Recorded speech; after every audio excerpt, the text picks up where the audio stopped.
5 p.m. Eastern, 2 p.m. Pacific on Fox Sports Radio. One guy sees the whole board. I keeps it real, son. But here's where I got smoke with you, sir.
Man, I just try to be a good soldier, man. At the end of the day, first off, buenos dias, how y'all doing?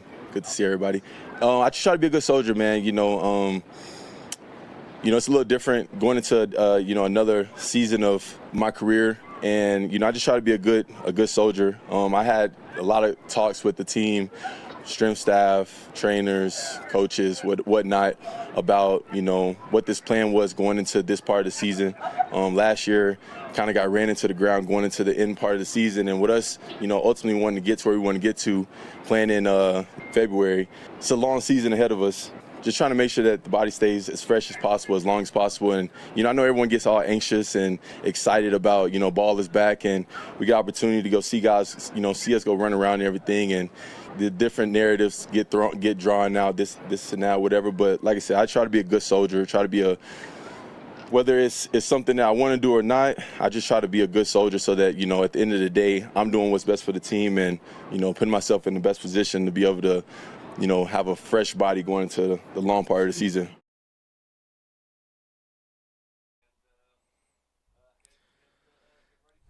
The good soldier during the nothing to see here training camp. We are live at Broncos Park, part of our training camp coverage here on Altitude Sports Radio 92.5 that is powered by Ramos Law. A car accident, you need Ramos Law, a medical doctor and attorney. Visit them at ramoslaw.com. It's 6 in the morning on Altitude with Brett Kane. Brett is out, but he'll be back on Monday at 6 o'clock in the morning. Raj filling in. I'll be joined by Mark Moser at 7 on Altitude TV, and then the Altitude Training Camp show with DMac, Tyler Polumbus, Scotty Hastings, and Coach Mike Sanford live for 4 hours right in the middle of what should be a hot but wonderful day at Broncos Camp. Those are the words of the 13th leading NFL receiver in the 2025 season, number 14, Courtland Sutton, coming off of 2 straight veteran rest days. We spoke with Jeff Legwald yesterday, something that he has never seen in his many years covering this team during training camps. But Courtland did return to the practice field yesterday. Now, it was not a padded practice. It was a very light practice for Denver. He participated in some drills at the beginning and then moved over to the ancillary field on the far side, the north side of the facility here, just off to the right of where all the fans are seated in their bleachers. By the way, before I continue on Courtland Sutton, I have been the first person here, outside of Jesse Trujillo and Cole Smith, as they do hard work to get this program on the radio, as Steve Nelson does back at the Backus and Shanker Studios. I have been the first car in the parking lot that is up the hill from us every single day. Now, I was like 10 minutes later than I normally am. I can understand seeing a car or two maybe driven by someone like Cole. I have to give props to the 20 or so fans that beat me to the lot this morning and were sitting out having coffee and bagels, waiting for all their buddies and the other cars to show up, and then walking down to line up at a gate that will not open for another 2.5 hours. Buenos dias. Like, you guys are committed. That is Broncos country. Hats off to you. So, again, I'm not saying that, like, I should be given accolades for being the first car here, but the fact that you guys beat me out here is unbelievable. Crown on top of your head. Back to Courtland Sutton. 17 games, 1,000 yards, 7 touchdowns, top 15 receiver in the league last year. They are treating him with kid gloves. And I find it a little odd that we have not seen a J.K. Dobbins Veteran Day yet, considering how important he is to the success of this team. That guy has to stay healthy. He has to give you 17 games, or at least be healthy when you rather need him the most going into the postseason. You guys heard a quick clip of a promo that Nate Kreckman had, I believe it was yesterday. All of the eggs have to be in the 2026 basket. I don't think you can treat the veterans on this team that have not stayed healthy, that have not performed at the highest level of their abilities at the end of seasons. You cannot be more careful with them than like what you're doing with Courtland Sutton. I'm fine with back-to-back days off. I'm fine with the third day of him coming back into practice and only showing up for about half of it and then going and doing some work on the secondary field. I need to see more of it with J.K. Dobbins. Honestly, I'm at the point where, like, you know what you're not going to see? I don't think you're going to see it from Bo Nix. Like, I don't think you're going to give him the day off. You never see a quarterback being like, oh, yeah, he's got a vet day today. But are you concerned about that ankle? Are you concerned about J.K.'s foot? How concerned are you about, haven't even talked about this yet, Marvin Mims goes down with a shoulder injury yesterday. One-on-one drill, not one-on-one drills, but he's matched up against Riley Moss, who continues to have an outstanding camp, and we will hear from Riley Moss a little bit later on in the program. But back-to-back plays from Moss, pass defenses, but Mims goes down to the ground on the second of those two plays. He gets up, takes off his helmet, throws it down to the ground, goes and talks to a trainer. Now he stays out there and continues to participate a little bit, but that is now a couple of days for Courtland Sutton, having veteran days, making sure that he is healthy and ready to go and not overworked. That is Jalen Waddle, having walked off the field a couple of days ago and not participating in practice yesterday. Now he was out there walking around with a compression sleeve on his leg going from about the calf and probably all the way up the leg, but with a limp. That wasn't necessarily what we saw Jalen Waddle walking off the field with. He walked off slowly. I did not see him limping. Now, I can understand how inflammation can happen, or that whatever that injury is can tighten a little bit over the course of a day and a half. I'm not going to speculate as to like what's going on there. But those are now injuries to arguably your three best wide receivers, or at least absences from your three best wide receivers. And it'll bring me back to something that Brett said early on in camp. I believe this was on Friday, that he hearkened back to a couple of seasons ago with the Devon Vele trade. You have a glut of wide receivers, so why not trade one of those at the end of training camp? There's obviously going to be teams that are wide receiver needy. Heck, we saw one of them last night in Carolina, which, by the way, a 63-point total in the Hall of Fame game is absolute lunacy, especially after the first quarter goes scoreless, right? Like, I don't know if you guys are out there betting on preseason football games, or certainly the first preseason football game of the year, but the under looked pretty darn good after the first quarter, and then it gets completely blown up. Carson Beck goes 15 of 19 Stop for a it. touchdown. I know. Help. It is lunacy. But Carolina has one of their rookies go down with a season-ending injury, so that's a team that you could look at. Carolina, a division champion. Bryce Young looks as though he's starting to come into his own. Do I think he's going to be a true franchise quarterback? Not necessarily, but he is well-liked around the league, and he looked better last year than he ever has in his career. Carolina's a team that looks at their division and goes, yeah, we can probably win this thing again, but do you have the pieces around Bryce and around Tet McMillan that, you know, Pat Bryant might look good on your roster, or Troy Franklin might look good on your roster? Yeah, you could get something back for those players. But it is eggs in the basket time. This is a Super Bowl type season. You have to hit on those rookie contracts like you have been with Bo Nix, being able to spread the money around. So I don't see a world in which moving on from one of those depth wide receivers is a good idea considering what we have seen at camp thus far. Don't get me wrong. I love me some Jalen Waddle. I think he does things on this field that nobody else can. The Monday practice, the Tuesday practice that we saw out of him, it was the Jalen Waddle show. I told you that on Monday. I was like, I cannot wait to see him on Tuesday because I thought they were going to be in spider pads on Tuesday. They were actually in spiders yesterday after 3 straight days of padded practice. But with Waddle going out, with Mims having something going on with his shoulder, and Sutton having very clear protocol from the sports performance staff of we are allowing you to take a couple of days off. We are mandating that you take a couple of days off. That's the reason why I played the cut at the beginning of he's just going to be a good soldier. He wants to be out there, but they are treating him with kid gloves, and I still think they need to continue to do that with the other injury-prone players. With all of these types of injuries and the nothing to see here, don't worry, it's not that big of a deal. It's only going to get worse as the season goes on, right? Nobody plays at 100% of the year. I look at the Waddle situation. Yeah, the guy plays a whole bunch of games. He's a 15, 16, 17 game player. But how many games does Jalen Waddle, who is susceptible to a soft tissue or a non-contact injury, how many games is he playing close to 100% during the season? That's a huge question for the Broncos moving forward. What version of Jalen Waddle will you get? And it brings me back to Brett's comments about the trade, man. You cannot part ways with any one of those wide receivers at this point. Maybe in years past when you were not having the expectations of winning the AFC West, of winning an AFC championship, and getting back to true Super Bowl contention like you were last year. It is all about injuries. It is all about Sean hated the comment about it.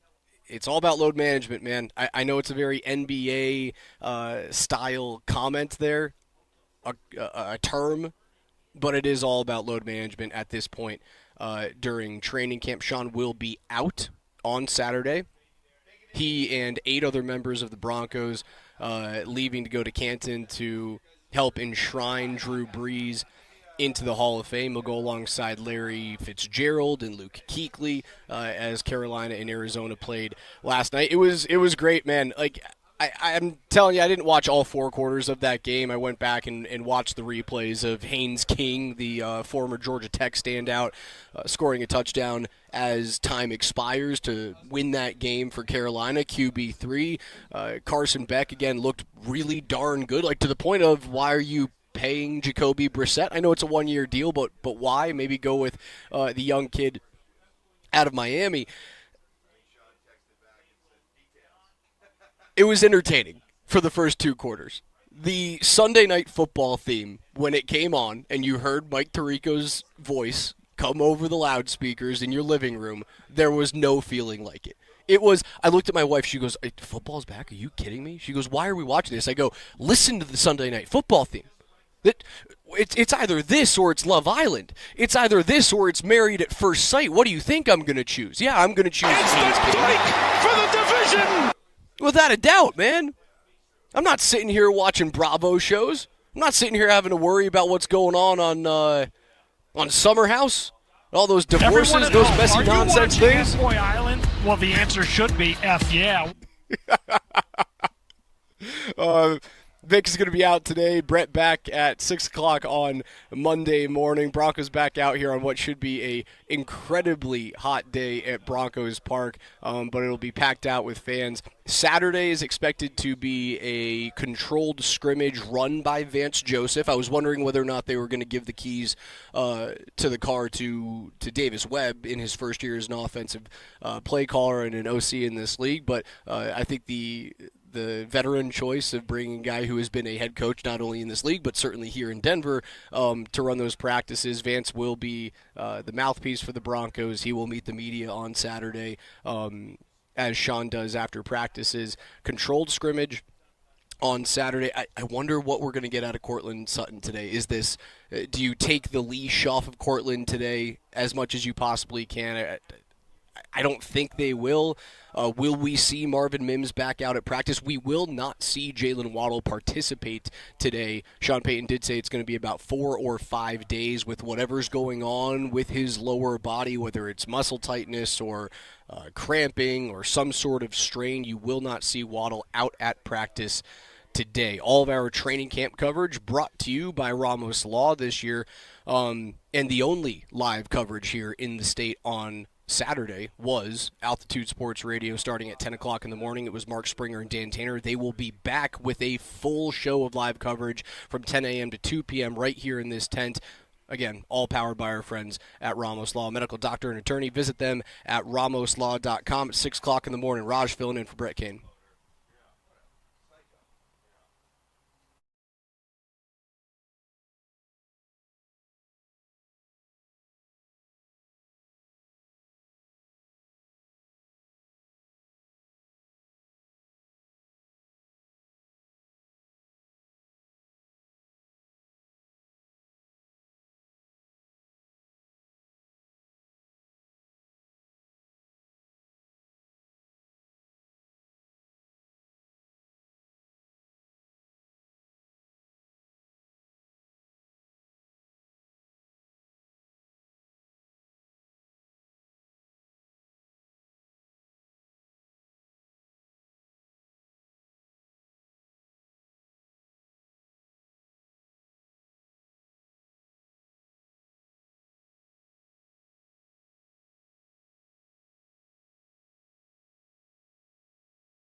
Again, that's, I think when someone's still coaching or playing, it's hard to do that.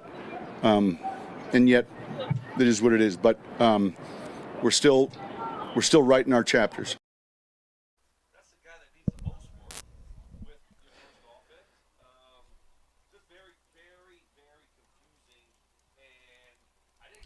Live at Broncos Training Camp 2026, 6 in the morning with Brett Kane. Kane are out, but back on Monday rather at 6. Alex Ryan-Emmy filling in. Mark Moser shortly along here in 40 minutes. You guys can watch us twitch.tv/AltitudeSR. Search us on YouTube at Altitude Sports Radio. Subscribe today. You can watch Moser, Lombardi, and Kane from 7 to 10 every single weekday on Altitude TV. That was Sean Payton talking about the possibility of him one day being enshrined in Canton in the Pro Football Hall of Fame. Again, he and 8 other members of the staff. It'll be a couple of Broncos coaches. I think it would probably be Will Lutz and Adam Troutman, maybe like in a Malcolm Roach type of guy. 8 people here with the Broncos will be going to the Pro Football Hall of Fame as Sean is giving the induction speech for Drew Brees. Again, he will not be here on Saturday for practice, but Sean out here today. The question is, are you a Hall of Famer? Will he be there? He's a top 13 coach in terms of wins all time right now. 184 is third among active coaches. If he gets up there with another, 12 wins this year, he will be within striking distance of being just the 9th head coach to reach 200 career regular season wins. If he finds a way to get another Super Bowl here in Denver, I think it's a shoo-in. Like, it's almost a guarantee if he wins that second Super Bowl after what the Broncos were before he came in and changed this whole thing, right? And as prickly as he can be, as long-winded, and we go into story time, it's funny. Come on. No. I was talking to Nelly in the break trying to figure out what cut I wanted regarding the Hall of Fame situation. And by the way, Mike Shanahan out at practice yesterday here at Broncos Park. There's a couple of them where he filibusters and goes in pretty deep to Eastern Illinois, and it can get exhausting sometimes. But the one thing you cannot say about Sean Payton is that he has not changed the culture. He has not provided a direction that is solely focused on winning, which is something that just felt like it wasn't here. It was missing. All starts at the top, right? There was the confusion about what was going to happen with the ownership group and the trust, and then finally it changes hands to an ownership group that has now physically changed the face of what we are looking at right now, and then will eventually physically change the face of downtown Denver 5-6 years from now when this new stadium goes into effect, or hopefully when it goes into effect. It is still a very ambitious timeline for them to complete that stadium out at Burnham Yard. I think Sean Payton's there, man. He's in 18 years, 292 games, 184 wins, 108 losses, a .630 win percentage. It's more than Chuck Noll. It is right around Curly Lambeau. It's just south of what George Halas had. Like, he's up there. Like, he's got more wins than a vast majority of these head coaches that are in the Hall of Fame. He will eventually be there. And another guy that should eventually get in, and a lot of head coaches that are already Hall of Famers are boycotting this weekend, is Mike Shanahan. Here's Sean Payton on his relationship with the 2-time Super Bowl winning head coach of the Broncos. I was telling the story as a high school player in Illinois. You heard of Eastern Illinois, Darryl Mudra, and then by the time I went to school there, Mike was coaching. I don't think he was in the NFL yet. I think that happened while I was at Eastern. But you always pointed to people, at a small school like that were having success. And then, I've told the story. The first time I was ever a young assistant, it was the first game here at our stadium, the day or the night before 9/11, Monday Night Football, and I remember introducing myself, having a chance to talk to him, and then over the years becoming pretty close. Then it was Romo, and then it was Garoppolo, but he's always been, for me, a really good resource, and we had that in common. We were both from the Chicagoland area and went to the same college, and then there were quite a few, mutual acquaintances, people we knew. Always fun to see Mike Shanahan out here at Broncos training camp. Sean Payton talking about his relationship with the former Broncos boss. Again, notes from yesterday out at practice. Courtland Sutton was there. He participated in about half of it and then worked on the side field farthest away from us. Nick Benito also participated just a little bit. It's funny, that injury, when he got rolled up on the very first inside run period of training camp that we were able to see, the second play of that inside run period, when he got rolled up on, he was in a pretty solid amount of pain, on his back for about 5 minutes, had to be helped up by a couple of staffers, had a member of the medical team come out of the old Pat Bolin building, which is on the east side of the facility, walk all the way down the field, attend to him, and then he gingerly walked off the field. Yes, underneath his own power, but for him to come back and actually participate in a few drills, really good to see. He would then go and meet Courtland on that side field to continue to do some work with the strength and conditioning staff. Bo Nix continues to look solid. I don't know how much I can learn from the past couple of days about the offense. Like, the defense has looked dominant for the entire week. It has been almost all defense all the time, outside of the one-on-ones where we saw some really special things from Waddle on Monday and Tuesday. I thought it was a pretty good day from Troy Franklin a couple of practices ago on Wednesday afternoon. Troy showed up, Pat Bryant showed up, but I thought a lot of those one-on-one routes, again, going against Jahdae Barron on the outside, who has been struggling in that outside corner position, struggling to find, honestly, snaps in this stacked Broncos defense. I don't know how much I can learn about the offense without any of those weapons being available. And I thought it was pretty clear that Bo, starting on Wednesday, and certainly into yesterday's practice, looks a little frustrated.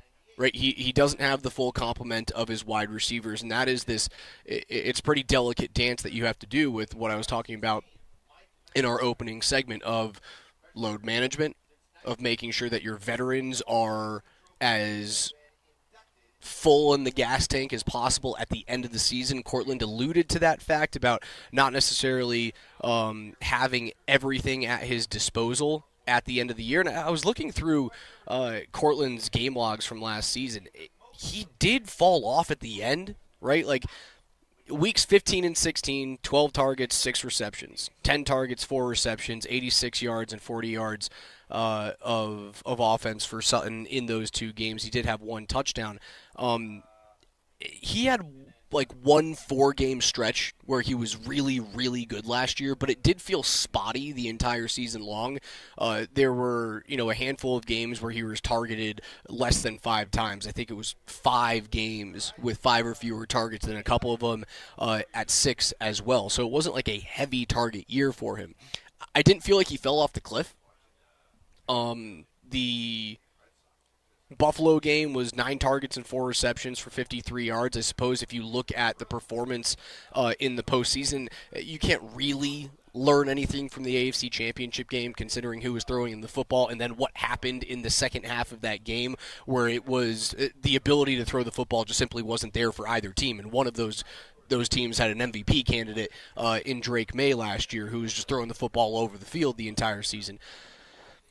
I don't know if you can look at the playoffs and say that Courtland completely disappointed you, and look at the last 3 weeks of the season and go, that's the reason why Denver didn't quite get there. So you're playing this weird game of keep Courtland healthy and ready for the end of the season. Make sure that Jalen Waddle doesn't suffer a non-contact or a soft tissue injury at some point, because he eventually does, but he just typically plays through it during the regular season. He's just a watered-down version of himself. You play this weird game of trying to keep these guys healthy, but then you see Bo Nix out here, who has worked through multiple off-season surgeries to clean up his ankle, which cost you a chance at a Super Bowl last year, and he's out here, right? And he's not missing snaps. He's taking every single one of the number one snaps, and then when he's not taking them, he goes through a workout regimen on the side, right behind the line of scrimmage, with a couple of trainers where he's doing, I wouldn't say that they're full like wind sprints, but he's running. He's keeping his lower body from tightening up. He's testing out that ankle as much as humanly possible, and then he comes back up, and his number one wide receiver is Troy Franklin. And his number two wide receiver is Pat Bryant. And instead of Marvin Mims, again, who goes out with an injury or at least suffered some sort of shoulder injury yesterday on a one-on-one play with Riley Moss, if he doesn't practice today, is Michael Bandy your number three today? It cannot be fun for a quarterback going into this training camp of, hey, I'm healthy. Hey, I worked out through this, and now I have to deal with, I wouldn't say scrubs, but it's certainly not the full complement of your wide receiving core. So really interesting dance that Sean Payton and this team is going to have to do throughout the rest of camp. Other news from around the NFL, we finally have that third running back contract coming out. The Lions and running back Jahmyr Gibbs agreed to a 3-year, $67.5 million extension. That makes him the highest paid running back in NFL history. 51.5 of that is guaranteed, and he's got incentives and game bonuses on top of that can get him to nearly $76 million for Jahmyr Gibbs. So after Bijan Robinson reworks his deal and gets an extension, after Jonathan Taylor just 2 days after that gets his extension, the three big-time running backs, two of them who were hold-ins at camp this year, are all completely done. It's really nice that you actually don't have to deal with any of that in this off-season, in this training camp. It's coming soon, right? So, there is a very distinct possibility that you start to see that as early as next year's camp, as 2 years down the line. So don't have to worry about any of that right now. You've got your running back room stable with 2 years of J.K. Dobbins, hoping that he can stay healthy. We talked with Jeff Legwold yesterday for the better part of 40 minutes on Moser, Lombardi, and Kane, and we asked him about Jonah Coleman. And now you've seen these reports coming out. Schefter, I think, tweeted out yesterday after that show that he's turning heads, and one of those heads was Jeff Legwold. It's so very clear that they have hit on that kid thus far. Now, we haven't seen him play a single snap of an NFL game, but he's going to get some playing time this year. I don't know if he's going to get as many touches as R.J. Harvey. They really love what he's doing right now. Nelly, actually, Sean Payton talked about R.J. Harvey's development and especially his impact on third down, because that's one thing that R.J. wasn't really known for coming out of UCF was his role in picking up pass rush. So if you can I get Payton cut 21 on R.J. Harvey, my friend? That's I think I know where you're going. I think that's the biggest area these guys can begin to make a jump, because it really is. It's so different coming from college. And now Jonah has had more reps in protection in college, but RJ certainly is starting to see, how we're miking the defense, where that puts him, and some of it is just what they come from. But I think. I think he gives us a lot of versatility. Look, there's three runners you all are looking at now, and obviously more than just three, and so they're all trying to find their niche and their roles with what they can do. But I know we're a lot further along in that position group than I know we are than 3 years ago. That is such high praise from Sean Payton, talking about R.J. Harvey's ability to start picking up pass rush and blocking protections, especially on third down, right? If that is a player that's going to get the majority of his touches kind of in the passing game, again, this is all assuming that J.K. Dobbins stays healthy throughout the season. You can't overlook R.J. Harvey's ability to get into the end zone. 12 touchdowns, as you guys have heard me say many times on the morning sprint, trying to defend that second-round pick out of UCF, is the most touchdowns out of any skill position player in his draft class in his rookie season. He's a guy you can utilize, but you couldn't really utilize him on very clear passing downs because you couldn't trust him to protect Bo Nix. The fact that he's starting to pick it up a little bit more going into his second year, starting to learn the Sean Payton offense a little bit more, obviously a little bit more spread out at UCF as compared to what they were doing at Washington. When we talk about the incoming rookie Jonah Coleman, it was very clear that they looked at Jonah Coleman. They went, we need a running back that we know can block first and then run between the tackles. Coleman has been really good this year. But what do we know out of Sean Payton, man? The guy spreads his touches out. He likes having 2, 3, maybe even 4 running backs that he can spread touches, unless he has a guy like Alvin Kamara, or unless he has a guy like Reggie Bush. And there is not a Kamara or a Reggie Bush on this team. He goes through the Chris Ivorys. He goes through using the Deuce McAllisters of the world. He goes through using a Darren Sproles, all in the same offense. Years of Mark Ingram, those type of things, having a pretty deep stable of running backs. I think it's going to be pretty solid. I wonder if Coleman could step in if J.K. Dobbins gets hurt as like a, not necessarily bell cow running back, but getting the majority, because they know that he can run between the tackles. RJ is more of a second level running back that when he gets past that line of scrimmage, if he can get one of the linebackers to miss, he can bounce the ball to the outside. We've seen less and less of him trying to bounce the ball outside the tackles from behind the line of scrimmage, which I think is something that should be noted and should be praised going into his second camp this year. But the running back room currently looks good. Wine Time is coming to Elitch Gardens on Friday, August the 28th. That is just 3 weeks away. It's going to be great wine, music, and the perfect summer night out with friends. You can get your tickets right now at altitudesportsradio.com/wine. That is altitudesportsradio.com/wine. The latest on the Peyton Watson situation, who remains unsigned, maybe the best player available still on the market in terms of his age and his ceiling with this restricted free agent situation. We've talked about how the reported contract extensions from the Nuggets have been around $16 to $18 million annually, that Minnesota, or rather Milwaukee, has been thinking about him. Cleveland possibly has been looking at him, Atlanta, Memphis, and then the one team that has always been in this conversation is mired in controversy, and those are the LA Clippers, who, if you guys haven't seen, man, the Kawhi Leonard saga continues to get uglier and uglier and fishier and fishier. Had a sponsorship deal, right, with Aspire, a tree planting company, and he didn't do anything for Aspire. That's been the Pablo Torre led, reporting, and then now third-party investigation as the NBA hired out a law firm to go through all the books for these companies, and Kawhi and the LA Clippers. It just continues to be ugly.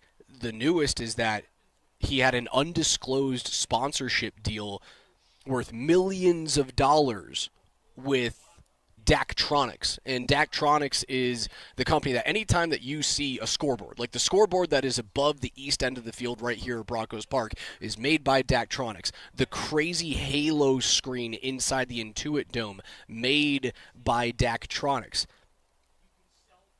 And apparently they signed Kawhi Leonard to an undisclosed sponsorship agreement in which he did nothing, in which Daktronics never made an announcement that Kawhi Leonard was working for them, and they're a business-to-business group. This is not a company that needs to sell a product to you and I. They are selling a product to other businesses, to the Broncos, to the Avalanche, to the Nuggets. And Kawhi Leonard is apparently working for them and getting millions of dollars. Like, it stinks to the high heavens what Ballmer and the LA Clippers did. As that pertains to Peyton Watson. Dude, Peyton Watson's not going to the LA Clippers. This situation with Kawhi and the possible trade from LA back to Toronto, that isn't going to be clear anytime soon. So if LA is waiting for that to clear the air, or if Toronto's waiting for that to clear the air, the Peyton Watson situation, we're going to be playing basketball by the time all of that is actually legible. I don't look at the LA Clippers and them being an actual threat to steal away Peyton Watson from the Nuggets. I think at the end of the day, the most likely thing is that Watson plays on his $6.5 million qualifying offer, and if he outplays that offer and he stays healthy, he's likely not a Nugget in the following season. If he gets injured or he regresses in any way, you can then go back to the table. If you still believe in Peyton Watson's ability to progress in his NBA career, it then would be a 24-year player. You can actually save money on him. I think that's what happens. There is obviously a chance that he signs a long-term deal around $20-25 million. But if the reports are true that he looks at Christian Braun and says, what the heck is that guy getting $25 million for? Well, Christian's got a ring on his finger, man. Like, I understand it. There's a reason why they paid him. And if Christian can bounce back and not have an injury-plagued season last year, maybe he plays up to that number. 6 o'clock in the morning. Brett Kane out. He'll be back on Monday. Raj filling in. Moj back with us for Moser, Lombardi, and Kane in 20 minutes.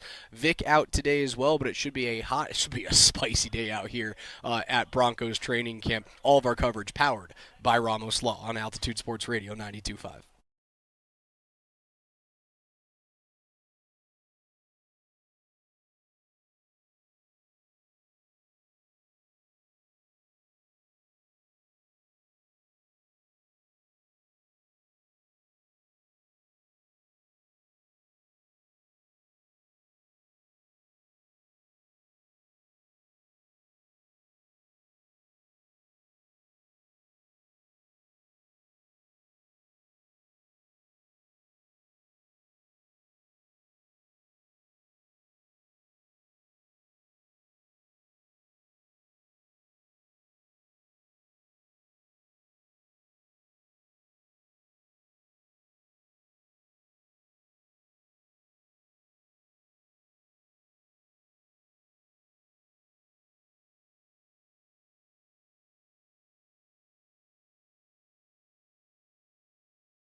I try to do the best I possibly can to put myself in the best position. And if they come to me and say that that's what they need from me, whether it's, you guys have been around me for a long time. I've been able to talk to you guys for a long time, and I love to work.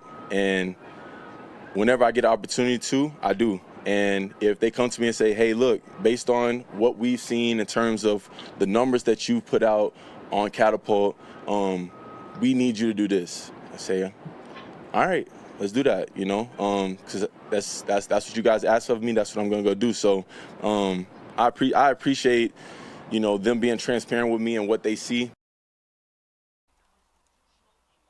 That was Courtland Sutton meeting with the media yesterday. He was the good soldier in what was kind of a third day of load management and injury prevention for Sutton. He had back-to-back days of actually not doing anything out at practice. He was out in his jersey and shorts for 2 straight days and kind of helping coach with the wide receivers and the quarterbacks. Yesterday he did participate about halfway through practice and then went over to what is now like kind of the workout field with strength and training away from the fan base here. We saw DeAndre Tillman working over there a couple of days ago.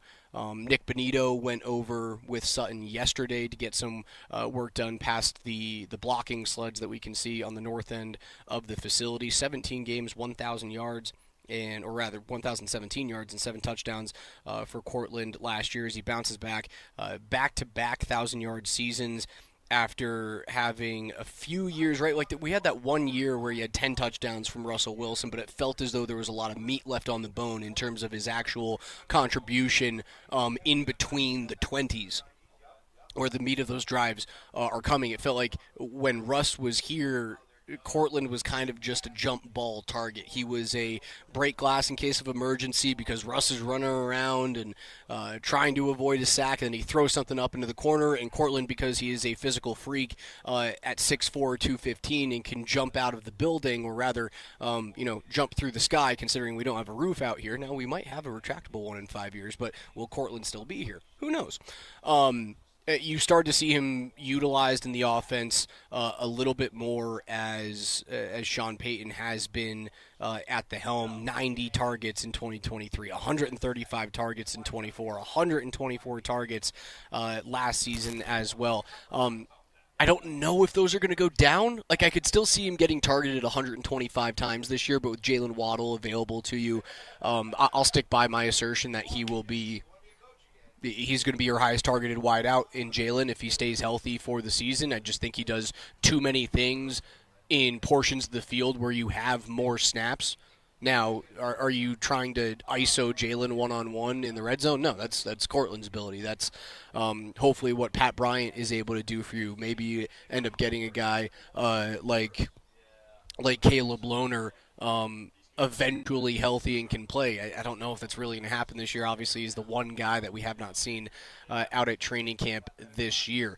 Other news and notes from yesterday at practice, Riley Moss continues to be sensational on the other side of Pat Surtain. Here's his head coach on a defensive back going into the final year of his deal. Sure. I think that's an extreme. You're talking about the best corner, arguably one of the top 2 corners in the league, and then you're going to get a lot of – and then we can do things defensively where we kick it to Riley's coverage and you have to throw over to Pat or into rotation. But when you're playing with a middle safety and not rolling over the top, there's going to be a lot of balls that way. And it makes sense. We've played teams that we feel like have an elite player there that we're going to be real cautious about. And now it handcuffs the offense a little too when that happens. So, but I think Riley knows that.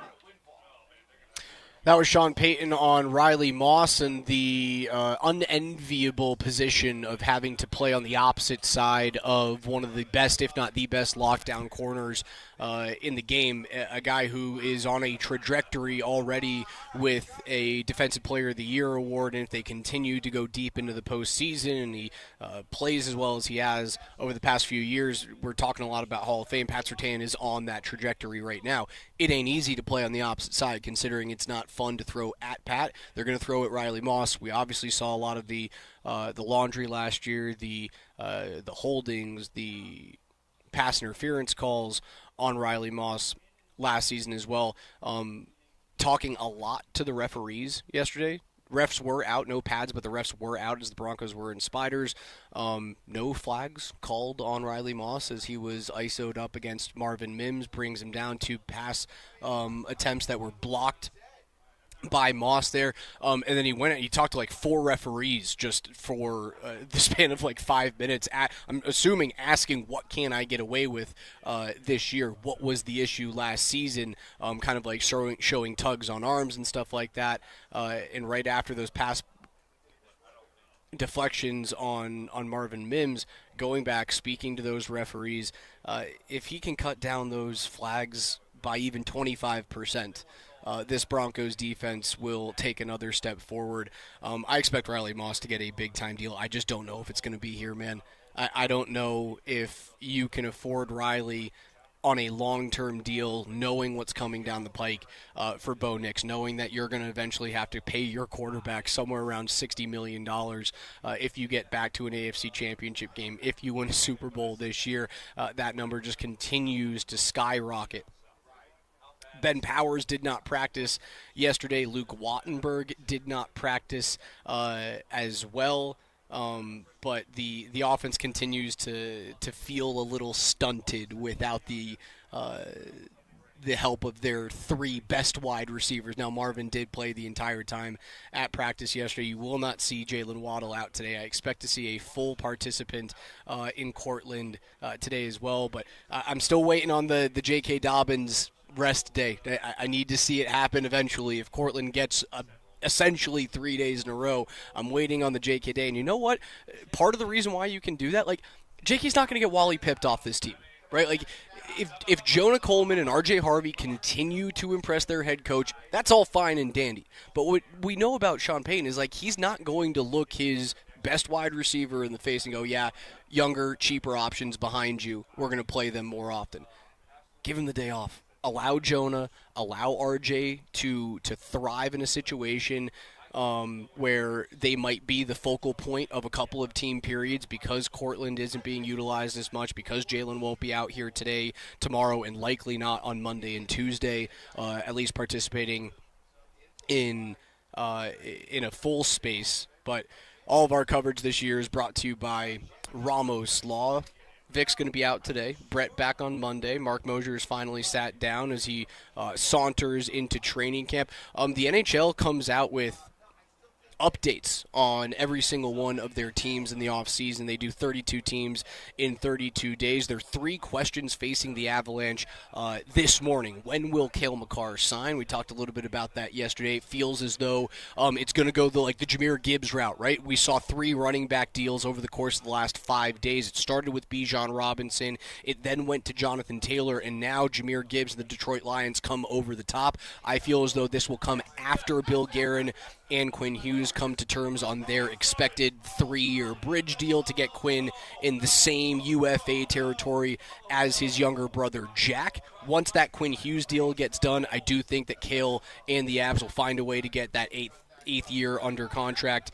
I hope it's not in vogue with what a lot of these young stars are doing, which is now going on these 3, 4, 5-year deals, and then they get another deal at the early part of their 30s. Now, it would make sense for Cale Makar to do that and then lock in a 7-year deal to get him paid through the end of his age 30, which would be like age 38 or age 39 season. But it's really tough to turn down an 8-year deal that might be worth upwards of $17 or $18 million a year, considering what we've seen. It is amazing. The highest paid defenseman in the National Hockey League since, I believe, 2018 has been Erik Karlsson. So, the thought process of like, oh yeah, the next guy will then come up the next year, and then the next guy will go on top of that. You see it a lot in the centermen around the league, and you obviously see it in the NFL with the running backs and with every quarterback. You snap your head around. You go, that guy's worth $55 million. You wake up and Brock Purdy's a $53.5 million quarterback. It hasn't happened with star defensemen in the NHL. It's Erik Karlsson, and it has been for the better part of like 7 years going to the final year of his 8-year deal. So that is the biggest story around the Avalanche.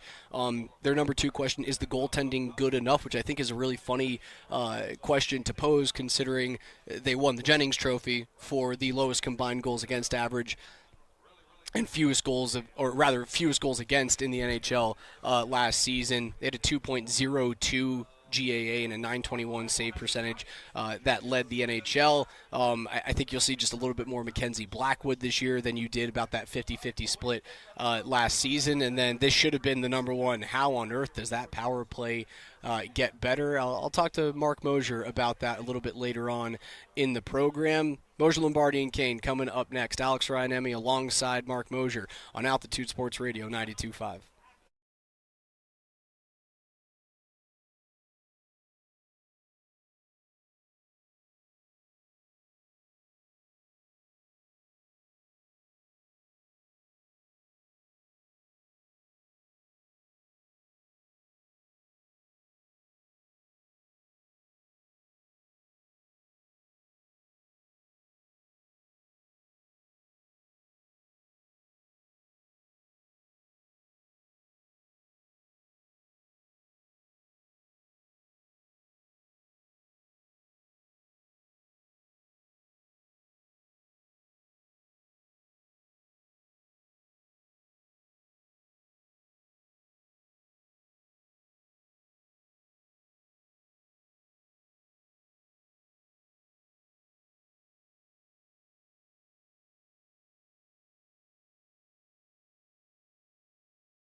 Man, I just try to be a good soldier, man. At the end of the day, first off, buenos dias, how y'all doing?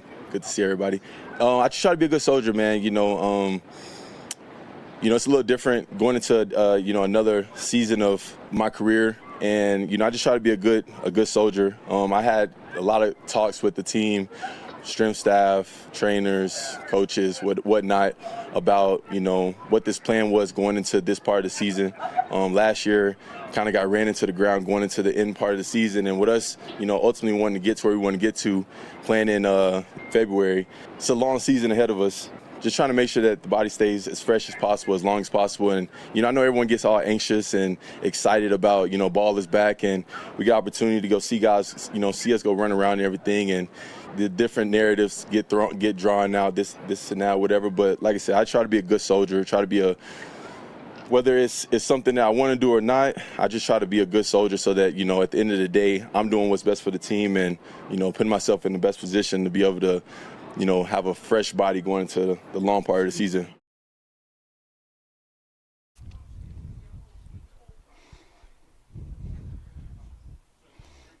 The sun is out at Broncos Park Training Camp 2026, powered by Ramos Lots. Moser, Lombardi, and Kane. Vic out, Brett out, Raj in for Kaner. Everyone will be back at 6 on Monday. I got you, brother. I got you. I know this has been a little bit out of your, what do you say? A little bit out of your wheelhouse, getting here at 5:50 in the morning. You know what I mean? You got a little one at home. You got a wife who's probably happy you're leaving early. But I know it's just not something you're used to. But I got you today. It's okay. This is the last of it, and those lazy lima beans will theoretically be back on Monday. We'll see. Maybe Brett will extend his European holiday, and Vic, who knows what he's doing. Hey, look, man, I saw him on headed to the golf course yesterday. Like, hell, you could have been here, bro. Doesn't matter. We're good. They make tea times after 10 a.m., don't they? Theoretically, they do. I find a way to have a tea time after 10 a.m. God, we love you, Vic. Good to see you, man. That's Mark Moser. 303-504-0925 is where you can reach us today on the Champ Mazda text line. Watch us on twitch.tv/AltitudeSR. Subscribe on YouTube. Just search Altitude Sports Radio. And as always, every Monday through Friday, 7 to 10 on Altitude TV. Comments of Courtland Sutton. This guy is just a total pro, and that's what he is. That's what he's going to be. That's what is expected of him, and I love Courtland Sutton. You know what's so funny about this time of year, Raj? Here it is, 7:03 a.m. This is day whatever it is of training camp. Day 6. Okay, no, sorry, day 6. 7. Day 6 was yesterday. Whatever. And you get people all over this social media deal, right? Listen, hey, our 23 Skidoo social media deal. But I see these from Broncos fans conspiracy theories coming up. Have you seen those? Like, Broncos really like this guy, so maybe they're thinking about trading that guy, and Courtland Sutton's name has come up and blah, blah. I'm like, no, man. You stop looking just because there's nothing to see here at training camp. Stop looking for things that don't exist. Stop looking for Bigfoot out here when Bigfoot ain't showing up and walking through those doors, okay? Courtland Sutton's going nowhere. This guy is an absolute stud. He is a safety blanket. He's an excellent, excellent wideout. You got him for, I think, a pretty damn good price. So can we just put all that kind of crap to bed? Can we? I mean, this guy's a Denver Bronco. I hope he's a Denver Bronco for life. I see no reason why he can't be a Denver Bronco for his entire career. And let's move on and let's see this team play some good football this year. It is odd how they've been handling him, right? The back-to-back vet days, and then yesterday he participates in about half of practice where, they didn't have shells on. They had those, little teeny tiny, I think they call them spider pads on yesterday. And then he would leave the field. He and Nick Benito went out to the, strength and conditioning field on the north side and did some work. That's kind of, one of the – that's like a rehab field. Yeah. When the Avs are at Family Sports and they practice on the sheet that has the Avalanche logo on it, but then the team goes off and then the trainer, rather the head skills coach, then goes on to the opposite side. Correct. Of Family Sports. I forget what the name of that rink is. Can we explain what that field looks like over there? That's where when Wazirike, who was it? Yeah, Wazirike last year's trying to come back, and he's over there pushing the sled by himself and all that kind of thing. Who was the big pass rusher they got from Dallas those years ago who was terrible? Randy Gregory. Randy Gregory lived on that field. That should be the Randy Gregory Memorial Field. Right. I guess it probably should be. But they got the goalpost that's tipped sideways. They got some tackling dummies and some blocking sleds and that kind of thing over there. But really, it's just kind of nothing. You know what I mean? Either way, I don't mind it. I was listening to Chad Brown talk to DMac last night On Altitude Football. Twice a week. Don't miss it. Great stuff. Chad's insight is obviously outstanding. But he was talking about his last year in Seattle and what they tried to do with his last year in Seattle to try to get him fresh for game days. And he said, and they would send him out on a Friday. He's like, no, give me a Wednesday or Thursday. Friday. I mean, we're about ready to play the game here and all this kind of thing. But I think as these guys, you're trying to manage all your assets the best you possibly can.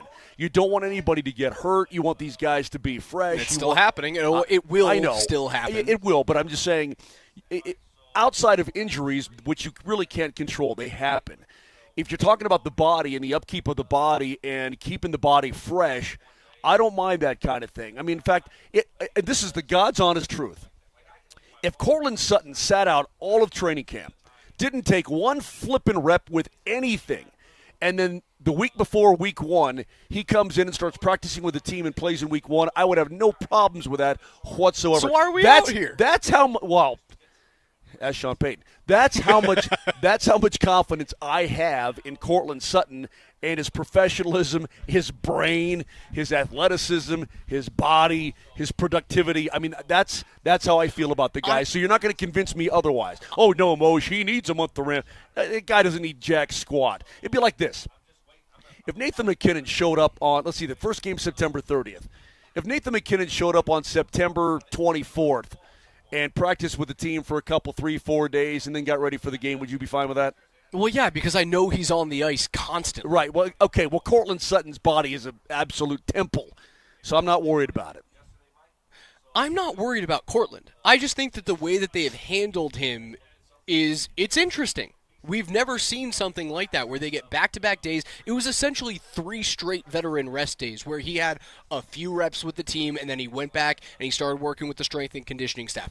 We've never seen something like that for a player that is not coming off of injury, that is not coming off of any significant surgery that we know of. I'm pretty certain he didn't have any procedures done in the offseason. So it's very odd that they're utilizing that on a 30-year-old wide receiver. Now, I know he's worth a whole bunch of money. His cap hit next year jumps up into the high 20s and continues to climb, but he's a top 15 wide receiver in the NFL at this point in his career. Top 20, maybe top 20. I mean, you've got now an injury to Jalen Waddle, who, according to Sean Payton yesterday, will be out for the next 4 to 5 practices. So we don't expect to see him until the middle part of next week with the team. Marvin Mims goes down with a shoulder injury or some sort of issue after a collision or at least a contested ball with Riley Moss. Now, he was fine. He was pissed off. He threw his helmet, but continued to stay out with the team. So now you have all of these like little tiny nothing to see here injuries. Right. We're utilizing the kid glove approach with Cortland Sutton, but all of these injuries are happening, and the one player that you are really nervous about in terms of injury is J.K. Dobbins. He hasn't missed a day. No, he's been totally fine. When is his vet day coming? Is it today finally? Is it going to happen? Hopefully, maybe. I don't know, maybe. Either way, this is all precautionary. All precautionary, so don't anybody freak out. Everything is going to be fine. But again, the nothing to see here training camp does continue on out here in Dove Valley. And yesterday was a very light day, right? I mean, look, they've got little Spidey things. They got their shorts on. It might as well just be underwear running around out here. Nobody's really touching anybody or anything like that. And I'm fine with that. I really am. But we did get some real football last night. We did. I don't know if you watched any of that. I watched the first 2 quarters. I did not watch the third and the fourth, but I went back this morning and saw the who is it? The kid from Georgia Tech. Haynes King. I saw the Haynes King drive. Who lit up the Buffs last year. Remember that? He looked good. Actually, all the quarterbacks had a pretty damn good night. Carson Beck looked good, dude. The Cardinals, well, I told you yesterday, you were showing video of the Cardinals at camp, and nobody can catch a damn football, and everybody's dropping things, and it's just looking, silly, right? Marvin Harrison, balls are off his hands all day, and guys are falling down, and so on and so forth. But I said, the word, I told you, I'm reading all these camp reports and all this kind of thing. Carson Beck actually looks damn good in an Arizona Cardinal uniform. Not that anybody gives a rat's rip about that, because I certainly don't, but it's good to see real football, and it's good to see these guys come in and sling that pig around the yard. Now, again, it's preseason football against 2s and 3s and whatever else, but there you go, man. We had some real football last night. You had scores yesterday, too. Typically, that Hall of Fame game is such a snooze fest in terms of actually. You had 2 quarters of great action and 2 quarters of suckage. Right. The under was as dialed in as possible after the first quarter, and then the 2 offenses, I think, combined for 24 points. 34 points in the second. Yep. Yeah, it was an entertaining game, but I'm going to be dialed in for the first preseason game for Denver when they're on the road next Friday at Atlanta. It got my juices flowing. Hearing Mike Tirico and the Sunday Night Football theme was like, oh, this is real. We're here.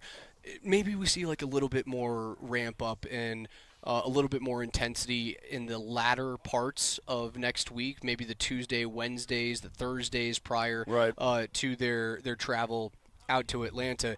The one thing that I've noticed over the past couple of days, Moj, is there's a level of frustration that you can kind of see from Bo Nix right now, and I wonder if it's just a handful of days of the defense kind of dominating, or if it's simply he walks up to the line of scrimmage, he looks to his left, and instead of seeing Jalen Waddle and Cortland Sutton, he sees Troy Franklin and Pat Bryant. And then when he looks to his right, instead of seeing Marvin Mims in the position that he's supposed to be, he sees, a Michael Bandy, or he sees a little Jordan Humphrey. And then he kind of looks back up and goes, where are my guys? Yeah. Where are my dudes? How am I supposed to compete when Riley Moss and Pat Surtain are out there, when Jaquan McMillan is balling out and looking as though do you have money to re-sign and extend Jaquan McMillan? I have seen some level of frustration with the offense. That's fine, because it's not clicking along. Look, I think that every quarterback, when they're out there practicing and they're in training camp, they want to clip along at a nice, crisp pace and have everything go well. But that's not the way this game works. And so you're going to have to deal with it. And I would tell, look, there's going to be no problems whatsoever. But the fact of the matter is, Bo Nix this season at some point is going to have to make plays with his top guys out of the lineup for whatever reason, whether they're getting a blow or whether they're missing a game because of a quad or whatever it may be. You got to suck it up and you got to go play. I mean, that's it. You got to suck it up and you got to go get it done. And if he's frustrated a little bit, okay, that's fine. It doesn't bother me at this point whatsoever. When we are not out at Broncos training camp, you can spend your late mornings with myself and Mike Sanford on the morning sprint, 10 a.m. to noon, brought to you by Williams Jewelers of Englewood, where Colorado shines, on the corner of Bellevue and Broadway. Yes, Moj. That's a great place, Bellevue and Broadway. It's great.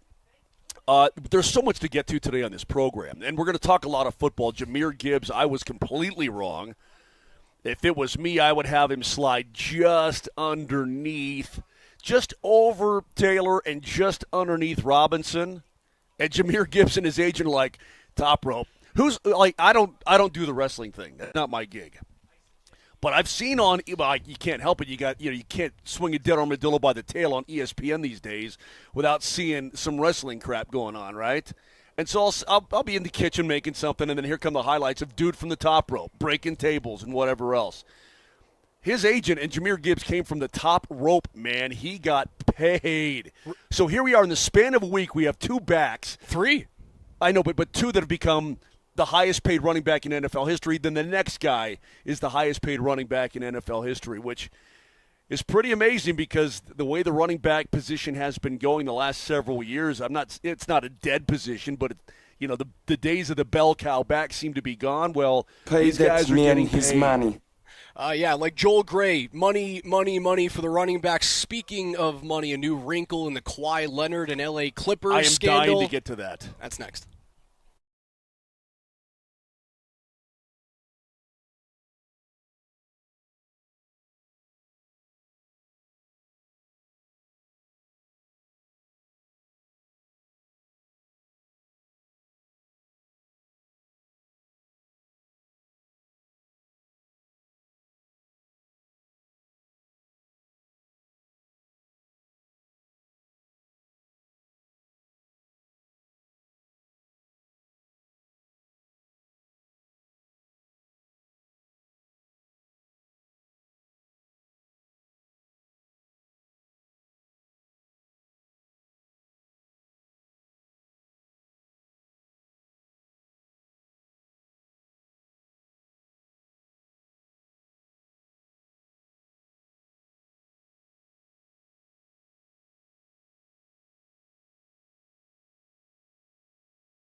You can spend your late mornings with myself and Mike Sanford on the morning sprint, 10 a.m. to noon, brought to you by Williams Jewelers of Englewood, where Colorado shines on the corner of Bellevue and Broadway. Yes, Moj.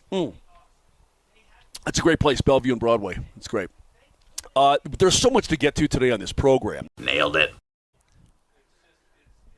Williams Jewelers, Bellevue and Broadway. Highly recommended. Just a street corner for Mark Moser. Make sure you guys don't miss it. This is Moser, Lombardi, and Kane. That street corner is a hell of a lot better than this street corner. Potomac and Broncos Parkway in the morning.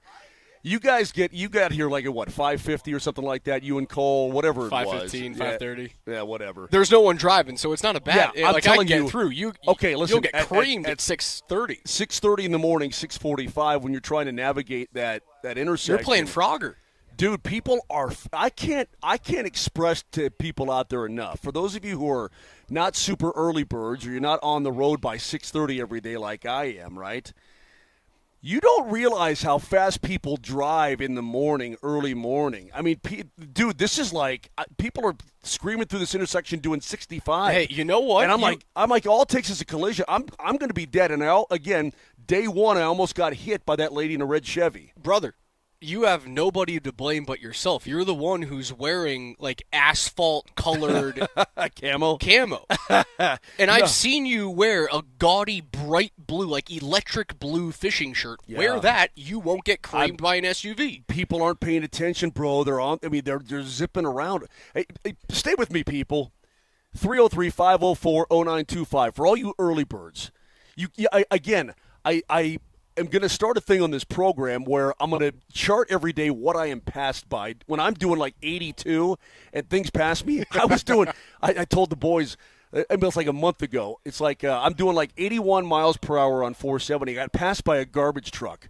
And I'm like, I don't even know how a garbage truck gets up to 80-plus miles per hour, let alone pass me. I was blown away. But nonetheless, there you go. So that's a good corner. Bellevue and Broadway, right on Williams Jewelers. Hey, a new wrinkle in the Kawhi Leonard situation, the ongoing NBA investigation into whether or not the Clippers used about a $30 million third-party endorsement deal with Aspiration for, like, tree planting to pay Kawhi Leonard on the side for services that were not rendered in terms of being a spokesperson or social media endorsements or appearances, anything. Like, Kawhi didn't do anything for Aspiration. They go bankrupt. One of their co-founders is now serving a 14-year sentence, and Steve Ballmer, the owner of the Clippers, has gone out and said, I was duped. I was defrauded out of $60 million.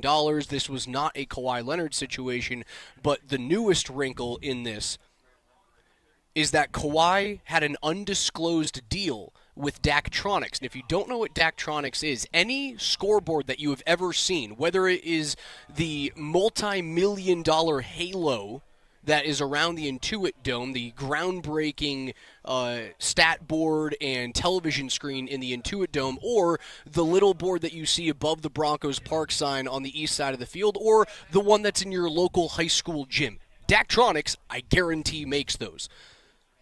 They're not a business-to-consumer type of outfit. This is business to business. They sell things.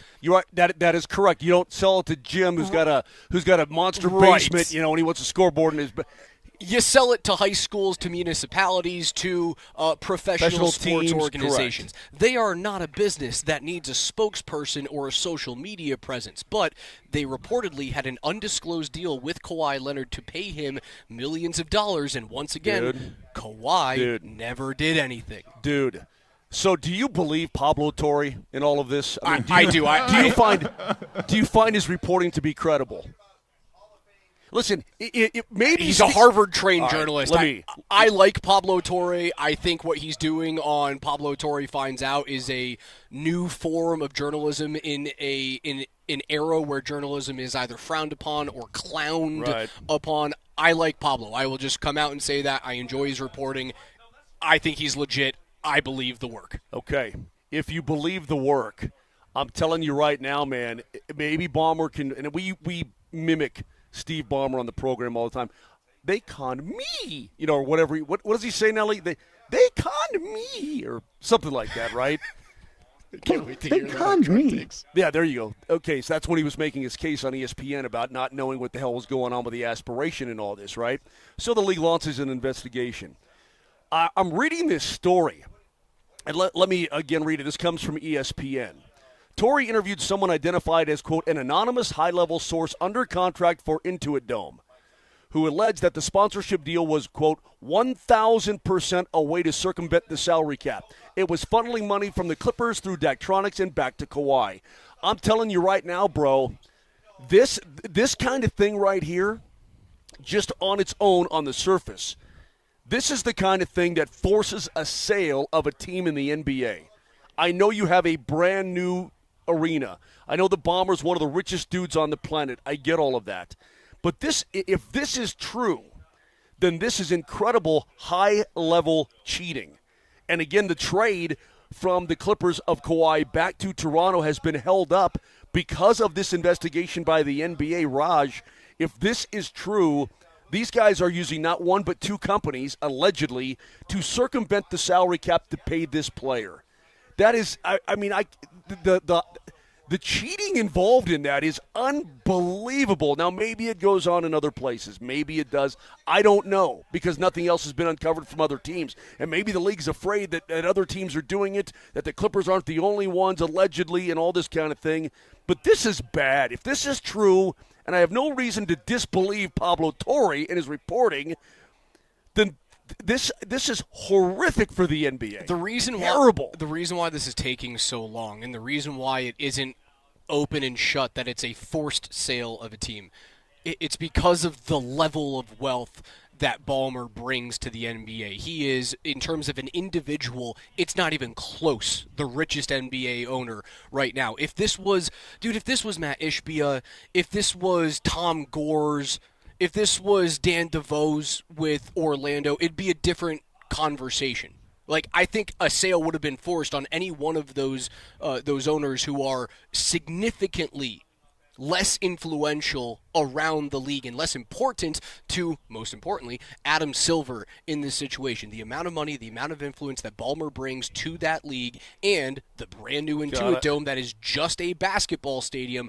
That's the reason why this is dragging out. That's the reason why the NBA won't come out and condemn anything. It stinks to the high heavens. It does. I want to get Vic's thoughts on this so bad. And again, I don't think the league is dragging its feet. But we're hearing nothing from the NBA in regards to this, and maybe we shouldn't until the investigation is over. But you had one smoke, where there's smoke, there's fire. Now you've got two giant billows of smoke. There's got to be fire there, man. And again, I'll say this. Torrey also cited an anonymous former Clipper official who said they knew that Leonard had a sponsorship deal with Daktronics, the South Dakota-based company that designed the Halo board inside the Intuit Dome, blah, blah, blah, blah, blah. But when asked about it, I guess Daktronics says there's no current contract with Kawhi Leonard. That's all they said. Dude, this is really, really bad. I don't know what else to say other than I'm going to need, me as a basketball fan, an NBA fan, and obviously a big-time Denver Nuggets fan, I'm going to need some satisfaction in this investigation. I mean, I am going to personally need to be satisfied. Do you? If nothing comes of this, bro, I'm going to be so done you can't even believe it. But this isn't the same thing, right? So this is cheating, right? This is straight-up cheating. But it's not the same thing because the Clippers just find a way to suck. Well, regardless of who they sign, they don't win. Regardless of how crappy they are as a basketball team, you can't do it. This isn't the Houston Astros, man. Right? The reason why the Astros scandal was so bad, the reason why there were so many people that lost jobs, again, like Carlos Beltran was going to be the manager of the New York Mets, and then the Mets backed out of that deal because Beltran was entrenched in the trash can banging scandal, right? The sign stealing scandal. The reason why that was so big is because Houston won. Houston was, not quite as dominant at the Dodgers, but if the Clippers were a contender, would you be even more pissed? I'm just pissed, period, because this is flat out. Somebody says it's not cheating, it's fraud, and maybe that's it too. Maybe it's total fraud. It's just I can't believe. Listen to me. How naive am I? I've been in the sports biz now for 33 years, 34, whatever it is, right? I've been around, man. Hey, man, I've been around, man. I should never be shocked at a sports team's ability to try and cheat to win. I shouldn't be surprised by it. But this is so high level, and this appears again. Daktronics, they don't advertise to like the local. They're not making PlayStations. They're not making. No, they ain't. They're not making big screen TVs that are to. There's no direct to consumer with these guys. Why would they even remotely have a deal with Kawhi? There's nothing he can do to promote their company. Well, there's nothing that he would do. So it basically the famous part of this is that Kawhi signs deals and doesn't do anything. Right. Let me try to put it in layman's terms. Again,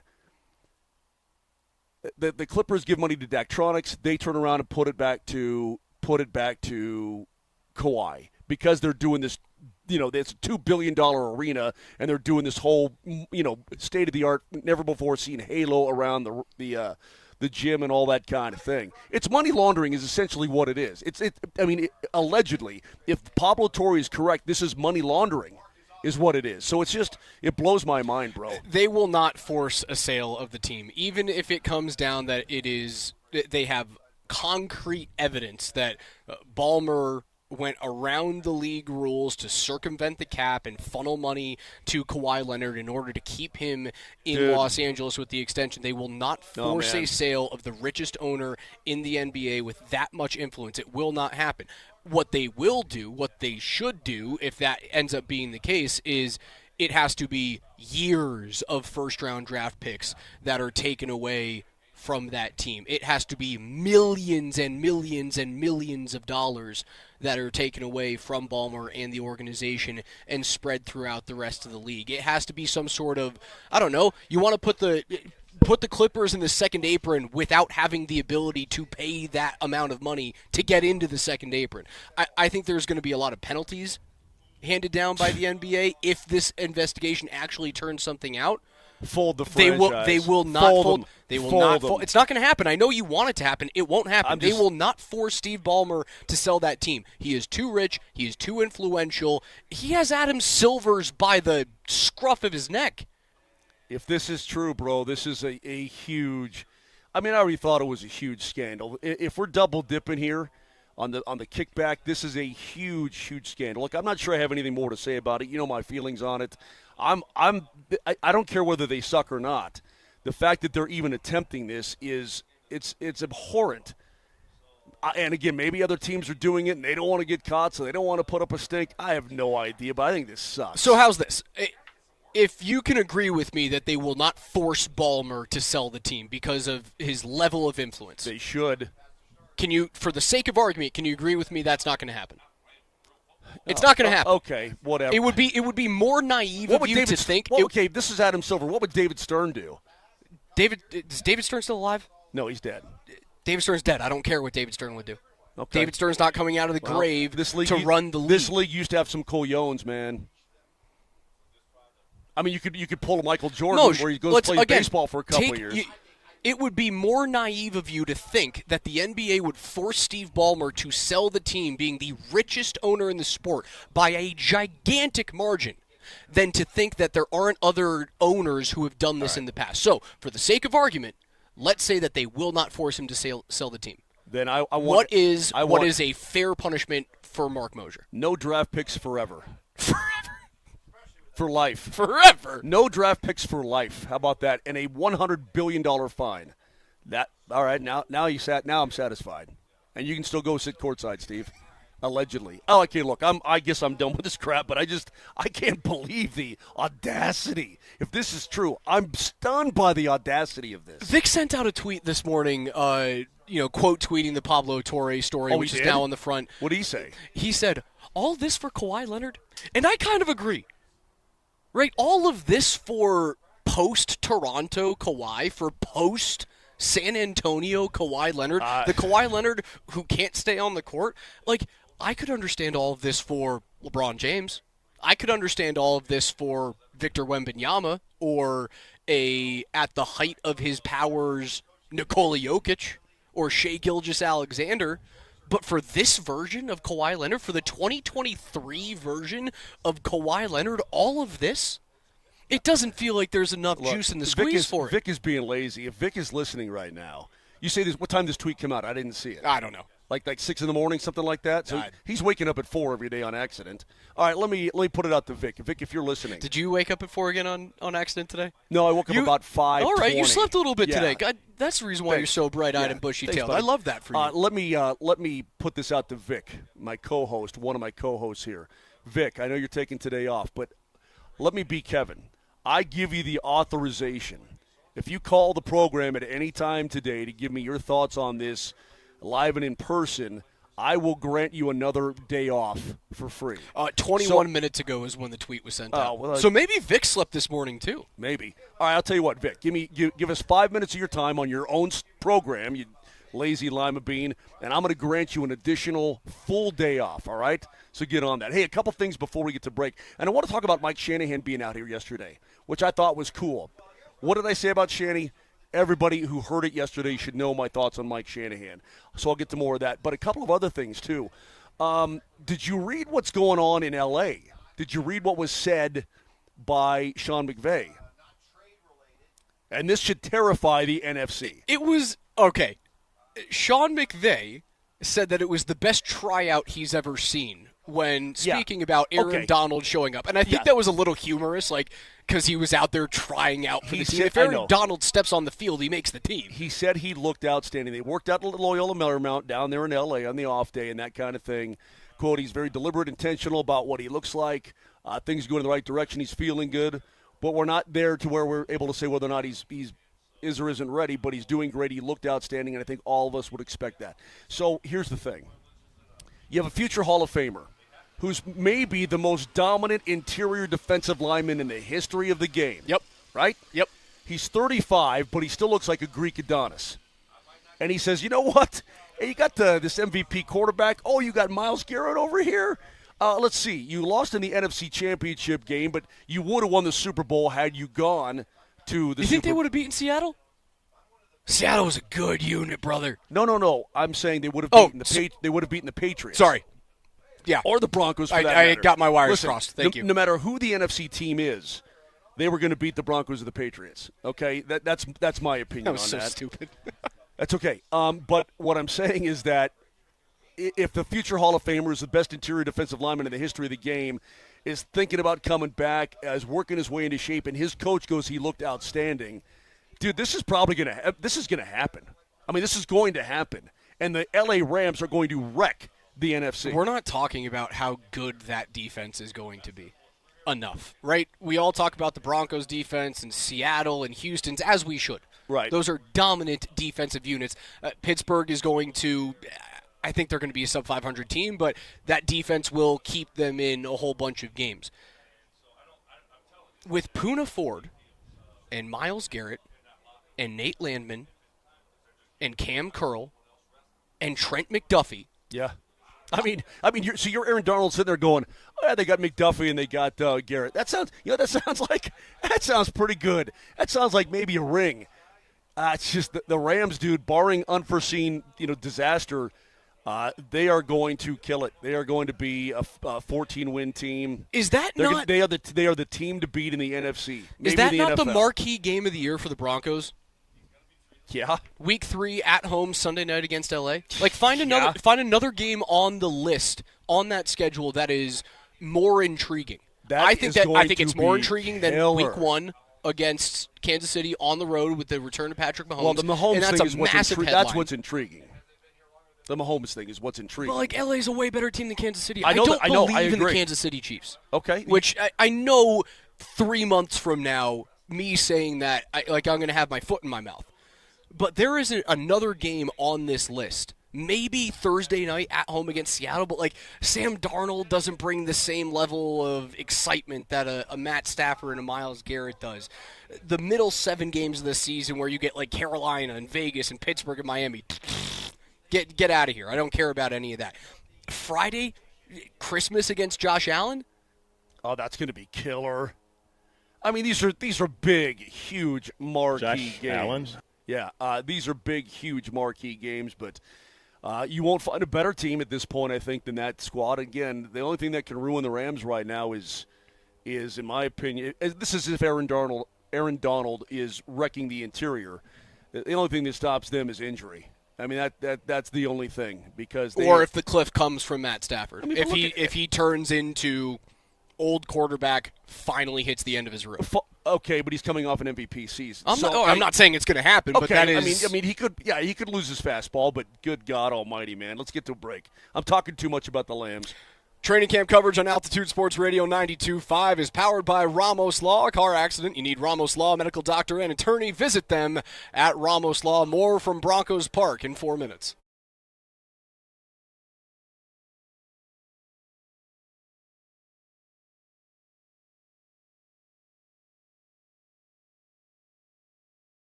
All right, so here's another problem I could not solve. The hose water outside. It was barely at a trickle. I turned the hose all the way up. Nothing was coming out. Something to do with the piping. I don't know what it is, the faucet, the piping. I called AAA. AAA service, plumbing, heating, electric. They came right out, gave me a window. They were on time, gave me an estimate that was fair, and fixed the problem right away. Then they gave me a full detail of what went wrong. Not that I could ever fix it. That's why I trust the pros, and I trust AAA. Call them today if you have any needs. Plumbing, heating, electric. AAAtoday.com. That's AAAtoday.com.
It's Altitude Sports Radio 92.5. Wine Time is coming to Elitch Gardens on Friday, August the 28th. That's just 3 weeks away. Great wine, music, and the perfect summer night out with friends. You can get your tickets right now at altitudesportsradio.com/wine. Have yourself a nice crisp glass of Savi B on what expected to be a hot day, I'm sure, at the end of this month. A hot day today. Friday, Broncos training camp 1 day prior to a controlled scrimmage. Scorch City, bro. Scorch City. It's going to be 100 degrees out here, man. Scorch City, man. Hey, you know what? Before we get to Mike Shanahan, and I want to talk about Shanny being out here, I love this because look at the field. What's it starting to look like a little bit? Like there's been football played on it? Because there's there's brown patches. You ever see Wimbledon like on ESPN? Yes. And so that's the court, a great point. So let's say center court's all green and it's lush and it's pretty and perfectly manicured. But by the end of the tournament, what the hell does it look like? It looks like the it looks like my front yard right now. It looks like the Raiders Stadium prior to Allegiance when they had to share it with the Athletics. Yes, it gets all brown. The baseline's ruined, right? And you can see where all the tennis players are running. I have an issue with that. Wimbledon it's the Masters of tennis, right? They play on grass. It's the Masters of tennis. Right. It is perfectly manicured. You have to wear white. You have to clap very, very quietly. You drink these beautiful freaking melon ball drinks. Dude, I'd be slamming brewskis. That's fine. No, you can drink Mid Julep's Kentucky Derby. You know what I mean. Whatever. It's all pomp and circumstance, and everything is neatly in its own row. In what world does Wimbledon not have roll-out fields, rather tennis courts, like they have for the Arizona Cardinals? That center court should be rotated so that when you're watching the final, it is a pristine playing surface. Bro, I think rather than the Coliseum in Oakland. Bro, that place is built like 150 years ago. And? Or something. I don't know. There's enough money out there. Okay. I'm sure they can dig up a handful of millions of dollars under Buckingham. If they had to build a new Wimbledon, perhaps that would be the case. But they ain't moving what they got going on right now. I can promise you that. But either way, I'm looking. The Masters would never. America would never. That's once a year anyway. But I'm looking. Hold on. In Wimbledon's not. They play Wimbledon 17 times a year. Yeah, but they play match after match after match after match on those grass courts. There's 100 golfers that go through Augusta. You're never going to get your wish. But I'm looking at the field, and you can just see that it's getting brown here and torn up there and all this kind of thing. And these guys have a big job to come and try to fill all the divots, and they're doing a pretty good job. But man, it's going to be Scorch City out here, and the field as camp goes on is starting to get beat up pretty good. Let's get to Shanny if we can, and Shanny being here. Mike Shanahan was out at practice yesterday. It's a travesty that he's not in Canton, being enshrined into the Hall of Fame. Here is Sean Payton on the former Broncos head coach. I think extremely. I mean, look, I could go into the nuances of football. My first year in the league, 97 with Philadelphia, John Gruden we had Beta then, had me cutting up 4 offensive teams, one being Denver. There was a game, you guys were too young, but they played Dallas, and Mike started getting into these, the tight end outside, Rod Smith, to get man zone reads. It was an empty package, and it was like Denver really had a good offensive game that day, but it was like that film wasn't available on computer. Like it was must watch. Like you had to get that game tape. So Mike, and then the coaching tree, and then the Super Bowls, every element of it fits. And just like the Broncos and Elway and the many members of that team, there's a chapter, a number of chapters that are attributed to that time frame, and so I'm looking at it really more in a microscope relative to what he was doing before anyone else was doing it. I love that. I love that out of Sean Payton. Absolutely adore that cut. Nelly, save that cut because we're going to play it again sometime here before the end of the day. We didn't ask Jeff Legwald about it yesterday, and because we were talking about the current Broncos, you know what I mean? But we'll get his thoughts on that probably next week.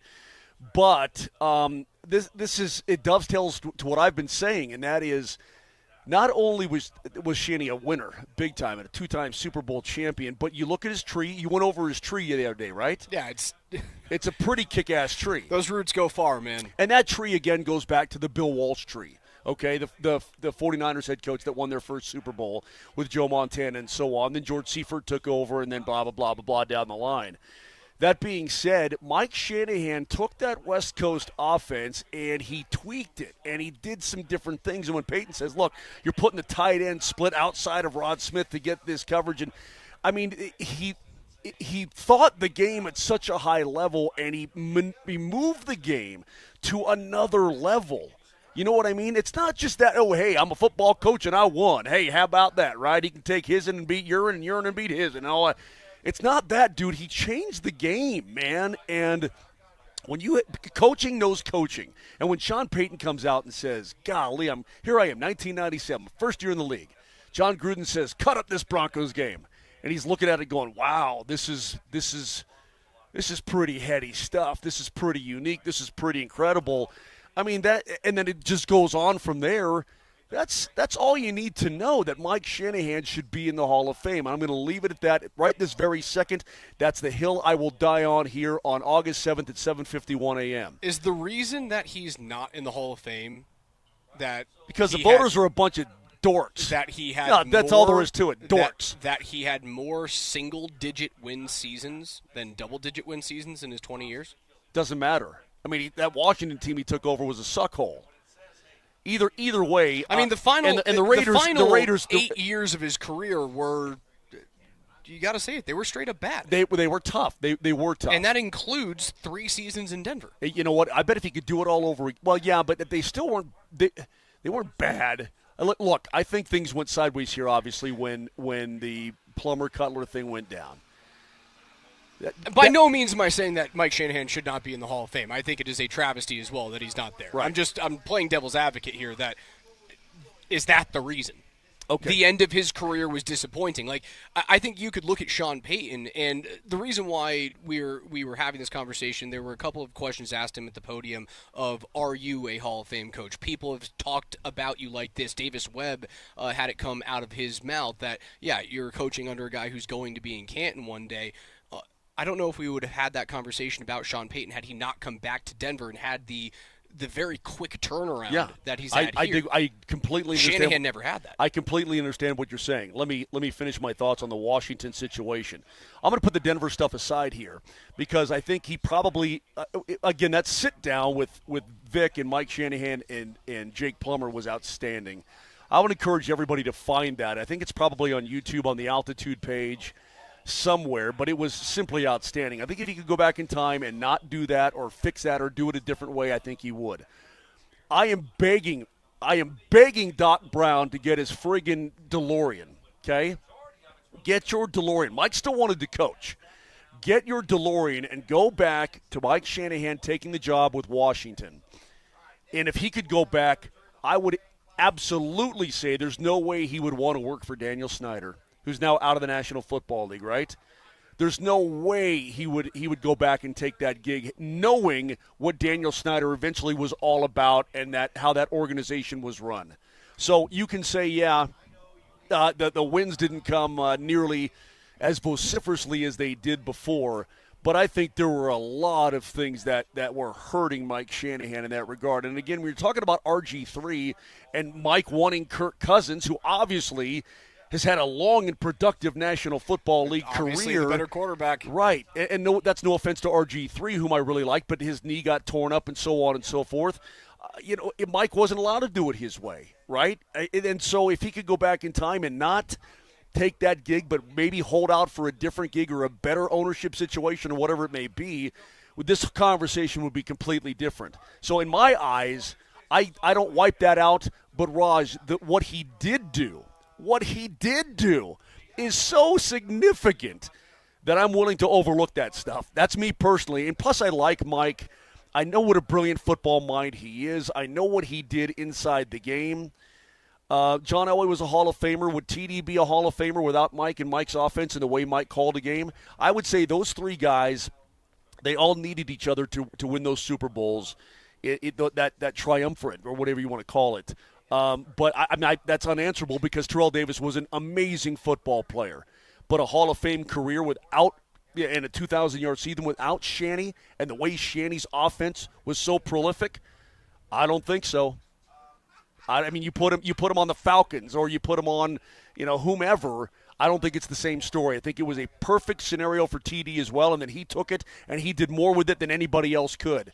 And he's a Hall of Famer, ain't no doubt about it. But I think the three of them together were simply brilliant. Altitude Sports Radio's training camp coverage this year brought to you by Ramos Law. We will hear more from head coach Sean Payton on the load management of his wide receivers. We will hear from one of those load-managed wide receivers in Cortland Sutton on the other side. Also, injury updates. Marvin Mims has a shoulder after a collision yesterday with Riley Moss, but did continue to participate in practice. Nick Benito was out there for a few snaps and then went and worked on his own as well. That and so much more coming up. Hour number 2. Moser, Lombardi, and Kane. Raj filling in for Kane are on Altitude.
Man, I just try to be a good soldier, man. At the end of the day, first off, buenos dias, how y'all doing? Good to see everybody. I just try to be a good soldier, man. It's a little different going into another season of my career, and I just try to be a good soldier. I had a lot of talks with the team, strength staff, trainers, coaches, whatnot, about what this plan was going into this part of the season. Last year, kind of got ran into the ground going into the end part of the season, and with us, ultimately wanting to get to where we want to get to, playing in February. It's a long season ahead of us. Just trying to make sure that the body stays as fresh as possible, as long as possible. And, I know everyone gets all anxious and excited about, ball is back, and we got opportunity to go see guys, see us go run around and everything. And the different narratives get drawn out, this and that, whatever. But like I said, I try to be a good soldier, try to be whether it's something that I want to do or not, I just try to be a good soldier so that, at the end of the day, I'm doing what's best for the team and, putting myself in the best position to be able to, have a fresh body going into the long part of the season. Good soldiers here at Broncos Park Training Camp 2026, brought to you by Ramos Law. Alex Ryan-Emmy alongside Mark Moser, hanging out with you guys up until 10, and then the Altitude Training Camp show 10 to 2 with DMac, Polumbus, Hastings, and Coach Mike Sanford. By the way, Altitude Sports Radio had the only live radio coverage of training camp last Saturday, and we will be back again tomorrow starting at 10 o'clock. Mark Springer and Dan Tanner will be live from the tent with full coverage. I was out here tomorrow. last Saturday watching practice, hung out with Spring and Dan, and jumped on with them and shot the breeze a little bit. That was good, so I would encourage everybody to tune in. Cortland Sutton, we started off the program earlier today talking about him in the wideout situation. And you got 5 soldiers in there. Okay, I like that. It's all good. But, Raj, can I ask you just a personal question, and I want your full honesty. Do you agree to that? Sure. Do you like to learn? I do. You do? Yeah. Well, I watch a documentary every now and again. I'll read a book. With my usual co-hosts. Not often. They have a predisposition to not want to learn. I can't read. Yeah, at times. But then they come around. They start to learn a little bit. Brett right now, God knows what he's doing. Probably having an IPA at 8:04 in the morning. But he's been watching. Baby. He's been watching presidential documentaries from like 1836 and crap. I mean, he's gone sort of down a crazy rabbit hole. So he is creeping up on 40, man. He's at that age. Here we go. So the ability to learn is a big thing. And from what I heard with Cortland Sutton right there, they learned from last year. He says, look, we get to the end of the season, and that's the way it is. Look, National Hockey League, how's the end of the regular season in the National Hockey League? How run down are guys? How run down is a team? Oh, they're ready to go. Those final 10 games of the year, which, by the way, the final 10 games of the regular season, especially if you are a upper echelon team like the Avs have been for a number of years, the final 10 games suck. So we're doing that, and then we're adding 2 more games this year. So the NHL goes from 82 to 84, which is nonsense. But at least the back-to-backs aren't as significant, and the bye week is back, and so on. But they do stink, and then you get rejuvenated for the postseason, and you go. But you get ground down toward the end. Everybody does, and that's what Sutton is talking about. I mean, they ever kind of run. I guess his term was we were kind of run into the ground or run down or whatever it was. But you could tell that they got it was tough. It was tough. That AFC title game was tough, probably on the bodies and the minds and so on. So you learn from that and you move on from that, and that's why you get 2 vet days off in a row. He's totally fine. It was nearly 3. It was 2.5. The Let's good. be very honest You know what? Good. That. If in fact, like I said, bubble wrap Cortland Sutton, bubble wrap him, and just leave like a breathing and feeding hole, okay, and then of practice for week number 1 of the National Football League season, man. Just put him aside. I don't worry about him one iota. There's nothing, literally nothing about Cortland Sutton that I worry about. Do you worry about Jalen Waddle? Do you worry about Nick Bonito? Do you worry about what happened to Marvin Mims yesterday? Or is this truly nothing to see here at training camp? I don't worry about them. They're total pros. Every one of those guys is a total pro. I worry about injury. Of course I do. You can't help but worry about injury, but that's what's so frustrating about things like that.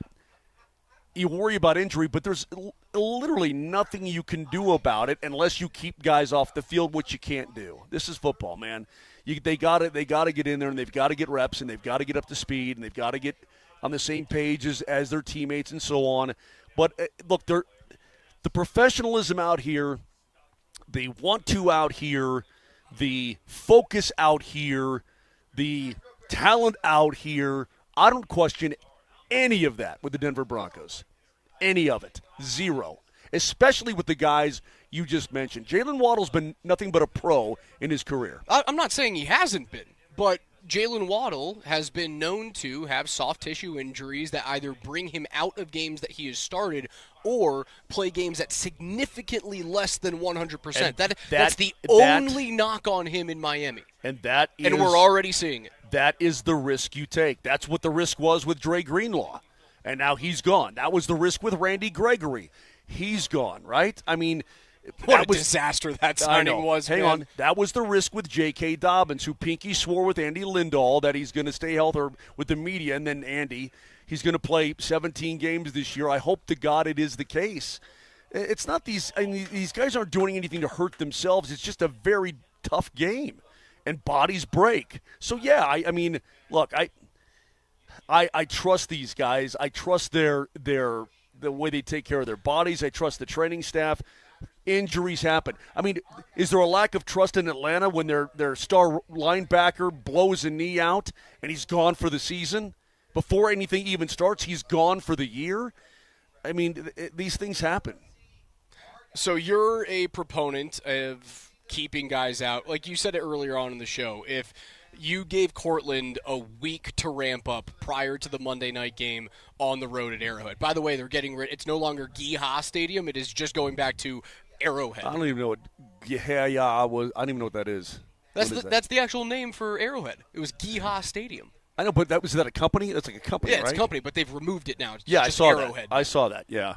It's like, what are they switched Heinz Field in Pittsburgh to something heinous as well. It is Acrisure. Oh yeah. What is it called? Acrisure Stadium? Yep, make damn Acrisure.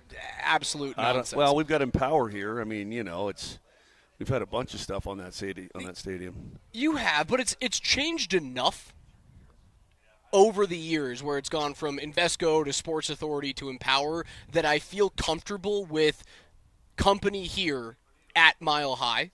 I've felt comfortable with that because it's changed so many times. Okay. Heinz Field was Heinz Field for like years and years and years and years and years. Yeah, and Mile High Stadium is gone anyway. Arrowhead's still there, but Mile High Stadium itself is just dust. All right, so you are a proponent of keeping guys out, and if Cortland had a week to ramp up, he's totally fine week one. They need to do it for JK. My question is today the day? It could be. Today could be the day, but why not do it with Bo? You'll never see it happen, right? The quarterback one's going to be out here every single practice, but if there is a guy on this team that we know if he goes down injured, they have no chance to win a football game, it's Bo freaking Nix. Why not give Bo a vet day? Why not give Bo a couple of days off where he's not on that ankle that was surgically repaired 2 times in the offseason? It's okay for Portland. Pretty boy quarterbacks don't need days off. You think – Bo's a pretty boy quarterback. Pretty boy quarterback doesn't feel that way.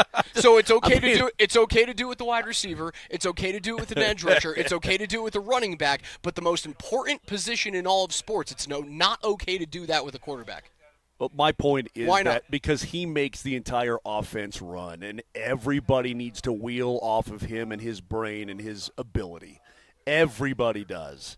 And a day without Bo Nix is a day of lost reps for everybody. It felt like it was a day of lost reps yesterday anyway. Cortland wasn't playing. He had Marvin Mims a little bit hobbled with a shoulder issue. Jalen Waddle is hurt. They have Luke Wattenberg not participating. They have half of the starting offense out. So why not look at Bo and go, hey, dude, handle the day off. Sam Ehlinger or Jarrett Stidham can come in. It's ridiculous that they don't handle quarterbacks the same way that they do in terms of kid gloves with a wide receiver who's 30 years old. I just explained to you why they don't. And incidentally, I'm looking at your face when you're talking right there, and that's a beautiful Pios hat.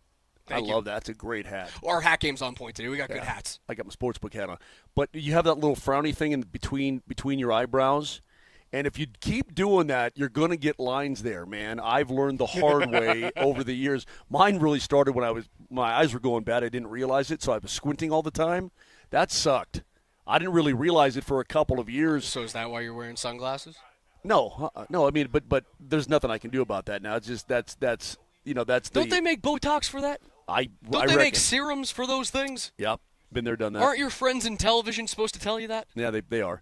That being said, I just done told you why the quarterback has to be in there. And number two, look, when I was out here the other day and talking to the show after us, what do we call it? The football fun time. The altitude training camp show. Okay. But yeah, football fun time's better. That's Kevin Shockey missed out on that. And I like football fun time. I looked at your partner, Mike Sanford, Coach Sanford, and I said, Coach, I mean, don't you just hold your breath between now and he's like, you should have seen the look on. I mean, if I could take a picture of him, because he's an expressive guy, right, coaches? He's an expressive dude.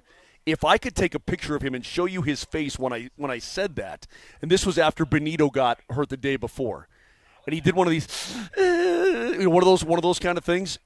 Coaches are terrified of that. I'm terrified of it. It is football. It's the way it happens.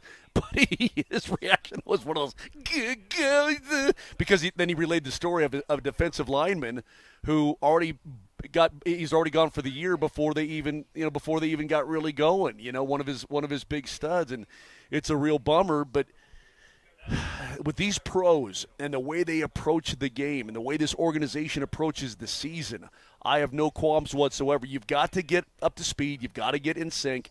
All of that is absolutely true. But with Courtland Sutton especially, that guy, bubble wrap, feeding tube, and bubble wrap.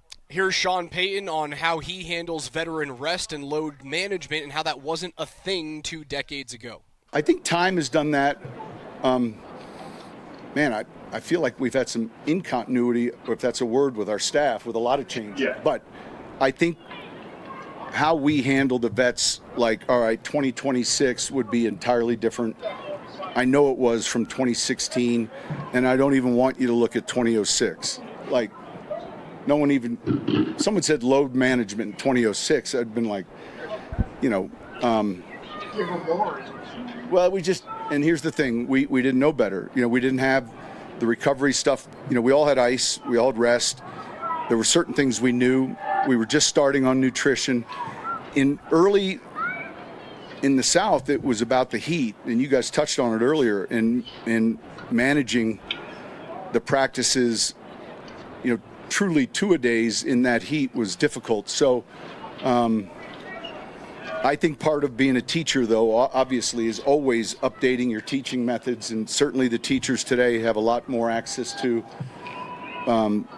different ways to teach a subject than they did 10 years ago. But yeah, the human physiology now, Raj, the technology with human physiology and these teams, you've seen it in hockey.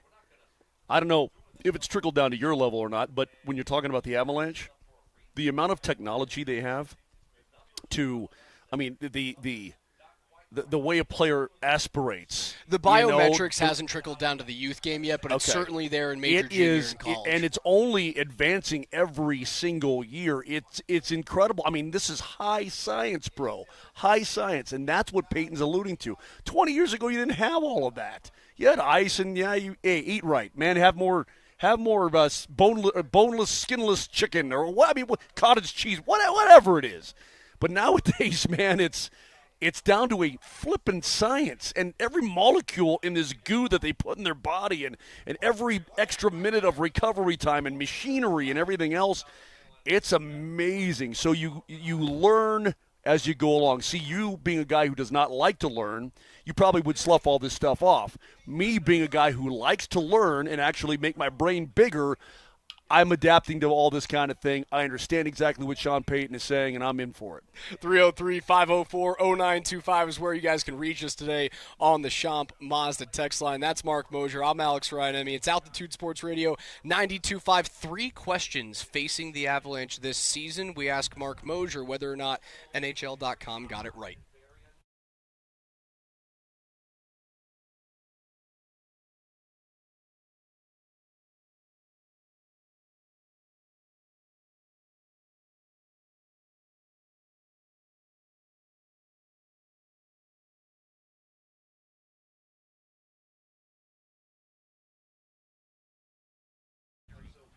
You know, guys, every day I talk to you about the Rocky Mountain Men's Clinic and what they've done for me. I had low testosterone some years ago when I had a yearly physical with my doctor, and I said, what do I do? And he says, you're just getting older a little bit, and how much you can? I said, well, I'm going to fix it. And so I went to the Rocky Mountain Men's Clinic. But let me talk on a personal level here about what they've done for me. I feel better than I ever have. My brain fog is gone.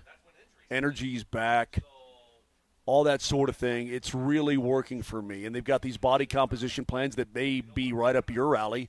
TRT, GH, peptides, NAD+, GLP-1, PDA, and more. But the people there are great, and it's super convenient. I mean, they take care of you. Everybody there is a total pro. We're talking about, certified medical people. They know what they're doing. And I've talked about technology with football and body recovery and all that kind of thing. They've got all of that for the average male dude. Just you out there. They have all the science themselves, and they are going to help you. So whether it's low testosterone, whether it's erectile dysfunction, whether you want to get on these advanced medical strategies, whatever it may be, give them a call today. There's one by you because they've got 5 locations here in Colorado. Here's the telephone number, 720-440-7900. Don't be shy. Don't be worried. A lot of guys are in there getting fixed. I'm one of them. 720-440-7900, or find out everything they do and see exactly what I'm talking about by going to RockyMountainMen'sClinic.com.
Take us wherever you guys want to go on the Altitude Sports Radio mobile app that's powered by the Wilhite Law Firm. They're injury lawyers. Go to WilhiteWins.com. That is WilhiteWins.com. Raj alongside the Moj live at Broncos Park Training Camp 2026. I was having lunch about a week ago, and the show was on TV, right, on the replay on Altitude Television. Yeah.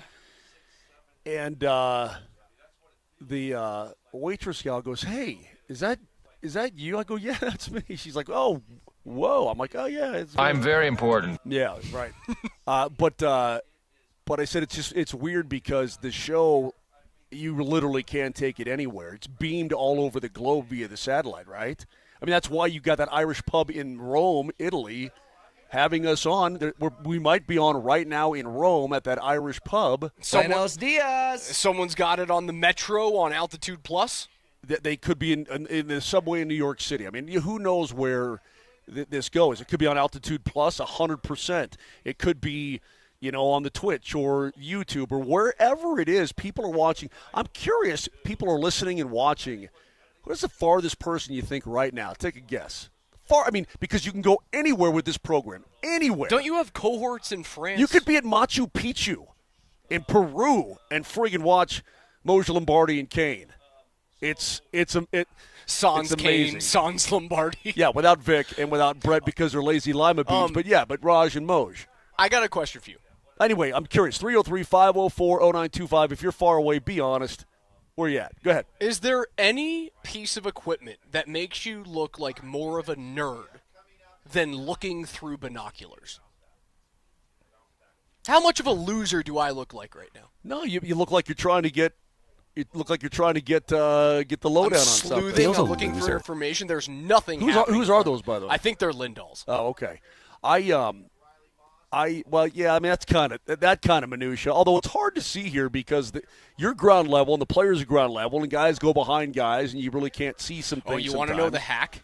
What's that? The hack here. So the brand new facility has certain pieces of the old building that are now repurposed. Incorporated into the new one, right? So they've done a really good job about this. You mean like that far patio over there by the field house? Yeah, but we can't get over there, right?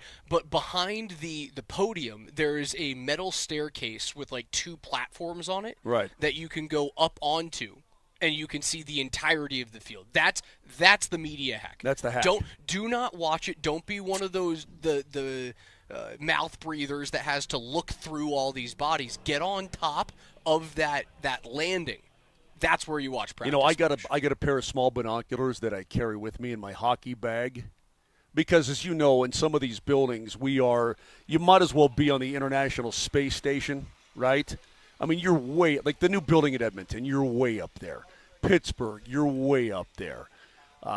New Jersey, you're way up there. Poor Connor in Dallas, that enormous dome there. Tough one.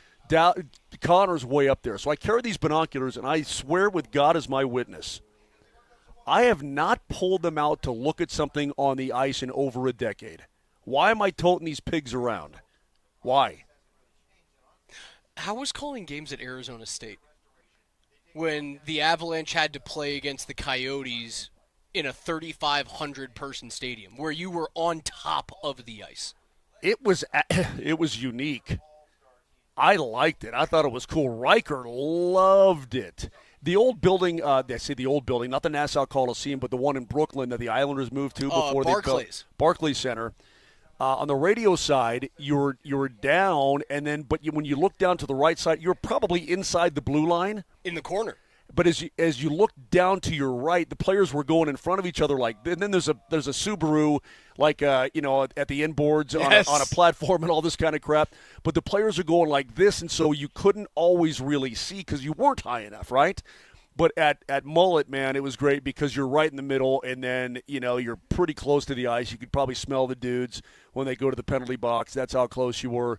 It was pretty cool. This one from the 576, not across the globe, but I listen every day from Duluth, Minnesota. Josh says I'm in Longmont, which feels like another planet away these days. Jeremiah, a daily watcher and listener from northern Vermont, Vinny says his son is in Italy right now listening to us. That's awesome. Talk about Broncos I love practices. it. I love it. Hey, Via Italia. I mean, I love Italy. The 345 in Iceland actively listening. That's fantastic. Thank you, guys. Appreciate it very much. My buddy Peter Burns, ESPN, SEC Network, he texted me one time. He's like, I'm sitting here in the airport in Birmingham, Alabama, and I'm watching you clowns do your thing. I'm like, it's pretty crazy, man. This show can really go anywhere. We were talking about the Broncos, and we were talking about, the dog days of camp here. We're going to start to get into those a little bit. You wanted to talk a little bit. Cortland Sutton's fine, but more on the wide receivers. One thing I don't like, Raj, is when you have too many guys out and you really can't get the quality reps that you truly want. That's the offense. That's when That's when it becomes a problem because, again, everybody wheels off your quarterback. And your quarterback wheels off everybody else. Now, finding more chemistry with Pat Bryant is great. Finding more chemistry with Franklin is great if you need it. Finding more chemistry with, different tight ends. Okay, all of that I think is good. But you want that first team offense to be able to be really cohesive. And there's plenty of time to get there. It's just that I'm sure that Sean Payton would tell you every missed rep with your number one guys, it probably annoys him. Doesn't bum him out or he's not concerned about it, but I'm sure it's annoying. Bo looks annoyed. Yeah. Yesterday, yeah. Bo looked frustrated. Not having essentially three of his wide receivers in his starting center. Yeah, this Mims thing, I mean, he continued on. But again, if you started to run into problems where you've got, Waddle's going to be out, 4 to 5 days. Sutton was, we're talking about kind of 2.5 days off, that sort of thing. I would fully expect him to be out there today and obviously participate coming up tomorrow in the scrimmage. But, Mims did not miss any time yesterday. Right. He was out there. There's a concern about the shoulder. He went down with a play with Riley Moss. He threw his helmet, but he didn't miss anything. Oh, speaking of Riley Moss, I want to get Nelly, if you could get the Sean Payton cut on Riley Moss ready, that'd be great. Or the couple of cuts on Riley Moss. But that would be the only concern, is that those reps aren't coming, that cohesion is just a tiny step behind. That's where I'd be concerned. But right now, Raj, look at me. I'm sitting back here in my camo shirt, and I'm just hanging out on a beautiful Friday at Dove Valley. I got no concerns in the world with that in that regard. I mentioned before the break, NHL.com does 32 teams in 32 days to walk the National Hockey League up until their training camp. We're still very far away from the Avs playing games. September 30th is the earliest start in Avalanche history, where they will host the LA Kings. LA Kings. Shocking. It's always the LA Kings. Yep. And their three questions surrounding the Avalanche this offseason are in this order. Number one, what's going on with the Cale Makar extension, and will he sign it this offseason? Will Cale sign an 8-year deal this offseason? I think only Cale knows that. What do your loins tell you? My loins tell me that he's going to be an Avalanche for life. I can feel it down in my You're still not bones. answering my question. You're doing a really great job of impersonating a politician. There's a lot of runway here, Raj. Look, you don't want the distraction to happen inside the regular season, but the Avs have done deals inside the regular season a lot. Now, if it's done inside the regular season, you cannot get an 8-year deal done with him. Right. That goes away on September 9th or something like that. I have absolutely zero concern that a deal will get done. That's me personally, because Joe Sakic said he's going to be an Avalanche for life. They're going to pay him what he's worth. And again, or they're going to pay him what he wants. Now, what does he want? I don't know. If Cale Makar was on the open market right now, Raj, what could he command per year? 18 to 20. Right? Yeah. Yeah. So is it getting done? Well, I don't know. Answer my question. You should run for office. How the hell would I know if it's going to get done? I don't know. How the hell would I know? I would tell you right now, Raj, it's all up to Cale Makar. And I'm not a mouse living in his pocket listening to every discussion he has with his agent and his family and everything else. That's not me, but I have – okay, yeah, it's going to get done. And if it doesn't get done, don't hold it against me, but I'll give you an answer. I won't hold it against you. That's all I want. It's going to get done. That wasn't so hard. But, I mean, how would I know? I can't get in his head. I am not him. Question number 2, is the goaltending good enough? Now, Absolutely the goaltending is the same exact thing it was last year. It's enough. It did let you down in the postseason when you ran into that. It was a buzzsaw. Regression hit very hard. Obviously, the injuries to both Kale and Nate hurt you, but Scott Wedgwood and other guys too. And others. Scott Wedgwood was not the version of Wedgie that you saw during the regular season in that series. Blackwood came in. I thought he was pretty good in relief, but it just wasn't. The whole play the hot guy didn't seem to work when it mattered the most. You live and you learn. I mentioned the other day that I was watching, my buddy Tommy Oswald texted me, hey, I'm watching Game 6 against the Lightning in 22. Don't tell me what happens. It's on altitude.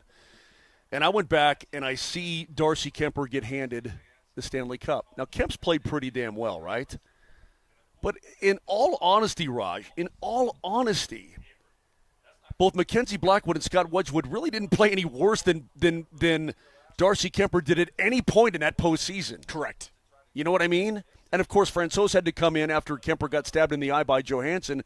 But the goaltending overall wasn't any worse at all this postseason than it was that postseason. I think statistically, Kemper, and I don't want to slap Darcy Kemper across the face, statistically it was the worst goaltending performance from a Stanley Cup winning netminder since Grant Fuhr back with the Oilers. This team does not need Sorokin to win. Hey, the problem was they couldn't really score goals at all against Vegas. No, they could not. You know what I mean? So that's where it's at. And so everything just sort of fell apart for a variety of different reasons in that Western Conference final. And that leads you to question number 3. So the answer is, yeah, the Jennings winners, they're more than plenty. Right, and I thought, look at who won for Carolina this year. Brandon Bussey, yeah, was the starting netminder for Carolina. I think the years of needing the Andre Vasilevskis, it's funny I'm going to say this name because he never won a cup, the Henrik Lundqvists of the world, needing that goaltender, I think it's come and gone. It's kind of gone the way of the running back in the NFL is find a good tandem. Maybe one guy is a true 1A and 1B, and I think you're going to start going back to that this year with Blackwood getting the majority of the starts and Wedgwood. Well, he's going to come into camp healthy, and right. and that's going to make a difference. But I have full confidence in Wedgie too, and so does the team. It brings us to question number 3. You mentioned, they couldn't really score goals against Vegas. That's the reason why they died. Question number 3 on NHL.com there are a lot of mitigating circumstances for that. Go ahead. How does the power play get better? I knew you were going to ask me that. Because when Sakic had his press conference at the end of the season, it was, there were some numbers that looked a little bit better. Nazem Kadri was there. I don't feel as though Naz at this point in his career is the left-handed shot on the right side that's going to fix everything. They didn't necessarily go out and address that issue. Is it Jaden Schwartz? Is that the guy? Is it one of the young kids they got from Nashville? I think he's going to help. I knew you were going to ask me this, and my brain has been spinning on this. Raj, look me in the eye. Raj, I don't know. And I say I don't know because from Bennett through Hackstall to now, and this fly I know is driving us absolutely insane. I don't know. You look at the personnel. You've got Kale running the point. You've got Nate, and you've got Marty, and you've got Kadri, and you've got Gabe who will park his big old fat butt right in front of the damn crease, right? I don't know, Raj. Sometimes it's a feel. Sometimes it's a hesitancy to shoot. It's overpassing. I think that's your answer. It's overpassing. On any given power play, I think it's anything. It's any combination of them. But what I think if you want to fix the power play, or you want it to be, let's say you want it to be clipping along 7th in the National Hockey League. With that personnel, it should be top 5, should it not? Should it not? It doesn't even need to be top 5. I know. I'm just saying. Nature's Kadri, Landy, McCarr, and McKinnon. Those are brilliant hockey players. But where's the puck stop? Why does it stop? Why are you passing it on the perimeter on any given power play? And then there are power plays, Raj, where they'll pound the puck. They'll get 6 shots on a power play, right? 6, 7 shots on a power play, and you know what? Dudes make diving saves, and it's off dudes off his mask and into the net. I mean, you're like, are you kidding me? So it's not any one thing. So my general answer is I don't know, unless you break up that unit, unless you take Natchez and Kadri off it and you put Schwartz out there. But they've tried McKinnon on the other side. They've tried McKinnon down, goal line extended. They've tried all these different things. I don't think it's a personnel issue. I really don't. I think that same unit if you keep that unit the same and simply mandate that the puck gets shot from the top of the umbrella. You wanted to get shot from the top. Stop. It starts and ends with Cale Makar refusing to shoot the puck from the top. And as a result, teams did not respect Cale when he had the puck at the top, which is shocking because he's the best defenseman in the world. And as a result, you could stay to the outside, you take away the one-timer from McKinnon, and once the puck went from the middle to the outside, you were able to start pressuring the puck as a penalty kill. They did not shoot the puck with the most talented power play quarterback in the entire world. It's not personnel. It was execution and failure to shoot the puck from the top. Okay. That's my answer. You want the puck to the front of the net? Put 84 out there, put Burns out there, and put Cale in the second unit. Would you ever think about doing that in your life? The answer is no, you would not. But let me tell you something Brent Burns can still do approaching the age of 42. He can pound that puck to the front of the net. He can still shoot the pill, man. He can and you know what he does? And I've watched his career, and even at his, quote, advanced age, I've watched him intently. Raj, he's also, I mean, he'll just pound the puck, but he gets it through. And even if it's not on net or it hits a guy in front or it's off the end boards, the puck is getting through, and then it creates chaos is what it does. You would never, ever in a billion years take Cale Makar off the top power play unit in a billion years. And Burns is sneaky about it, too, and he gets it by those first shin pads, Raj, and then things can happen. And he shoots when you don't expect him to. The unpredictability over his career has been awesome. You're never taking Cale Makar off that top unit, so I don't know what else to tell you. Those are 3 questions around the Avalanche this offseason. Mark Moser, Raj filling in for Kane today on Moser, Lombardi, and Kane. Vic is out from 10 to 2. Don't miss any of it. The best training camp coverage in the state. And with here I am. DMac, with Hastings, with Polumbus, and Coach Mike Sanford on the other side. Oh, by the way. This fly is going to be dead by the time we get back, number one. Number two, do you know how much time I've spent today researching Daktronics? I hate myself for that. Oh, by the way, and more on the Kawhi Leonard situation and updates from Broncos training camp on Altitude 92.5.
Oh, by the way, Moser, Lombardi, and Kane live from Broncos Park, Training Camp 2026. Join us today on the Shop Mazda text line. One price, one person, 1 hour at 303-504-0925.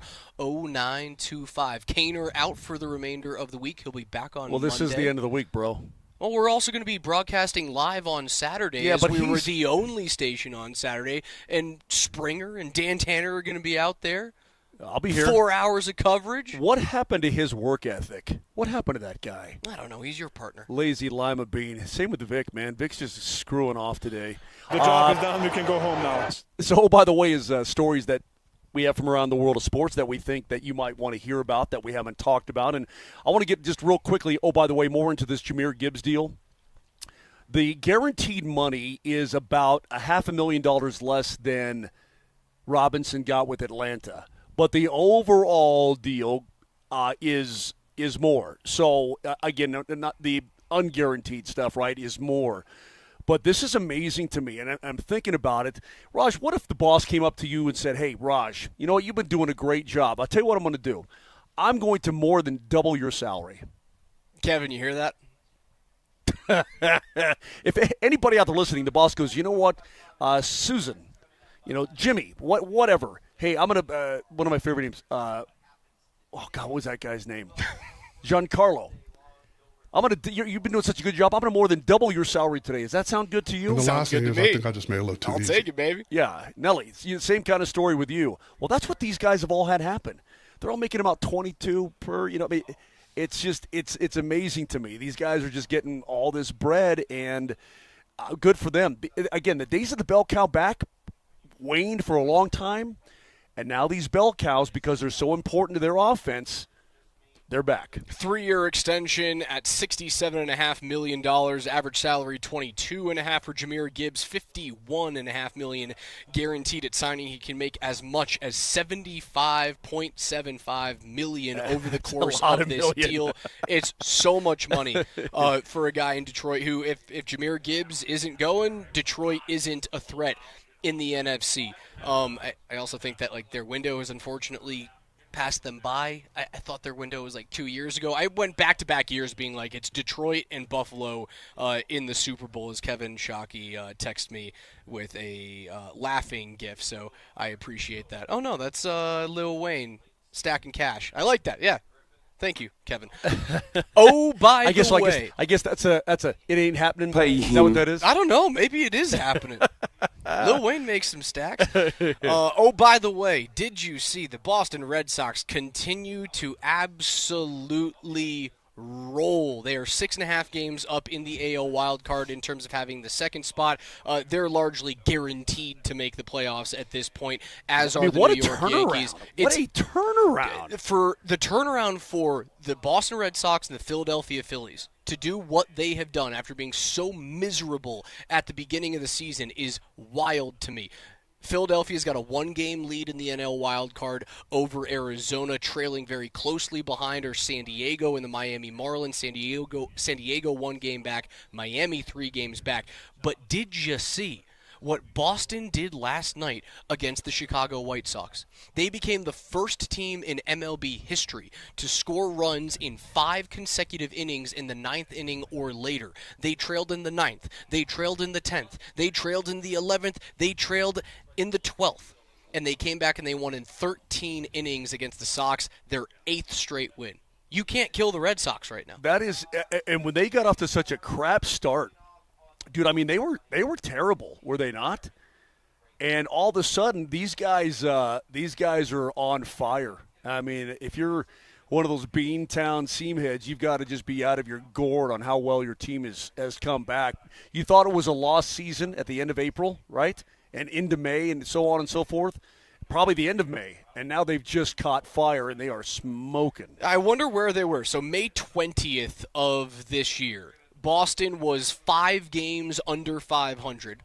They were 11.5 games out of the division lead and one of the worst teams in the American League, and they have turned it around. They're 6.5 games up in the wild card. Again, virtually guaranteed to make it if they just play 500 ball from here on out. Nelly, you got anything for us? I've got one. You got one? All right. Hang on, Steven. Hang on a second. Wait, Steven, don't forget to make a wish. We didn't get to this, but I wanted to get to this, and I'm trying to find the exact date. Where is it? So I guess it was probably 3 days ago. Do you know who Taylor Trammell is? He's an outfielder for the Houston Astros. Is he related to Alan Trammell? Well, Alan Trammell. Trammell? And this is Trammell, and the answer is no. Okay. They're not related. So they're playing the Blue Jays. You just talked about the Sox doing something that had never been done before. Yes. This This is something I have never seen before in my entire life. He hits a long fly ball to deep right center. Is this still Minute Maid down there? What the hell's the name of that he's show? very much not related to Alan Trammell. Yeah, that is correct. So he hits this long fly ball, excuse me, to right center. The outfielder makes a leaping catch. He leaps for the ball and he makes the catch, right? But then he just kind of, Trammell thinks it's gone. And he does his home run trot all around the bases. He rounds third and he's just, skipping home. And he gets to home plate and everybody's like, he's like, where's everybody? There's no high fives. And he looks and they're like, dude, you're out. It's an out. He points to the sky, kisses for God, and there's nobody there waiting for him. He thinks it's a home run. He's like, oh, wait, he caught it? I think it's Jeremy Pena who's waiting for him on deck, and he looks to go dap up Jeremy Pena, and Pena looks at him in the eyes and just walks straight past him to home plate. Dude, have you ever seen a guy That's pretty good. hit the longest fly ball you could in the ballpark, not realize it's been caught, and he does his home run trot, gets to home plate, and does the, kiss to the sky and God thing? I don't and want then to kill there's the nobody guy. there waiting for him? I don't want to kill the guy. That's a homer in 25 Major League parks. The guy made the catch, bro. I've never seen that in my entire life. If you haven't seen it, folks, is it not hysterical? Is it not good. funny? Now, the one thing that I will say about this. What? It wasn't a robbed home run. No, it wasn't. It wasn't like he went over the yellow line and brought the ball back. He had to jump up, I don't know, against the fence. A couple of feet against the fence. It was not a robbed home run. At the very best, that's a triple, probably a double. Yeah, dude thought it was gone, and he had his home run trot. I can't believe he did that. What a nerd. Nelly, what do you got for us today? Oh, by the way, sometimes I fill in as trivia host for Stonies. Oh. When they do bar trivia. I've done it a few times at the location on Lincoln. I love a good bar trivia. Last night I was hosting trivia at the Sloan's Lake location of Stonies. We love Stonies. And when they asked me to fill in, I said, look, I can rock a mic, I can riff, I can read the questions, but I am bad at grading. Don't make me do math. You get me someone to come with me and add up everyone's scores as we go. So they got me a grader, a ringer. She was great. Yesterday I was chatting with her, getting to know her before trivia. We're just making small talk, and I told her I work in sports radio, and she says, oh, that's cool. My dad works for ESPN. I said, really? She goes, yeah, he covers football. He's mostly a college football analyst. And I'm thinking, who do I know that fits that bill in Denver? Yeah, so I said, what's his name? And she goes, Tom Ramsey, the former UCLA and Patriots quarterback. So now, all right. So now I bring up his Wikipedia page, and I'm going down this rabbit hole, and so she's sitting there, and I'm going, oh, man, your dad won a Rose Bowl in 1983, and he was the MVP? Oh, my God, your dad's in the Rose Bowl Hall of Fame? And I just start nerding out and, rattling off all these stats, and then she just goes, oh, yeah, I always forget that, my dad's Googleable. He's Googleable. He's also part of, the greatest quarterback class of all time. Absolutely. And also, speaking of trivia, here's a cool fact about him. He was the last New England Patriots player to wear the number 12 before Tom Brady. Oh, that's interesting. Talking I like that. about bar Way trivia, to Steve Nelson. Look at Steve getting with a side gig there, getting a little scratch. I like it. Hey, I got one more. Actually, I got one too. Can I quickly ask you one more Sure. pop quiz about him? So, yes. Do you know, in high school, he played in L.A., he played for JFK High School in Los Angeles. His crosstown rival high school was Granada Hills. Do you know who the quarterback? John Elway. John Elway, yes. He used to face John Elway in high school. That's a tough draw. That's kick-ass. That's so cool. That's awesome. One went to UCLA, one went to Stanford. Oh, by the way, who's the leader of the Wyndham Championship right now in South Carolina? Sahith Or, sorry, North Theegala? Carolina. I don't know. I know Sahith shot 28 on the front and then parred out. Do you know who Ben James is? No. Ben James shot 62 yesterday, which was good for that. I guess that's 8 under par is what it was. Yeah, 8, because it's a par 70 there. And today he's 3 under. Ben James. He's 23 years old, dude. These guys on the PGA Tour, this kid is ranked 140th on the planet. Not on the planet, 140th on tour right now. He's a rookie. Yet these kids, and we saw the other kid win a couple of weeks. These kids, I thought I knew golf. I don't even know golf anymore. Who the hell is Ben James? Who is that? He does have a forgettable name. Well, I'll tell you who he is. He's the guy who's leading the friggin' tournament. Go ahead. By the way, before we get out here, did you guys see this? A Florida restaurant, shocker, it's a Florida chop house, is now offering diners the opportunity to have a meal completely in the nude. They have nude dining nights the first Monday of each month beginning in July of... Wait, so you're eating dinner with your junk out? Guests are served premium steaks by a clothed staff in a private setting with tickets priced at $250 for men and $150 for women, so you can have a rump roast while getting your rump roasted. No. Thank you. The last thing in the world I want to see is a naked Steve Nelson at the table next to me while I'm trying to enjoy a nice steak. No, absolutely. You'd like that, wouldn't you? No, absolutely not. I'll pass all day, all night, and twice on Sunday. It's not the way to think about. It's not the way to think about a loin cut. Okay. Every pun you can come up with, you better get it out now. Come I ain't on, talking about this come anymore. on. 303-504-0925. More from Broncos training camp, and I guarantee that we will not do the next segment. I'll have the eel, please. Ew. I know, it's gross. I guarantee we won't do the next segment in the news. That's Mark Moser. I'm Raj. It's Altitude.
Training Camp 2026, powered by Ramos Law. It's Moser, Lombardi, and Kane. We'll have drunk takes coming up in about 45 minutes. And when we are not out at Broncos Training Camp, you can spend your late mornings with myself and Coach Mike Sanford on the morning sprint, 10 to noon, brought to you by Williams Jewelers of Englewood, where Colorado shines. Find them on the corner of Bellevue and Broadway. Love that corner. Absolutely love that corner. Hey, you might want to scoot over. Good concrete. Scoot over a little bit. Here we are at Broncos Camp today. Last night was the Hall of Fame game, and it seemed like every quarterback last night, Raj, got off a little bit. Every guy is like, hey, man, I want to go get me some, including Haynes King, the former Georgia Tech quarterback who, I mean, he lit up the Buffaloes last year in their game between the Yellow Jackets and the Buffs, but Haynes King is that dual-threat guy. Not only did he go 21 of 34 last night for 180 and 2 touches, but he also ran the football last night.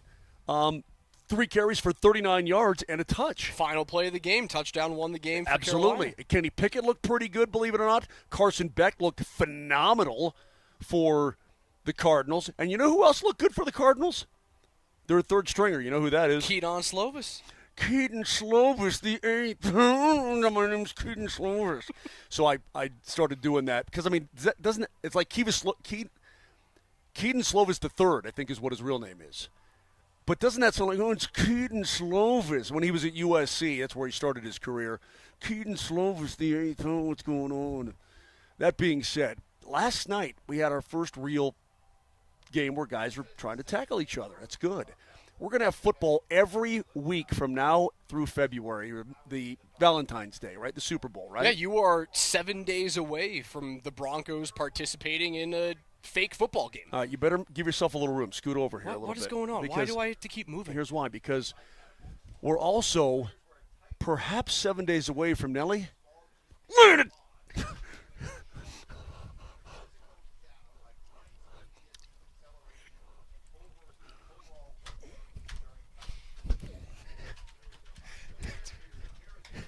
Laying it down. Oh, baby. I can't wait. Now, Nelly, what was my record last year? Did I suck or was I okay? Do you recall it all? You remember how last segment I told you I don't like doing math? I have no idea how you did, Moj. Yeah. I mean, I'll tell you what. If we're grading your ability to pick football games on the same scale that we're using to grade your ability to do rock hands and lick your fingers, then you knocked it out of the park. Yeah, see, it's the fingers and the drumsticks. They go hand in hand. Now, I can play that opening lick from Warren DeMartini, but beyond that, dude, I stink. But I can play that opening lick to lay it down, which is like one of the best licks in the history of rock. I do appreciate that you were going to hit me in the face. Yeah. What does the bear say? What did she say about I forget what she said. Why would I know? Yeah, because why would I know what your wife said about something? Yeah, it was something about something. Lay that down. There we go. That's what it was. Fantastic. So I don't want to. I'm so excited about the return of football. I'm happy to be out here. It's a beautiful day at Dove Valley. This is great. But do we dare even think about laying anything down in the preseason? I think the answer is probably no.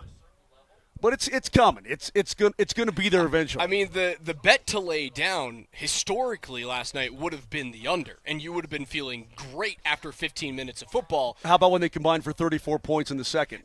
And then you were screwed after that. Like, there was no defense in that game. But you know what? Like, I know. I've been a hater of Carson Beck for years, a non-believer. So is Brett. You know, I don't know if Brett's a hater, but Brett maybe is not a believer. Maybe it's because he took the money and went to Miami and so on. I don't know.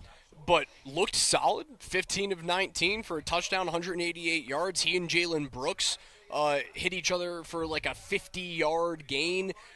Jimmy Horn Jr. looked good for Carolina. Now, you're not playing against any studs in that game. It's a lot of twos and mostly threes. Right. In the hall. We remember how worthless of a scrimmage that was when the Broncos played in it, 5 years ago or whatever it was.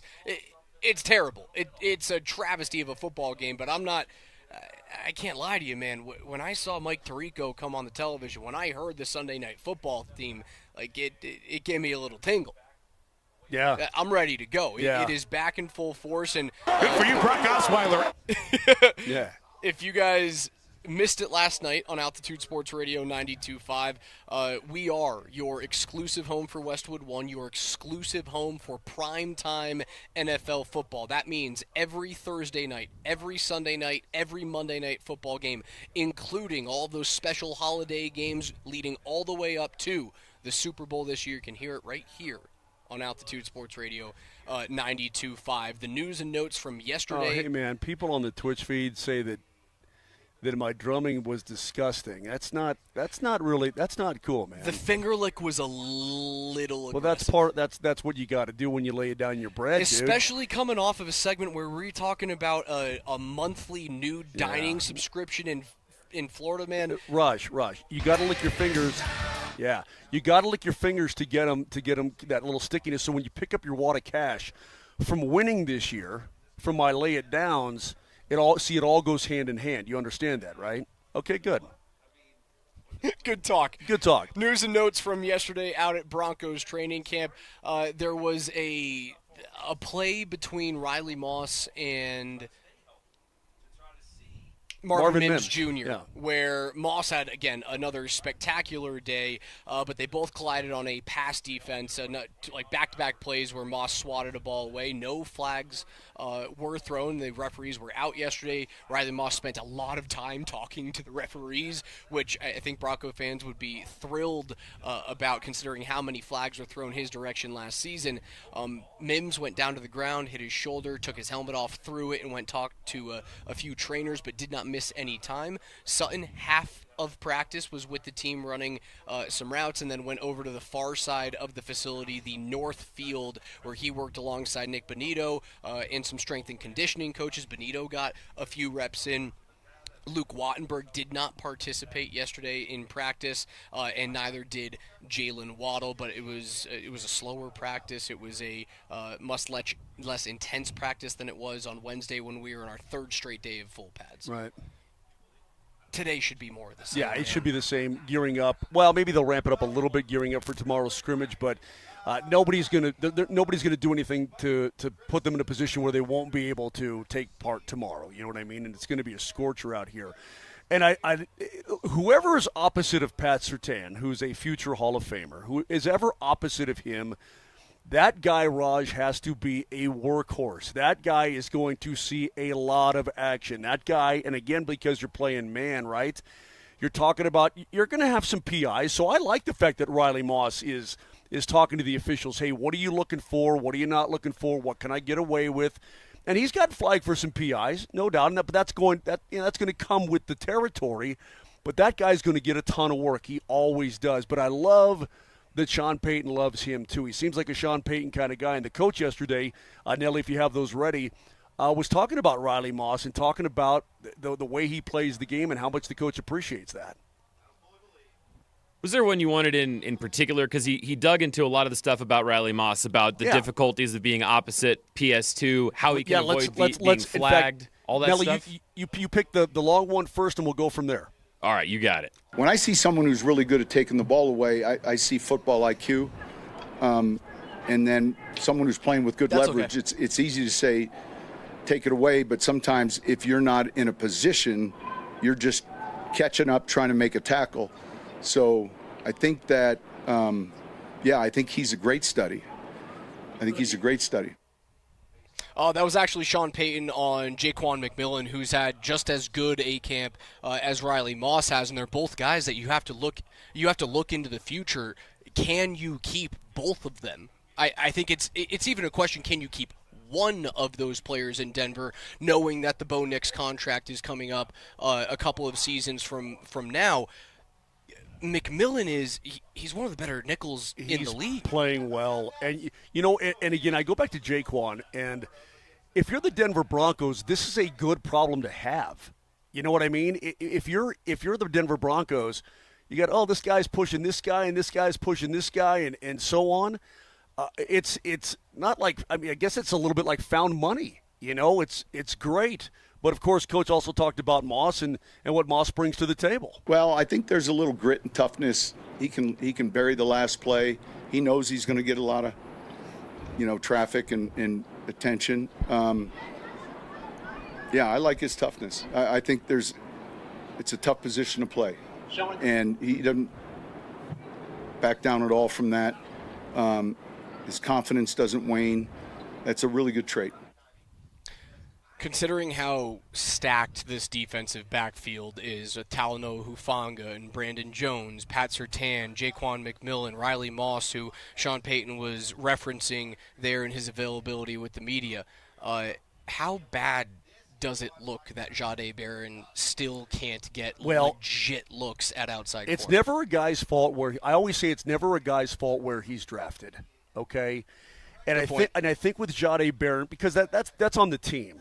All right. When I look back, like at Tyson Jost, 10th overall pick for the Avs, is it his fault he was drafted 10th overall, or is it the Avalanche's fault that he was drafted 10th overall? Yeah. Would the career of Tyson Jost look better if he was a 6th rounder or something, or even a third, 2nd rounder, whatever? Right. So I think what exacerbates the thing with Jahdae Barron, and again, he's only a second-year guy, but the problem is that Jaquan was an undrafted free agent. Okay. He's an undrafted free agent, and he's been in the league now. This will be, I think, is this his 4th year? Something like that.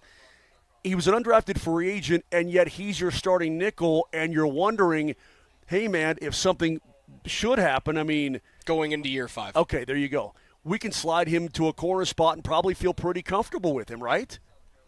And that's great on Jaquan's part because he's earned everything he's gotten. So it kind of exacerbates the, hey, why can't your first-round pick supplant a guy who is an undrafted free agent but has been in the league for 4 years going into year number 5? Now, guys grow at their own pace and so on and so forth, and maybe it's a lot of teams' fault that they didn't draft Jaquan McMillan, that now here he is as a starting nickel for the Denver Broncos and could get playing time, could get some PT at the corner spot.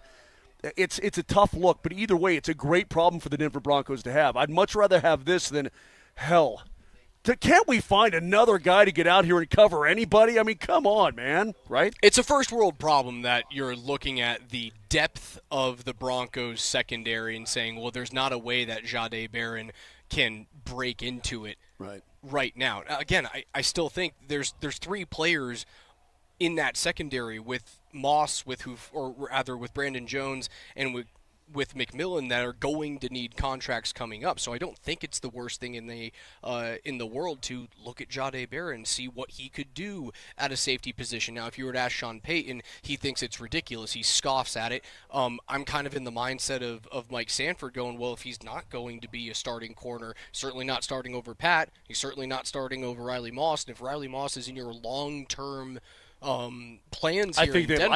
I think they'd like him to be. You're talking about, again, when he's up, how much money is there? How much money is available? I don't think there's enough money to keep Riley Moss here. So then I say, yeah, why not force Jahdae Barron into that second corner role and allow him to grow into it? I'm totally fine with that. But if Riley's here, Jahdae ain't playing corner. Right. Well, these are the salad days right now for the Denver Broncos. And by that I mean it's a term used to like, sort of the heydays, right? Because you're out from under the Russ stuff. Okay, great. You're out from under Russ. You got a quarterback who's really pretty damn good playing on a rookie contract. There will come a time, and it's going to catch up to them quicker than you think, where if you want to keep Riley Moss and you're going to have to pay your quarterback and so on, then you're going to have to subtract from someplace else that you don't want to, but you're going to be forced to, right? It's not just, hey, we can pay this guy, and our offensive line is, paid this and so on and so. It's not that, bro. You're going to have to say, well, maybe we let this guy go so that we can pay this guy. Then you start to have to make those really hard money decisions again. Now, that's not right this second, thank goodness.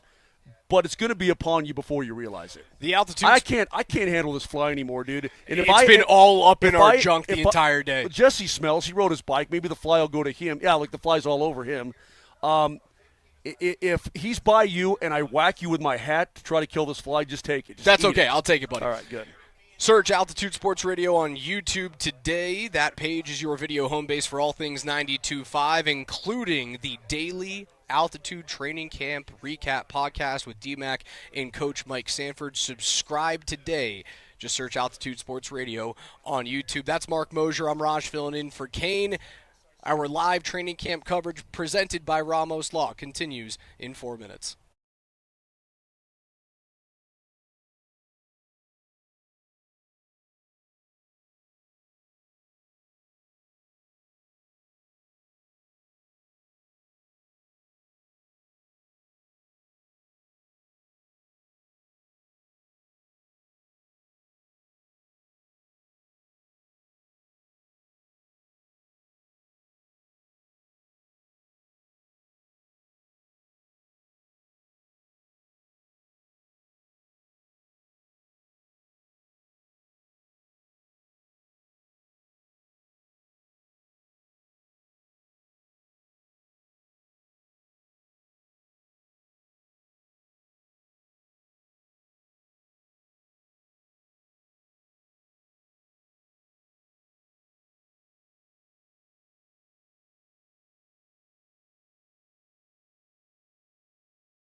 We are live at Broncos Park, Training Camp 2026, powered by Ramos Law.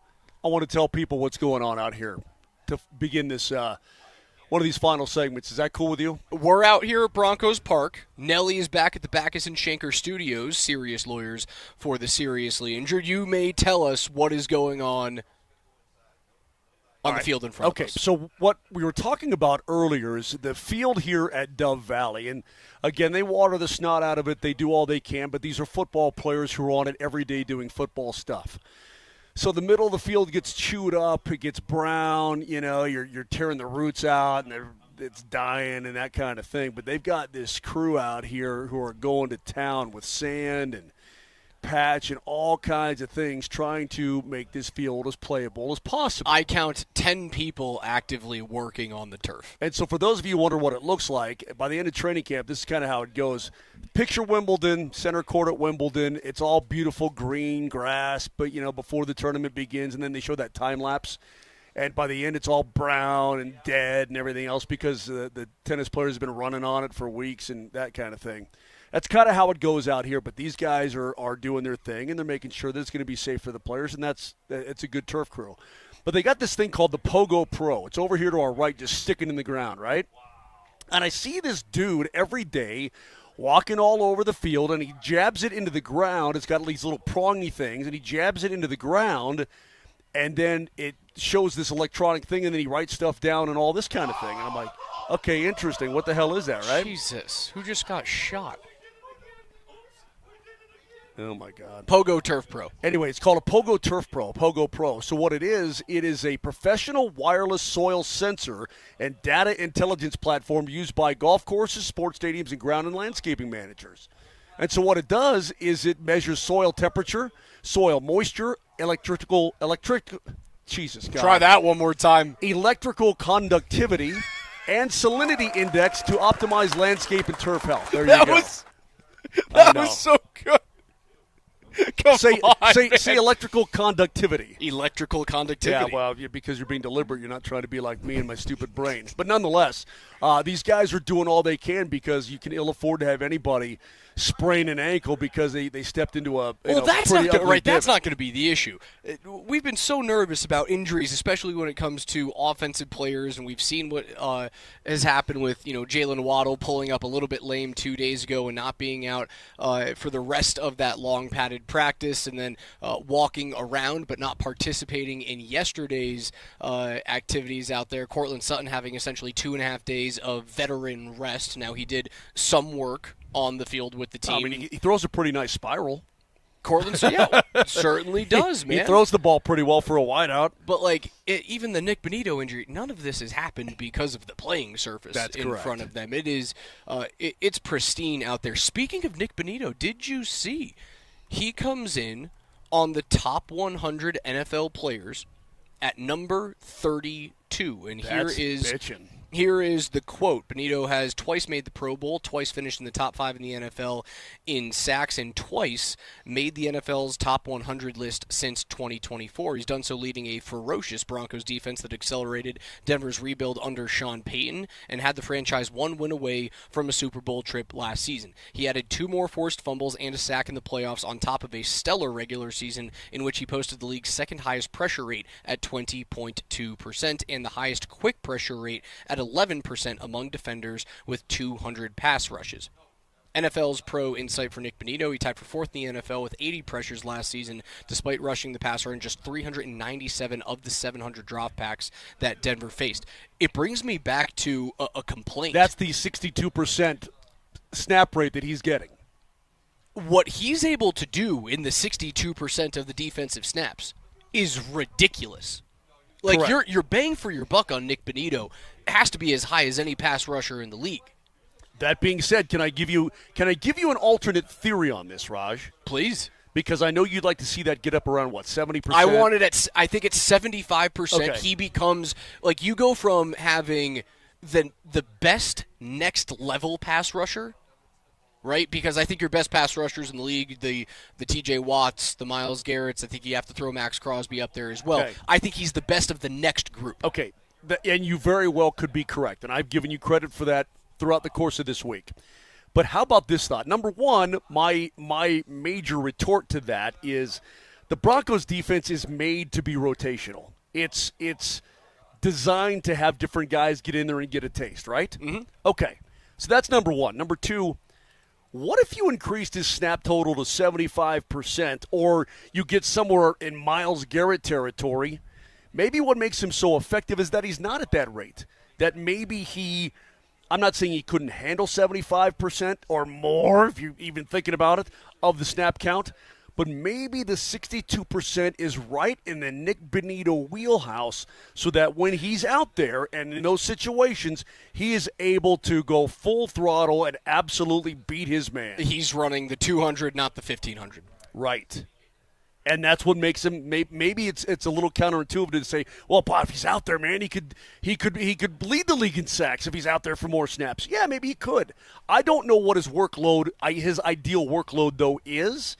I'm sure the coaching staff and the trainers do, but maybe that's also his ideal workload that fits in well with the Broncos in the way they rotate on the defensive side of the ball. His percentage, something to consider. His percentage of snaps since 2023, 52%, 61%, 61%. So I think it's somewhere around those like 700 to 750 at the most snaps in a season is probably what the Broncos staff is looking at. How many defensive dropbacks did the Broncos face last year? What's that total again?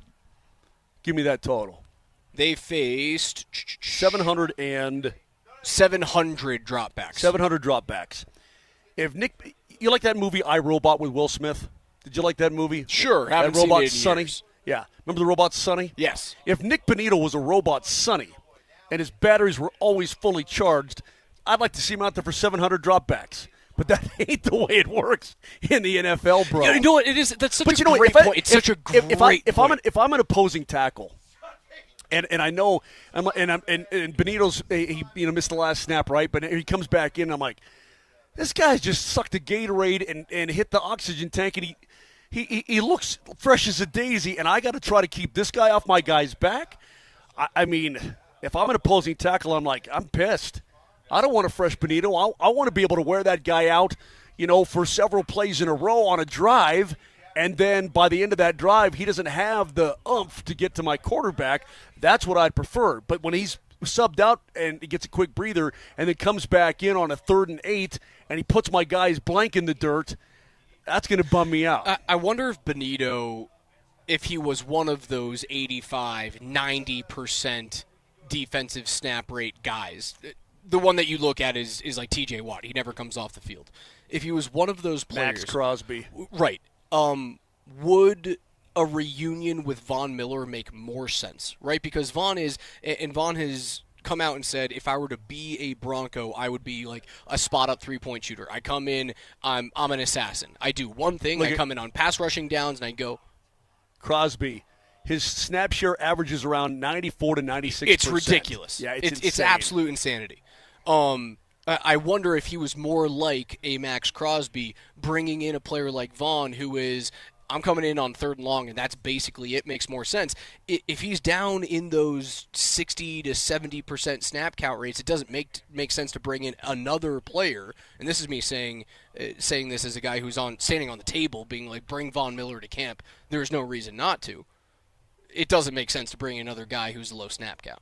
Right. I dig what you're saying. To me, that ship is...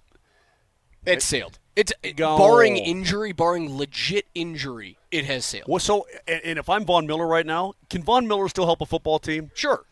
What's he doing right now? Waiting to see if someone has an injury to a star pass rusher? Well, I think maybe he's just waiting to... First of all... Von Miller's a 37-year-old veteran. You think he wants to be running around in training camp in 100-degree weather? Absolutely not. Of course he doesn't. Von Miller will have a job. You think? Von Miller will absolutely have a job in this league. Is it with a... It ain't going to be here, but he's going to have a job. Is it with a contending team? Very well could be. Yeah, and again, as you talked about, that 3-point specialist or that guy, because he told us on our program, he goes, I ain't playing those special teams. He goes, I ain't doing any of that. He goes, I'm going to come in and I'm going to get at the quarterback and be fresh. You know who he is? He's Trevor Zegras in the shootout.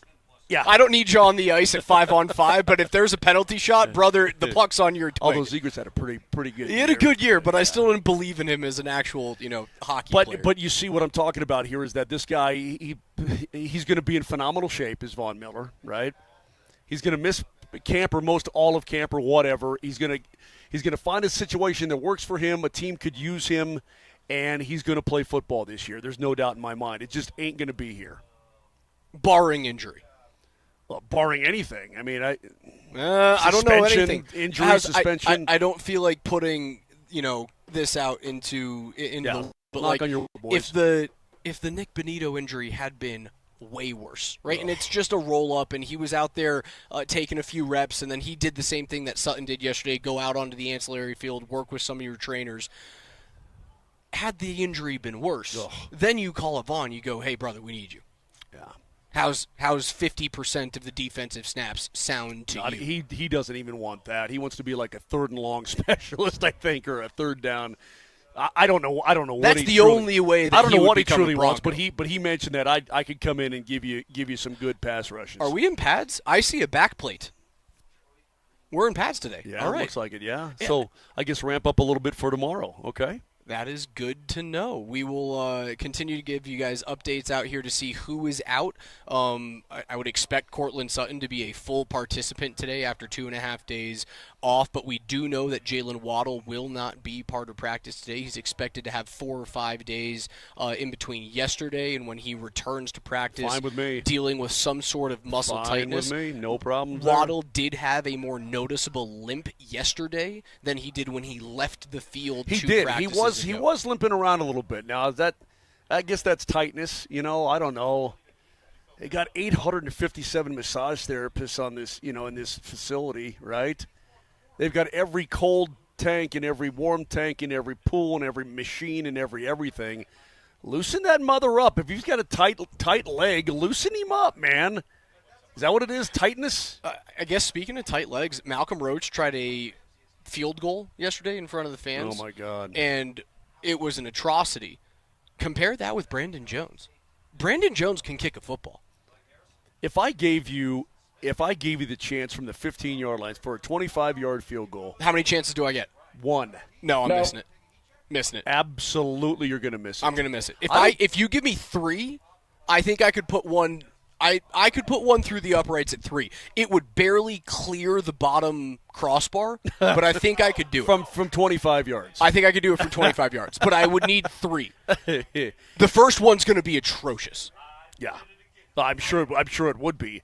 I'm not a kicking athlete. I want to tell kicking people, is literally outlawed in the sport that I played. That is correct. You've never kicked. I would tell people if you think you can kick a field goal, you can't. The way, and how these people on college game day, how they're able to do it blows my mind because they must have some experience. Because some of them look terrible. And some of them like 17 beers deep at that point. And some of them actually make students? it. Yeah, they are. Yeah. Hold on, bringing me back to kicking in hockey. You should be able to kick a puck into the net. That is a crap rule. That's a rule that was created when goaltenders didn't have masks on and you didn't want to kick the nose off of Terry Sawchuk. You should be able to kick a puck into the net. Well, he basically had his nose sawed off by pucks anyway. I mean, Terry Sawchuk, when his career was over, his face was a mess. Outside of grabbing a puck and Randy Johnsoning that mother into the back of the net, you should be able to headbutt it, chest it, elbow it, kick it, bop it, twist it, squeeze it into the net. It's a thought. I'd like to see a game without a blue line one time. No blue line? I'd like to see a game just like hanging guys? I just like to see a game with no offsides. I could do that. Well, I think don't just like 3-on-3. I would just like to see what it looks like with no offsides. We will have offside.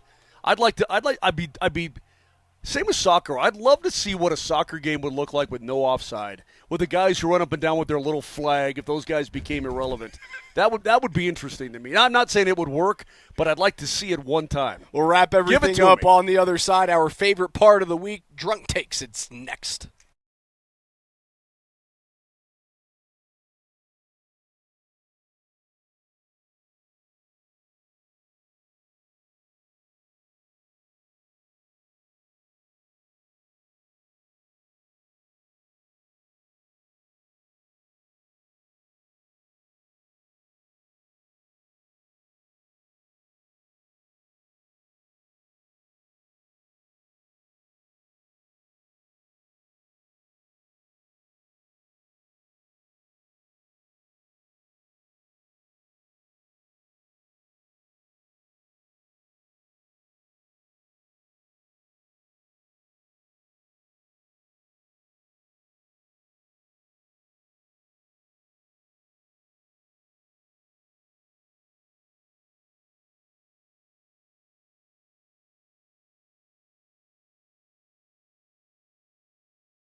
Closing out the week here, Moser, Lombardi, and Kane, Broncos Training Camp 2026, powered by Ramos Law. Raj filling in this week for Brett Kane. He'll be back on Monday, as will Vic, as will Moj, who has not missed a single day dude, of are you kidding? training Are you camp. kidding me? The Moj workhorse. I haven't missed a damn day.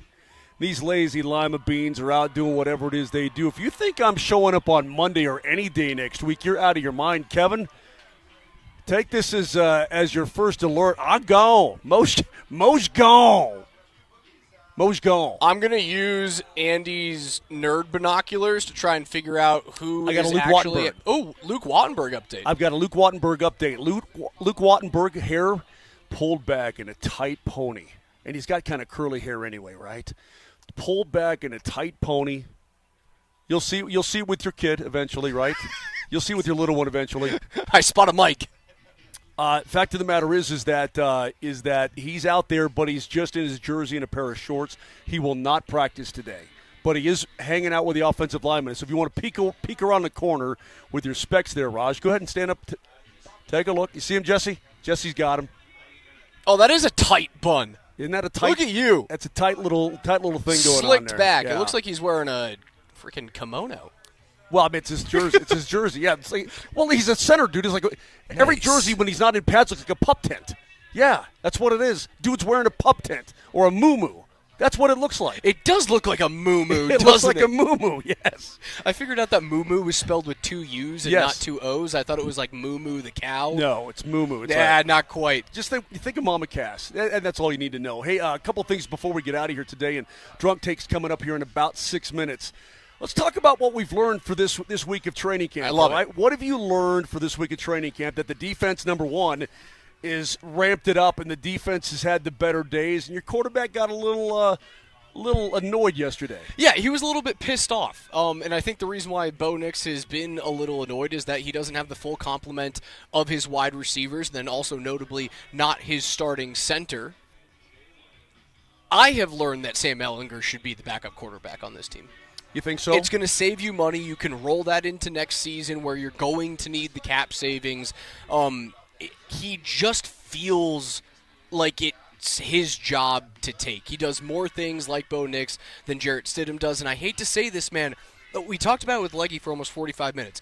Leggy said this about Stidham. He always finds a way in a preseason game to put something on tape that makes teams go, oh, he should be on our roster. Right. Fair or not, there's tape from the AFC Championship game that makes you go, he can't do it. Does he have the one throw down the middle of the field? Sure, but from that point on, it was 85 passing yards throughout the rest of the game. I just don't see it, and it might not be fair, but I can't get the AFC Championship game out of my mind. Save $3.5 million, man. Sam Ehlinger should be your backup quarterback. I've learned that thus far. I've learned that the wideouts right now are going to be taken care of. Okay, they're going to be. They're not being babied, Cortland. But I have no qualms about Cortland taking time off. I see Evan Ingram over here. If he wants to take time off, I give him permission because I don't worry about him whatsoever when it comes time for the realness. All right. So guys like that, veterans who know their bodies, know their game, know where they're at. I say bubble wrap these guys until we get to week 1. Now, he wants to put in the work. I'm sure that he does. But I'm saying, hey, man, I trust these guys as a unit. I trust these guys as an organization. And let's get the friggin' week 1 against the Kansas City Chiefs. But he's going to put the work in, is big number 1. Jonathan Cooper is out here in full pads, as is, I believe that Well, he has been every day. No, yeah. I'm just looking at other veterans who could be players that are, ready for days off. But Cooper's out here. Have you seen Nick Benito yet? I have not. I have not seen Nick Benito. There's no way he's going to go today, and no way he's going to go tomorrow. I don't think there's any chance. I have not seen any of the marquee Broncos wide receivers quite yet. Jaleel McLaughlin is right in front of us. A couple handfuls of guys on the field, though. There's not a ton of guys out there. Yeah, as they continue to trickle into Broncos training camp. I've also learned that the playlist out here is pretty damn good. I got my Janet Jackson fix. I got some boot scooting boogie going on just a little bit ago. You're cutting a rug, brother. Yeah, I was boot scooting. I got some Toto Hold the Line going on right now. There's all kinds of good. Whoever's running the tunes this year, I'm liking it. The tunes have been top notch outside of the Janet Jackson song, and I'm not saying all Janet Jackson is nonsense. I just thought that one song that you said was, one of the greatest '80s escapade, bro. Escapade. It just didn't get me, man. It kills. Jesse knows. I mean, Jesse's had 3 kids to Escapade. Are you kidding me? 3 of his 10 kids, Jesse, I'm sure, were made by Escapade. Good for you, bud. Maybe not. A couple things. One thing I learned today, God, allegedly, the L.A. Clippers are cheating, money laundering sons of guns. Steve Ballmer is I cannot believe the story that came out this morning on ESPN from Pablo Torre's reporting. Cap circumventing villain. But I think it's good news for the Nuggets.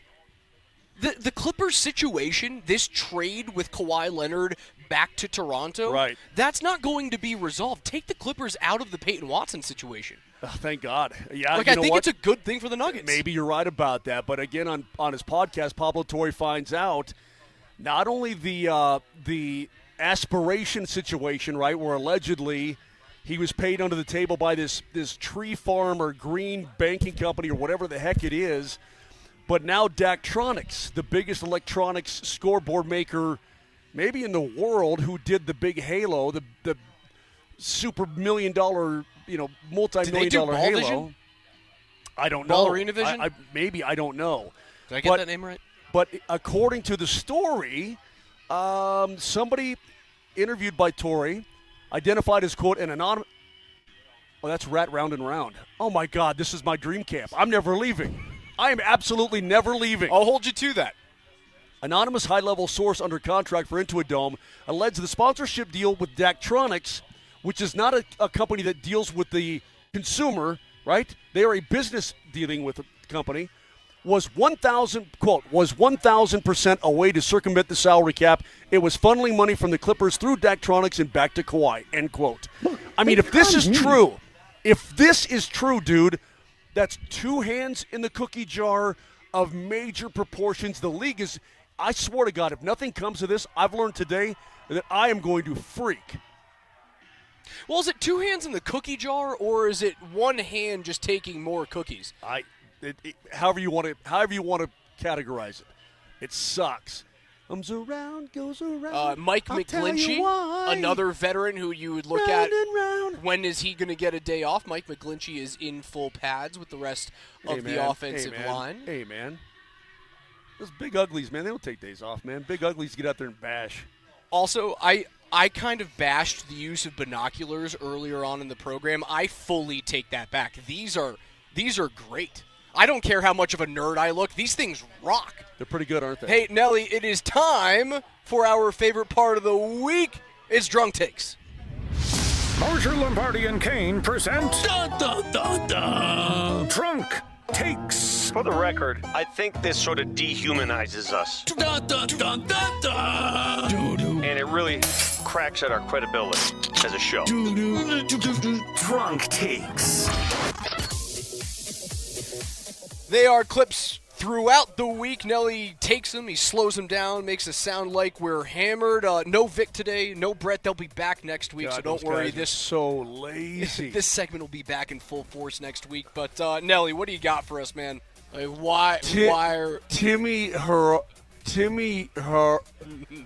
Harar. The hell? God dang it! Are you having a stroke? What just? Are we gonna lose you? No, it's just happening. Is it Tim Harar? I don't know what's happening. I don't know what the hell you're talking about. No, it's Tim Harar. Can I explain for those who didn't hear it originally? Can I explain? Tim Harar is the kid who came into the U.S. Olympic hockey team's 1980 camp late as they were getting ready to play, and it sort of lit a fire under the team, and Herb Brooks ended up cutting him, even though he was the biggest goal scorer in the country in college hockey that year. Tell me why I shouldn't give that kid one hell of a look. Yeah, exactly. Because we're a family, Herb. We're a family. We're a family. Nelly, what's next? Wait, so you're eating dinner with your junk out? So you can have a rump roast while getting your rump roasted. No. That's not the way to think about a loin cut. Okay. Every pun you can come up with, you better get it out now. Come on. Talking about this Come on. I'll have the eel, please. Ew. I know. I'm not eating. First of all, I'm not eating naked in a restaurant, and I'm certainly not eating in a restaurant with other people who are naked. You'd like that, wouldn't Also, you? unless it's Tyler who looks cut, then I guess I could handle that. If you wanted to do naked dining, don't you It's do just it without, friggin' stupid. like, not at a steakhouse? There's a lot of sharp objects there. It's ridiculous. You do sushi, right? Chopstick, whatever. I'm not. Next, Nelly, next. Should there be a stat like a sack assist? Look at that mother. Sorry, Vic. What? That's the first rabbit of training camp. Look at him. He's going to the bathroom. Look at him. I don't see anything. He's right. Dude, you're hallucinating. He's right. He just jammed. Did you see that, Jesse? Jesse saw it. He just went into the player's bathroom. He did. Jesse, Alfonso, am I correct? Yeah. He went there, dude. I'm telling you, man, that rabbit, I haven't seen him since. Hopefully he's the one the Hawk got the other day. Before we get to our next drunk take, Marvin Mims is out here in full pads, so no worries about that shoulder from yesterday. Great. Nelly, what's next? Birds feel worms in the ground through their feet. Ah. Okay, that's why there's so many They birds got here. radar in their feet. No way. Are you serious? Well, they can feel the vibrations. They can feel the flailings. How much does a worm vibrate, man? That must be a really sensitive bird. I'm telling you, man, some of the things you learn at training camp that have nothing to do with football, it's amazing. Yeah, the pogo stick. You tried to give a whole dissertation on the pogo stick. It's a fascinating contraption. It is fascinating. It's amazing, man. Nelly. I choked on was a ram chop, but it was a lamb chop. I choked on a lamb chop. There's something about being on Vic's hog, choking on a lamb chop and down in a Coors Light to wash it all down and save yourself, man. That was Rocky Mountain Showdown, and that was legit. Vic and I were cruising around the lot on his hog, stopped for a lamb chop and Is that where you vomited? Yes. I have a GIF of that on my phone. Yes. That's it. I'm always comping hogs. That's it, baby. Nelly, keep it going. And I can feel my nose start to do that nose thing. I'm going to need a D. Now, the thing is, I don't really like to take the D because it makes me a bit jumpy. There's a reason they don't give it to children, because it makes them all, hyper and irritable and all that kind of crap. But I can tell my nose is going to be snot-ridden here. I'm going to need somebody to bring me a D, and I'm going to have to take it this morning. Talking about Zyrtec D for the allergies, man. I'm okay now. I'm okay. I've learned my lesson. That's all good. Nelly, give me one more. Music. What do you? This is Janet Jackson, Jack. This is nonsense. God, it's Escapade. It's a great song. Janet Jackson, man, she's unbelievable. I got a story for you regarding that. You know that one time she showed her in the Super Bowl? Oh, my God. Jeez. I did not expect to go there, man. That was a crazy day, bro. I'm never going to live it down. I really won't. But that was the story. You said, hey, this is the story of Janet Jackson. Know. That's the story of Janet Jackson. Her music is phenomenal. You said I don't learn things. I learned something this week. You I can't say that on TV. I reckon you did. Good God. That's going to do it for us this week. For Mark Moser, Vic Lombardi, filling in for Brett Kane, I'm Raj. The Broncos Training Camp Show is coming up next. Don't go anywhere. 10 to 2, the best coverage in the entire state of Broncos training camp is right here on Altitude Sports Radio 92.5. You know that one time she showed her in the Super Bowl?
Tyler, what goes well with a victory lap for you? Like flags, awards, trophies? Well, I don't know, but I'm mostly excited that I don't even know what victory lap I'm taking today, and you're about to take me on one.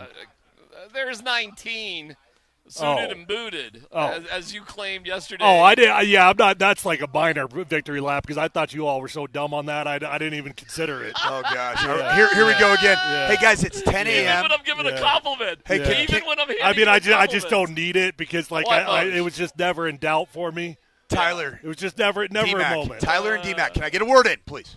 Oh, trust me, Mike, you get a lot of words in. 10 to noon, we don't use the term dum-dum because it is like nails on a chalkboard. So we're not going to use dum-dum. You can start using it between noon and 2. Those are your hours. You can say dum-dum.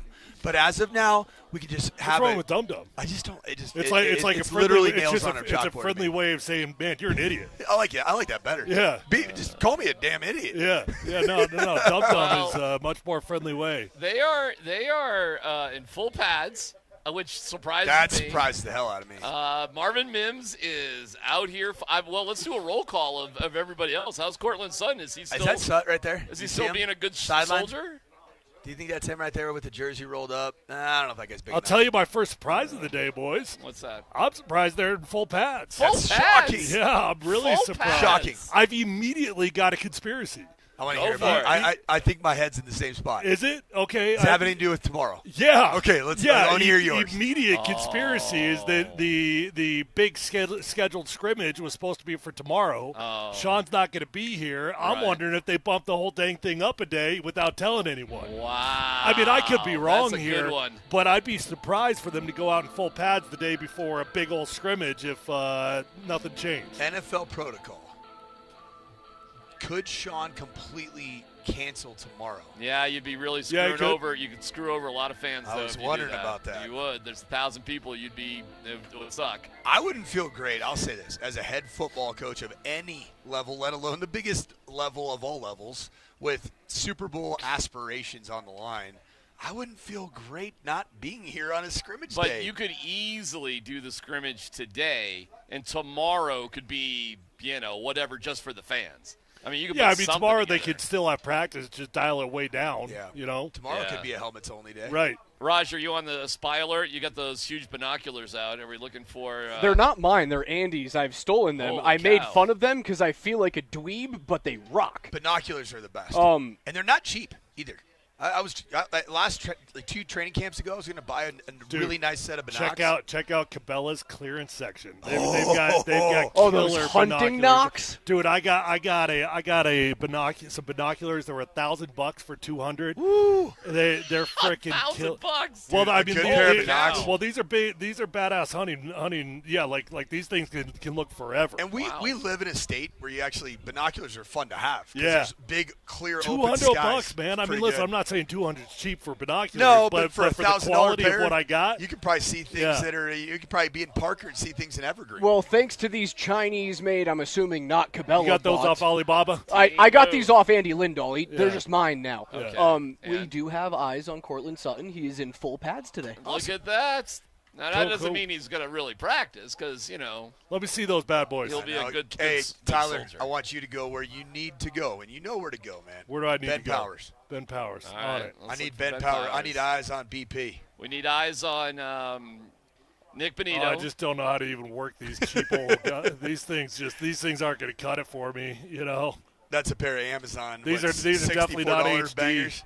Yeah. HD makes a difference on those binoculars. Look at Marvin Mims. What a recovery. Oh, I'm not seeing what a bounce back from yesterday. Yeah, we spent the whole whole morning talking about the Marvin Mims possible shoulder injury.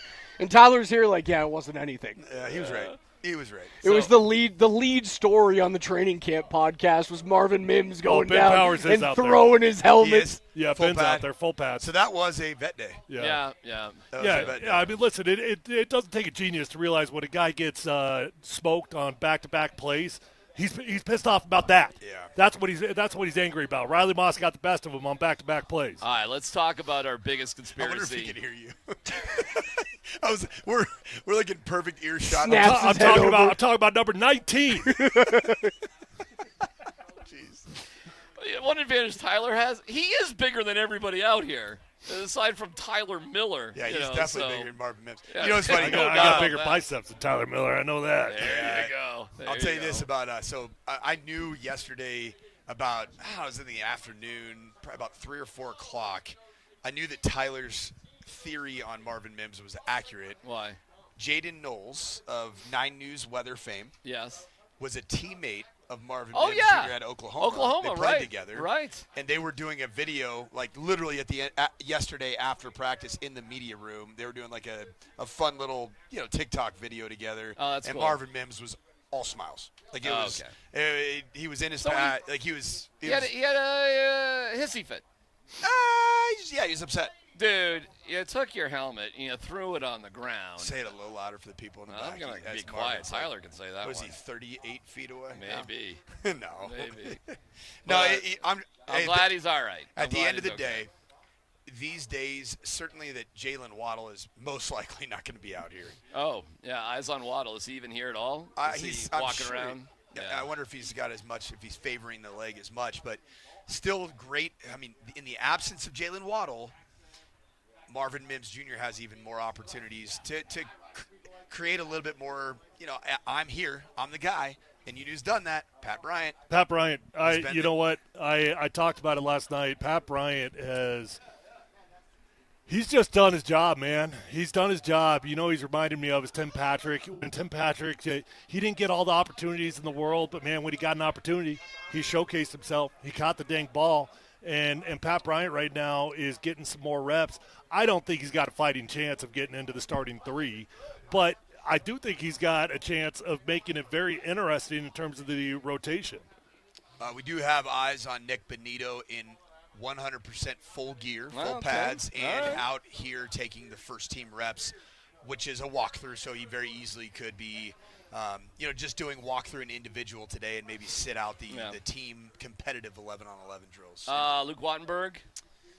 Luke Wattenberg's still out. I did not see Luke Wattenberg with pads. He's out here walking around with the team, but did not have pads on. And first team reps at offensive line. This is yesterday. Let's look at it. So right tackle Mike McGlinchey, no vet day for Glinch. No. Right guard Quinn Miners, no vet day for him. He's not quite there, nor does he need to. Is Powers in there? And Ben Powers is your starting left guard next to Alex Forsythe, who's playing center. Of course, Garrett Bowles.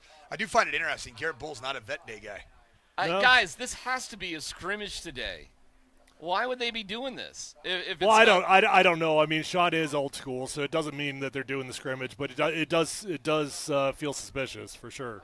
And I'm kind of with you guys too. Like, we're gonna have 8 people miss tomorrow. Why not just do it all today? Whatever you're gonna do. Well, that was an absolute dumpster fire of a first rep for a practice. Missed assignment either for Troy Franklin or Evan Ingram. They're basically both running the exact same route on top of each other. Everybody's pointing at each other, yelling at each other. Snap was dang near over Bo Nix's head. Davis Webb's probably like, "Hey man, let's go. Let's pick this." There we go. Yeah, it was Evan Ingram had the missed assignment. It was stick arrow out of condensed split, and Evan Ingram ran the stick, and Troy Franklin ran the stick. So they sat in the exact same area, which is about the worst thing that could happen in a walkthrough. You never want that. Like disaster. Walkthrough disaster. No, it's real. Like I have PTSD in my own life from walkthroughs that went bad, and the head coach just lost his mind, kicked everybody off the field. Who's coaching this team? Yeah, it's Minnesota. Oh, all right. Go Gophers. Okay. Golden Gophers. All right, well, that's what they're doing. They're fully padded. Marvin Mims, just an unbelievable recovery, is back out here. Cortland Sutton looks like he's good to go. We're not sure. Well, Nick Benito is dressed, so who knows? Ben Powers, hey, we're doing all right. We're bouncing back okay. Waddle, we know from Sean Payton, was going to be 4 or 5 days. Sean is a medical soothsayer. I wonder what's going on with Wattenberg. I mean, he's been out for a decent little chunk now. Good question. Essentially all at camp, right? Yeah. I mean, he was like, he was day one, right? He was here Friday. Yep. He was practicing last Friday. Did anybody get eyes on him on Saturday? Yes. He was here, but he wasn't practicing, but he was with the shirt on and working out. Yeah. So he was good enough to be out here doing that sort of stuff the next day. But that's all he's been doing since. So, 1 day of training camp and now just sort of, trying to get healthy, I guess. One of the more remarkable body types that just surprises me every time I see him is elite pass rusher Nick Benito. He's shorter by about 3 inches than Justin Strnad. And that's an inside linebacker versus an outside linebacker. And typically, that would be the opposite. I mean, Nick Benito can't be much taller than 6'2", could he, Tyler? Yeah, I don't know. Strnad is a taller inside linebacker for sure. Well, look at Alex. Look at Singleton. Raj, you were not kidding about this dang fly. This thing will not get off my face. It was in my kitchen for almost 4 hours. I mean, somebody give me a fly swatter. Oh, now it came over to me. The fly is relentless. It's got pursuit. It's got quick wings. Its pivot and turn is exceptional. That fly would not throw its helmet if it got strapped by Riley Moss twice. I tell you that. That fly is going to dress every day. Yep. He does not need vet rest days. No vet rest days. No. Never goes over to the quick prehab twitch. field. Yep. Very quick twitch. Extremely. It's got sticky hands. Very sticky. Very sticky. Good luck with the fly swatter, but any fly can be beaten. Great vision from the fly. Did you get him? No, nowhere near it. You're like my dog trying to eat a fly. Thinks he got it. He's 12 feet away. We'll see if it comes back. You guys realize when we're not out of Broncos training camp, you can spend your late mornings with the morning sprint. Yeah, you can. 10 to noon. You know who it's brought to you by? It's brought to you by Williams Jewelers of Englewood, where Colorado shines, on the corner of Bellevue and Broadway. My man. And right next to the crib. All right. We'll take a quick break as we roll on from Broncos Park. What an interesting day. We're a little surprised. Oh, it's right on Raj. Should I nail it? Should I get it? Go for it. Did I get it? All you did was break Raj's rib, for the love of all things. I don't know. Alex Rainemi, vet rest day coming tomorrow. Upper body injury. Not so UBI. much of a quick twitch. All right, it's Altitude Sports Radio. No, I definitely did not get it. It's Altitude Sports Radio 92.5.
Man, I just try to be a good soldier, man. At the end of the day, first off, Buenos dias, how y'all doing?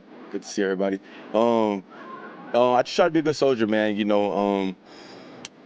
It's a little different going into another season of my career, and I just try to be a good soldier. I had a lot of talks with the team, with the strength staff, trainers, coaches, whatnot, about what this plan was going into this part of the season. Last year kind of got ran into the ground going into the end part of the season, and with us ultimately wanting to get to where we want to get to, playing in February. It's a long season ahead of us, and just trying to make sure that the body stays as fresh as possible, as long as possible. And I know everyone gets all anxious and excited about ball is back, and we get opportunity to go see guys, see us go run around and everything, and the different narratives get drawn now, this and that, whatever. But like I said, I try to be a good soldier, try to be whether it's something that I want to do or not, I just try to be a good soldier so that at the end of the day, I'm doing what's best for the team. And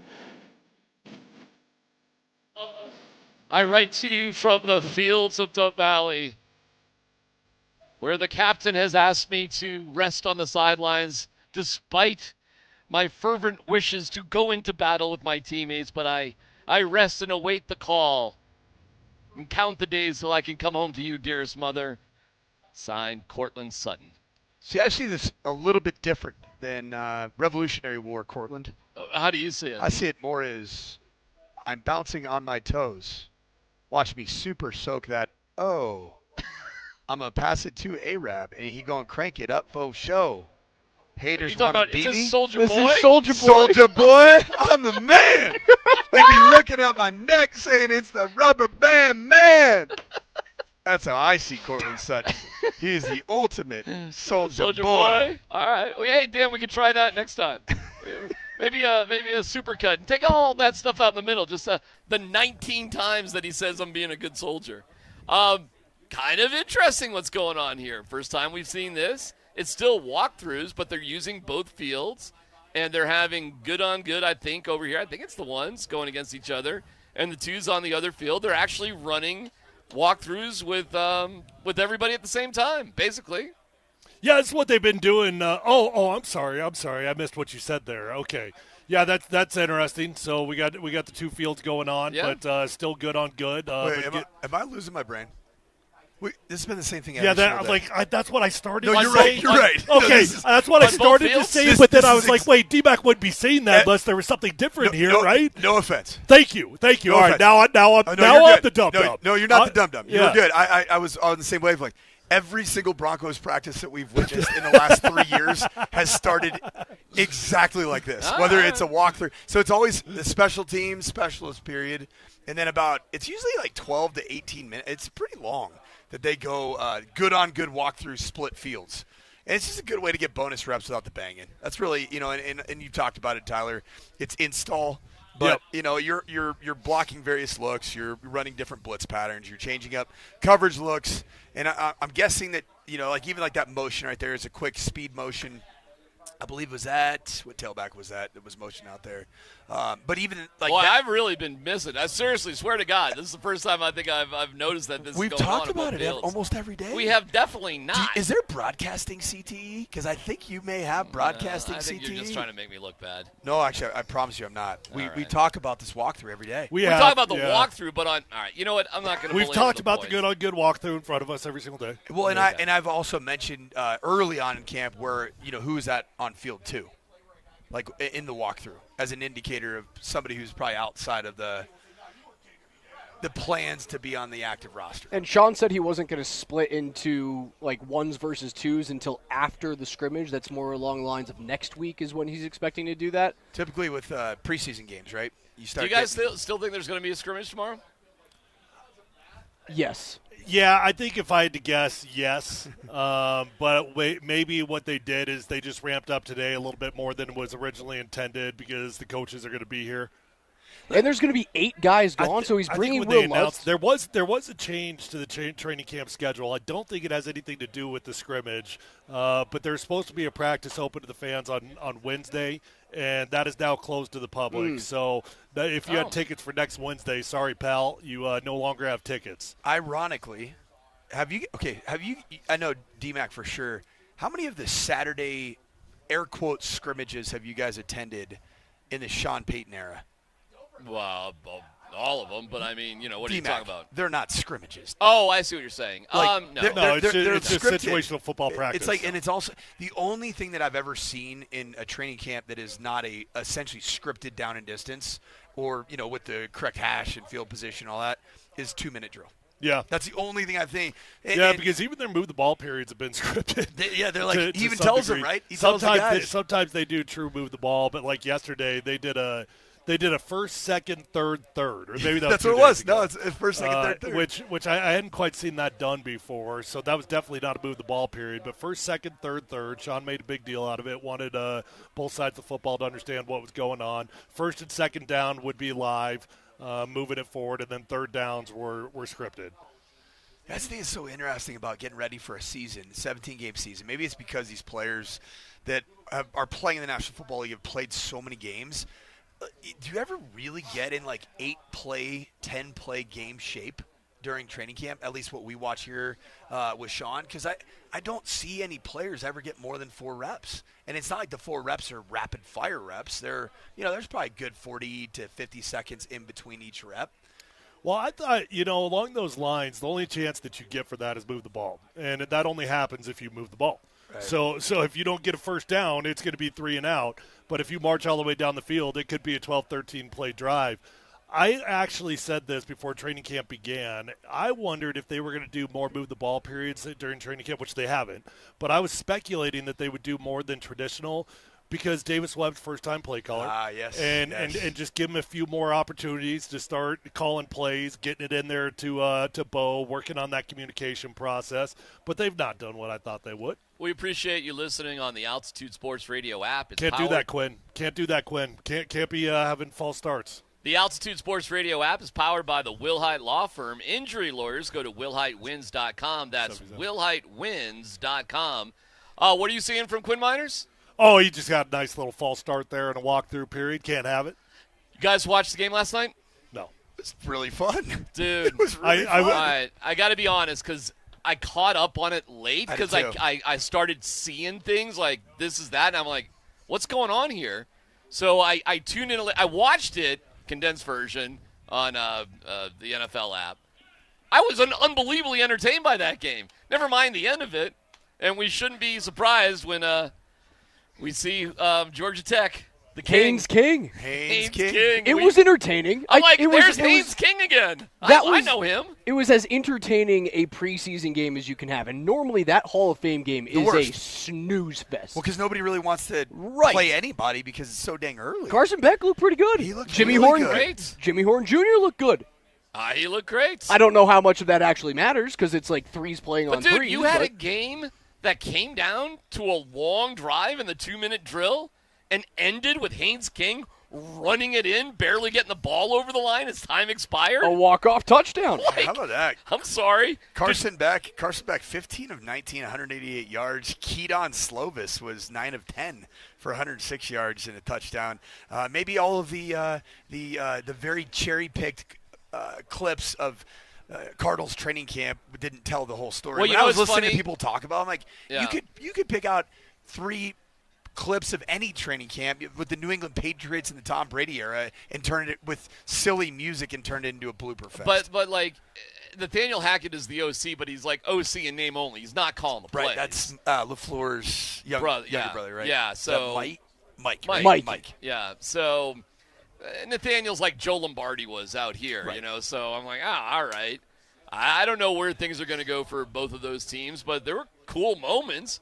Carolina's got a chance to win their division. Arizona's going to be the worst team in football. They're going to be bad. Okay. They're going to be bad. It was a fun game last night. I do think that Carson Beck is going to make some noise in terms of getting an opportunity to Yes, start games. as he should, right? It's a one-year deal for Jacoby Brissett. You should look at him. I said I think Carson Beck is going to be one of those stories of an incredibly overhyped incoming freshman in college football. Never fully lives up to his name, but there was a reason he was hyped in the first place. He's talented. What round was he drafted? Fourth. I'm going to guess fourth. It was a little deep. I got it right here. You guys like the higher scoring games like that, or the slug it out things? Do you wish more NFL games were 33-30? He was pick 65, so not too pretty early in the third. Yeah. Is that the first pick of the It third? depends what time of year. Not good at math, but 32 plus 32 is 64. Amen. Plus 1, 65. Here we are. Do you guys like the more high scoring games like that? Do you wish more NFL games sort of look like that? It depends what time of year for me. I want more high-scoring games early on in the season when they start to matter a little bit more. When you start to get toward the postseason, I want to see more scoring games with defense holding the line. But like preseason, yeah, give me 70 points. Is today day 7 of camp? Yes. Yeah. But for them, it's day 9. Is that right? Because they had acclimatization practices. Okay. There were 2 of them. I just saw something that is ultimate dog days of summer, day 9 of training camp. Jaquan McMillan attempted to intercept a Bo Nix walk-through rep. That a boy. And Pat Bryant's gave the, really, bro? We're really doing that? And the worst part is that DMac, he dropped the interception. Can't do that. Can't be that bro. guy. It's a bad look, man. The attempted walk-through, that's like scout team interceptions. When they're just on a half speed day and a scout teamer picks off the starting quarterback. This is their 9th day out of 10 on the field. Correct. So you tell me, how much of a grind is that? Well, 4 out of 5 in pads, I think is pretty real. Even at the high school level, the Chassa rules don't even allow you to go 4 out of 5 days. I got to have a conversation with my man Paul Kelly right now. PK, the assistant to Sean Payton. I was with him for 4 years. He was Mike Shanahan's assistant out in Washington. Just taking a phone call right now in the middle of the field, walking off the field, taking a cell phone call. How about that? PK, what is going on now? It's got to be something important. Yeah, it's got to be something relevant to the Denver Broncos. I'm guessing right now. It has something more to do with Sean Payton's travel to Kansas. You know what? I guarantee you that's what it is. He's probably setting up dinner. Yeah. That's dinner exactly tonight, what it is. Making sure that everything's going to be just perfecto. Yeah, PK, we can't be taking phone calls on the field, though, man. Well, he was a bit of a star of the Wickersham article, by the way. He was. Yeah, his life is interesting. Okay, so PK was here in Denver, but he is Sean's essentially right-hand man operations guy. Yeah. So Sean didn't bring a guy for that role. No, he didn't. I don't think that Paul had. Matter of fact, I'm pretty positive he didn't have any connections to Sean before he got this job. And PK's been in that role for how many head coaches now? Oh, he's been doing it a long time. 6? Yeah, I don't know how many years, but how many head coaches. Include Fox, you include he was doing it back in 2011 in Washington and was with me the whole time out there. Oh, he's in Washington. Yeah, with Mike. And then did he come back? He came here with Sean. When Sean began is when he began. Oh, interesting. But he didn't have a previous connection with him. But was he with Shanahan in Denver? No. Okay. No. So he is essentially yeah. So he must be really good at his his job. He's a journeyman assistant to the head coach, you know? It's pretty cool. Yeah. Pretty good gig. Yeah, the schedule is as soon as they're done, 8 members of the organization are hopping on a plane for Canton. Who are those 8? We know it's Will Lutz. Lutz for sure. Sean, who are the other Saints-connected coaches Troutman? that he would have brought him? Oh, is Troutman connected Maybe. with Is Drew he Brees? connected? Johnny Morton. Yeah, Morton Johnny for Morton sure. would be one. What about my favorite wide receiver coach? Rizzy? Willie Snead? Willie Snead probably played with him, didn't he? Yeah. I mean, actively played Maybe with him. Zach Streif. Streif for sure. Absolutely. Yeah, Zach played with him. He was his right tackle the whole time. Are there any other players that are Troutman, I guess, right? That Drew Brees would have played without here? But no gosh way. dang, Troutman played? No way. Not Did he not play with them? I mean, it would have been maybe at the very, very end. That's me guessing. Yeah. Oh, all right. I don't know. I mean, Lutz is for sure. I don't know. There's 8 guys. That's what Sean Payton said. That's a good. I mean, that's a really good. We flying Air Penner for that one, or are we booking it on our own? No, you're flying private. Well, yeah, but is Greg just throwing the PK Adam out Troutman there? did play with Drew Brees in New Orleans. What year was it? 2020. Jeez. God, Brees played in 20, huh? I didn't realize Brees was still playing. Well, he's a first ballot guy. Yeah. That was the So final 5 year of years. his career, 2020. Okay. How many catches did Troutman have? I will look that up for I you. wonder if he was even on an active roster. No idea. Well, enough to get on the plane with the fellas, probably, right? I will pay any Adam one of you Troutman- $20 on the spot if you kill this fly.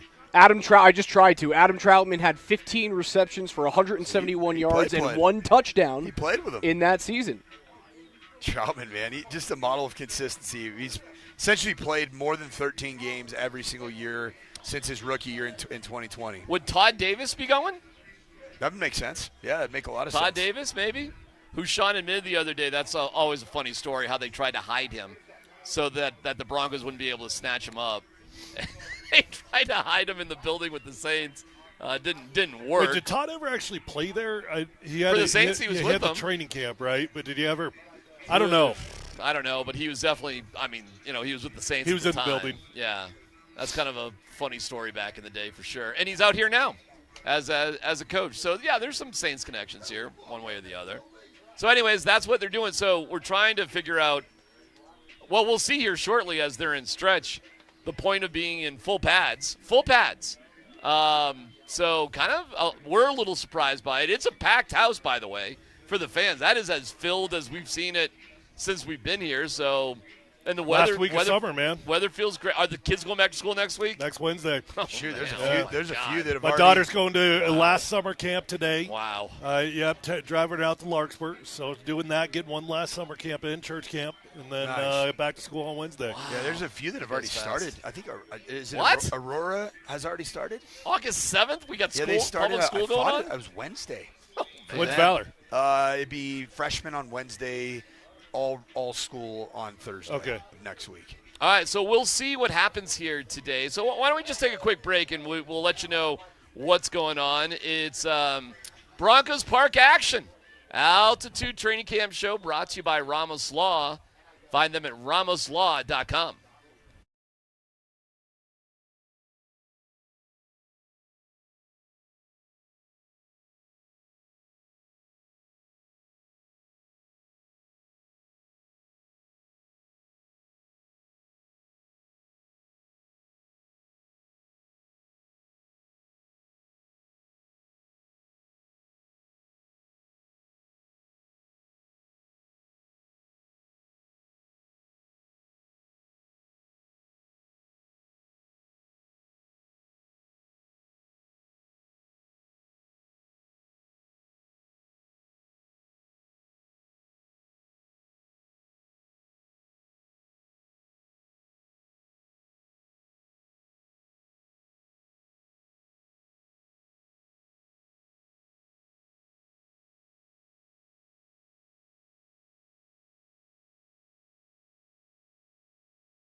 So I went down to Florida and trained with this guy named Chad. I was down there with DMac actually, and had a week of that. You know, when I go back to Iowa, it's great strength, it's great speed training, but it's not the DB stuff that I need. I went down there, I got different perspectives on my stuff, and I think I've grown a lot from that. And then also just trusting myself, and you know, this is year 4, and I've already proven that I can go against anybody in the league, and now it's, you know, how can I be elite going against, you know, those guys. So, dude, that might be my favorite quote of camp so far. In the off season, I went down to Florida and trained with some guy named Chad. Just Chad. Like, you imagine Chad? Chad's probably like a world famous trainer, and he's being soundbited as some guy named Chad. He should actually he should name his entire business some guy named Chad. I was thinking, you work out with Chad Powers? Is that who you're working with? You know? I even love the fact that he talks about Iowa. You don't go to Iowa to get athletic. You go to Iowa to just get strong and lift weights. If you guys want to get better, just go to Florida and just work out with some guy named Chad. To be a DB, you got to hang down. Maybe he's talking about Chad Beach. Ochocinco. I have done some quick internet sleuthing. Chad Wilson is the founder of All Eyes Defensive Back Camp and a former standout DB for the Miami Hurricanes. After an elite college career, he spent a season with the Seahawks and then transitioned into coaching. So some guy named Chad is Chad Wilson. So not Chad Powers. Not Chad Powers. Not Chad Brown. Not Chad Ochocinco. Not Chad Ochocinco. Not Chad Kelly. Nope. Not Chad Pennington. Not a hanging Chad either. Just some guy named Chad. Did you get that one? You're showing your age. Oh, yeah, I'm 44 years old. I'm not afraid to say that I remember the election. The election of 2000 is too deep in the memory banks for you? That's 24. I was 7. 26 years ago. 7? Oh, so what's the age that you can stop remembering presidential elections? Where do you go? Where do you draw the line? Do you remember who was elected when you were 7? Sure, of course.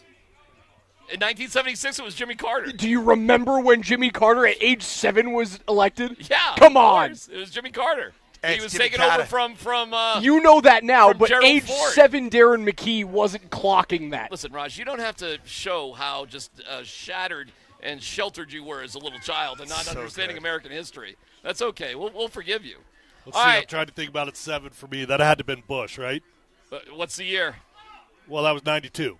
92, yeah. That was Bush, right? That's George Herbert Walker Bush, yes. Yeah. Ran against Ross Perot. HW. Ross Perot, He was the independent. Yeah. And, did Clinton win the 92 Ross election? Perot tried. Yes, he did. Yeah. Was 2000 Gore and W? Yes. All right. That was the hanging Chad year. All right, there we go. Are we back together? Are we figuring it out? Raj, I'm not asking you who ran against Monroe, by the way. Here's what I learned about who faced off against Harding. What I'm saying, I now know what the election was, but age 7 Alex is clocking the presidential election. Hold on, let's see how I do here. I'm just trying to think about my own life here. If I could even name them in the right 96. order. Okay, so I'm gonna go Bush. I'm gonna go Bush, Clinton, Bush to Clinton, Clinton, Clinton to Bush. Yep, W. Yeah, Bush to Obama. Yeah. Obama to Mr. Trump. Keep going. Keep going. Yeah, and then the old guy in between. And then Trump.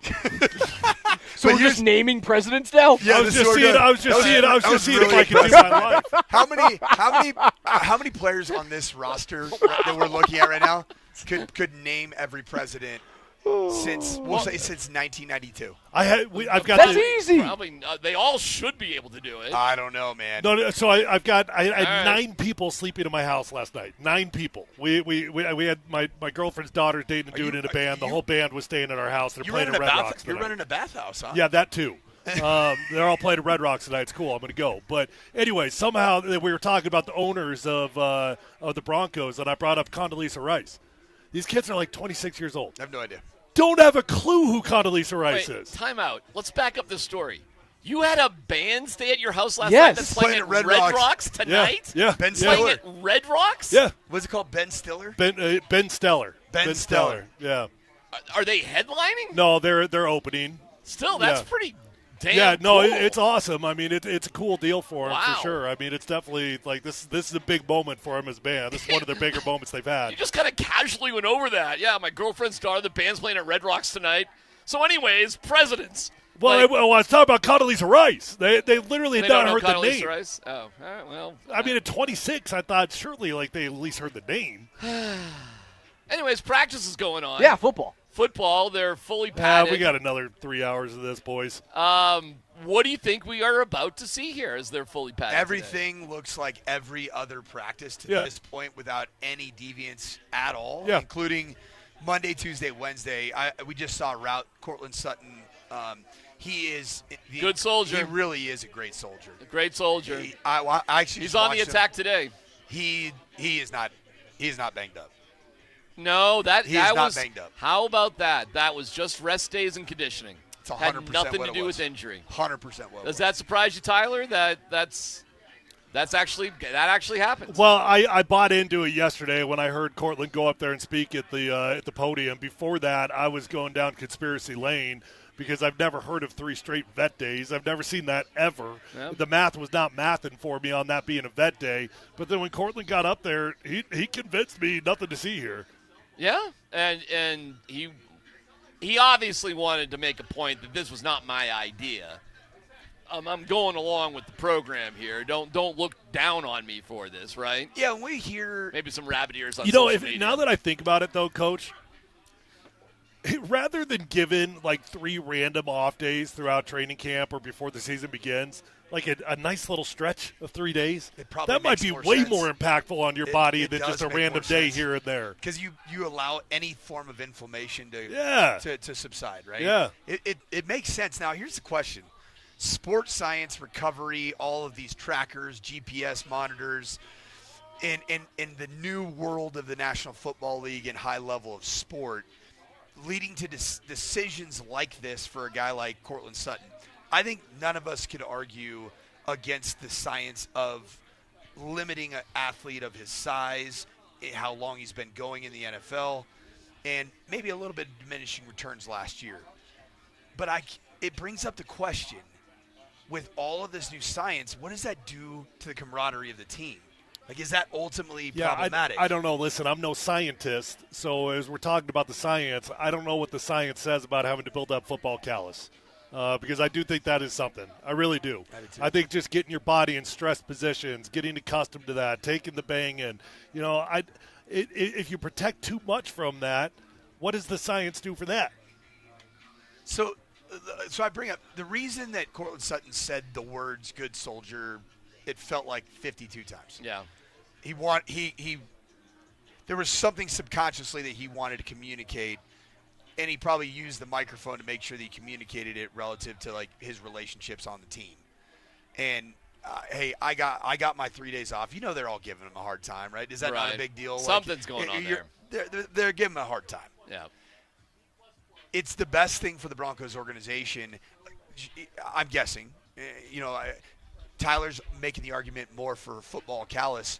But do you guys think that, like, the old way of doing things where everybody just is in shared suffering together, like, that's the easiest way to manage the team chemistry part of it?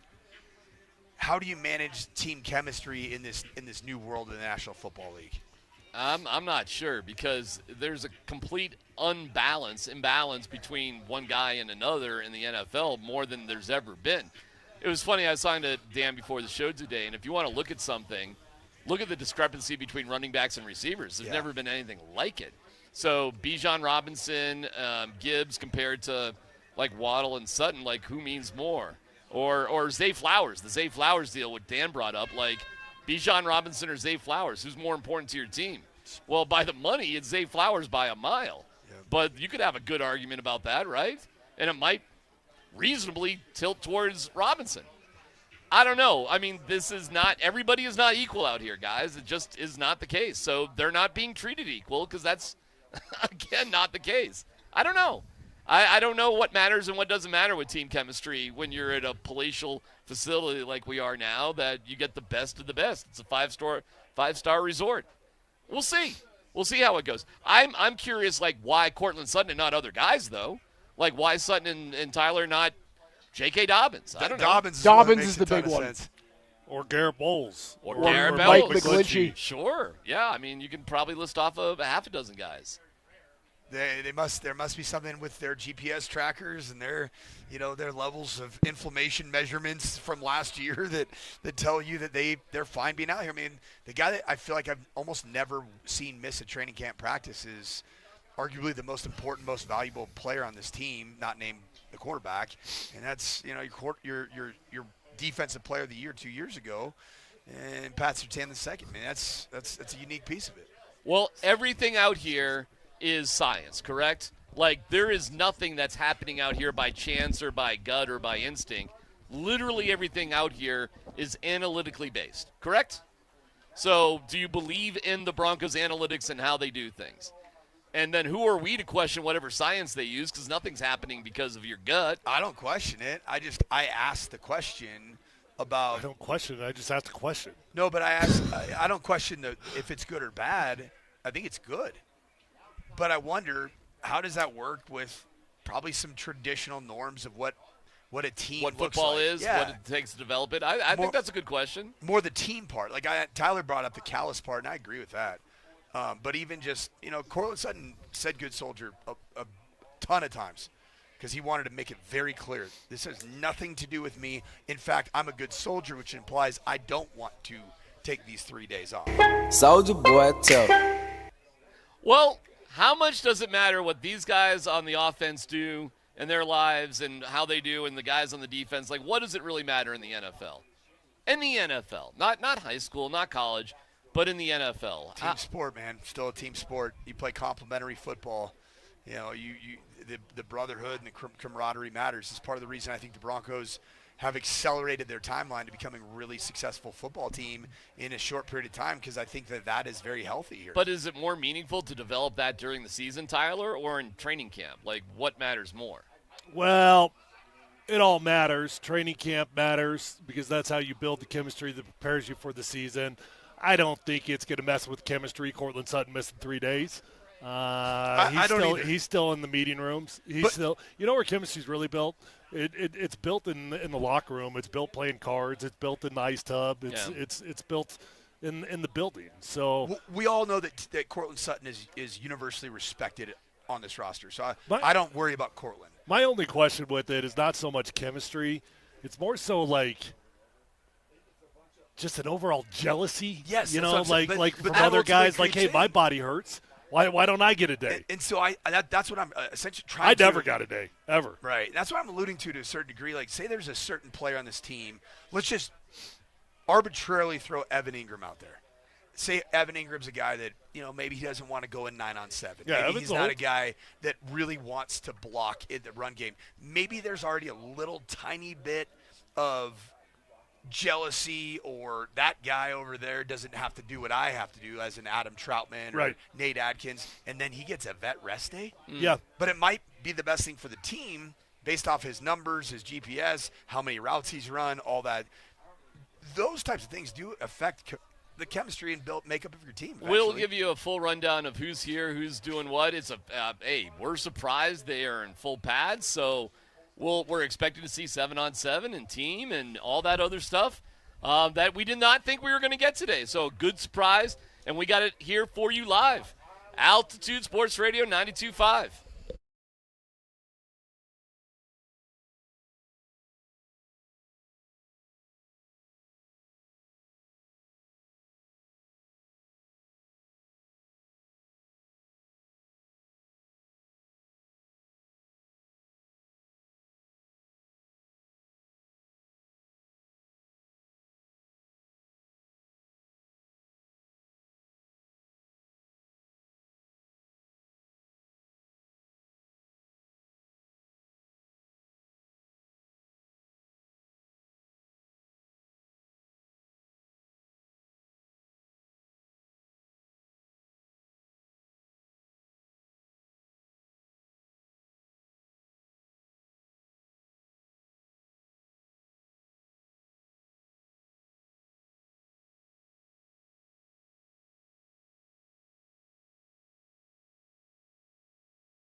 he's a real good foot athlete. Like, you don't feel someone who's cumbersome at all. I mean, I think it's one of his gifts. So, but within the framework of each pass play, the definement of a three no hitch, one big, five and a hitch, some of those specifics that put him exactly in time with the depth of the route, I think is something I'm sure he's working on. Well, never mind 7-on-7. We're done with the warm-ups and stretch and all that. We're going right to team. And who we got? We got J.K. Dobbins with was that a pass or a run, something like that, from Bo out to Dobbins? And something like that. Something like that. Did you see it? Did you see what it was? No, I did not, no. Well, it was something like that then. Riveting stuff here. Guys, how surprised are we that they're kind of going – I'm not going to call this a scrimmage. We'll see if they do move the ball at all. But they're getting right to it today, that's for sure. I mean, at the end of the day, this is it, right? This is training camp because you start getting into next week and you're preparing for a preseason game. This is the only dog days of summer. It's essentially 6 consecutive days. Last week it was acclimatization and then a Friday and a Saturday. They probably got one more week. I mean, I know what you're saying in terms of preparing for games.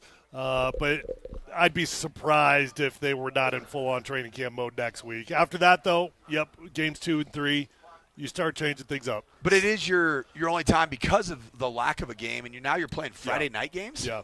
So these Friday night games kind of break up your training camp schedule even more. It does, yeah. And when's the cut day? They've changed all the cut days. It's just not after the final anymore, game. right? Yeah. After the final game, everybody goes at once. Scott, what were you noticing about Bo Nix? Same thing I thought yesterday, so I wanted to go in there. I see him as a quarterback that has to see open.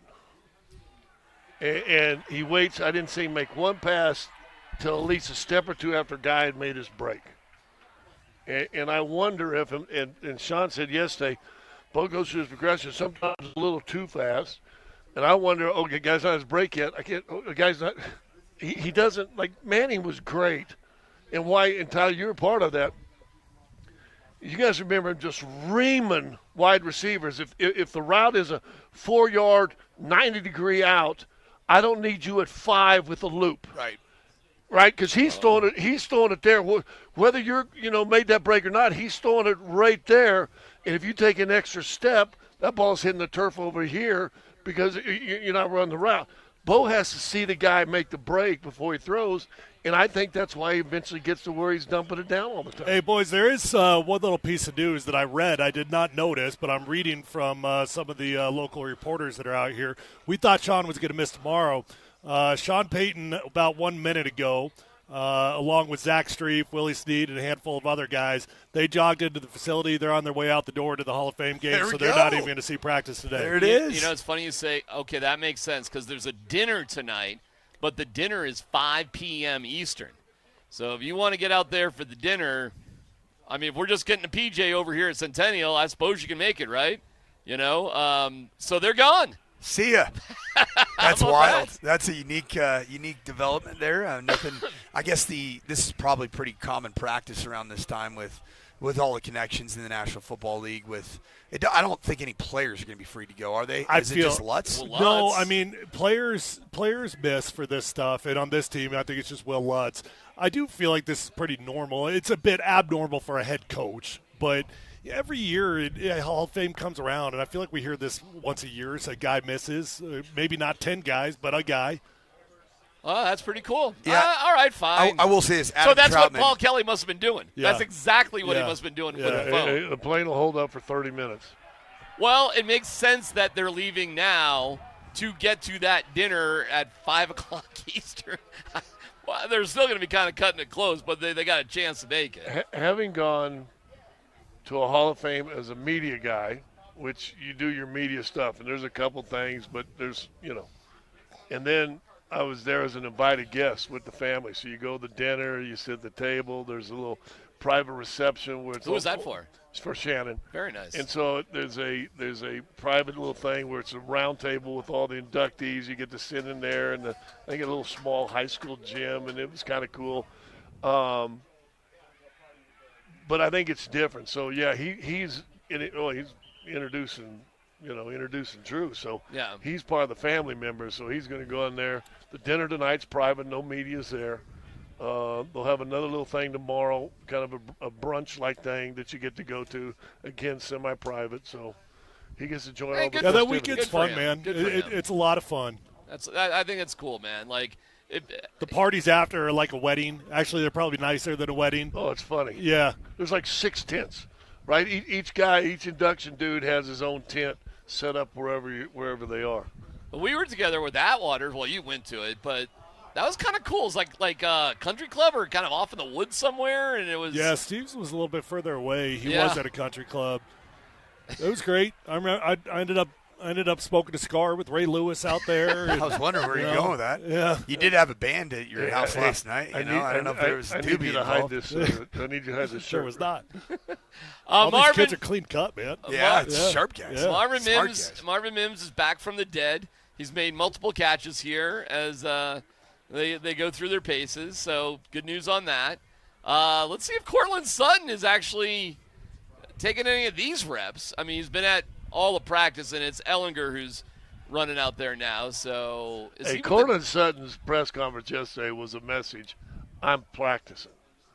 I'll bet you he was just doing the 7-on-0. Yeah, he's all in. He wants to be back out here. I gotcha. Let's see him do a rep here. Yeah, we'll get all 2s and 3s from here on out until the period changes. Trying to see if I can get any updates on what happened with Matt Henningsen a little bit earlier. Did you guys see that? No. What happened? Well, he got carted off. Oh, wow. And, Did not even see it. I don't know what happened, but I do know that he's kind of fresh off that Achilles injury, right? So you wonder if it has anything to do with that. But anytime a cart comes out on a training camp field, not great. That ain't good. Matt's had a little bit of a rough run. He's pretty far back on the depth chart as it stands, and he's been Wisconsin Badger. Is that right? I know he's I think so. I don't know. And I feel like I coached against him. The reputation of him is he's like he could be a PhD or something. Like he's a brilliant dude. He would have options aside from football. He's a Badger. But it's been a bit rough. The times that he has got to play, and I'm sorry about the injury too. So. That's a good pickup, Tyler. We'll follow that the best we can. Meanwhile, let's go back to Bo here a little bit. So, Scott, you were noticing you were saying something about is it decision-making, his feet? No, anticipatory throwing. That's really what you're talking about, right? He's just he's not an anticipatory thrower. He's I got to see the guy make the break, get open, I'm going to throw it. And I think that's why it leads to a lot of behind the runner passes also. Okay. How dangerous or worrisome is that? That's coach. Well, I think the one significant interception that he threw would be that, and that was the Chris Abrams drain interception. It was a total timing. I saw that particular rep and said, you've got to anticipate and let that ball lay well before the receiver gets out of their break. Then it becomes incomplete or pass interference. It's us or them, right? Yeah. It's us or nobody, I should say. There are times my dad uses an old Revolutionary War phrase from the Battle of Bunker Hill, right? Well, not the Aunt Flo one. No, it's the one that says, "Don't fire until you see the whites of their eyes," and that's what you're talking about right there. You want to see that receiver fully to come out of his break, fully acknowledge that he's out of your break, and the great ones do anticipate. It's one of the most unbelievable things I've ever seen in my coaching career. My dad was coaching at the Chargers. Jim Harbaugh was like in year 17, and he never had a really strong arm. He was a guy that was deficient in his arm strength, and the way he played the game, his body was beat to ever-living hell by the end of his career. He would throw a 20-yard comeback route like it was a lollipop, but he threw it like he took 5 quick steps. And he threw it when the receiver was like at 12 out of 20 yards, and the ball would just lay right in there. And I was like, that's a guy right there that had to adapt his game. He knows what his skill set is. Andy and I were talking about this last night. John Elway could be anticipatory if he wanted to, but he was also a guy that had such an arm didn't need to that he could get away with being late. That's why you see so many plays where scramble, and all of a sudden there's a dart in a dude's chest because his arm is just so strong. Well, if you're not blessed with the arm strength, you got to be. Go back to Peyton Manning. He had to anticipate. He wasn't burning at crosses in guys' In chests. 30-plus years of covering the NFL, he was the best anticipatory thrower I've ever seen. The ball would go up and you're like, where, what? And the guy would just get open like at that exact – it was unreal. Peyton Manning's knowledge and IQ was off the charts. It was wild to watch because he didn't have the strongest arm in the world. Right. He couldn't do – I started with Jim Kelly back in the day, and he was more like Elway. He just had an absolute gun. Howitzer attached to his shoulder. So if you have that, what an advantage. Because you can wait to see the guy open. If you can, like Elway or Jim Kelly, like throw like Blast that. It. Is there anybody in the league like that now? Who's as strong? Matthew Stafford's like Josh that. Allen. Josh Allen's like that. Stupid arm talent. Yeah. Joe Burrow, Yeah. crazy arm talent. There's dudes. There's strong dudes out there. Stafford's still at 40, huh? Stafford still's got serious juice, man. That dude's sick. Crazy. He's got nuts. crazy arm talent. Hey, by the way, we were talking about this. But Mahomes isn't like that. No. Mahomes? Matthew Stafford's backup quarterback. He is? No, who? Oh, who is? Yeah. No idea. It's not Stetson Bennett anymore? Well, that's who I thought. Are you asking a question that you don't know the answer to? I haven't looked at the depth chart. Should I just tell you to Google it? Well, do you remember one of the funniest things in the draft? What's that? Ty Simpson draft? Oh, gosh, you're right. Remember when and coach was over there when they drafted Ty Simpson? Body language didn't look add up like he too was good. there. So is Ty Simpson their draft pick that no one wanted? Is he going to be the backup quarterback? I bet Stetson ends up being the backup going into the year. We'll see, though. I'll tell you what we saw last night. We saw a bunch of backups play great football last night. They sure did. I don't know that Carson Beck's going to end up being the backup when it's all said and done. I'm not buying full stock on Jacoby Brissett as an NFL starter. I mean, everybody knows it's a gap start anyway, but might as well give this Carson Beck a shot about week 8 to week 10. I mean, there's a reason he was a higher regarded recruit coming out than Fernando Mendoza was. It was funny seeing Haynes King because I was like, well, I remember that. He got after the Buffs last year. I remember that against the Buffs, and now he's doing it in the NFL. Looked all right. But, so we did team here, by the way, and now we're doing 7-on-7. Which is a little bit different than they've done in the past. Yeah, it was almost like a fast start emphasis. I'm wondering if Sean wanted to get one team period with him present, and I think they were here. Maybe I was wrong with the timing of when the contingent heading out to New Orleans, or not to New Orleans, to Canton to celebrate Drew Brees' enshrinement. He might have gotten just a rack of ones. Ooh, that's a throw down the field intended for Dane Key, Devin Key's little brother out of Kentucky, and incomplete. Stidham right there, didn't like that throw. Got to throw that ball and use the field in front of the wide receiver. Kind of threw the ball over the wrong shoulder of the wideout. When we're in studio, of course, the Backus and Shanker studios, their passion is justice. We're out here at training camp, and you can spend your late mornings with the Morning Sprint, 10 to noon, brought to you by Williams Jewelers of Englewood, where Colorado shines. What about Williams Jewelers? We make diamonds a part of your life, and Shayna and Dylan Williams, two of my absolute favorite people in the area. I had a chance to get to know them really well over the last several months. Just good peeps, good family, good people that you want to go do business with and get to know. They want to celebrate in all of your occasions that you have, big milestones like Drew Brees and getting enshrined into Hall of Fame. They're on the corner of Bellevue and Broadway. Sean should have gone and seen them. Should have, brought something. Bring something. They sell these pens, man, like these ballpoint pens. They're like fancy pens. Yeah. So if you ever got a big time contract coming up, I'm a big pen guy, but I've never broke down for a fancy pen. They got some really cool ones to go check out. Remember when you used to graduate? You guys might be too young. The big graduation gift is you give somebody a brand new pen set. Yep. Like high school, you get a brand new pen set. It's pretty cool, man. You're supposed to use at college. When you have a really nice pen, yeah. you sometimes they're even like you put it in your suit with you. Suit pocket. It'd be nice for you, Scotty. What do you think a graduating high school senior would do with a pen now?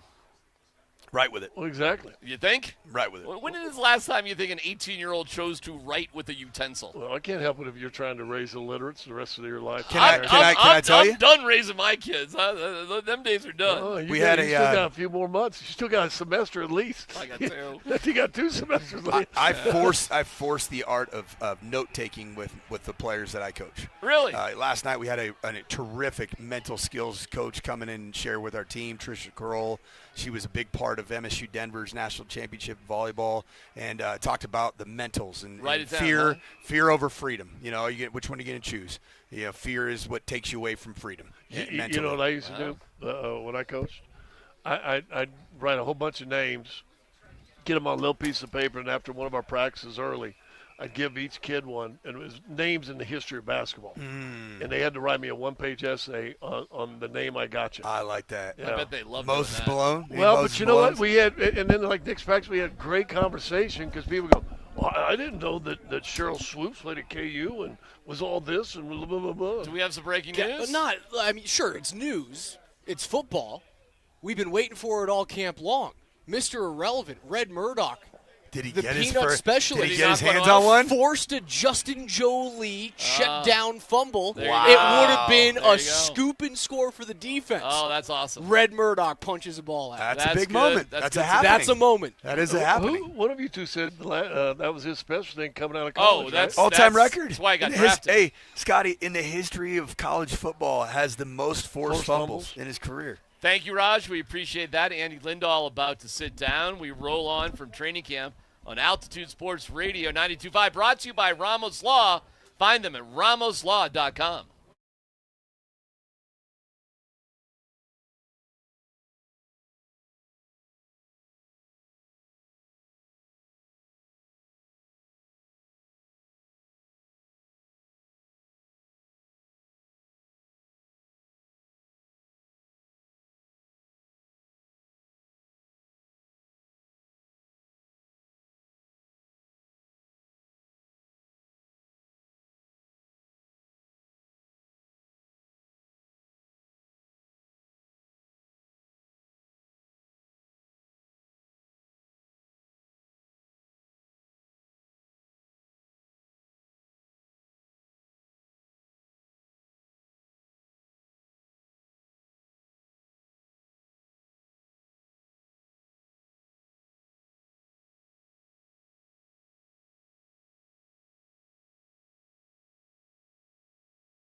it's a good problem to have. I know you can feature 2. I think 3 is difficult sometimes, but I'm not worried about that right now. Just let's go and these guys are all competing for their spots. But I do think in the game itself, it's hard as you're trying to manage 3. And look, everyone who's up dressed is going to play, so there'll be roles for them. The Broncos are done with team. They're going to special teams here. They did team. They did 7-on-7. Matt Henningsen has been reported that has been carted off. We'll try to follow that. Sean Payton and crew have left the field as they journey to Canton. So this is a VJ Davis-Webb led practice, fully padded, packed house in terms of the fans. The weather not as hot as I thought it was going to be. So overall, pretty positive. Cool things happening out here. We just saw Jonah Coleman in front of us not too long ago. That dude is a load, guys. Yeah, lower body's different. It definitely hits different. Before we get on to Jonah Coleman, Sean Payton, you know what he did today? He's a good soldier. He's getting a couple vet days, isn't he? What are you talking about? He's doing the Cortland Sutton, isn't he? Oh, Sean Payton's giving himself a vet day? He's giving himself a couple vet days, man. Did you guys watch the Hall of Fame game at all last night? Pretty exciting. I had to laugh as they talked to Drew Brees, and then the broadcast crew, Mike Tirico of all people, like the Don of the broadcasting world right now, of the mafia broadcasting world, is like, yeah, he yells at us, and he's kind of been a pain, and he's throwing stuff around, but he means well. I was like, God, Sean is just ornery with everybody. And you know what? I'll give him credit for this. He doesn't discriminate. He's the same way apparently with everybody. So Drew Brees is pretty funny too. Did you know Drew Brees he's just going to walk in and start writing on the board? He's not even going to talk to anybody. It's just going to be go. And do you think Bo ever talks to Drew about? We all think he's talking about passing in the offense. I think Bo talks to Drew about how do you deal with this guy sometimes. He's already said there. He's already said that. They literally talked about that when he came here, that their conversations, his conversation with Drew Brees said this. It wasn't as about football as much as just how to handle Sean. Yeah. No, I think Bo and Sean's relationship in there with Davis-Webb is complicated. I think Sean is Bo Nix's biggest fan, but I do not think Sean Payton can help being himself. And I think that is probably rough to be around sometimes. Not that he's a bad coach. He's not. He's obviously a very good one. But, dude, come on now. The guy's obsessed with every little piece of minutia that you can imagine. Yeah. And look, being hard on you, and I'll say it in front of him. The guy sitting across from me was hard on me in my first job. Scotty and Dave, guess what? I'm here 25 years later. It can be good for you. It can be. Is that right, Scott? Oh, God, I used to kill producers. In terms of what? Well, I wanted them to own the show. And I didn't want them to just come in here and punch a clock. I'm hard on Tanner. Ask Tanner if I've been hard on him. Well, but you know what? Soft. He wants to know that you care. No, he wants to know that you – I'm dead serious. He wants to know that you care. Once he's figured out that you care and you bought in, you're still going to have some raw – we had some raw conversations. You know what? The funniest story I tell everybody, he probably won't like it, is I told him, are we going to be a B the rest of the day? Or are we going to figure this out? And then he treated me different from that point forward. Now, I thought he was going to hit me. Well, is there a story behind that, Scott? No, he wants you to own it. He wants you to know that you're in the trenches with him. He wants you to know that it's your show as much as his. It's a team. It was always a team concept with him. He said we are an ensemble show. It was never Scott's show. It was never Dave's show. They called it the Zoo for a reason. It was him. It was Dave. It was me. It was a guy named Patrick Watkins. It was Marky back at the shop. It was Jason Luber at times. He found a way to get people to buy in that weren't even get paid to help the show out. But he gave you a little – Susie Wargen? Yeah. Ashley. Yeah. But look, being hard on it can be good, but he also loved you up. I don't know if Sean loves people up sometimes. I've always felt that the most important person on the radio show is a producer. Because they're your legworks. They're the guys making sure that nothing's slipping through the crack. Well, what's the metaphor with that and out here? I think there has to be a moment where I know you. I'll tell it from if I was the Bo and he was the Sean. There were a number of times where I knew this guy's only trying. And Mike probably knows this as a coach. You got to show the player that I do love you. And I'm doing this because we all want to get to the same goal, and I do have your back. Now, again, nobody else could talk trash about us. Nobody outside the room could talk trash about us. But inside the room, he was very hard on you. They're back to team right now, so we're seeing a lot of football here, Coach. Huh? Yeah, a lot of cool. team. This feels like no different than maybe your second full day in pads. Remember the first full day in pads was about an 85-minute practice. You're getting a lot of team reps. We're already at essentially the 90-minute mark, and doesn't appear like this practice is going to be letting up anytime soon. But it's definitely not a scrimmage, to be fair. You are playing a game in 48 hours.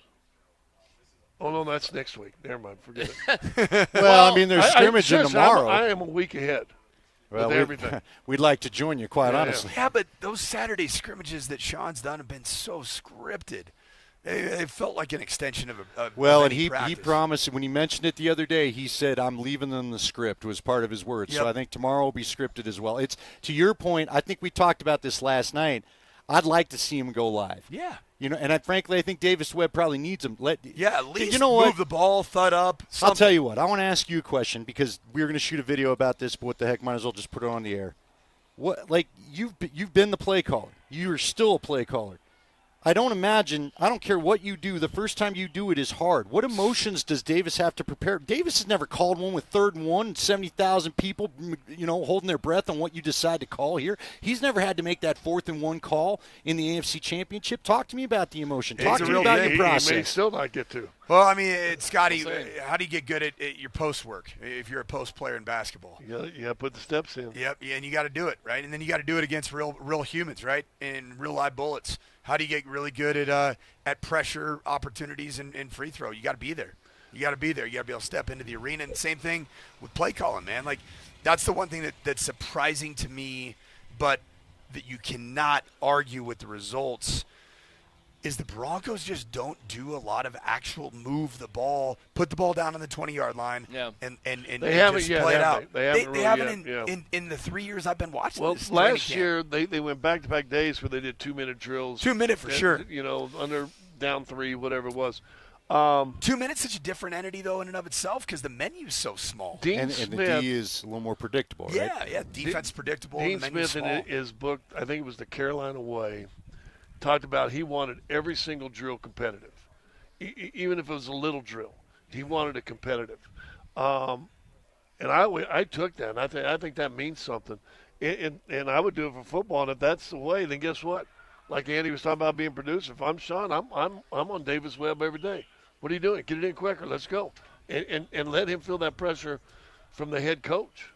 A little inside run play there from Tyler Bidet. Coach, what do you do to not get sped up? I told you in the past, I've told this story before, and I love EB now. EB, Eric Bieniemy, was always great to me. I love talking with him. We used to talk CU Nebraska days, all this stuff when he was the OC at Colorado under Embry. But we had to move our radio booth because he would get so fired up if a play didn't go right. I mean, you can't worry about that, right? And he had a hard time spitting out the next one, right? Right, I mean, right. You remember that? It was a bit of a dumpster fire from that perspective. And long pass from Stiddy here. Good ball. Is that Troy? Yeah. He's got to make that play. That there is the play, and I think Troy Franklin's done a lot of really good things as a Denver Bronco. That'd have been a great catch. But I mean, that's not impossible. That's in stride, man. Catchable, and he beat the two corners, so he split them. He had to beat. The pass was there, like good pass by Stiddy. That's where you got to put it. It was a to your terrific point, throw. went through the two arms. Got to cover. Yeah. But anyway, guys, that's a post route or go route in stride. That's a perfection. You do got to catch of a that throw. ball. I mean, You're I've watched that exact catch not be made by Troy Franklin, and I still wonder.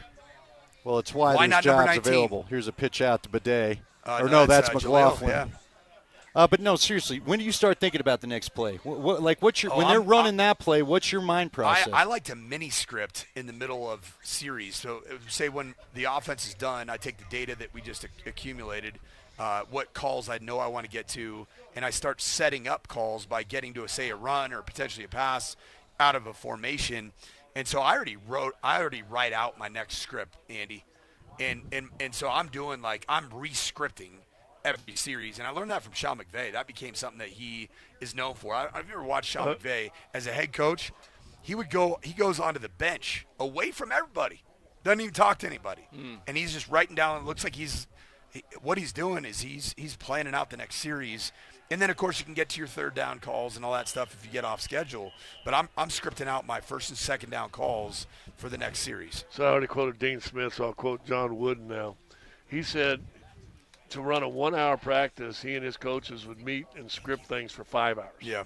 He said it'd take them 5 or 6 hours to organize an hour and a half practice. And that's what the Broncos practice looks like to me. They have scripted out truly everything. Everything, down to a minute. To the point where I worry on the other side because the game is not really scripted. So Right. for a play caller like Davis Webb, like you want to get that dude some reps. Now, he's probably going to get all 3 preseason games in terms of play calling, and he absolutely should. All right, here's a little retribution here. Oh, no, it's Colby Katzis. Dump off, though. Dump off. Attempted to it, yeah, and that was Ellinger. All right, so far. Haven't seen a lot of picks in this practice, No. which says to me Interceptions? They're interception picks. Interceptions. Okay. In this camp so far, couple maybe. Not many. Chris Yeah, but Abrams not many. Drain had one. I mean, the biggest one was Riley Moss. Riley Moss had one, but it was a negated penalty. by a penalty. Right. So there hasn't been a lot of interception, which says to me one of two things: either the offense is just really dialed in, or the quarterbacks ain't taking any chances at all. That was a big issue last year, was takeaways. Huge issue, specifically interceptions. And for a team that puts as much pressure as the Broncos do, it was not consistent. There should have been way more. Well, it's even why that Red Murdoch strip fumble, That forced happened fumble, today. like it stands out. It stands out. Like the Denver Broncos they're going to need football players that just somehow, some way, innately turn the football over with opposing offenses, and that's where I could see Red Murdoch, certainly as a special teamer, being a guy that they want to get out on the field. Now, can I say this too? Because this is always my luck. Great play by Red Murdoch. Where was the head coach? Didn't see it. Canton. he was on a private jet having probably some brown water, man. He probably drinking a little brown water. You know what I'm saying? I know the other coaches, and Sean will probably watch the film tonight, right? He'll probably watch it on the plane. He missed. But still, you make this great play and go, where's the head coach? Okay. Well, nothing goes missed these days, as we can see the eye in the sky right up there, and there's cameras all over Everywhere. the place. BJ's still here, man. That's what matters. VJ and Brizzy too, right? Because that's where Murdoch's going to probably find his way around. Yeah, that's a great point. Football's different. You got a head. Hey, by the way, offensive coordinators, defensive coordinator. You still want the head coach to know your name. Brandon Jones with a vet rest day, I believe. I don't think he's injured. I saw him. 22. I saw him getting reps. Oh, you're right. Oh, yeah, he's got his pads off the whole deal. I think you're right. I think he did have his pads on for a little bit. Might have been scheduled to get half. They've been doing that this camp where Yeah. you get started, then you take it off and Surtain got that one. yeah, day, I think. rest them. Go ahead and rest them second half. I think Ben Powers did that yesterday from what I was seeing. So it's a weird vet rest day. Like, we're going to suit you up a little bit, get you out there, get a little bit of a lather, and then, all right, that's good enough. Hey, Coach, let me ask you this. As they're putting out dummies, a bunch of Andy Lindahls going all over I was about the to say, field, I'm still right here. Bunch of dum-dums. Dummy. Whatever happened to the motorized blocking dummy that the teams were using about 5, 6, 7 years ago? You know what everybody found out is the thing was absolutely pointless. It was literally the dumbest thing ever. We had it at Minnesota. Tried to find ways to utilize it. It's actually kind of dangerous because there was so much weight at the base of it, and it kind of turned a little like almost like an ankle or leg feet Especially problem. to hit you, right? I know what Scott's talking about. I was going to get to it. Tackling. I do not know how you practice tackling. They don't practice tackling. How do you AI rep robots pretty soon. Those stupid things that do this that just go tackle a few of those. The little Sony robot. How do you do it, Coach? How do you get better at tackling? Well, every day that I've watched the Broncos defensively have a tackling circuit, a tackling mechanism they teach. You've seen the donut being rolled out there and teaching hawk tackle, which was made famous by the New Zealand All Blacks and Pete Carroll taking up their a safer way of keeping your head out of tackling. Yeah. At the end of the day, called man, a hawk tui tackling, would you say? The hawk Tui tackle is a whole different thing. Oh, okay. That usually is around closing time. Oh. But go ahead, Coach. No, I digress. I don't disagree with that about closing time, but the NFL, you just don't see tackling anywhere.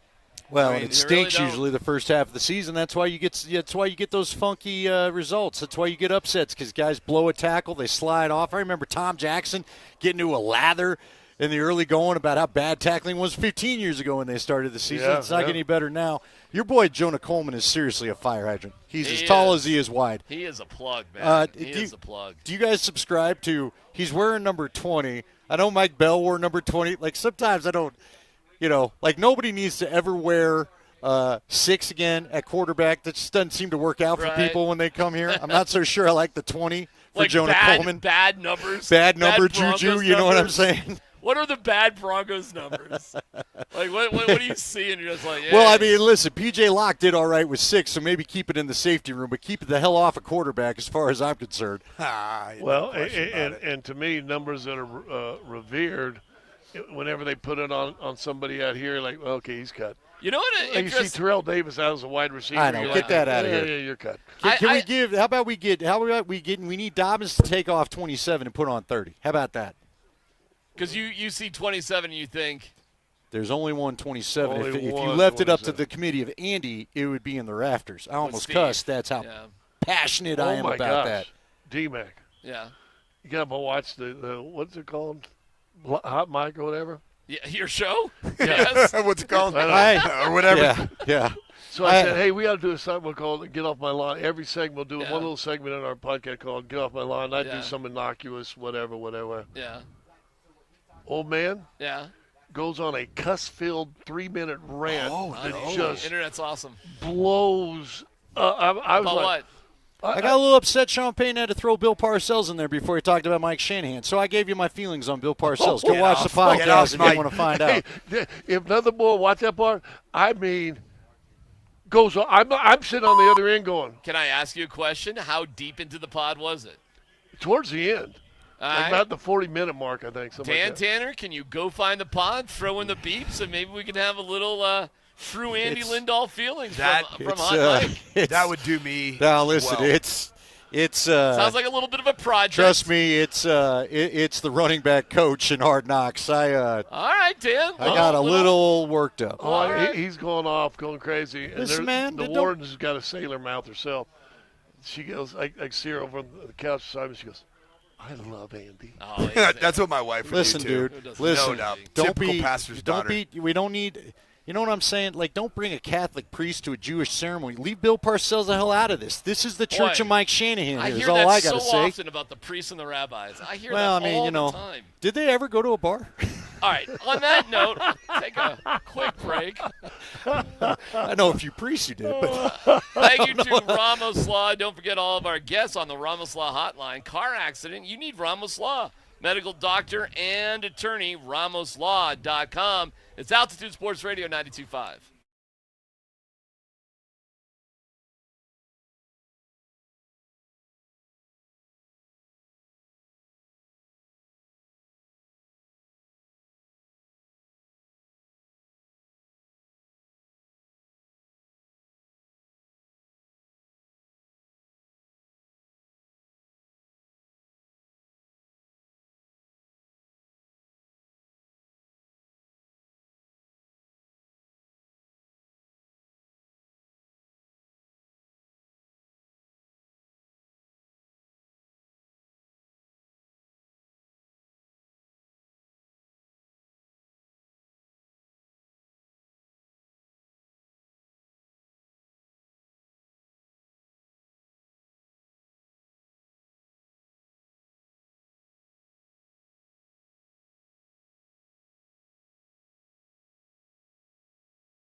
Broncos in team period, fully padded. I'm just noticing here, Scott. Garrett Bowles not there with the starting offensive line. Frank Crum is in at left tackle as Bo scrambles. Sack. Looking for something. Yeah, that ain't good for the offense. Good for the defense. There's Ben Powers, Forsythe in. And there's Frank Crum at left tackle. And I'm just having hey, if he's here, let me know. Maybe Jesse can put some eyes on it. I do not see 72 out here. So I'm not saying he's not right now. But, and if he is, just let me know. Give me a thumbs up. But, Scott, as I just peruse the offensive lineman, I don't see him here. So I could be wrong. I'm just trying to see it. I don't see you don't him see over him? there either. Okay.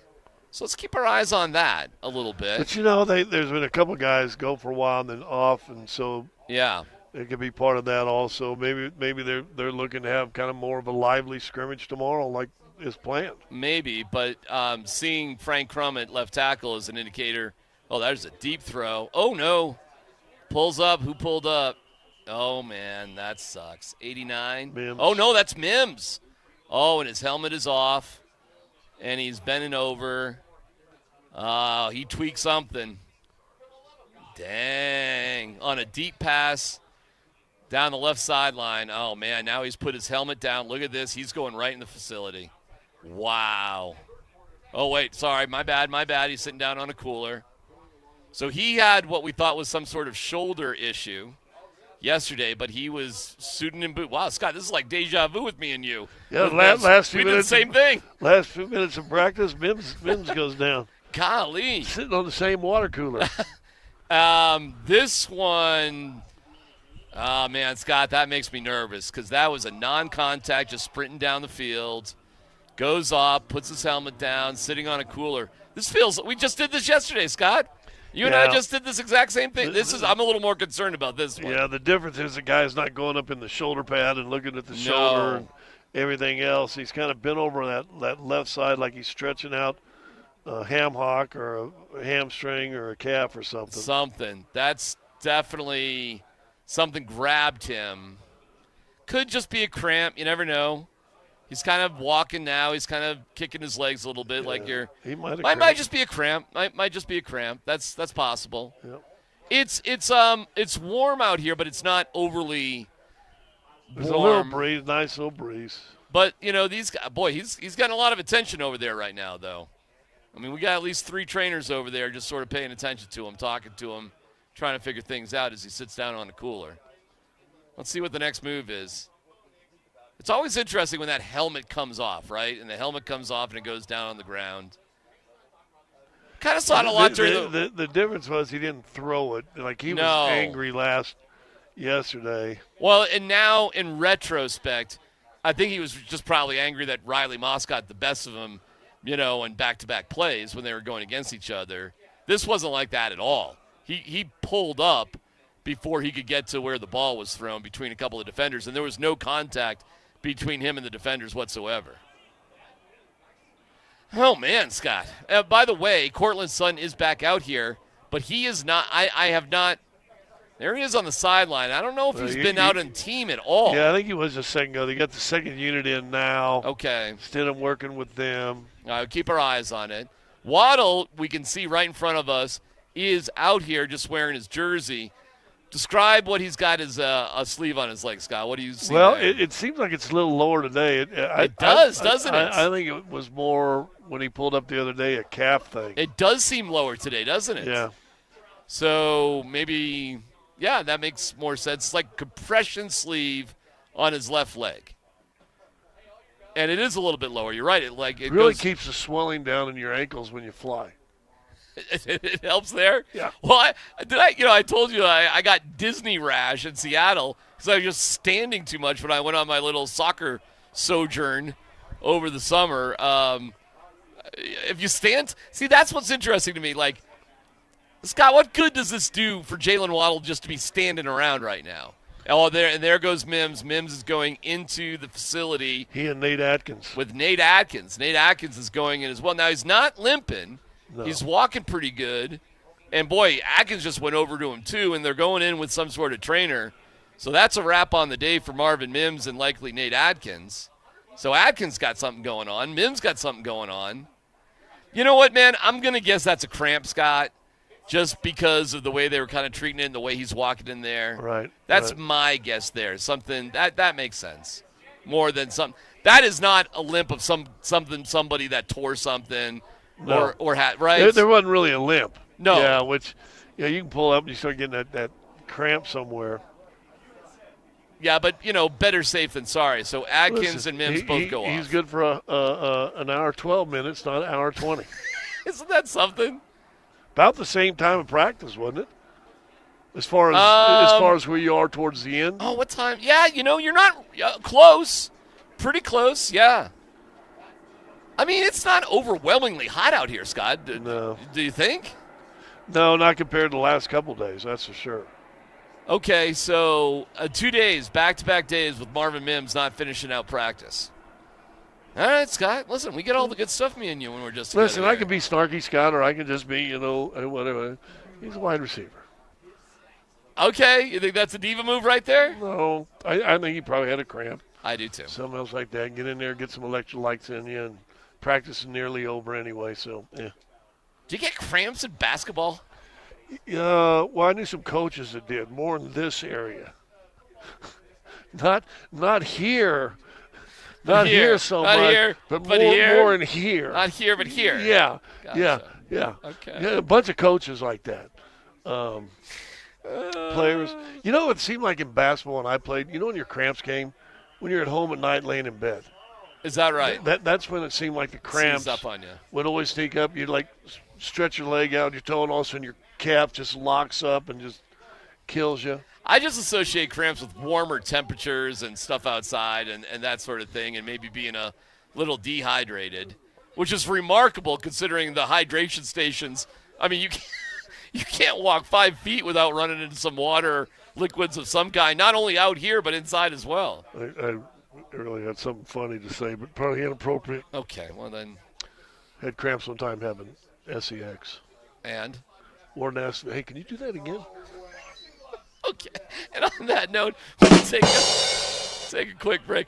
Hey, Dan, how's that Andy Lindahl project going? We will be able to play it next if you guys want. Well, let's wait because we want. Do we want to preview it and then when Andy comes back, a show for him too? I want a bigger audience when we play it. Yeah, if we're gonna do it, I want a significant. Yeah, amount. so everybody out there, call your neighbor. Okay, so we'll get to it coming up. They have blown the horn. They finished up team drill. I wonder. I gotta believe they're close. We're close. We gotta be close. It's 154. So. So we will see. Sean Payton has already left. Marvin Mims could not finish practice for a second day in a row. Nate Atkins goes in as well. Waddle's on a sleeve. He's not practicing. Cortland Sutton is back out here, as is Ben Powers. We've not seen Bolsey. Bolsey, we got to keep an eye for 72, huh? Do you think he could have slipped off and we just didn't notice? Maybe. All right, so we'll keep our Eagle's eye out for you. Oh, there's Bowles. I see. You got him? Yeah. Okay, all right. Nope. Take it back. It's 82, not 72. All right, well, where is Bolsey? See, we ask all the questions, but we also have the answers. Stay tuned. It's Altitude Sports Radio 92.5.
Welcome to it. It's DMac with Scott Hastings as Andy and Nate, Tyler, and Sanford are all sort of patrolling the sidelines, see what they can see. I think we're probably entering the final period of practice. They went live. Yeah.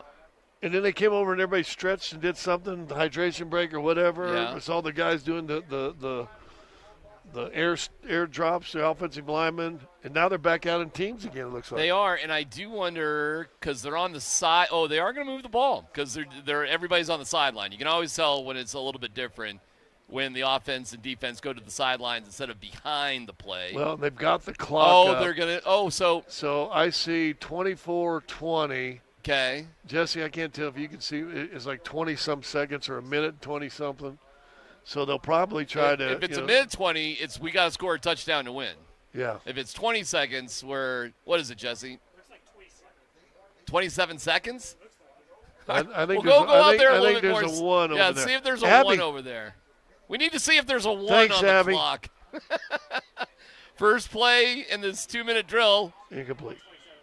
127. All right, so it's a 2-minute drill, and the concept is the Broncos are down by 4 points. So we need a touchdown here to win this ball game, folks. Kind of the first situational series that we've seen so far. This is the real, this is it. Game's on the line. Second, you can see, 2nd and 10. So, hey, this is pretty cool. We can sort of let you know what's going on here. You're right. This is the first time we've kind of seen a situation like this. Usually they let the first team and second team both have a crack at it. Garrett Bowles, by the way, I was told, stretched and then went off for a vet rest day. Out pattern to Pat Bryant. Picks up like 7 right there. So let's see if they do move the chains here. They're really doing so. It should be like 3rd and 3. Yep, they are. All right. So that would have gone out of bounds. So here we go. My astute color analyst work, I'd say they're in 2-down territory, Dave. Sure are, Scott. Make sure you get my car warmed up. And here we go. 3rd down, probably 3rd and 4, actually. Yep. With Ingram split wide.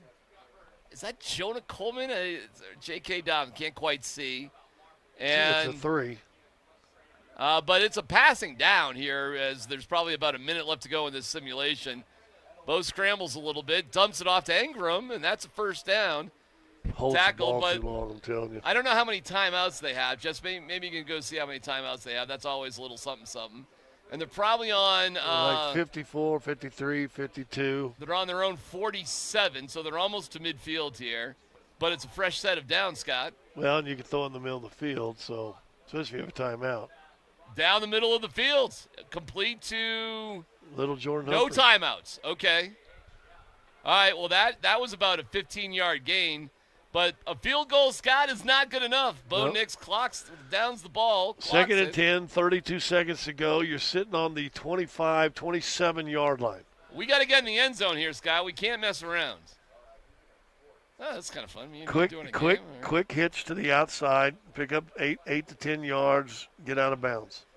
Are you rooting more for the offense in this situation or yes, the defense is good. The offense, listen, you don't have Waddle. The offense needs a win. All right, we got Sutton. Who else we got? Pat Bryant? Pat Bryant, yeah, he's near us. Okay. Oh, maybe not Sutton then. Franklin's in there as well. Going deep, or somewhat deep. That's Court. That is Courtland. Courtland Sutton down at about the 7-yard line. They got to clock it. Tick, tick, tick, tick, tick. Bo Nix puts it on the ground. Jesse, go see how much time. 15 seconds. 15 seconds, 1st and goal from the 7-yard line. Wait. 18 seconds. 18 seconds. 18 seconds. You got 3 plays. Yeah. You got 3 plays. You could run it. You could possibly run it if you wanted Now, to. it should have been a first down, but the yard guy is keeping it at 2. Oh, the they spike. spiked That's it. right. They The spike's spiked on it. first. So, yeah, you're right. Thank you, Jesse. Jesse.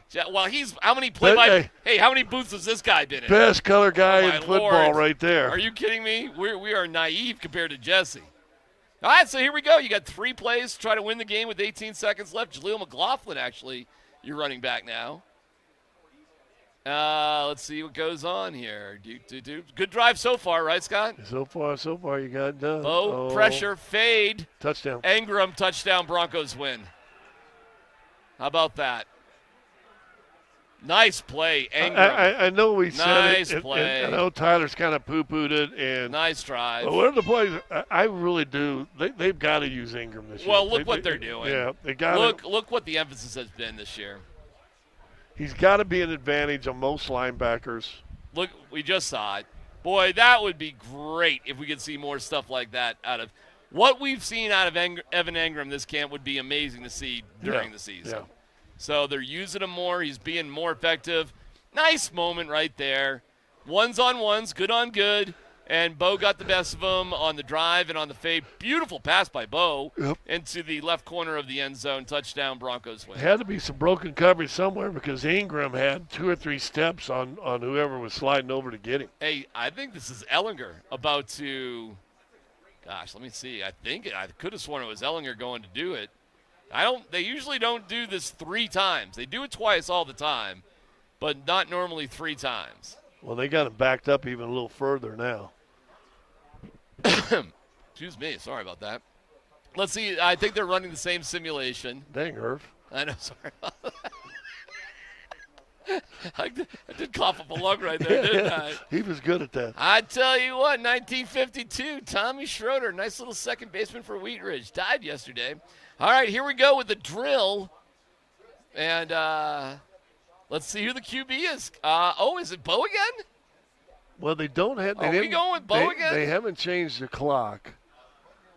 Oh, wow. Well, let's see here as they kind of huddle up.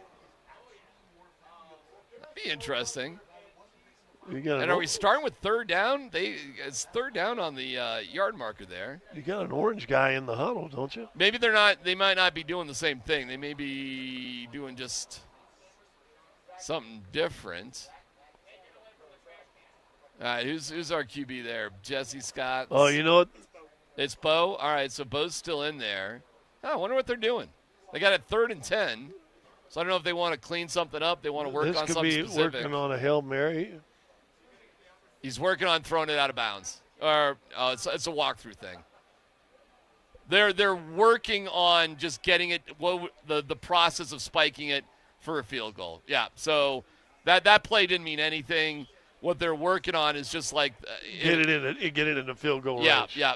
Like we got one play, we got to get in the field goal range. The process of getting that down and then running up to line, picking spiking up 10, 12 yards, yeah. Yeah, so that was kind of a walkthrough rep right there. But the first situational kind of football we've seen this camp.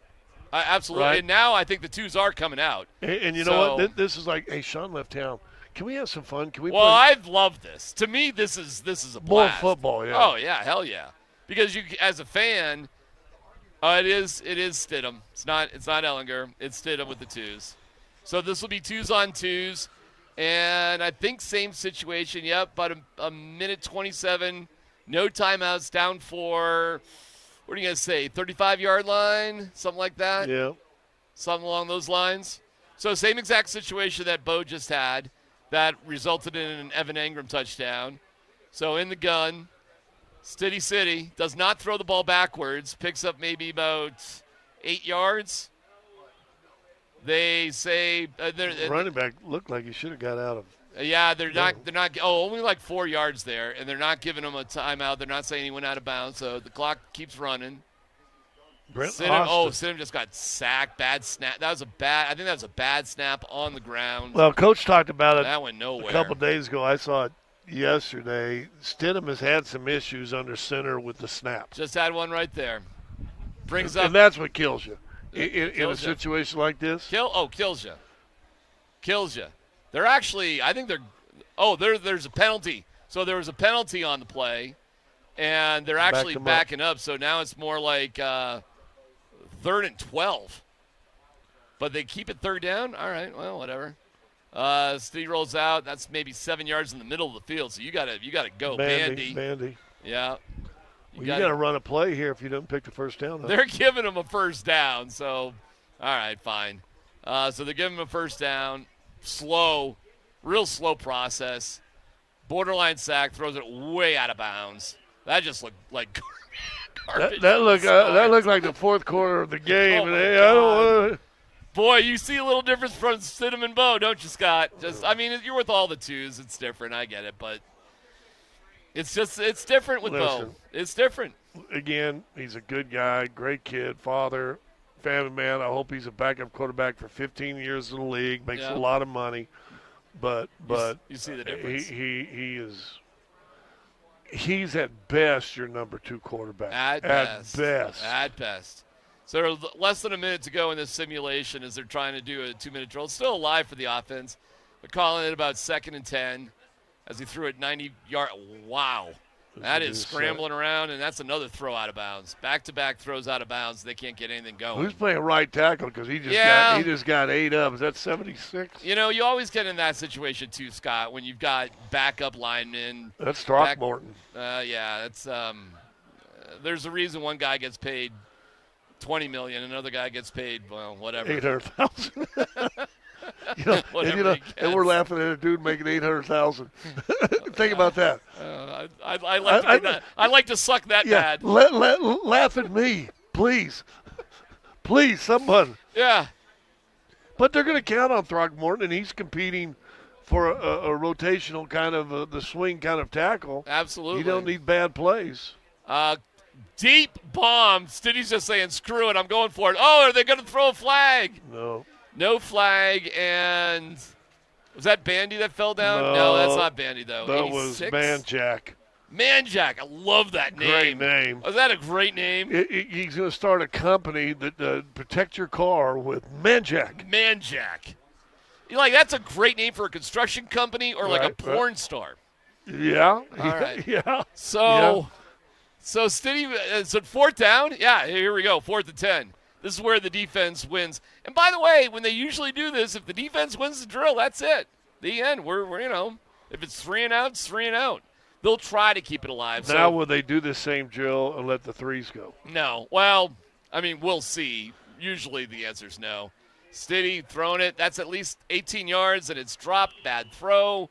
It was behind the receiver, who I think was no, was it Manjack again? 80, or it might have been 86 or 81. That's a tight end. Listen, bad throw, bad route, good for the defense, blow the horn, practice is over. So Stiddy and the twos, offense looked like garbage. Do you think Bo did great. Do you think the coaches come in after this meeting, see Abby, and have their little meeting and go, Sean's not here? And I know they record the meetings too, so Sean will get to even watch the meetings. Do you think there's any coach going, why is he here too? Yeah. I think, by the way, we saw Ellinger. I got to get over something with Ellinger because he is shorter. But I got to get over that a little bit. I struggle with that. But his arm is way stronger than Stidham. Way stronger. Well, so was what's his name that was here 2 years ago. We went to Miami. I'm struggling with Stidham as your best option in the world as a backup quarterback. Well, here. Andy made a point the other day, and I thought this is brilliant. Your last 2 Super Bowl wins, a backup quarterback came in the regular season, played significant team, and between Bubby Brister and Osweiler, all they did was go 10-2. Yeah. That's pretty good. Yeah. You know what I'm saying? Osweiler going to give you a 5-0 or a 5-2 if he plays that many games? I have a hard time imagining it. So, I don't know. They're meeting up with the team. The Muggles are assembling near the meet. I don't know. I don't know who's going to talk because Sean ain't here. Sean's on his way to Canton right now with a few other members. Garrett Bowles with a rest day. Jalen Waddle didn't practice, had a bit of a different sleeve on. Yep, Mims left early. Marvin Mims and Nate Adkins. We'll get reaction from Coach and Tyler and Andy. And we have Andy cursing on your podcast from last night. Oh, my gosh. So the real Andy Lindahl. All that's still to come this hour as practice has concluded. Fun day. Way better than we thought. Way better. More entertaining with a promised scrimmage tomorrow. We'll see. It's Altitude Sports Radio 92.5.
practice has wrapped up here at Broncos Park. It's Altitude Sports Radio 92.5. DMac with Scott Hastings, Mike Sanford, Tyler Polumbus.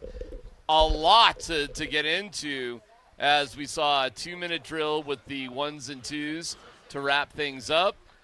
We have an injury to discuss with Marvin Mims. We have a bunch of guys getting vet rest days. Tyler, let's just start with you. What caught your eye as you were over watching things of that litany of topics? Well, I guess the first thing, the injuries are starting to pile up here a little bit, boys. Was watching Marvin Mims up close and personal, saw the whole thing go down. I think you saw it as well, Coach. Why don't you describe it? What exactly? Well, you know, he's running deep down the left sideline there, and immediately pulls up, grabs his left groin, and walks out the field. It looked not great. Like he felt something immediately. Different than what we saw yesterday. Oh, yeah. We're radically different. Yesterday they were checking out like his shoulder or rib or something like that. Something up there. No, this was one of those moments where you could tell soft tissue, when it pops. Yep. And something popped there. This doesn't feel like days. No. This one feels like maybe like greater than a couple days. Wow. Well, I mean, the problem is you're in that position, receiver, and you're the deep threat. How much do you want to push through, like having any type of significant issue with a soft tissue injury? All right, when we were watching, because Scott and I were speculating, because the way he walked off was fine. He wasn't limping at all. We were like, oh, maybe that's just a cramp. So you guys don't think it's just like a cramp issue? I do not think it's a cramp at all. Okay. It didn't look anything like a cramp for me. From our angle, we did not see the grab to the groin. And DMac's always looking for that. I'm looking for it. But the funny thing is when he got surrounded pretty quickly by 2 or 3 different media or medical trainers, people. Yeah, Muggle Rowe had a pretty good shot looking at his, him getting looked at by the trainers. But they never, when they were over on the sideline, never went to the groin area. He was. Well, I mean, not when he was sitting on a thing. He was doing kind of the open leg deal, and that whole situation. Well, you guys definitely had a better view than we did. In fact, it was right in front of you. It's not just Marvin, boys. I mean, obviously Jalen Waddle was not out there. We got Cortland Sutton back today, and I think there was something going on. By the way, you really? Yeah. Huh? Yeah. Why so? I think 2 things could be true. Like he was ready to come back, and they're also like, let's not rush this. Okay. That's about all I would say on that. So it's a little fugazi with the good soldier stuff. No. Like actually, I think that it's true. I think that he wanted to come back out on the field, and they're like, no rush here, boys. Okay. But he did have the big catch that got him down there to the 15-yard line. But just on the injury front, just wrap that up real quick. So you got Jalen Waddle banged up. You got now Marvin Mims banged up. Cortland's back. Nick Benito is back. Did you see him? Did he go during the 2-minute drill? Nick or who? Benito. I didn't see it. I didn't notice. I wasn't looking. I will say that. Go ahead. I'll let you finish. Matt Henningsen got carted off today. That's right. So that's a big one. And then Adam Prentice walked in also. Okay. So, look, it's training camp, and dog days are starting to pile up on him. And I did hear just kind of we saw Nate Adkins walk off as well with Marvin Mims. They actually walked in the building. Who you were thinking of? Maybe it was Adkins. It was 45 for sure. Okay, 100%. I thought it was Adam Prentice, but that might be right. Okay. Prentice 46? 45. Okay. No, Prentice, I'm saying. Prentice. I think he's 46, which would be an easy mistake. He is 46. Yeah, easy mistake. The numbers look very similar. Body types are fairly similar as well. Here's my biggest takeaway in addition to the injuries piling up. Covered that, pretty thoroughly. Bo Nix looked really good in 2-minute, and that's been a consistent theme. Last year, this year, last year in training camp, the year before, even his rookie year, I thought that was kind of the moment when he went 2-minute 2 for 2 against the Green Bay Packers in joint practices. That's when I said, okay, maybe this is a little bit different than maybe I'm. Well, I think we might see something different here, a little bit offensively here. There might be a little bit of different philosophy going on this year. I think Bo's dangerous when you set him free, right? Yep. And I think there is an understanding that in the fourth quarter he got dangerous because he got set free, and Davis Webb might be a little bit easier to set you free. He's saying danger's my middle name. That's what Davis Webb's saying. He's got a sandwich named after him. In this 2-minute drill, Tyler, just to be clear, there was about 1:27, their own 35-yard line-ish. No timeouts, down 4. in that sequence, is that Davis Webb calling things like, we're just going here?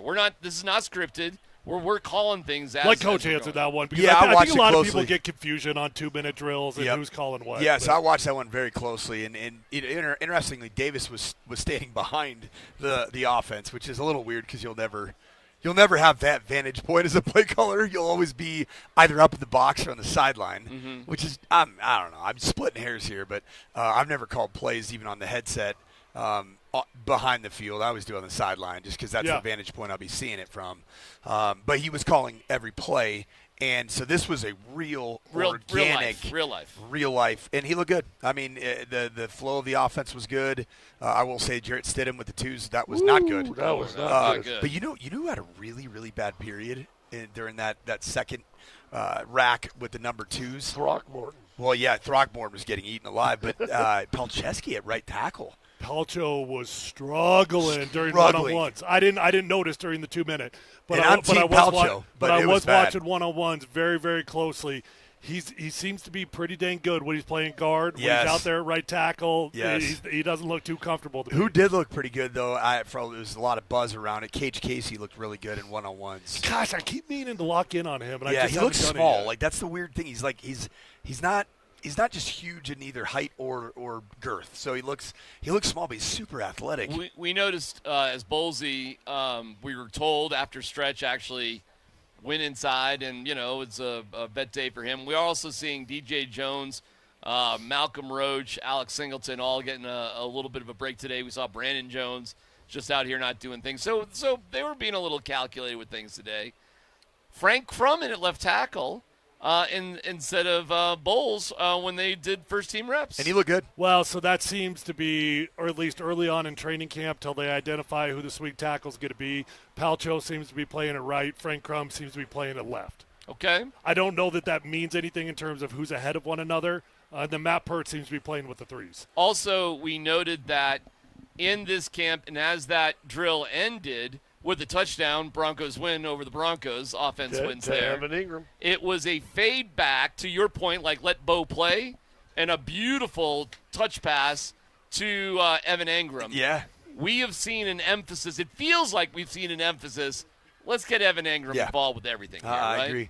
And it was actually really fun. We were down there during a special teams period, which sometimes can be a slap-around period for quarterbacks and other positions in O-line, right? Like two different types of O-line and quarterback coaches, those that absolutely grind you during special teams. And those that give you the period off. Yeah, or like make you look like you're doing something. You're like script review, but you're really just telling jokes, making fun of each other and all that. The quarterback group was getting – guess which one I liked? Probably the one that was getting working. Probably, yeah. The quarterback group was getting the exact same throw to the left. The back, Sean calls it the turkey hole. I call it the pie hole. Okay. At the back corner of the end zone, it's a red zone throw, and they were working the exact same throw that ended up coming up in the 2-minute scenario. And that just shows, just staying active, staying prepared. It always helps, just getting that touch right. It's funny because I was talking to a couple of media members. The drill I was watching, I spent like 18 minutes yesterday myself doing it's the simplest drill ever. You're throwing it in a damn net. It's nothing. But I did it a bunch yesterday just to get that touch, get that feel, so the quarterbacks aren't just trying to over grip it or over rip it. And Bo was out there, and actually Bo hit I think 6 in a row right in the net from the 10-yard line on the right hash, and he ended up throwing the exact same ball with perfection to Evan Ingram. That's why you practice, right? That's why you practice, man. All right. So give Bo a grade. Let's give Bo a grade here.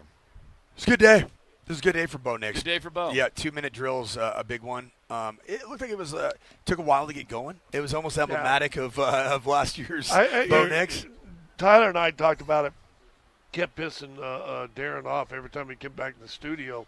But Bo would be just average to below all practice long, and they went back-to-back practices with 2-minute drills, and all of a sudden he went whoop, whoop, turn it on. Whoop, whoop, whoop, 100%. And that's what he ended up doing in games. Which, by the way, what happened to him this season? Yeah. By the way, there is still everything's still on for tomorrow, so it's okay. It's not going to be a scrimmage. It's same as what we've seen. Do not expect a scrimmage. But it will be padded, and we'll have stuff like we've been seeing, like worth watching. Right? Yeah, not like a boring walkthrough or whatever. Of course, yeah. They have closed the practice on Wednesday to the public, Not exactly sure why they're doing that. But media's still going to be out here? Well, was that supposed to be the last one? Yeah. What do you mean? Last practice of the week? The last one that people attend, I think. Right. Wasn't it? Oh, no. There's the week after as well. Monday, Tuesday, Wednesday, the week after as well. I don't think so. I didn't see it the same way either. Well, that's what's scheduled. Go pull up your son's email. My son's email? Yeah. What are you talking about? Kevin, Yeah, you can check my math on it, but that's what I remember. That there were 14 days of training camp. So we've done an official training camp. The first day being last Friday. 1, 2, Friday, Saturday, 5 this week. There's 7. 3 next week. 10, and then another 3. Okay. So that's what I understand at least. But they're closing on Wednesday. I don't know what that means. I don't know if they do have a game on Friday, and they were in Atlanta. So I don't know if they're just doing I don't know. Maybe we aren't out here. Tomorrow might Maybe be. we won't be out here. Or that Wednesday might be an install, put some stuff in. Might be. And they don't want to make sure that somebody from Atlanta bought a ticket and is going to be in the game. So I'd say that's a coin toss for us broadcasting out here next Wednesday. We'll see.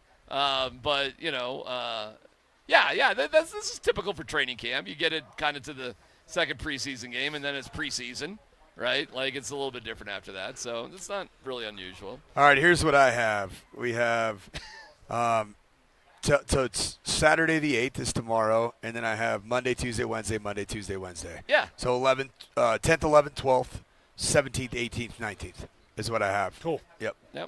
But next Wednesday closed for whatever reason, and they announced that today. All right, in general then, we're pretty positive on Bo Nix. Bo Nix is doing well as we just kind of sum things up to this degree, as this is our last day broadcasting this week, although Dan Tanner and Mark Springer 10 to 2 tomorrow, by the way. So we're on the air live broadcasting on Altitude Sports Radio 92.5.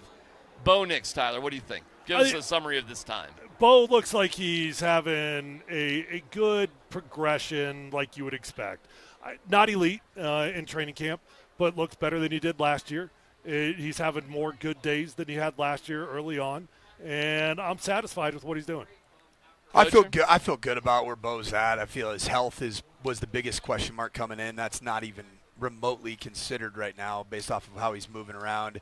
I still see some of the same things with just for whatever reason slow starts. I think it's whether it's Scotty's take that he at times needs to feel very comfortable before he rips it and doesn't always see it particularly well in terms of anticipating throws.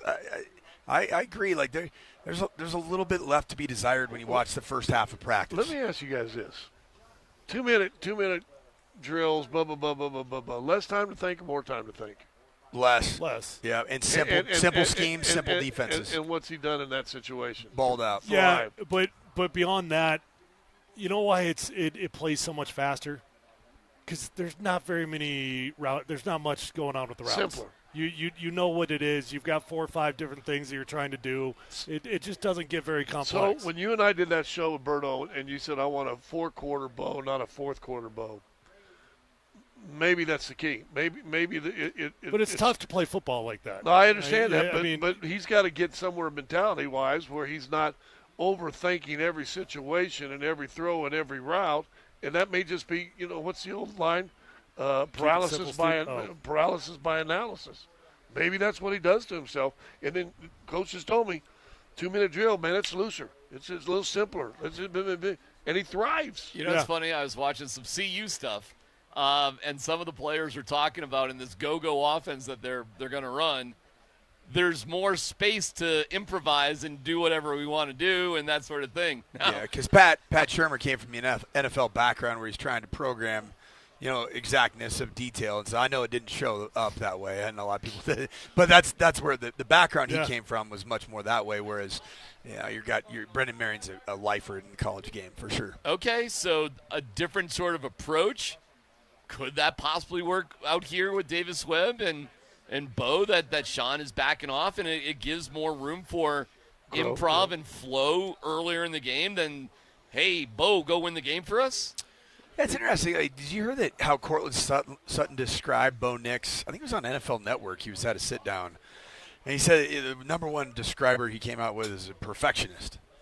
So if you're a perfectionist and say science over art, if that's Bo, more of science than art, how much do you want to cut that guy loose with regularity, and how much does that guy really want to be cut loose? I think he would love to be cut loose. I don't know. I'd kind of like to see it. I agree. But now, I don't know. But he also might fall back on the analytical or the quote-unquote science part of it because he doesn't realize what kind of an artist he is. Maybe he needs that revelation of, dude, come on now, you're Rembrandt. Why are you trying to paint like Picasso? Get your Jackson Pollock on, man. Let's get wild. Get your art history degree to understand this show. The difference between Rembrandt 2-minute warning, we need Jackson Pollock. We do, man. Let's spray this thing all over the place. We don't need Norman Rockwell. Yeah. We need. Tell you what, man. Jackson Pollock looks like a fluorescent prenup right now, there. Let me ask you this. Do you know anything about Jackson Pollock, or were you just a fan of The Accountant? No, just Jackson Pollock is a lot of spray painting going on. A lot of randomness. Yeah, a lot of randomness. Dots. That's art. Do you remember the movie The Accountant?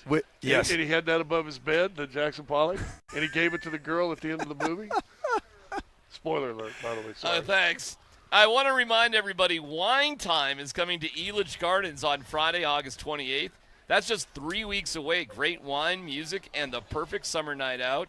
Cat Cave is, getting on me. That one? Yeah, she's like, we got to do Wine Time. Get your tickets now at altitudesportsradio.com/wine. Justin Stranad was at the podium, not a coach. I don't know if any coaches will come up to the podium then today. So maybe hear a little bit from him. Also, we have Andy Lindahl going ballistic. What was he talking about? What was he? I said a segment. What was he cursing about? It was called Get Off My Lawn segment. Yeah. He got on because Sean yesterday talking about Mike Shanahan had to bring in Parcells. So we have a cursing Andy Lindahl edited, but still we can have some fun with Andy when he comes back here. Andy and Nate are talking to Jeremy Crawshaw. They get all the best interviews. They're doing that over there. Our guy Chris Mitchell is getting all the content. We're covering it top to bottom on Altitude Sports Radio 92.5.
Do me a favor. Keep up. You're entering a judgment-free zone. Do not worry about your lame sports IQ or your other IQ. Could you repeat the question, please? This is No Dumb Questions with PhD on Altitude Sports Radio 92.5. Any interesting questions in that bunch? Brought to you by Trajan Wealth. When it comes to your retirement, there are no dumb questions. Call Trajan Wealth today at 303-900-1189. Yeah, thank you, Trajan Wealth. There are no dumb questions when it comes to your retirement. Hit them up today. No dumb question, guys. Is there anything different here because Sean Payton wasn't here for the vast majority of the practice as he left about, I don't know, halfway through to get to Ken? Do we see anything different out here? I would say this. We all remember when we were kids in grade school, junior high, and you had the got the substitute teacher. That class was that was 50-50 whether that was going to turn into havoc or not, right? And usually probably maybe 70-30 it was. Good teams practice, and whether the head guy goes in or maybe he had to take a poop for a couple segments, doesn't matter. Good teams practice, and I would say this: unlike any other sport. Because you have the OC and the DC, and this year the OC's doing the OC job. Yeah, he's actually calling and the DC's doing the DC job. I didn't see any drop-off, and I thought I saw high energy, and that's what quality clubs do. No, you just got a bunch of guys trying to make the squad right now, going out there giving all he possibly can. Vance was running the show in Sean's absence, so Vance was running it out there. You saw him break him up. Did he pull him up together after practice? Vance had the keys to the engine, to the car. So it looked like a good full day of work to me, man. Yeah. They've gotten after it this week. I thought today's practice was better than Wednesday's when they went full pad, supposed to be the mother of all practices. I thought today was just as good, as quality and as good as at Wednesday's. What was the day that was the saltiest day? Was that Tuesday? Tuesday. Was it Tuesday when you predicted the fight? Yeah, Tuesday's the day where the defense said, enough. Monday enough. and Tuesday, the defense killed the You know what? Overall, there's not been a whole lot of saltiness going on out there, though. There really has not been any chippiness or fights or anything. We had that one little fight. It was not a big deal at all on Tuesday. But outside of that, it's been clean. Yeah, that was Jaquan McMillan against. Not like Colorado Buffalo's practice, where we're fighting 6 or 7 melees per day. No dumb question. What do you think about what's going on down there? Have you been following along? Well, by following along, I mean I see things on my X timeline. Yeah. Yeah. That's all I've got. I don't have any more intimate details in the videos that show up on my timeline. But no, I don't love the fights. I think it's stupid. I do. Yeah. Look. I've always said, coaches will always tell you, don't get a fight. They'll always yell at you for getting in a fight, and then secretly they go inside like, but I like that dude. I like that dude. But there's a difference between secretly doing that and what's going on at CU. Yeah. One of the things I've noticed about CU is there's some media coming out. Man, do they have rabbit ears when it comes to social media and stuff. Holy cow. Every player and coach is so aware of Brandon Marion, the new offense coordinator, go man. He had a response, I believe it was 2 days ago, to all the speculation on social media about how small their roster looks. Yeah. He had some words to say about that. So they definitely are listening to the masses quite a bit. All PR staffs, it seems like nowadays. Because who was it that over here posted something, Vic, and the PR staff is here within 20 seconds of posting it. So they're all. But that's their job. That's the PR staff's job. Not the offense coordinator, head coach, defense coach. What does PR stand for? Public relations? Yeah, that's public relations. Coming over and chiding somebody because he put a quote out there. They have their.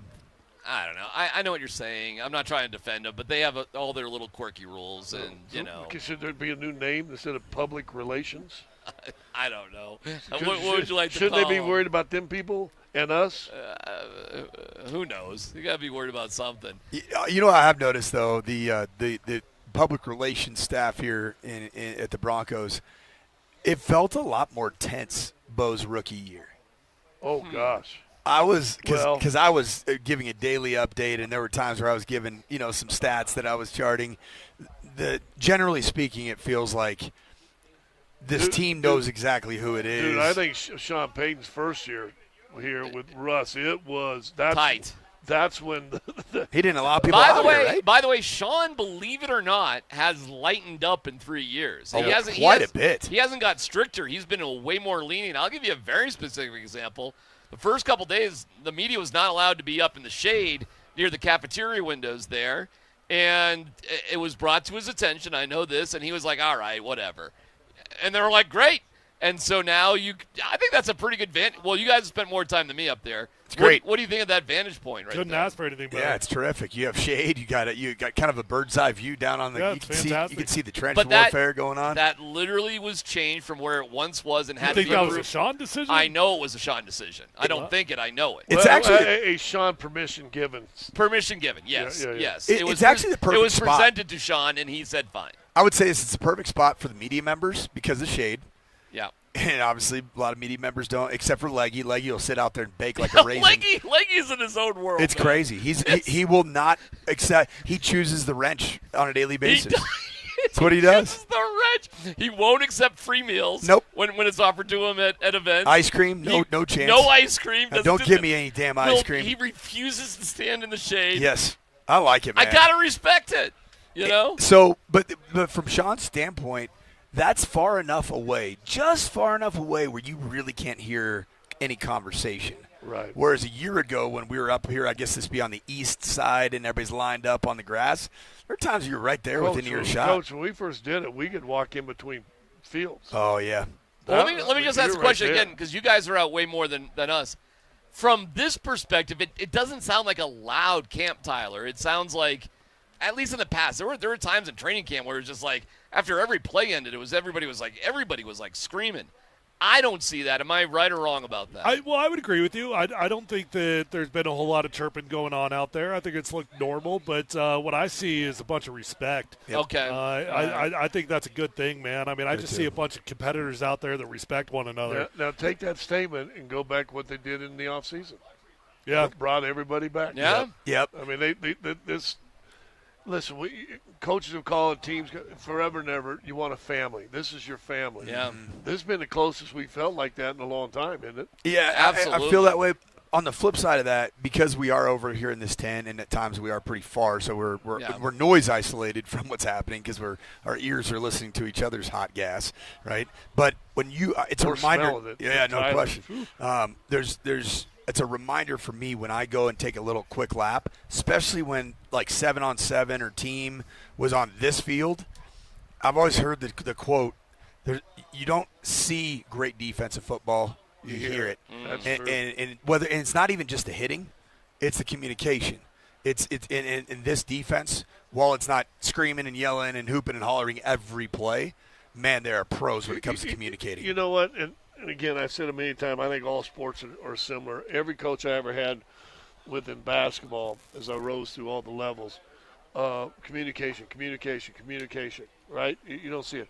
I was at a soccer match the other day, and it's amazing the defensive people, because I was down kind of close to the field, what they're shouting to the midfielders and the forwards and everything, and I was like, well, it's the same in all the sports. I mean, you gotta have people, because when you get your back to a situation, they don't know. Yeah. And the person on the back line, guess what they get to do?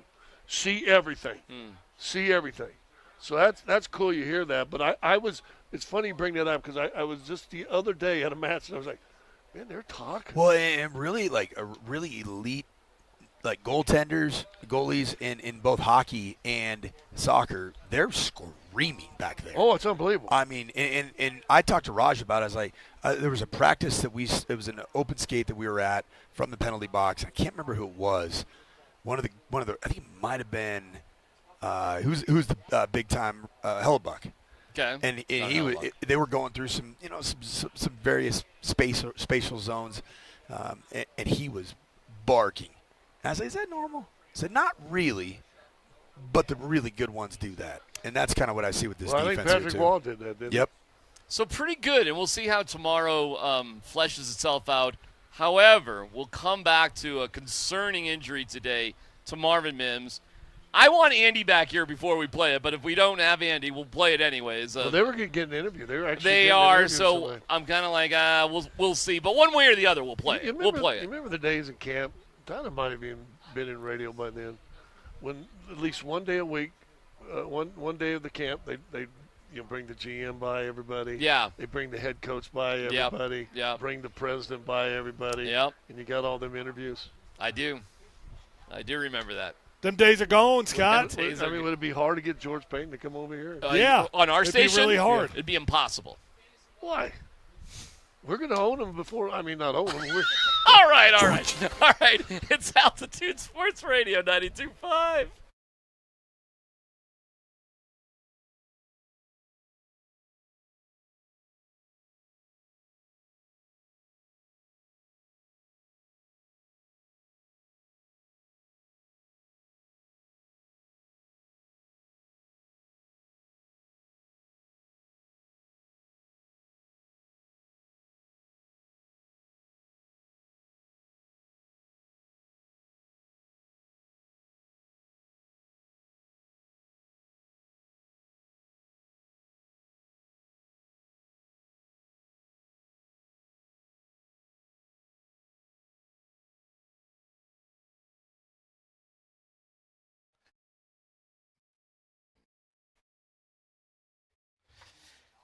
Hey, it's DMac for the Rocky Mountain Men's Clinic. Hey, just because you're getting older, that doesn't mean you need to feel like it.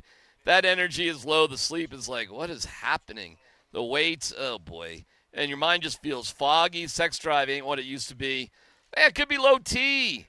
At the Rocky Mountain Men's Clinic, there are advanced medical strategies featuring TRT, GH peptides, NAD+, GLP-1, PDA, and more. Hey, it treats low T and other hormonal issues to help you shed the pounds that have been bugging you. Your energy comes back. You just feel better. You get the man machine going in a better direction. So don't be older.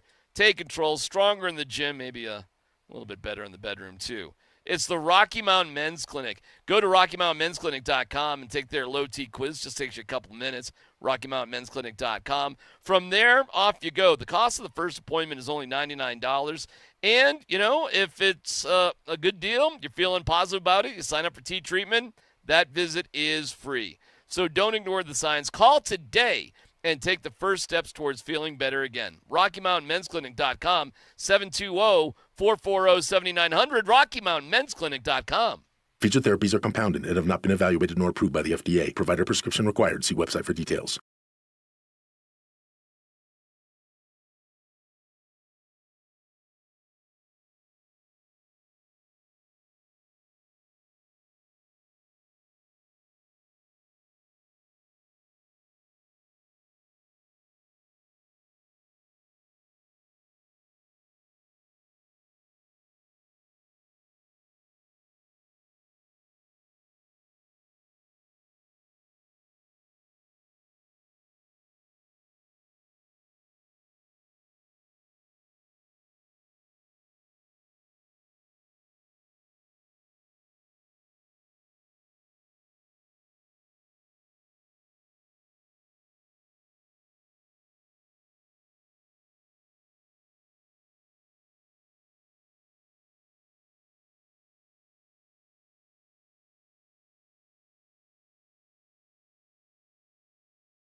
It was a rest day for quite a few vets. Cortland Sutton, though, back in the mix. Meanwhile, Sean Payton left about halfway through practice. Andy, do you got time? Or do you want to I'm dying to play your thing, and we're ready to roll with it if you can put the headsets on. Last night. Podcast where you were hot mic, cursing man. like Hot a mic with sailor. Lindahl and Hastings. We'll get to everything with training camp, but Andy does have to skedaddle to get back to the studio. But Dan did search hot mic with Hastings and Lindahl to find. Are you ready for this? You want to set this? You want to set the clip up? Nothing to set up. Don't bring me your Bill Parcells crap. I don't care who you are. And on that note, get off my lawn. That was our Get Off My Line segment. The unedited version on YouTube. Like and subscribe and check it out with Hot Mike. But here's a sample. He's got to mention Bill Parcells every 5 minutes. Can I not hear about Bill Parcells one time? You're not going to betray your mentor if he doesn't get mentioned in every comment about Mike Shanahan. And listen, man, I would say this. Sean would hate me for this. I'll tell you what, you want to know why Shanahan's accomplishment is even better? Bill Parcells got his in an era where there was no free agency. Your team was locked in. You had guys for 5 or 6 years. You didn't have to worry about them leaving. You didn't have to even really take care of them. That's part of the reason. That's part of the damn reason why you were able to be Bill Parcells and just an asshole to everybody, which you didn't have to worry about someone getting sick of your and going somewhere else because there was no free agency. Shanahan had to manage free agency. Kubiak's had to manage free agency. God damn, I'm sick of hearing about Bill Parcells. I don't give a about Bill Parcells, be honest with you, Shawnee. How you feel about that? His ass beat us with the Giants. So, yeah, I don't give a damn about your mentor. Good for you, bud. So it's off my chest. Oh, no. Bud. Bud. You dropped the bud. Easy on Bud. the easy guy, Chief. Hey, boss. For you, bud. I like the bud. Partner. The bud drop might be the strongest drop of the entirety of that clip. So that takes good. 40 minutes of your podcast to amp up to that level? He had to work me up. It's a slow build to get to we that. tried to be professional, and then, you know how that thing goes. By the 25-minute mark, we're done being professional. Yeah. And we ain't even drinking. Wait till what happens if we introduce drinking one night? Well, we did that during COVID. Well, we sure. had a few. That's a different time. Yeah, one podcast, I think I had 3 doubles over there at Andy's house. That was great. Great job by Dan putting together. Give us a quick thought before you split. Well, it doesn't matter because we're trying to airdrop a Pat Bryant interview that apparently isn't going to be allowed. I don't know what's going on. Our phones are making out like 2 teenagers on a couch, and it's still not getting passed. So I don't know what the hell's going on. This man is on fire. So it was a practice. It's hot. All right, I'll let you go. I'll let you go. No, I don't know what to tell you. Look, man, here's the thing. You know how it is. Biggest concern, Marvin Mims pulls up. He hops twice. He walked by me. He wasn't complaining about anything. He looked like he was walking okay, but it was some sort of, whether it was the groin or something up here, he did not feel good. He pulled up on a goal ball. He had the guy beat, and they had to stop, and he kept, every time he tried to put weight on the leg, then he had to go back and kind of hop around, sat down. Now, hopefully it was a cramp. I doubt it was, but let's hope it was a cramp because he did stand up and walk off on his own without any limp or anything like that. But, man, I mean, we all have said this. The only thing injuries will derail what could be a really special season, and I believe it still can be a really special season. But, man, it's been one a day, it feels like, since we got out here. And you talked about it yesterday. The receiving corps keeps taking hits. Tyler? Injuries are starting to stack up here a little bit, so I think that is something to pay attention to. This team could not have been more friendly in the way that they're going about it with anybody that's got a nick or a bruise. It seems like if you got a nick or a bruise, take a day off. You don't get a vet day here, get a vet day there. But football cannot be avoided, and injuries cannot be avoided. All you can do is cross your fingers, hope and pray that the guys that matter the most, they either get injured early or they don't get injured at all. Prediction time for me is that Marvin Mims is going to miss at least 3 days of practice. So start 3 days. Oh, yeah, okay. We'll start tomorrow. All right, fine. I mean, and that would essentially equate to returning at the earliest on Wednesday, and today obviously Friday. So that could very easily happen. Well, next Wednesday they've canceled the practice so to the public. It could be Thursday, right? Could be which Thursday or is Friday. a day before a travel day. It's actually a travel day to Atlanta. And here's the thing: Marvin Mims Jr. is going to be healthy for the season, based off what I saw. Like it would shock me. Would you agree with that, Tyler? Based off what you saw, he did walk off the field on his own accord. Like if you tore your groin, you're not walking off the field, like on your own accord. Yeah, they got with no plenty of limp. I will say, spending a lot of time out here over the years, the craziest thing is see a guy go off, it looks innocuous, and then come out the next day or later. Oh, he's out for the year. And you're like, you got to be kidding me. Really? Yeah, I don't – just the mechanism of what happened with Troy, with Mims, I don't see that happening. But what I do think is any missed time for Marvin Mims Jr. in this critical year where I really think he's battling right now as the next guy up, and it's really kind of a three-man race between Marvin Mims Jr., Troy Franklin, and Pat Bryant. And frankly, I thought Troy Franklin had a bad day today, and it is because of one ball. And that's when you are a go route merchant or a deep post guy, when you get those opportunities, man, you might get one every 3 games. Make that play. You got to freaking make it. And that was an absolute dart from, I believe it was Jarrett Stidham. Put it right in stride.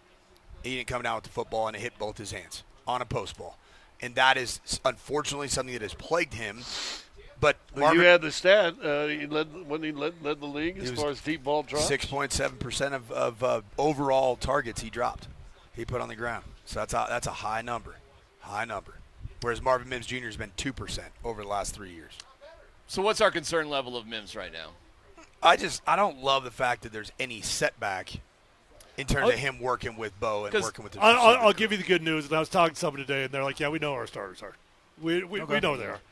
So there's actually a good opportunity here for if you're not as long as you're not worried about Marvin Mims missing time, like season time, or Cortland Sutton missing season time, or Jalen Waddle missing season time. Right. All right. So you got three of your top dogs out.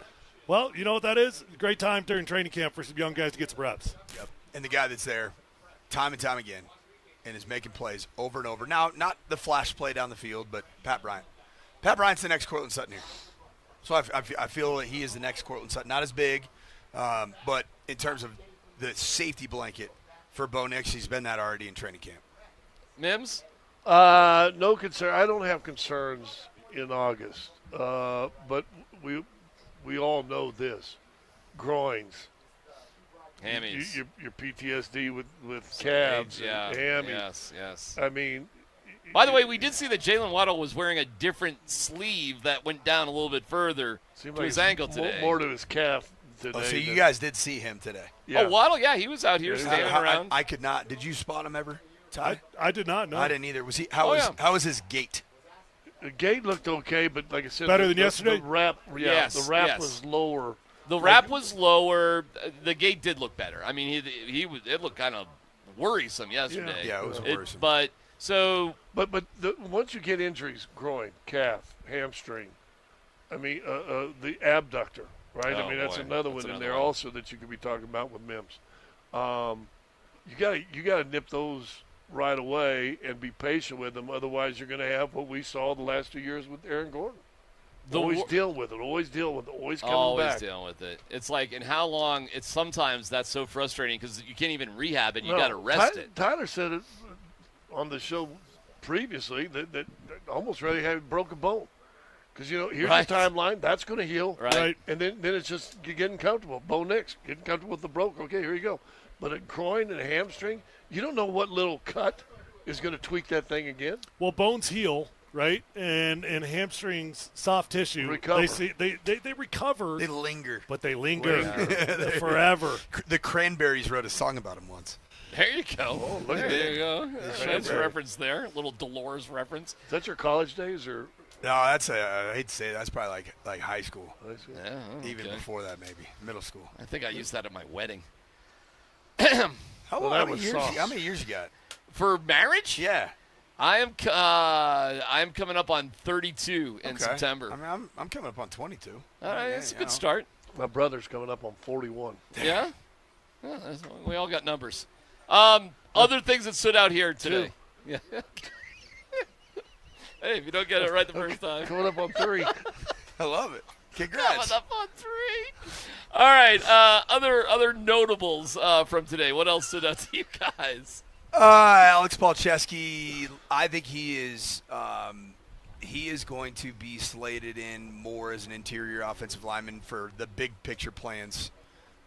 If he is indeed going to be a part of things as a potential starter. Look, everybody likes to talk about Alex Polcheski, and I like talking about him too because I like good offensive linemen. He's a good offensive lineman. He did a very good job filling in. Alex Polcheski's not a starter right now. Yeah. He's not. And he wasn't last year, by the way. As well as he played last year, he didn't play better than Ben Powers. No, Ben Powers came back and started right when he's healthy. Yeah, he didn't play better than Ben Powers. And when you put Polcheski at right tackle, quite frankly, based off the last couple days, and I'm not saying that practice means everything, but the last couple days, he's kind of looks like a liability at right tackle. Guard, that's a different story. For sure. He looks really good at guard. Yeah, and I think there is going to be a legitimate battle at left guard for the post-Ben Powers era, whenever that may be. And I think it's going to be between Cage Casey and Alex Polcheski. And then I think the right tackle competition post we'll just say post Mike McGlinchey, but we'll see what Garrett Bowles, everything that happens with Garrett Bowles. But I've seen enough from Frank Crum that reminds me that guy's played some football, and they got his feet wet last year, and they gave him that jumbo tight end role and did a really good job with it. He scored a damn touchdown, which is kind of fun. But he looked good today. Protection in a 2-minute drill. What do you like about him? Length. He's a better athlete than he's a good athlete. He's a better athlete than you think for as big as he is. I like that he's a tough guy. He's not a great hair. Yeah, he's got great lettuce. Yep. And then I like Tyler Miller too. I think those are. How's he been doing? Tyler. I've been watching him. Yeah? Not during team. I haven't caught him as much, but I've been watching him a lot during individual and a lot during the one-on-ones. I don't love his stance, but I like his execution. Stance is bizarre. He's got a weird looking stance. Well, he's 6'9". Yeah, he is. Yeah, I mean, trying to get down. Weird looking stance, but Tyler they have good 6'9" to technique. get down. Good technique. He's How got was your good stance strike. at 6'8"? Pretty good. It was The guy's got great ankle pretty mobility. decent. I mean, I don't know what you're asking, but I mean, I think I had a good looking stance. Yeah. You said Miller looks a little weird. You like his execution. Yeah. I just wanted to, and he's a taller guy. Well, like so you what are. he does is like he's got that right leg. It's real stiff and it's kind of upright, and then he opens up the gate already. Yeah, it's huge in his staggering. stance. Huge. I don't like seeing that gate opened up. It's hard enough to keep that gate closed once you get started. And I did some asking around on Tyler Miller. The reason that he slipped so much was medicals. Yeah. Which might add up a little bit with the stance, even, right? Like, but listen, I don't know what the numbers came in at, but somebody told me today that he got the biggest signing bonus of any of the undrafted guys. So he got the biggest. I think Taurine York was right behind him. I mean, it doesn't mean everything, but it means something. It means something. Well, we forgot about the big Miller, play of the day. Miller played for Iowa State, right? Yes. Mm-hmm. And they've had a heck of a program the last few years, haven't they? Yeah. Matt Campbell he's an O-line guy. He's a guy that has developed O-linemen at a very, very high and efficient level. Play of the day, though, for me, for a defense that has struggled to create takeaways, Red Murdoch. Red Murdoch. There you go. Mr. Irrelevant It happens. does what Mr. Irrelevant is known for, and that's creating fumbles. He punched one out from Justin Jolie, who I think he's got an uphill battle making the active roster and probably won't. That was of note. And Dallin Bentley, same thing, right? We haven't mentioned his name at all out here. Been pretty quiet. Okay. All right, we'll take a quick break. There's other things going on in the NFL. Let's football go with Dan Bud Squint Standard coming up next.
Thanks to Brad and the crew at Mountain High Appliance. You guys are the best. We love them. Visit them at mountainhighappliance.com. Dan, Bud, Squints, Tanner, let's football go, bro. All right, guys, let's hear from Pat Bryant. He was asked today, what's the biggest difference from going into his rookie season to going into year 2?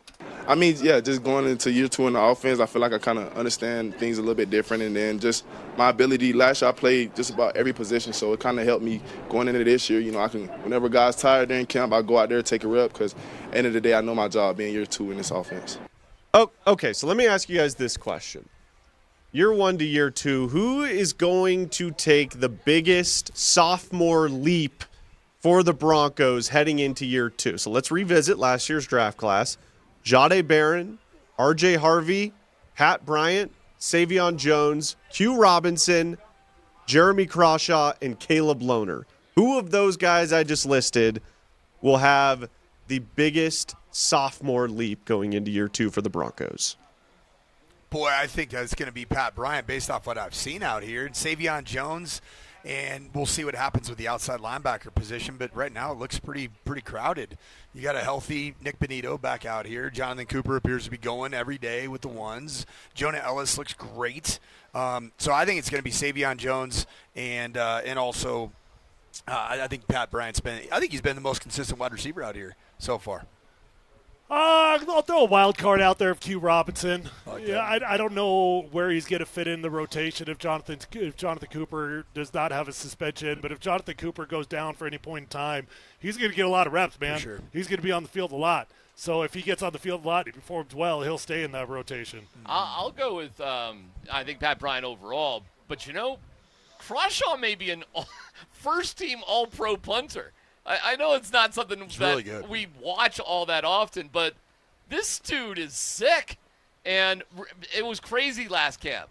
We cross-shank and all that sort of stuff. In camp, you're right. In camp, it was kind of a disaster. Well, we haven't seen any of that with him. Best rookie last year. He was by far the best rookie last year. So I know that's a weird one because it's a punter, but he's like that good. I'm worried about R.J. Harvey's carries, the amount of carries he's going to get this year, because it seems like Jonah Coleman, I feel like this is going to end up being a 1-2 punch. Dude, R.J. is a weapon as a receiver. He has been good. So he's been good out here. We just went A, B, C back to A, right? D didn't get in here. Sorry about that, buddy. Sorry, big fella. Coach being selfish again. Oh, gosh. Sorry. 1, 2, 3, back to 1. I get so excited about get your rib. I know. I'm getting my rib crib. Bring the rib crib. Scott, the second-year player, who you like? I understand the concerns. This is where you'd have been perfect to follow this. But I think part of this drafting the running back, blowing him up all preseason and in the OTA, I think has lit a fire, and I think R.J. Harvey's going to be even better this year. Now, you're right, carries and whatever. But, dude, the most explosive play I've seen out here, other than maybe the Ingram touchdown, damn wheel route, was that wheel route to Harvey and just laid it in perfect. There wasn't nobody going to touch him once he caught it. He has looked phenomenal. I think he's had a great camp. I agree. They got 3 backs. They got 3 backs. They can all catch. They got 4. McLaughlin in the bench. Solid player, man. Yep, solid player. What about Bidet? Who's going to call off Sean Payton, fourth down fake punts if it's not for Tyler Bidet on special teams? Then he's got to be Darren Rizzi's take, which Dude, could you keep 5 running backs?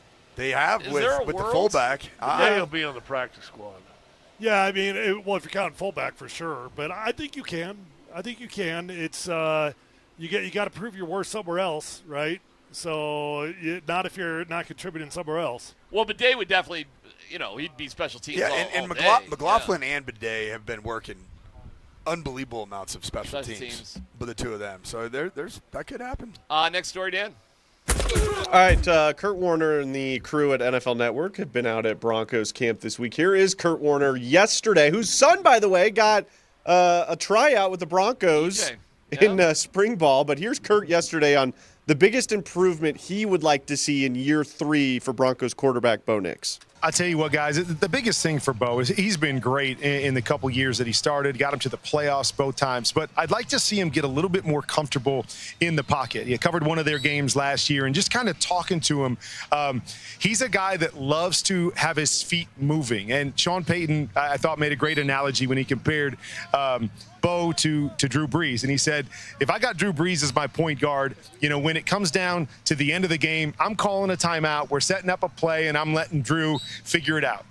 If I've got Bo Nix, there is no timeout being called. We're getting the ball to him, off of the basket, and we're just letting him create. And that's very much how Bo Nix likes to play. My problem with that, DJ, is that he misses a lot of opportunities that are down the field on schedule because he gets to the top of his drop and he wants to move his feet right away. Great thrower on the run, so it plays to some of his strengths. But he's got to be able to make some of those big play opportunities that are in front of him that he's missed the last couple years. Okay, do you guys agree with Kurt Warner there that Bo Nix needs to be better in the pocket and be more patient in the pocket in year 3?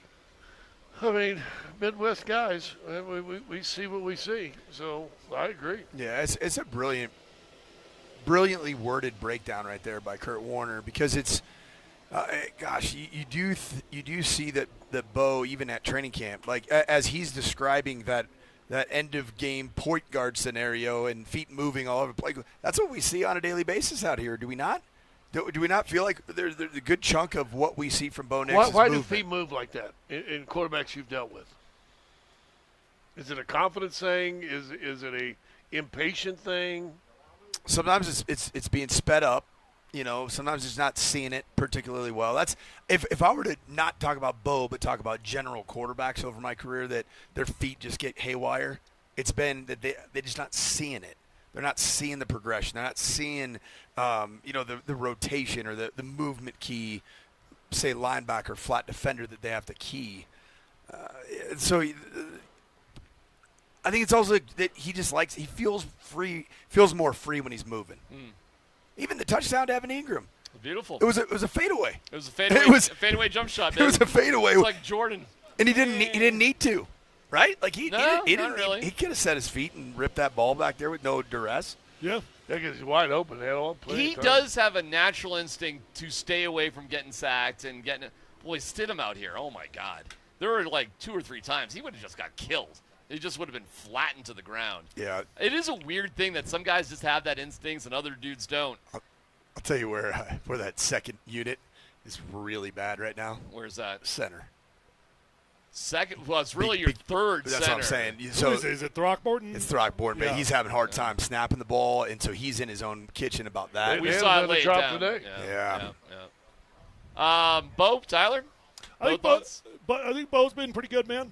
So it looks like progress to me. I mean, if we're looking at training camp as a whole from his first, second, third year, he looks better early on than he has in other years. Yep. And I feel calm and I feel confident about it. They're going up against a great defense, so we shouldn't expect them to be lighting the world on fire right now. I tell you, what a difference a week makes. Like we went into this week like, oh man, is Bo going to practice 6 days in a row? Like that's a lot. Where's the vet rest days for Ankle Boy? Yeah, they're not even concerned right now. It feels ridiculous. Like Ankle Boy's just fine.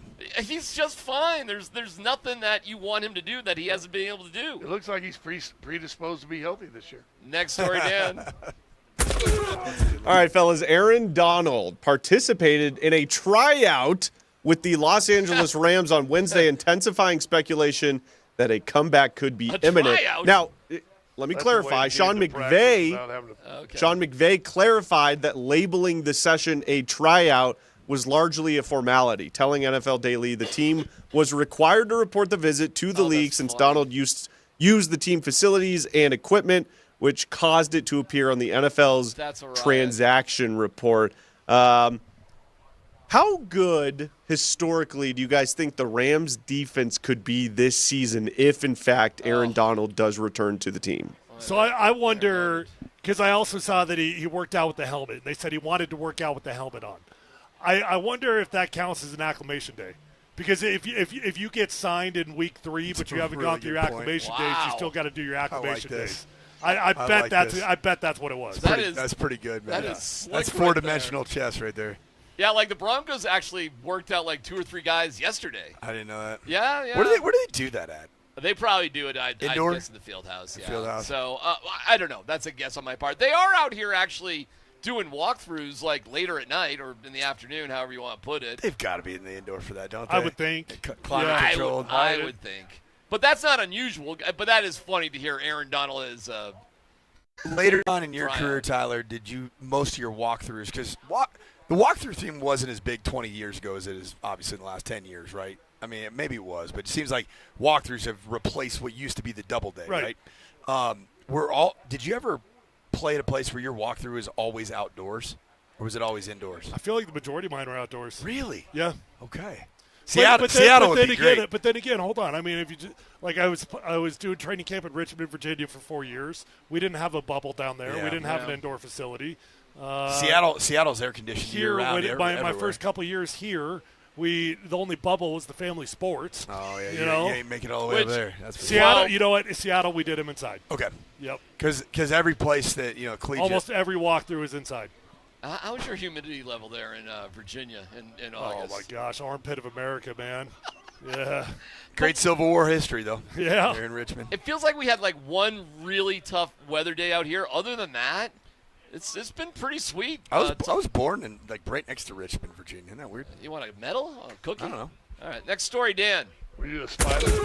No, I was a Kedet. See, you know the Kedets? Oh. Virginia Military Institute. That's right. What do you got, Dan?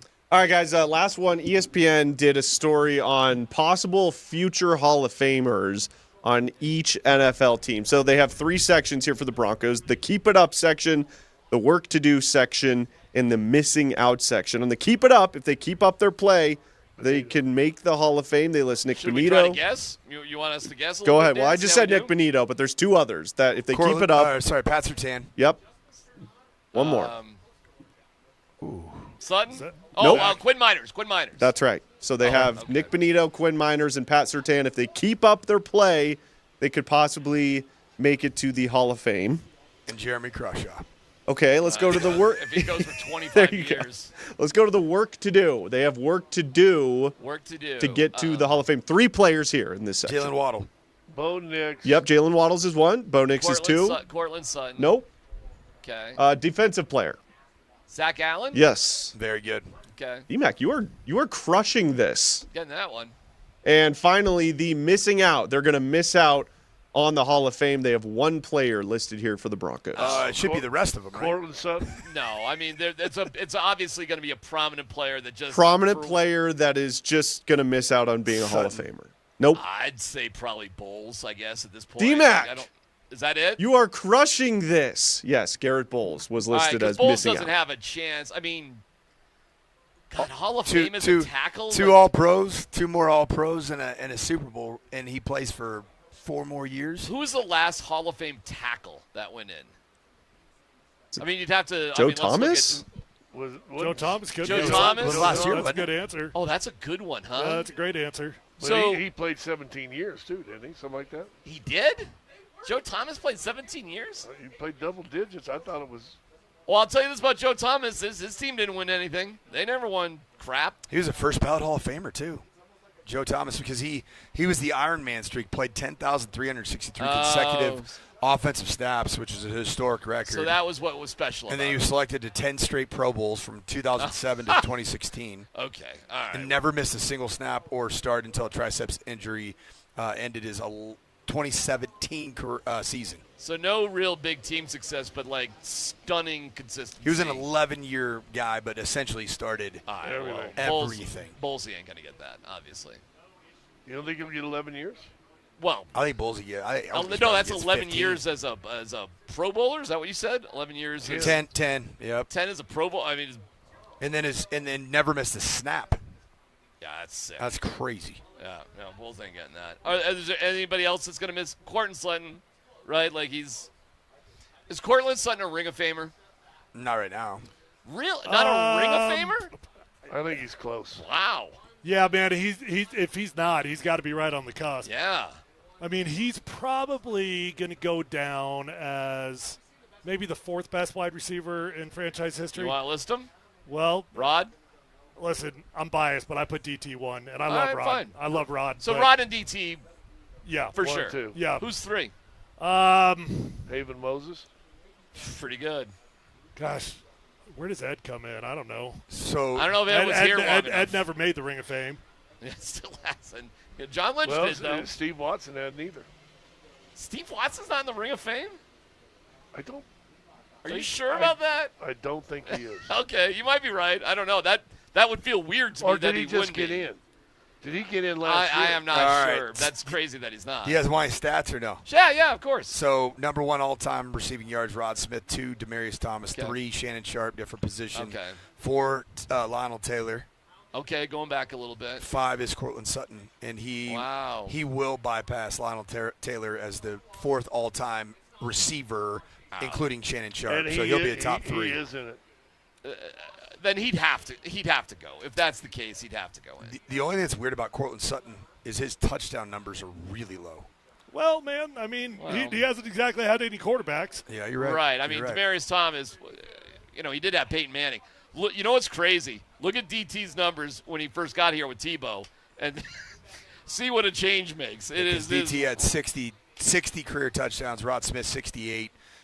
Shannon Sharp 55. Yeah, but click on DT and look at his first 2 years, the Tebow years, and you will see it's like, whoa, okay. Yeah, Check it out. 283 yards, 551 yards, total of 6 touchdowns in 2 years. Yes. And then he goes 10, 14, 11 touchdowns in 12, 13, and 14. Who was the quarterback in 12? Was that Peyton? 12 was Peyton's first year. Yes, Okay. 12 was Peyton's first year, which was an incredible team, if you remember it. Yep. But that was the Ravens game with Joe Flacco and, all Freezing that temperatures. crap. By the way, Steve Watson, Yeah. 9-10-year career with the Broncos. Is he in? No, not in. Oh, wow. Do you know okay. what his yards per catch was for his 10-year career? 16. 17.3. Wow. 17. He was here Saturday, by the way, last Saturday. He's not in the Ring of Fame. That's pretty good. If you're averaging 17 yards every time you catch the ball, Pretty dang good. You know what's Pretty funny? good. I think of Haven Moses as one of the best ever. But you know what's funny? You just didn't forget throw about Lionel Taylor, They yeah. didn't throw the ball like that back then. but Moses and Taylor are both in the Ring of Fame. Yes, they are. All right. Quick break as we roll on from Broncos Park. It's Altitude Sports Radio 92.5.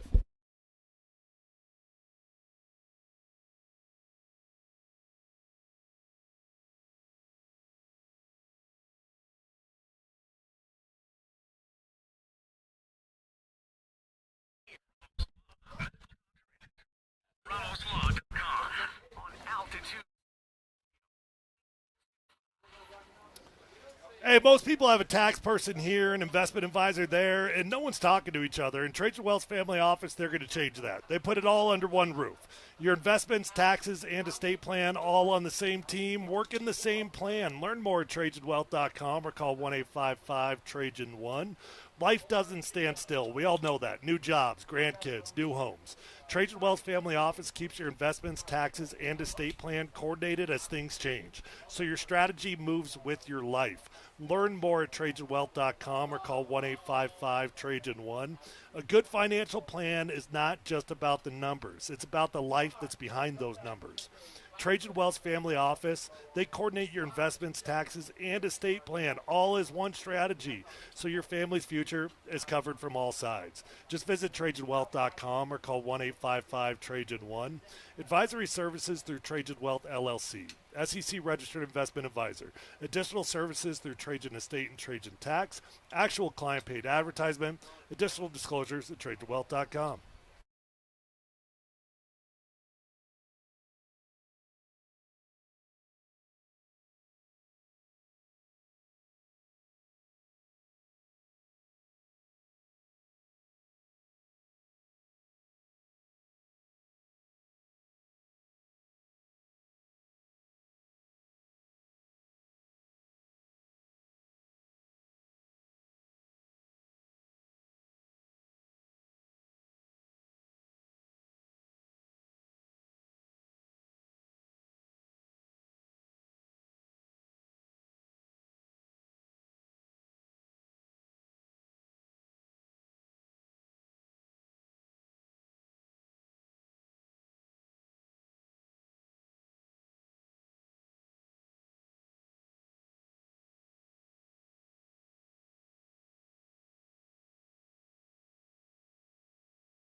Well, you might as well jump into training camp. And that's where we are. So a little bit of news here with training camp, by the way, on logistics. So Sean Payton and others and crew. Zach Street for sure. Joe Vitt for sure. Willie Snead for sure. I think Will Lutz is the only player that we know because Adam Troutman was here. Would Rizzy be part of that crew? I think he was pretty late Saints, wasn't he? Troutman? Troutman did not go. I watched him. He was here? He was on. Okay. He was. Anyways, there was about 8 or so. They got on, I'm assuming they got on the PJ at Centennial Airport, which is, what, 2 minutes from here? Yeah. So that's kind of nice. And there's a dinner in Canton. So, and we saw Sean's assistant on the phone on the field, and I was like, oh, that's a boo-boo. No, sir. That's important to be on the phone when we're getting the PJ all set up and we're ready to rock and roll. Yeah, that was probably, are we all ready to go? We'll be there by 12:30. I'm going to guarantee you that's what it was. Yeah, and they got the nod, and they were probably going to stay here as late as they could because you never know with conditions or the planes, just air travel in general. But they got that nod. We'll see y'all because there's a big dinner tonight in Canton. There is. I think so. I heard it starts at 5 Eastern time. I heard that too. And they left around 11 Mountain, 1 o'clock. I mean, it's going to be like, I don't know where the private airport is in Canton. Canton is a really, small blue-collar town. Yeah, it's Northeast Ohio, right? Funky little town. It's a funky little town. It's not anything fancy. One of the best quirks of Ohio is there's, this badge of honor of saying that I'm from Northeast Ohio. It's not even – it's a little bit like Northern California. Everybody says they're from Northeast Ohio, and it's almost the entire state. Is Northeast Ohio. I got some Broncos trivia for you. Talk to me. What former prominent Bronco is from there? See, I could say something that would give it away, but I'll just say Bronco. Born there or born and raised? Went to Canton High School, played football. Was it McDaniels? There you go. There you go, Scotty. Yeah. Who was it? Josh McDaniels. Oh, man. Yeah. But then you threw it off by saying prominent Bronco. I know. Because I said coach, it would be too obvious. Yeah, you can't say coach. But when we went there for the Hall of Fame. A remembered Bronco. A remembered Bronco, not for the right reasons. There's a high school or junior high that's right next to the Hall of Fame. It's connected. Josh McDaniels is in the trophy case. There's a photo or something, Jesse, right? Because you've been there a bunch of times. So there's something with Josh in there, and I was there with Tyler. Tyler had to split, but Tyler doesn't like Josh, and he proved it. Who does? There's a security person. Tom Brady. There's a security person. Drake May. A security person. We're like, hey, can we go in here? Oh yeah, go for a second. Tyler goes over, gives Josh the finger in the display case. Oh, I love it. Yeah, it was pretty funny. Anyways, logistically, they are not allowing practice to be open on Wednesday to the public and broadcasters too. So we will not be here next Wednesday. That's a change in the schedule. They have their first preseason game against the Falcons in Atlanta next Friday. So can we still not tell Andy and them, and then to have them just show up? They show up. Oh my God, that would be so mean. And work it too. That would be such an Andy thing to do. To not know that. Well, you can still come early. So just don't say anything to Andy. Well, and then I'd love the fallout of Andy finding out that practice was not open, and then. Dang, no. We saw the real Andy. Come on now, you got a glimpse of the real Andy. Should we replay that? Dan, you got that handy? I mean to go because the way he starts, he's just being a nice hard take, right? Yeah. Actually, we need a little music behind it. What would be good music behind Angry Andy? Godfather. The Godfather theme? Oh, we could go that. We'll give Dan a second. So you know what? For some reason, I'm feeling like the background of Ricky Martin, Superstition. Holy cow, that is a deep very pull right there. Just vindictive Andy Lindahl, just chaos. It just sounds it's the audible chaos. All right, Dan, maybe a little Machine Head or something. Yeah, I like that too. Dan, let us know when you have some appropriate music. I got it. Should we give Dan Bud Squids Tanner? Should we give him the same freedom that Bo Nix got today? We just did. Because Bo Nix got freedom in the absence of Sean. We just did, and he's got it. Let's step back. And then what did Bo do when he got that freedom? Hey, throw the touchdown pass right now, Dan. He's got to mention Bill Parcells every 5 minutes. Just can I not hear about Bill Parcells one time? You're not going to betray your mentor if he doesn't get mentioned in every comment about Mike Shanahan. And listen, man, I would say this. Sean would hate me for this. I'll tell you what. You want to know why Shanahan's accomplishment is even better? Bill Parcells got his in an era where there was no free agency. Your team was locked in. You had guys for 5 or 6 years. You didn't have to worry about them leaving. You didn't have to even really take care of them. That's part of the reason. That's part of the damn reason why you were able to be Bill Parcells and just an asshole to everybody, which you didn't have to worry about someone getting sick of your and going somewhere else because there was no free agency. Shanahan had to manage free agency. Kubiak's had to manage free agency. God damn, I'm sick of hearing about Bill Parcells. I don't give a about Bill Parcells, be honest with you, Shawnee. How you feel about that? His ass beat us with the Giants. So, yeah, I don't give a damn about your mentor. Good for you, bud. So it's off my chest. It's fantastic. You can hear the unedited version on Hot Mic on YouTube. That's the internet, right? Make sure you like and subscribe. Well, it shocked me. I'm gonna invite Andy to church this Sunday. He means to go. I'm gonna take him. Put your arm around him. Yeah, I've been working with him, Coach. Yeah, maybe the two of us, man. We'll have an intervention. He's had like 9 lattes. Dude, by the way, that was at 9:45 at night. Well, that's what cracks me up. Like, that was deep into your podcast. Yeah. It wasn't at the beginning or whatever. It's no. What was the build-up like? Well, for 40 minutes? The idea was something would cow. happen, so I went on a ramp. Mine's mild, not even worth even going back and listening to. Oh, how could but you I said do we could call it the get off my lawn segment of the show. We get a sponsor. Hey, blah, blah, if you got something to get off your chest. And God dang, if Andy didn't just holy lit cow. up Sean and Bill Parcells. We'll have a training camp recap tonight at 8 p.m. on the good old YouTube. So make sure you like and subscribe. And we got tons of content. Nate and Andy, we're talking to Pat Bryant, by the way. Chris Kind Mitchell. of star of camp, really. Chris Mitchell with all the highlights and clips and everything. Like I did a funny, quirky little training camp recap with episode Tyler, with Tyler. doing over there. Like it's Stay till the end when you watch that on the socials. And or on tomorrow, YouTube. by the way, tomorrow we will be broadcasting out here from 10 to 2 with Dan Tanner and Mark Springer. Will there be I guess there will be a scrimmage. I don't know why there wouldn't be. Today caught us by surprise because it was full pads. But why wouldn't they do what they're supposed to do or they said they were going to do? So if you're coming out here tomorrow, we'll see a little bit of a scrimmage. What do you got? Oh, our texters are just the best. Yeah. We got the exact flight departing APA on Flight Aware. Okay. Is this Sean Payton? Sean Payton's Do we have flight. the type of airplane? They departed at 1:26 p.m. Mountain Time. Okay. So that's kind of took a while for them to get wheels up. A little bit, because it was like 11:30 they were out of here. It's How to get the drink on. So it says you got a tail number. They're currently going 563 miles per hour, distance of 1,236 miles, and the landing is going to be at 5:54 p.m. So they're Eastern. going to miss dinner. They're going to be late for it. Like, I don't know how long the dinner is. Wow. Currently over northwest Kansas, Scotty. Well, there you go. That is kind of creepy, actually. But, So they're over okay.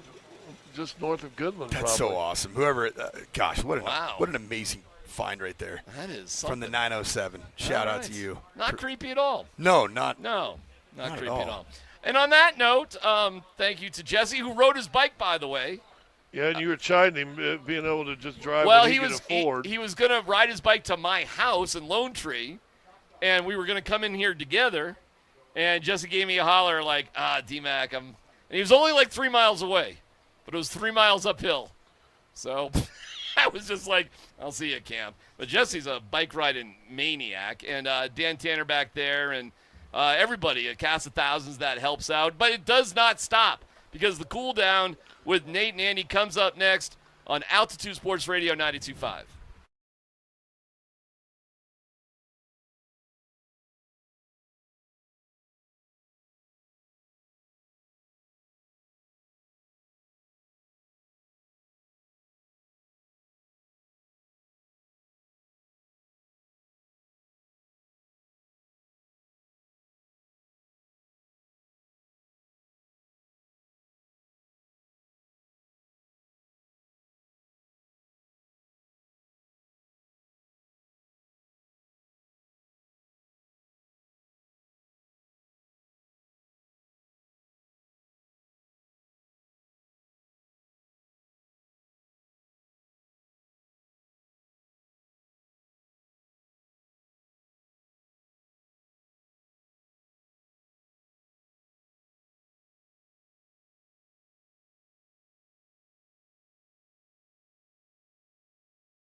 Welcome into the training camp cool down.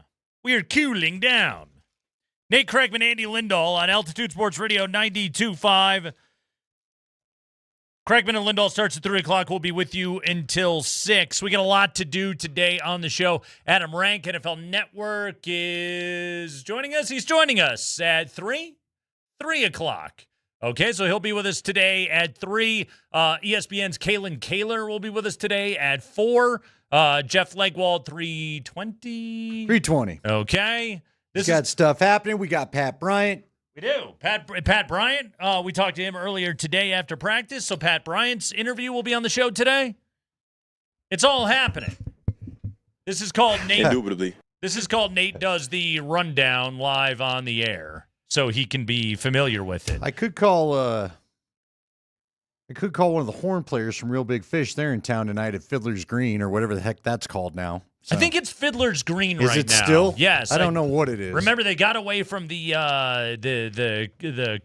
what was it? It was like Comfort Dental Amphitheater for a while. Is that what it was? Yeah, I don't even know what's going on anymore. Yeah, you could go watch a concert, get a cleaning. It was great. It was really nice out there. But yeah, I think it is back to being the green of the Fiddlers. Okay, Andy. We went and watched football practice today, and it was not a great day for the Denver Broncos. Matt Henningsen, defensive lineman, guy battling for a roster spot, was carted off the field today. So that was suboptimal. And then just throw it on the pile of wide receiver muscle things. Marvin Mims, on a deep route, pulled up, grabbed his leg, threw his helmet, and minutes later left the field with the training staff. Actually, a trainer was walking off both Marvin Mims and Nate Adkins at the same time. Yeah, you know what? You didn't see it, but I had sat on the bench, and they walked right by me. Yeah. I was wondering. I had the old ears on, right? Marvin Mims looked grumpy. He did. Now, the good news is he did walk off. You and I saw the same thing. He pulled up. He had won the rep, was on a go ball. Go ball was thrown to him, and then he had to, after would you say 20, 25 yards, pulls up, hops to the sideline, like you said, grabbing the groin, grabbing whatever. Man, I was hoping it was a cramp after he walked off, but you just don't know. But the bottom line is he had a little thing happen at the end of practice yesterday. Yeah. And it didn't look good for a minute. The throwing of the helmet was what concerned me. I'm with you. When you see that reaction, you're like, ooh, okay. Hey, can I ask you a dumb question? And I don't know. If anybody does know, please, please, please feel free to weigh in. 303-504-0925. I insist on dumb questions. Well, some will tell you it's the only ones I ask.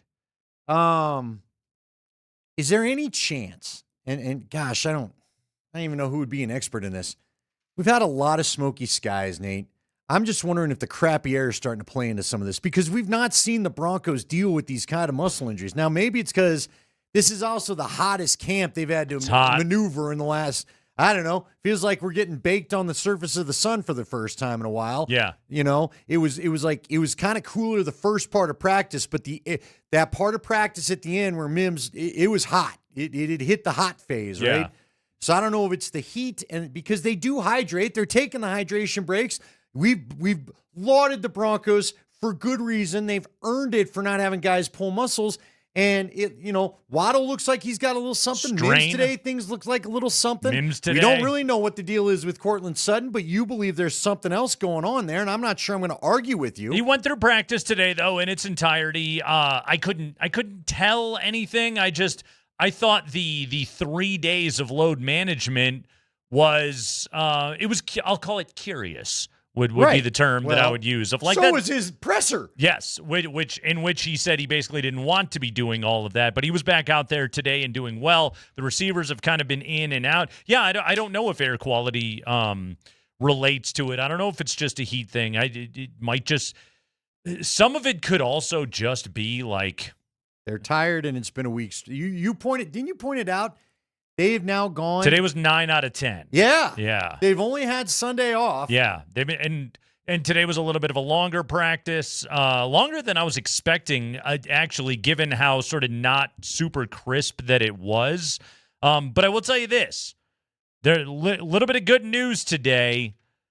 The first team offense's 2-minute drill was their best moment of training camp, and it was Bo Nix's best moment of training camp. All right. Do we need to go all X-File-y on it? Do we need to get conspiracy theories and tinfoil hat? You know where I'm going to go. I could see by the look on your face already. Yeah. You know where I'm going to go. But the reason why maybe that happened?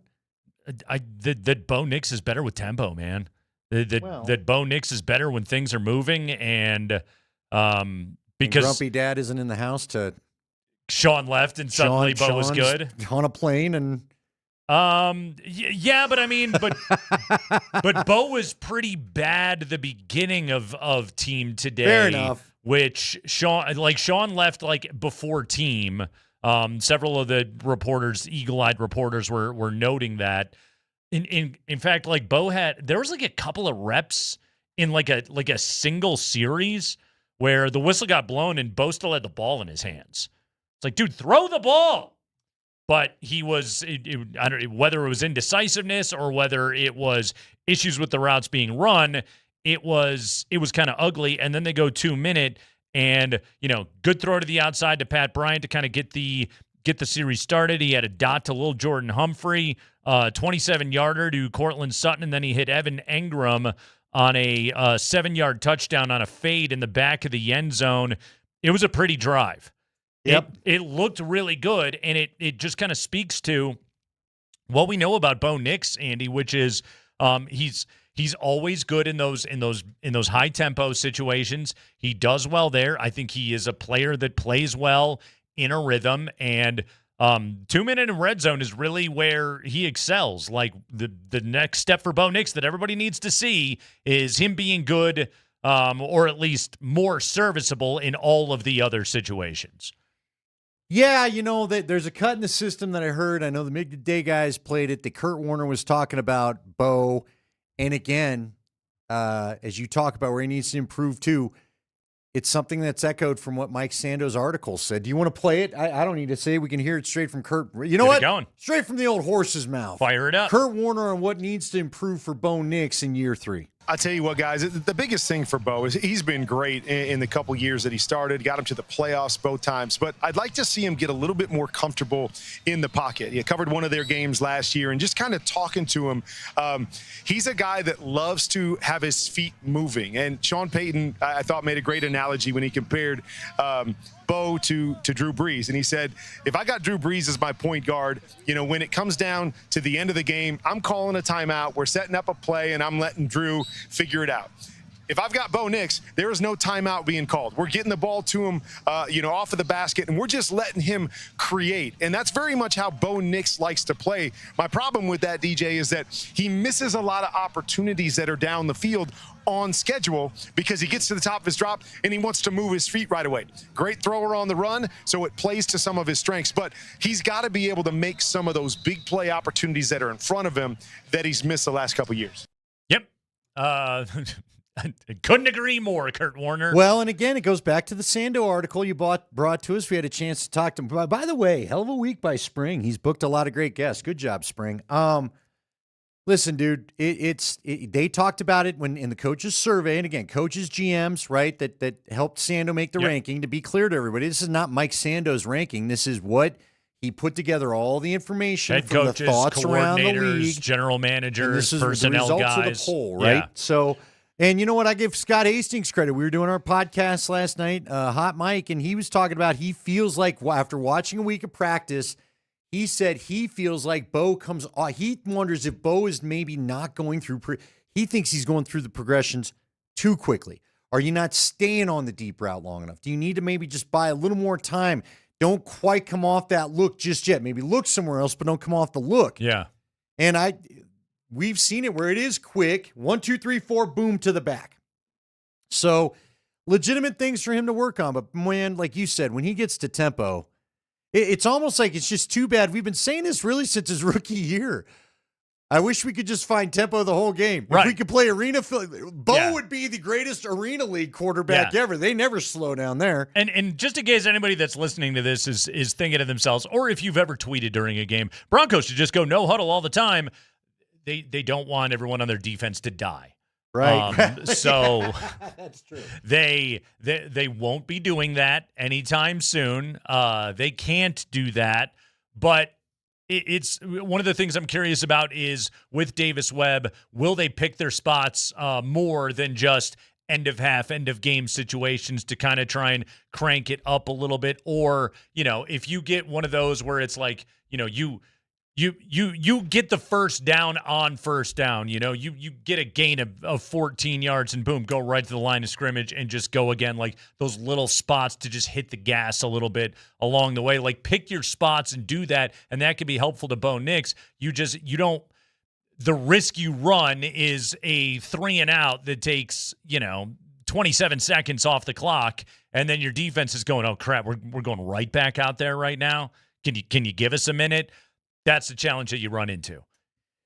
Yeah, you're right, man. And again, that defense, man, we've even seen it if they sometimes they only get 6 plays in and they're still gassed. Yeah. You know what I mean? And Yeah. that's not going fast. That is trying to run the ball. That is taking time in the huddle. So that is a great point. I don't know what the answer is. I go back to this. If I could, I'm not going to come off it because now I can't unsee it. Now that it's been pointed out to me, you know what I mean? I can't unsee it or can't not notice it. I would almost, I don't know how you do it, Nate, because, the defense would start sitting on routes. This time of camper, they're all cheating anyway, and that's what leads to the fights. But Bo has got to work between the numbers a little bit. Yeah. You know what I mean? And again, it was pointed out by Mia Kimes on her podcast 2-3 weeks ago. And when you get to camp, it's like, golly, he really prefers outside the numbers versus between the numbers. Yeah. So one of the things I wonder about, as you talk about him coming off of some of his reads a little bit too quickly. Sean Payton was asked about, you like 1s-on-1s, 2s-on-2s.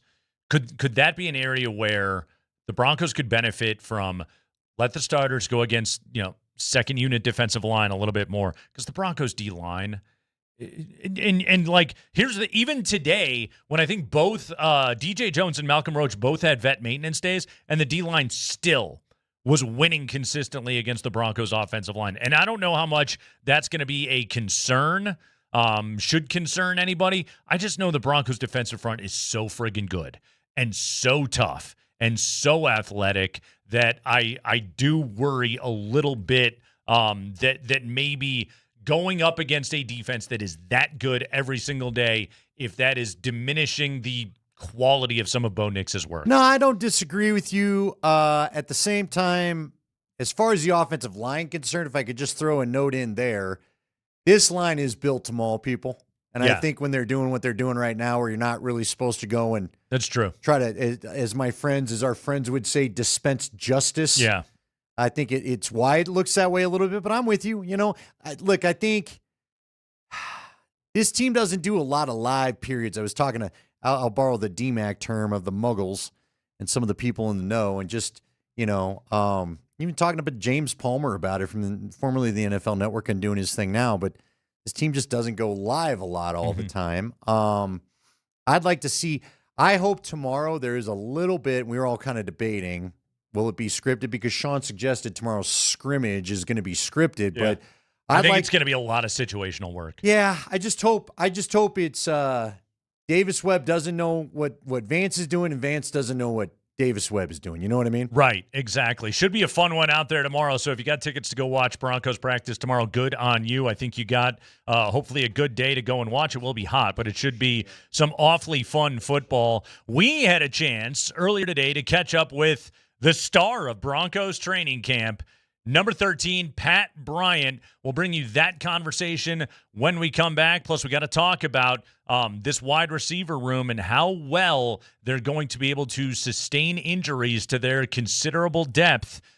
Because so far there's been a lot of little muscle things popping up with that group. It's starting to become a bit of a concern. So we're talking wide receivers with Pat Bryant when we come back. Nate Kreckman, Andy Lindahl. We're cooling it down, brought to you by Ramos Law.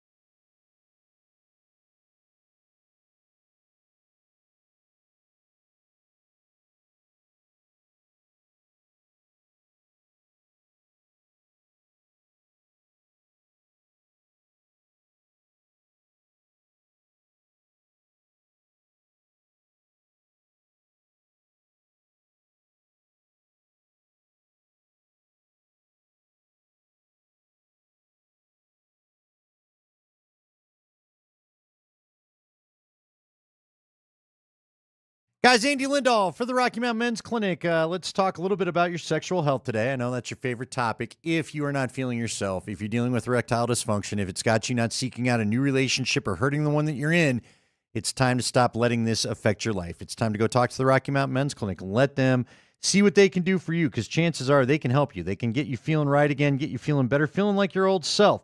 Don't let the first time it happens be something you just laugh off and move on from. Go and get it figured out, and they'll help you figure it out at the Rocky Mountain Men's Clinic, where they've got treatments that work when the pills and the herbals fail, and they're going to find you the right treatment. It's about the better medicine, the medicine that matches with you, the treatment that matches with you, so you get a fantastic experience back, not just something that's just okay.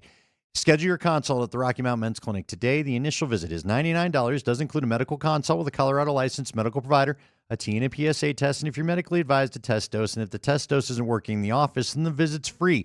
Look, if you're like a lot of guys, what they do for you can have you ready for action the next day. And they have 5 locations to serve you, so just find the one nearest you. Fort Collins, North Denver, Central Denver, Castle Rock, and the Springs. Call them today, 720-440-7900 or RockyMountainMen'sClinic.com.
Our training camp coverage is brought to you by Ramos Law. Car accident, you need Ramos Law, medical doctor and attorney. Visit ramoslaw.com. It is the Cool Down Show with Nate Kreckman and Andy Lindahl. Adam Rank of the NFL Network during Kreckman and Lindahl today at 3 o'clock. Jeff Legwald at 3:20. Kaylin Kaler, national NFL reporter, at 4 o'clock. Kaylin was in town.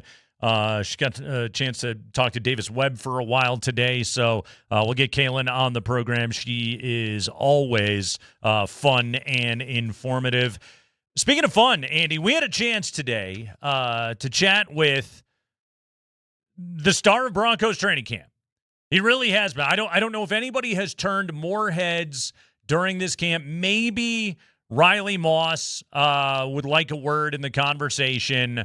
I think so far in this training camp, Riley Moss has popped more than any defensive player, and Pat Bryant has popped more than any offensive player. I like Pat. I do too. He's been consistent throughout this training camp. He has been making big-time catches over the middle, tough catches.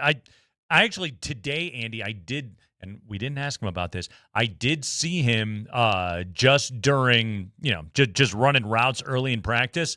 I actually did see him drop a ball. And it was the first ball that I saw hit the ground thrown in his direction the entire camp. It happen. And yet, he went out there and teamed today, and he absolutely crushed it. This is our conversation with number 13. All right, Nate Kreckman, Andy Lindahl. We are pleased to be joined by Broncos second-year wide receiver, number 13, Pat Bryant, out of the University of Illinois.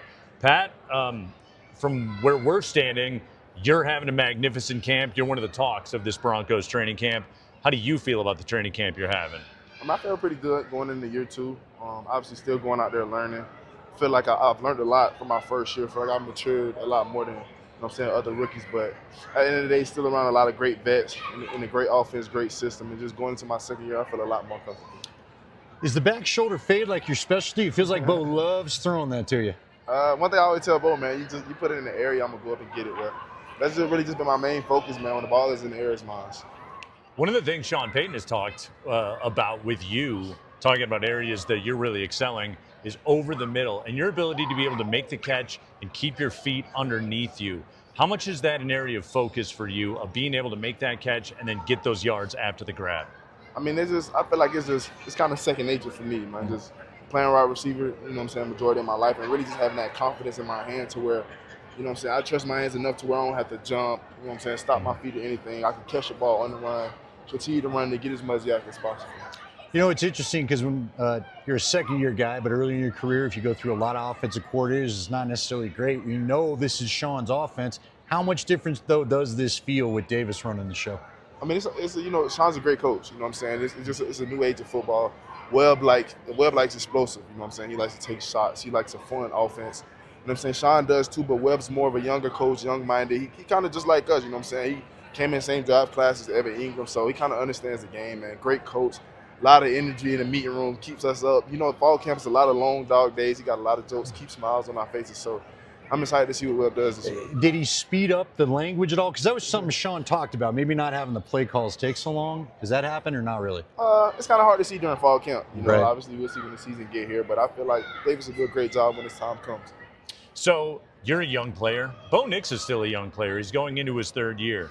What have you seen from Bo from your rookie year now to your second year being in this camp? How much has Bo Nix gotten better? A lot, man. I ain't gonna lie, he's perfected the craft, at quarterback. He understands his reads. Like you said, his third year in the offense, so it's second nature.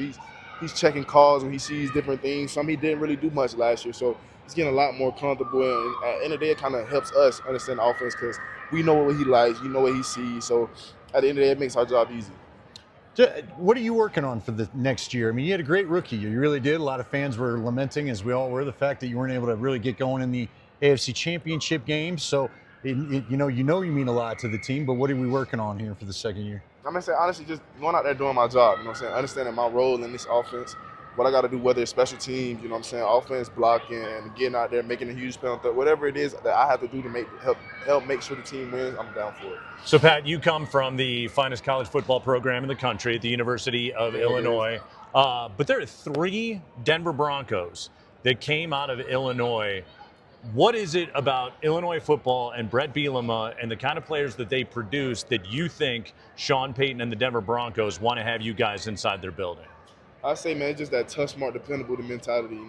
Coach B kind of instills it into you day one. That's the first thing you see on the door when you walk in. And he kind of runs that program like an NFL program. So once I got here, it was like kind of second nature.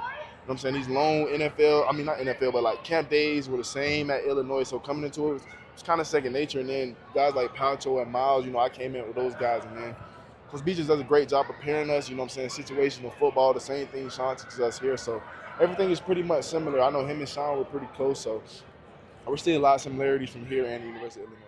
So I'll never forget Luke Altmaier to Pat Bryant over the middle. Final minute of the game, 31-30 game. You catch that thing, and that's exactly that play we were talking about. Catch over the middle, keep your feet, turn upfield. You scored that touchdown. Tell me about that play and the impact that that had on your football career, on your reputation, kind of on your life.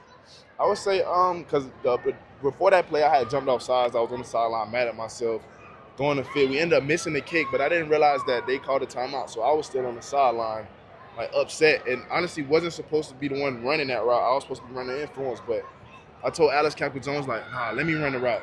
Like, put the ball in my hands. It's down for crunch time. So I ended up running the route. So I was really supposed to catch the ball, get down on the right half so we could hurry up and kick the field goal, but I saw open space. I had already made a mistake. I'm like, shit, I'm going to make it right. I ended up winning the game for us. Coach B was excited, so it was all in good hands. Never pass up on a touchdown. That's Pat Bryant, everybody, number 13, second year with the Broncos, joining Kreckman and Lindahl. Pat, man, thank you so much. Good luck this year. Appreciate you. Great stuff there with Pat Bryant today, talking about the Rutgers touchdown when he was in college. Yeah, Andy, 3 Illini here with the Broncos. Miles Scott, the safety, who they drafted this year in the 7th round, Alex Palczewski, and Pat Bryant.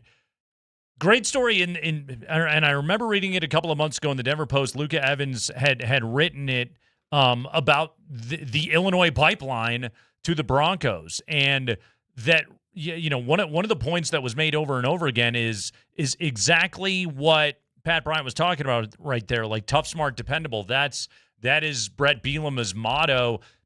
Tough, smart, like those are the things that Sean Payton loves. Sean Payton is, he's from the Bill Parcells school. He doesn't want you missing time. He doesn't want you in the tub. Dependability. Are you going to be out there play after play, down after down? Those are the kind of players that Sean Payton wants to have on his team, and that's exactly what they produce at Illinois. Like, no, it's not Georgia. No, it's not Ohio State, but that profile of player, you get some of the best to come out of the University of Illinois. They fit into the culture that Sean has and the kind of toughness that he's looking for. Yeah, clearly, and again, this is what you get with a veteran coach. He's got connections to a lot of these college programs. Obviously, he's pals with Saban a little bit, so you got a guy like Brett Bielema that gets these guys ready to play. I almost wanted to ask him, but, I'm sure he doesn't care. You remember everybody, and we had talked about it a little bit with the slow. He was a little slow. People thought he might be a little slow like for NFL football. It was like a 4.6 40. Yeah, but this dude, all this dude does is get open. Then when the ball's thrown his way, he usually catches it. Like you said, first drop of camp probably happened today. And he's good in traffic. He's good with the 50-50 balls. He just is the type of receiver. I'm telling you, I think some of what we heard out of Cortland Sutton yesterday with the constant theme of I'm just being a good soldier is he's watching a Pat Bryant. He knows there's another physical mismatch type receiver. And he's maybe – I don't think he has reason to be nervous, but I think it's probably unsettling for a vet like him that you said is over the age of 30. And Pat Bryant, all he has done is turn heads in this camp. He looks like a dude. I mean, Sean Payton used the Michael Thomas comp when he drafted him. And again, I think people looked at it and said, with that 40 time? Are you sure?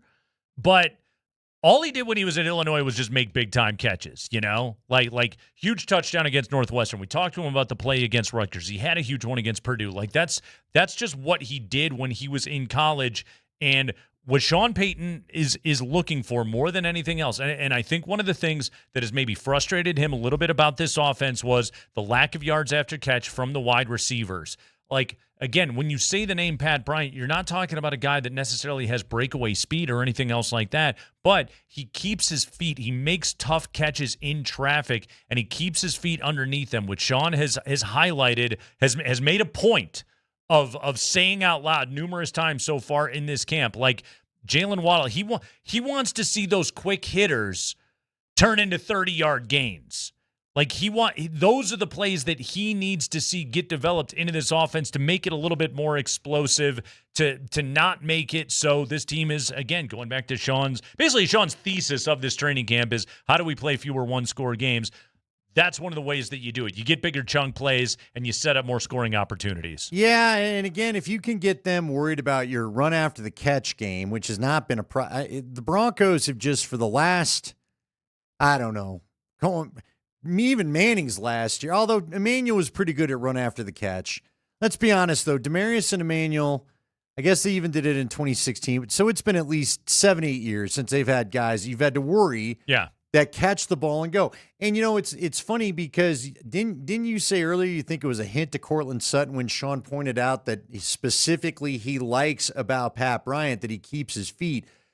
Not that Courtland can't run after the catch, but Courtland, look, man, I feel like Courtland, for some reason, he also gets a lot of balls thrown where the coverage is either still tight or not. He's got a guy draped all over him. He still makes the catch. But it would be nice to you need more.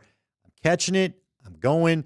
We're going to get another 10 or 15. Like Lil Jordan Humphrey. For all the things that we give Lil Jordan Humphrey, we kind of chuckle about it. Yeah. He's the guy that's probably had more catch and run plays. Remember, he did one for Russ and went like 60 yards Russ's year. And then again, I think Bo's rookie year, he had one or two of them. They need more of that out of their big guys. They need to start getting more than what the play was called for. They had some of the worst yards after catch marks out of wide receivers last year in the entire NFL.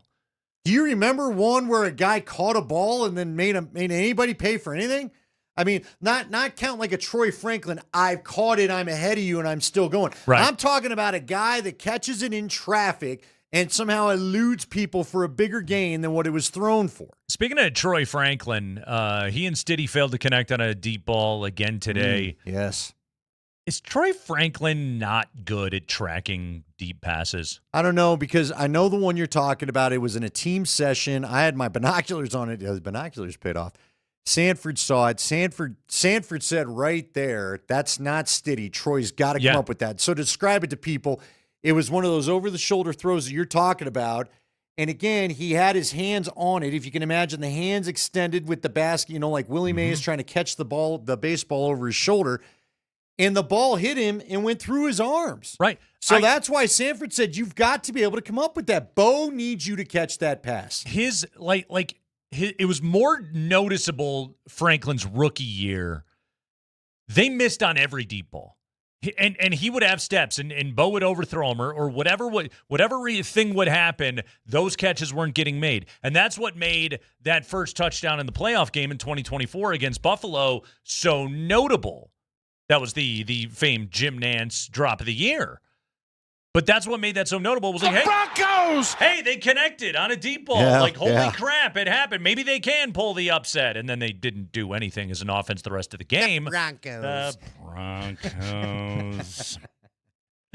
That's what it turned into. And then there were just too many. It's just been too many misses. And it's just like he might just be something he's not good at.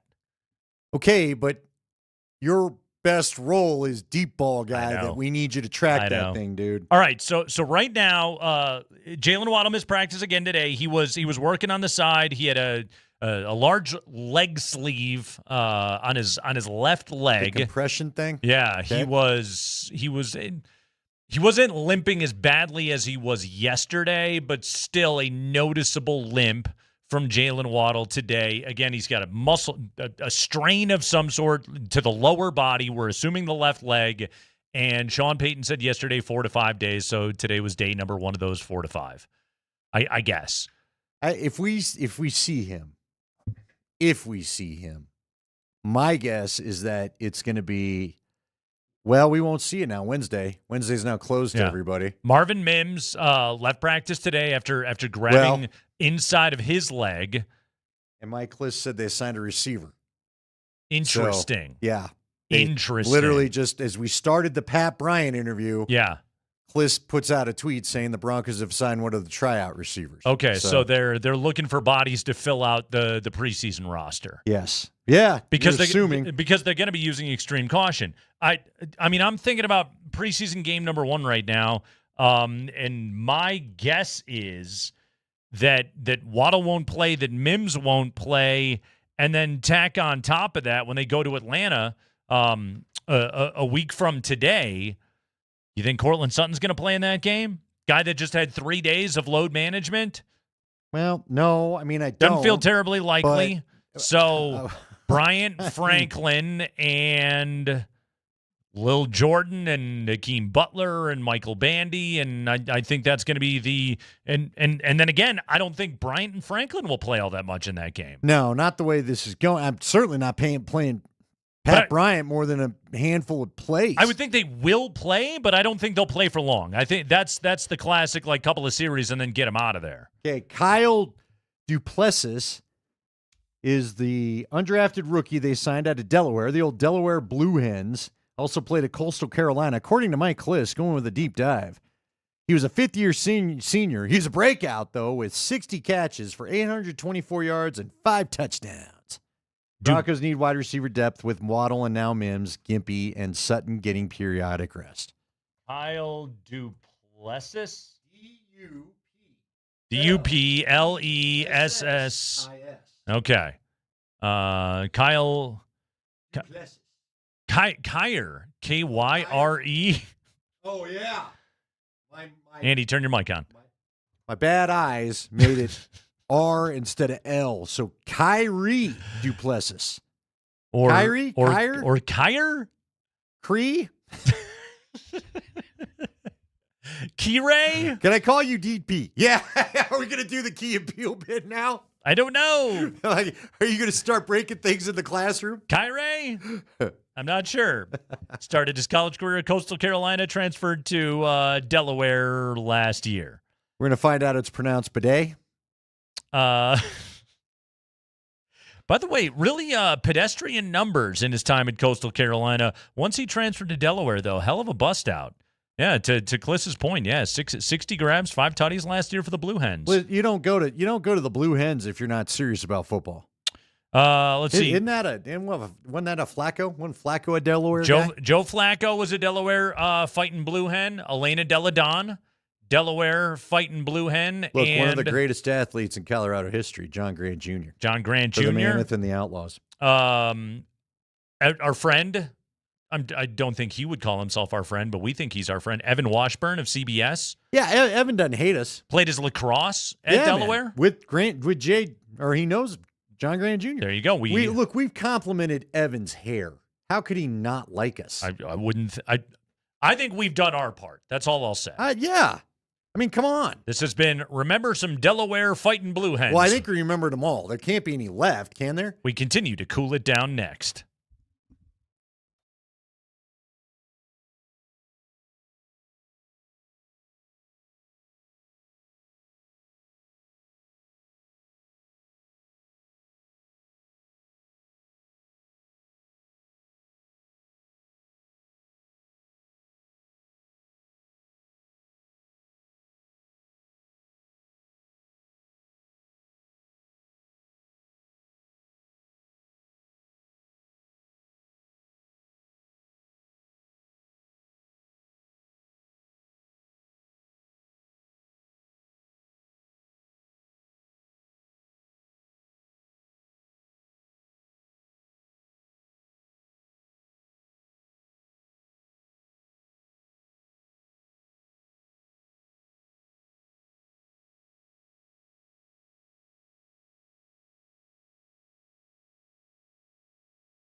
Training camp cool down show. Nate Kreckman, Andy Lindahl.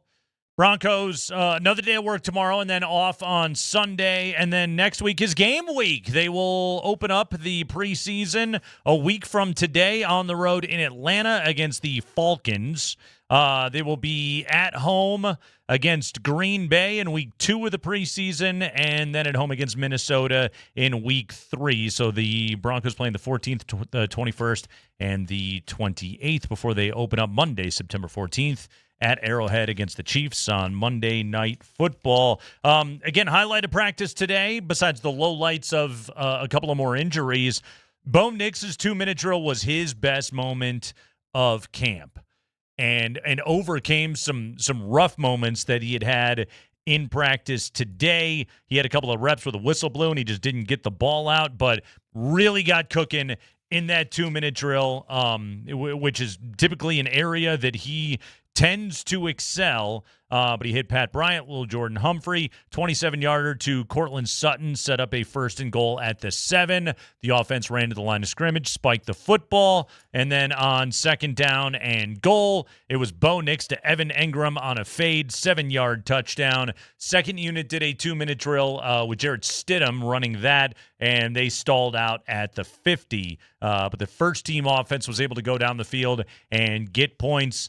Andy, it just continues to just kind of be a truism about Bo Nix. When he is able to play with pace in those 2-minute drill situations, maybe you take away a little bit of take some thinking out of the job and just let him go react and play a little bit.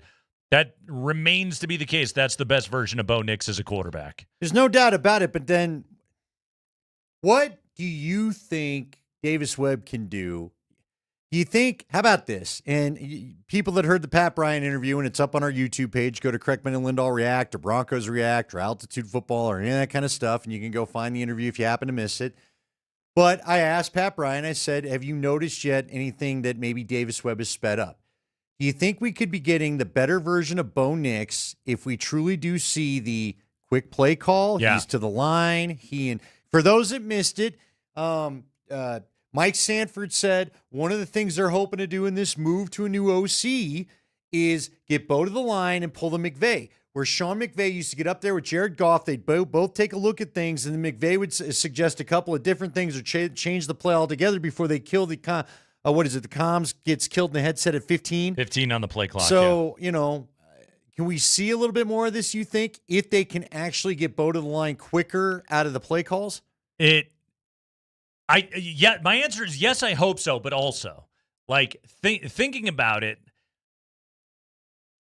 the most ardent of Bo Nix supporters, those that swear he's better than what the rankings would suggest that he is, or what some of his isolated individual numbers would say that he is, it's, Sean Payton's not getting into the line of scrimmage on time, and Sean Payton's play calls and Sean's being indecisive, and this is frustrating Bo Nix.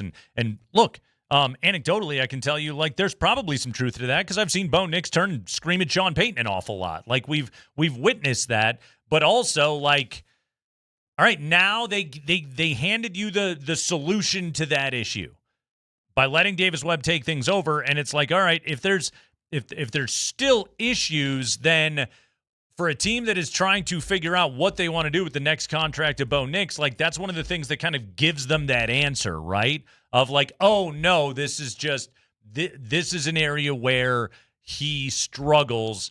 This is a quarterback that has a little bit of a lower ceiling because while he has his strengths, his weaknesses are also just he's not able to get past those in his NFL career. In some ways, it's a good exercise for the Broncos and for George Payton in the front office to be okay, was Sean the problem or was Bo the problem? Yeah. We find out now. Well, golly, it's a good point. Golly, I just Philip Rivers you. Dadgummit. Golly gee whiz, Nate. The more you look at it, this year's about winning the Super Bowl. Yeah. Don't anybody mishear me. They're going for it. That's why they re-signed the team and the whole deal. But turning over the play calling and adding a Jalen Waddle, I also think this savvy ownership group And Sean and George do want to read on, is this a $70 million guy? Because that's the conversation next year if they do some winning. It is a massive next step for this franchise to take. And you look, this season will serve hopefully in both of those capacities. What is Bo Nix as a quarterback for the future? And is this team good enough to be able to elevate him and be good enough around him right now? We're going to find out this year. But we're getting a lot of answers. I want to hit a couple of other things that I saw today during camp. First off, Red Murdoch forced fumble on Akeem Butler in 7-on-7s. From the far side, at first I was like, is that 80 or 30? It was Akeem Butler. Good eyes, because we thought it was Justin Jolie, which bummed me out. Yeah, who's number 80. It was not Jolie. It was Akeem Butler in 7-on-7s. Red Murdoch, 17 career forced fumbles in college at Buffalo, and he got another one today.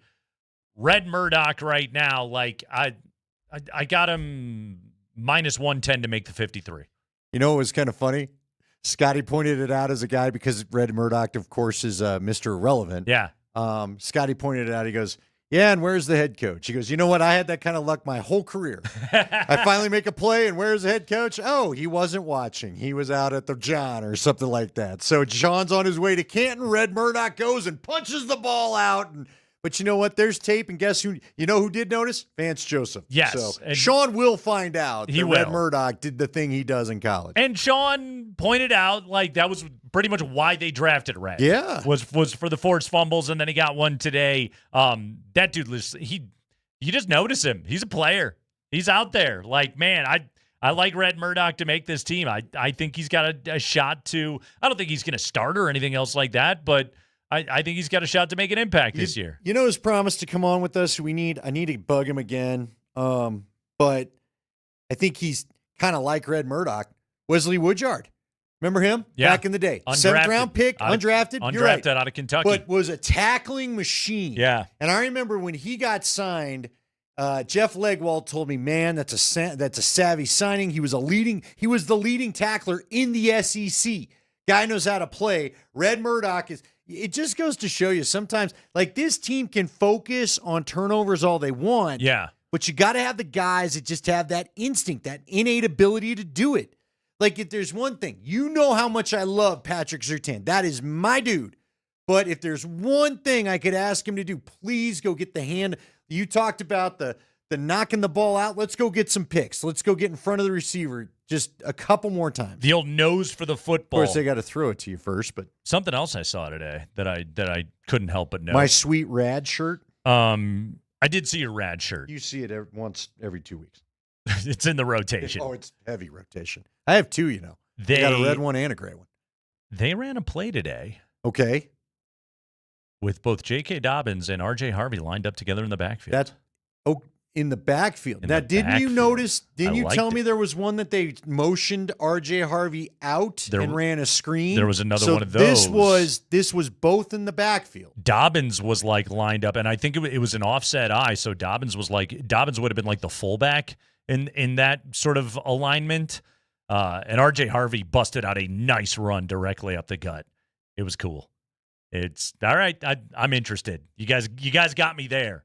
Get more speed, get more dynamic players out on the field together. I liked it. Yeah. Okay, that's good. So more of that. Jonah Coleman didn't turn his head on a dump off in time from Bo Nix, and I think as Bo released the ball, there was a expletive that came flying out of his mouth as the football came flying out of his hands, and it fell incomplete. Jonah Coleman. There was too many of those plays today. Is literally a fire hydrant. That dude is as wide as he is tall. You know, Sean Payton said the other day when he watches Jonah Coleman, he doesn't feel rookie. I think on that play that I just mentioned, I think he felt rookie. Yeah, I got to. felt very rookie. I like a lot of coaches' instincts. I got to tell you, I have not noticed as much of Jonah Coleman as he has. Yeah. So, and look, I'm just Joe Six-Pack on the sideline, but sure. I was a little surprised we got the comment we got about him the other day. Because I asked a few people, and it just feels like we know he's out there, but I think R.J. Harvey's had the more impressive camp of the two. I would say of all the backs, Harvey has popped the most so far in this camp. That guy looks like he knows he had to make some improvement and has done it. Really quickly, before we roll into the Kreckman and Lindahl show and Adam Rank coming up at 3 o'clock, can I tell you something, Andy? I ate something before that I thought was going to be terrible that turned out to be fantastic. Really? Yeah. Follow me on this. I was leaving the house this morning, and my lovely wife very kindly was just sort of like rummaging through our kitchen. We haven't grocery shopped since Monday. Rummaging through the kitchen, just finding whatever food there was to eat. It's training camp does it. Exactly, and just putting it in my car. Okay? I drove to work today, and I didn't eat the banana that she left on the seat for me.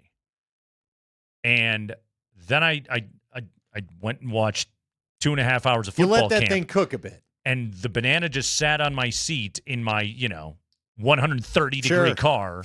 At the hot parking lot. I got back in my car. I looked at the banana, and it was like black from just cooking in the car.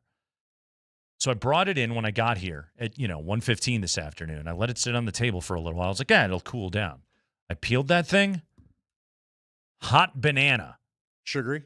Delicious. Okay. Now you know.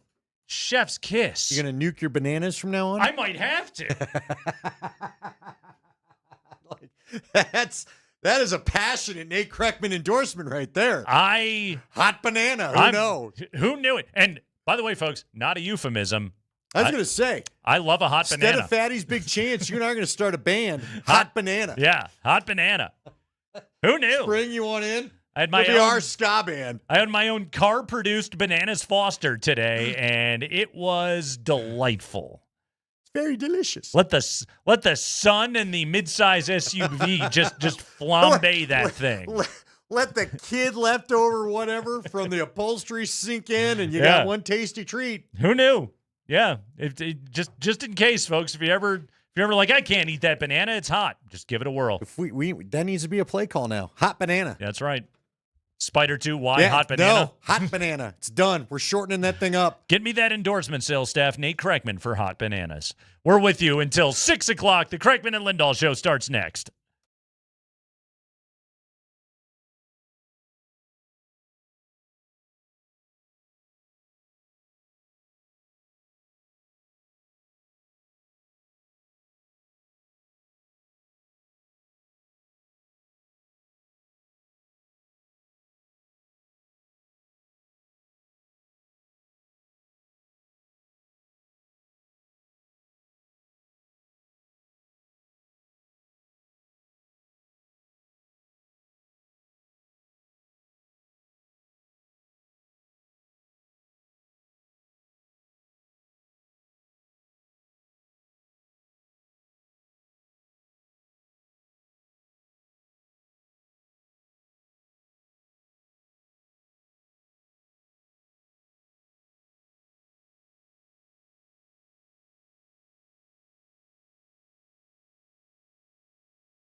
Hell yeah, we play ska on Fridays, and we talk football. We're very pleased to welcome into the program right now Adam Rank of the NFL Network, fellow ska head himself. Adam, how you doing? Welcome back to the show. And Adam, we should tell you, Real Big Fish is not only reunited, they're down the road from us here tonight.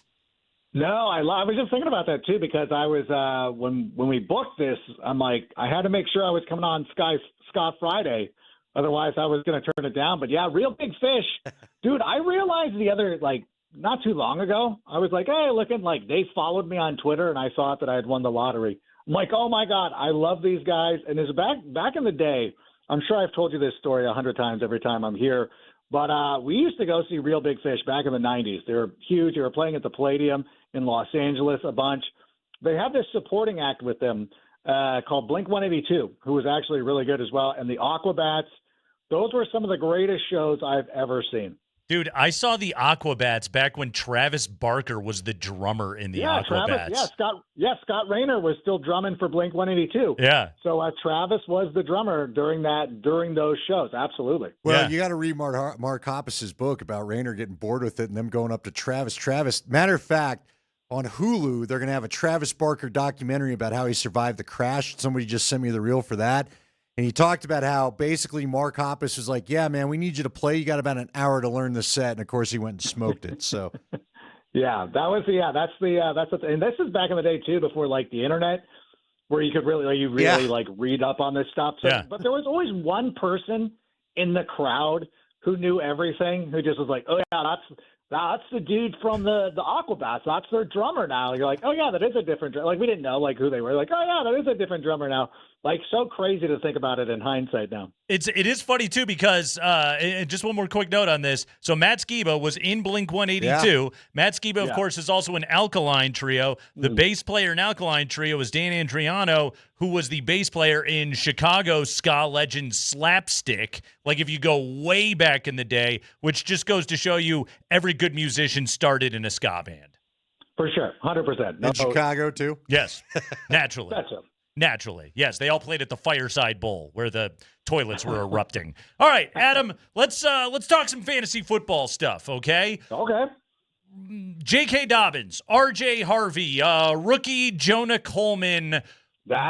What are you doing with Broncos running backs right now in fantasy? That's what I wanted to ask you. The rookie's starting to turn some heads. And listen, anytime we get into fantasy football, I'm always a rookie snob. I always, at the end of the drafts, there's always, you can go for some of the familiar names, I've heard of this guy, I've heard of Stephon Diggs, or I've heard of these guys. I'd rather take the lottery ticket on one of these rookies. And Coleman looks like, again, we'll start to see him in preseason action over the coming weeks. But somebody to keep an eye on, even though I love J.K. Dobbins because he, is a solid running back who's been really good for a long time. And then we saw, too, the thing with R.J. Harvey, it's so crazy because we threw a thing up on the board the other day where we're talking about CMC, who had 102 receptions last year. Now the 49ers have no pass catchers, and it looks like they're going to have to use them again. So we had a top 10 list of the running backs in receptions, and it was CMC, Jahmyr Gibbs, Bijan Robinson, and then Harvey's on that list. I'm like, man, I can't get away from his pass-catching ability, and I want to see him have a bigger role in that way. And he's had a great camp so far, really catching the football. He had an impressive run today. R.J. Harvey might be the name, but it's always that tricky spot, though, right, Adam, of you're looking at J.K. Dobbins, and you're like, you got a good contract. I know you're a good back. Number one, do I trust you to be able to stay healthy? But also, what is this carry distribution going to look like? What is it going to look like down in the red zone? That's where I think this Broncos situation gets a little bit tricky from a fantasy perspective. I do think it makes their football team better. Yeah, that's the thing. I mean, for Bronco fans, if you want to ensure that J.K. Dobbins never gets hurt, take R.J. Harvey in your draft, and J.K. will stay healthy the whole year because you'll be waiting for it, which is great. But, yeah, that's the thing. This is one of the things. Now, as somebody knows, I'm a Bears supporter as well, and we have the same kind of thing with, DeAndre Swift and Kyle Monangai. And as a fan of the team, you're like, I really don't care who scores a touchdown. Just go out there and score the touchdowns. Fantasy enthusiasts, it's a little bit more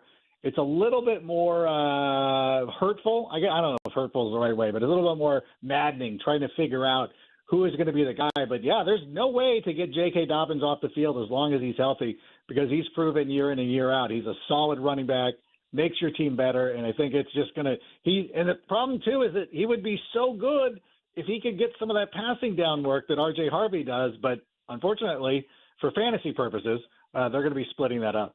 All right, I tweeted at you right now so you know, Adam. J.K. Dobbins said at the podium he'll pinky swear all of us he won't get hurt this year. So I just sent you the picture. We pinky swear to camp, so he's RB1. I'm telling you, Adam, really, if the guy stays healthy, he's the best back I think the Broncos have had easily since a C.J. Anderson or maybe a Phillip Lindsay. But he's got some of that sense that Portis and Davis had for the backside hole opening. And I know that I understand your concerns, but if I were to tell anybody right now, seriously, if the guy stays healthy, he is a top running back in the NFL. He just keeps getting these catastrophic injuries. What do you do with the receiver position? What do you know? We talked to our guy Pat Bryant today because he's an Illini alumni like my partner Nate, and he's looked really good too. Where do you rank the Broncos receivers?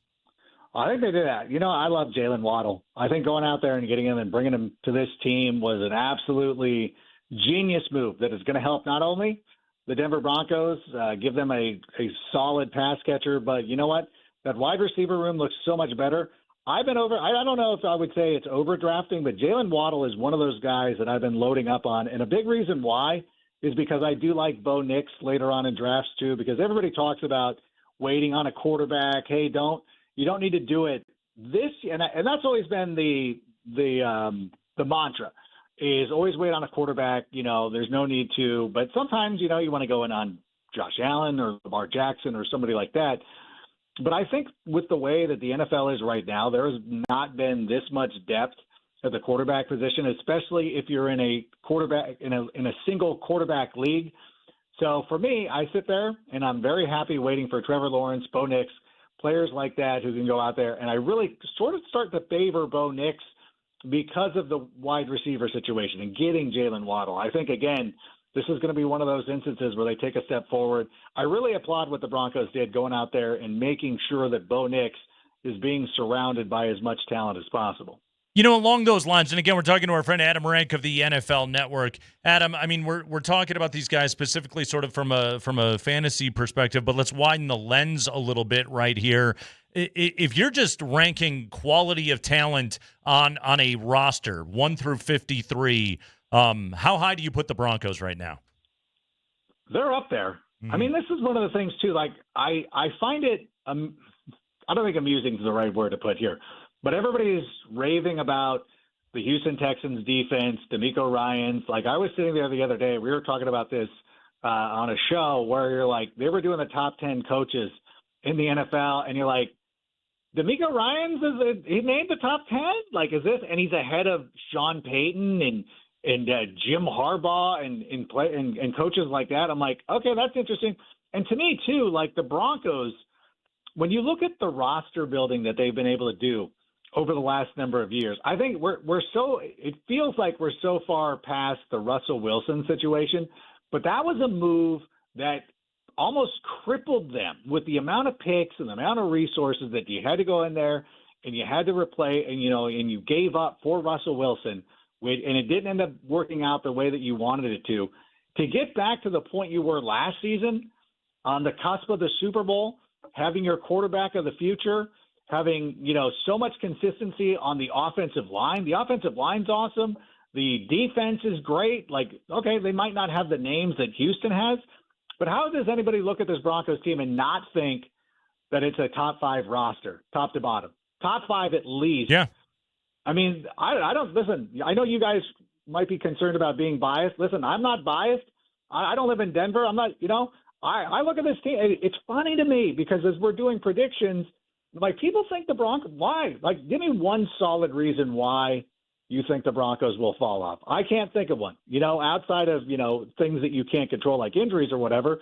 But like, if you take them and you turn the injuries off, this Broncos roster is top 5 for sure. Well, and it's going to be fascinating, Adam, because I don't think I've ever seen a team in the modern NFL stay together as, like, again, they didn't lose anybody. this is going to be the third year, not only for this core group, but for a lot of the backups. I mean, when was the last time we saw that, and what effect do you think it'll have? You know what? And I go back to the offensive line, which has been consistent, and it's been rock solid, and it's been so good. And it is what makes these teams so much better. When you look at what happened last year with a team like Detroit that fell off, you know, they lose Frank Ragnow. They had some injuries on the offensive line. It's difficult to overcome stuff like that. I think one of the reasons why Denver, and sometimes it's not sexy. You know what I'm saying? Like, it's like, oh, yeah, we've just stayed together with this good team. It's not the same of like going out there and grabbing the headlines of trading for Myles Garrett or doing anything splashy. The Broncos didn't need to do anything splashy. They just go out there and they just have a solid team from top to bottom. When Sean Payton came in, really just turned this organization not upside down, but like really got this organization in a streamlined fashion that has put them at the top of the league. Like again, it's not flashy because it's not huge names and it's not, you know, not that Jalen Waddle is not a huge name, but you know what I'm saying? Like they don't make all the headlines that way, so people kind of overlook it, but that's on them. That's not on anybody else. Adam Rank, NFL Network, Broncos are going to kick ass. We know that. That said, Adam, Chiefs or Chargers right now, which of those two teams, and God bless the Raiders and Kirk Cousins fighting Max Crosby apparently today, but still. I didn't hear that. It's wild. Oh, God. But which one of those teams to you right now, Adam, is the greater threat to perhaps retake the throne in the AFC West from Denver? Well, I think you got to give a lot of respect to the LA Chargers. You know, being able last season to get to the playoffs, they were the number 7 seed, despite the fact that they lost both of their offensive tackles. They bring in Mike McDaniel to be their offensive coordinator. I think that was a significant upgrade. I think that's really going to bring the best out of Justin Herbert. I've been looking at some of the tape, some of the things that have been going on in training camp and watching the way that they use the mismatches with David Njoku, and they got Oronde Gadsden the second, and you know they've really got a nice little team going right there. And Jim Harbaugh, one of the best coaches in the game. I truly believe that the Chargers are the bigger threat. I know that Patrick Mahomes is coming back and all that good stuff. They'll be solid. They're a good team, but to me, I think the Chargers are the ones to watch out for. And I know that NFL analysts every year seem to always talk up the Chargers, but I think there's some legitimate smoke there. So that. I'm not saying that they're going to win the division. I don't think that they will, but they're going to be a very good team, and they're going to be the number 1 challenger to the Broncos for the AFC West title. All right, got to ask you before we let you go for this appearance, and we always appreciate it. You got the Chicago Bears podcast. I like that you don't hide your fandom there. Are you a little nervous about your guy Caleb Williams on the old Madden cover? No, I think I think the quarterbacks have done pretty well. I think that when you have running backs and other players like that, who, you know, they've had a ton of carries. Because usually it's like Christian McCaffrey coming off a 400-touch season. I think the quarterbacks, when you look back at Tom Brady, Patrick Mahomes, some of those guys have done okay the following year. I just think I have to have more confidence in Ben Johnson. Like listen, in my entire life, I have never been in a situation where the Bears have one of the best coaches in the Pro Football Focus didn't think so, but they also thought that DeMeco Ryans was better than Sean Payton, so I'm not really worried about what they think. But having one of the best coaches in the NFL, having an elite level quarterback like this, you don't understand what it's like to live out. You had like 4 years in Denver where you're like, this sucks. We don't have a Hall of Fame quarterback. Like, yeah, try living like the rest of us for a change. I'm not worried about that. I have so much confidence in watching Ben Johnson and watching his swagger. You can't help but feel confident, and you feel it oozing through the screen. So, you know, I understand what the Madden jinx is, but it doesn't concern me at all. Adam, my group chat with my high school buddies right now, everyone's just like, it's so weird to have high hopes for both the Bears and the Cubs at the same time. Nobody knows what to do with it. Adam Rank of the NFL Network, everybody. Adam, great stuff, man. Thank you so much. We really appreciate it. Thank you. Let's do it again real soon. All right, that's Adam Rank. He is on Twitter at Adam Rank. You follow his stuff right there. It's Nate Kreckman and Andy Lindahl. Kreckman and Lindahl here on a Ska Friday. Andy, we'll take a break, and when we come back, oh, man, one of our favorite bits is back. Once again, everybody's talking about how nobody is talking about the Denver Broncos. Let's hit that coming up here in just a few minutes with our buddy Jeff Legwold. Yeah.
Yeah, Jeff Legwold time here. Our training camp coverage brought to you by Ramos Law. Car accident, you need Ramos Law, medical doctor and attorney. Visit ramoslaw.com.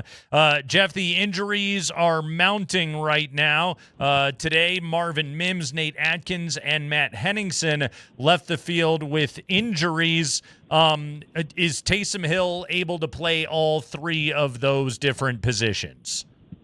Well, if you ask Sean Payton, he'd probably say yes. But no, it was a brutal week when you think about it for a team that has had rare injury good fortune over the last two seasons, especially. This was a particularly tough week. I mean, Benito, Waddle, then today, the three guys, including Mims, and Mims is, Waddle's already a minimum of a week out, probably, and if Mims he was hopping as if it was a muscle type injury. So, that's going to be one to watch as they evaluate it today and tomorrow morning. So, and Henningsen's, I feel awful. Yeah.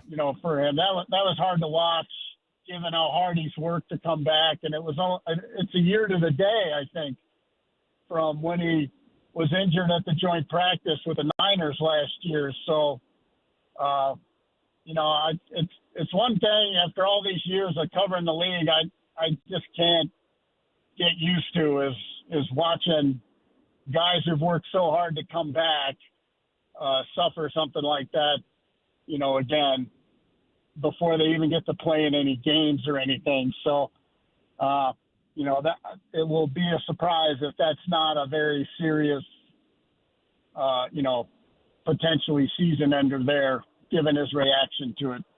So what did you think of the proceedings? Sean left about halfway through practice, as he told us he would. No surprise there. He said he was off to, do the thing in Canton, and obviously Drew Brees talked about him in the Hall of Fame game. What was that, last night? Feels like that was 3 days ago, but that's training camp for you.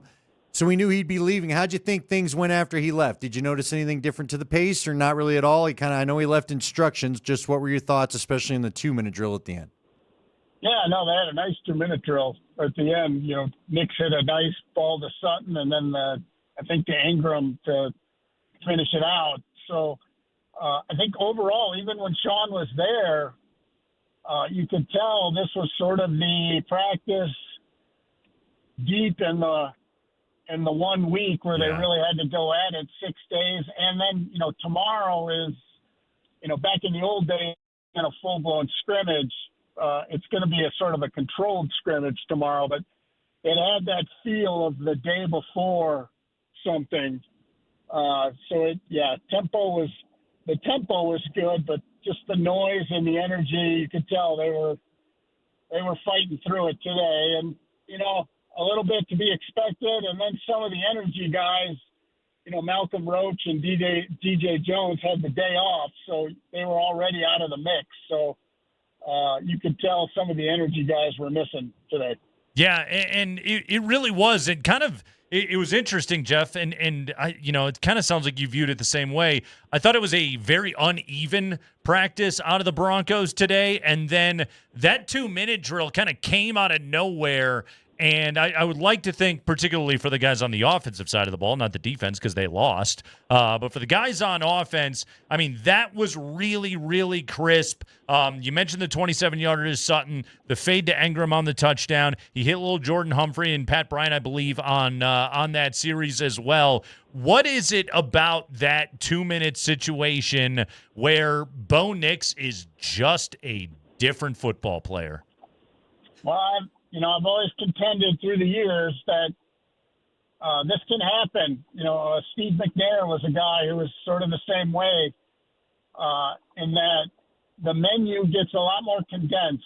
So the quarterback's choices are very definitive, and there's not a lot of, hemming and hawing about what are you going to call here. You're just going right to the menu as a play caller and as a quarterback, and the checks are very defined, and what you would get in and out of are very defined. There's not much nebulous to at least a team that's good in the 2-minute drill. It's not as nebulous. As there just isn't nearly as much on the call sheet that's in play.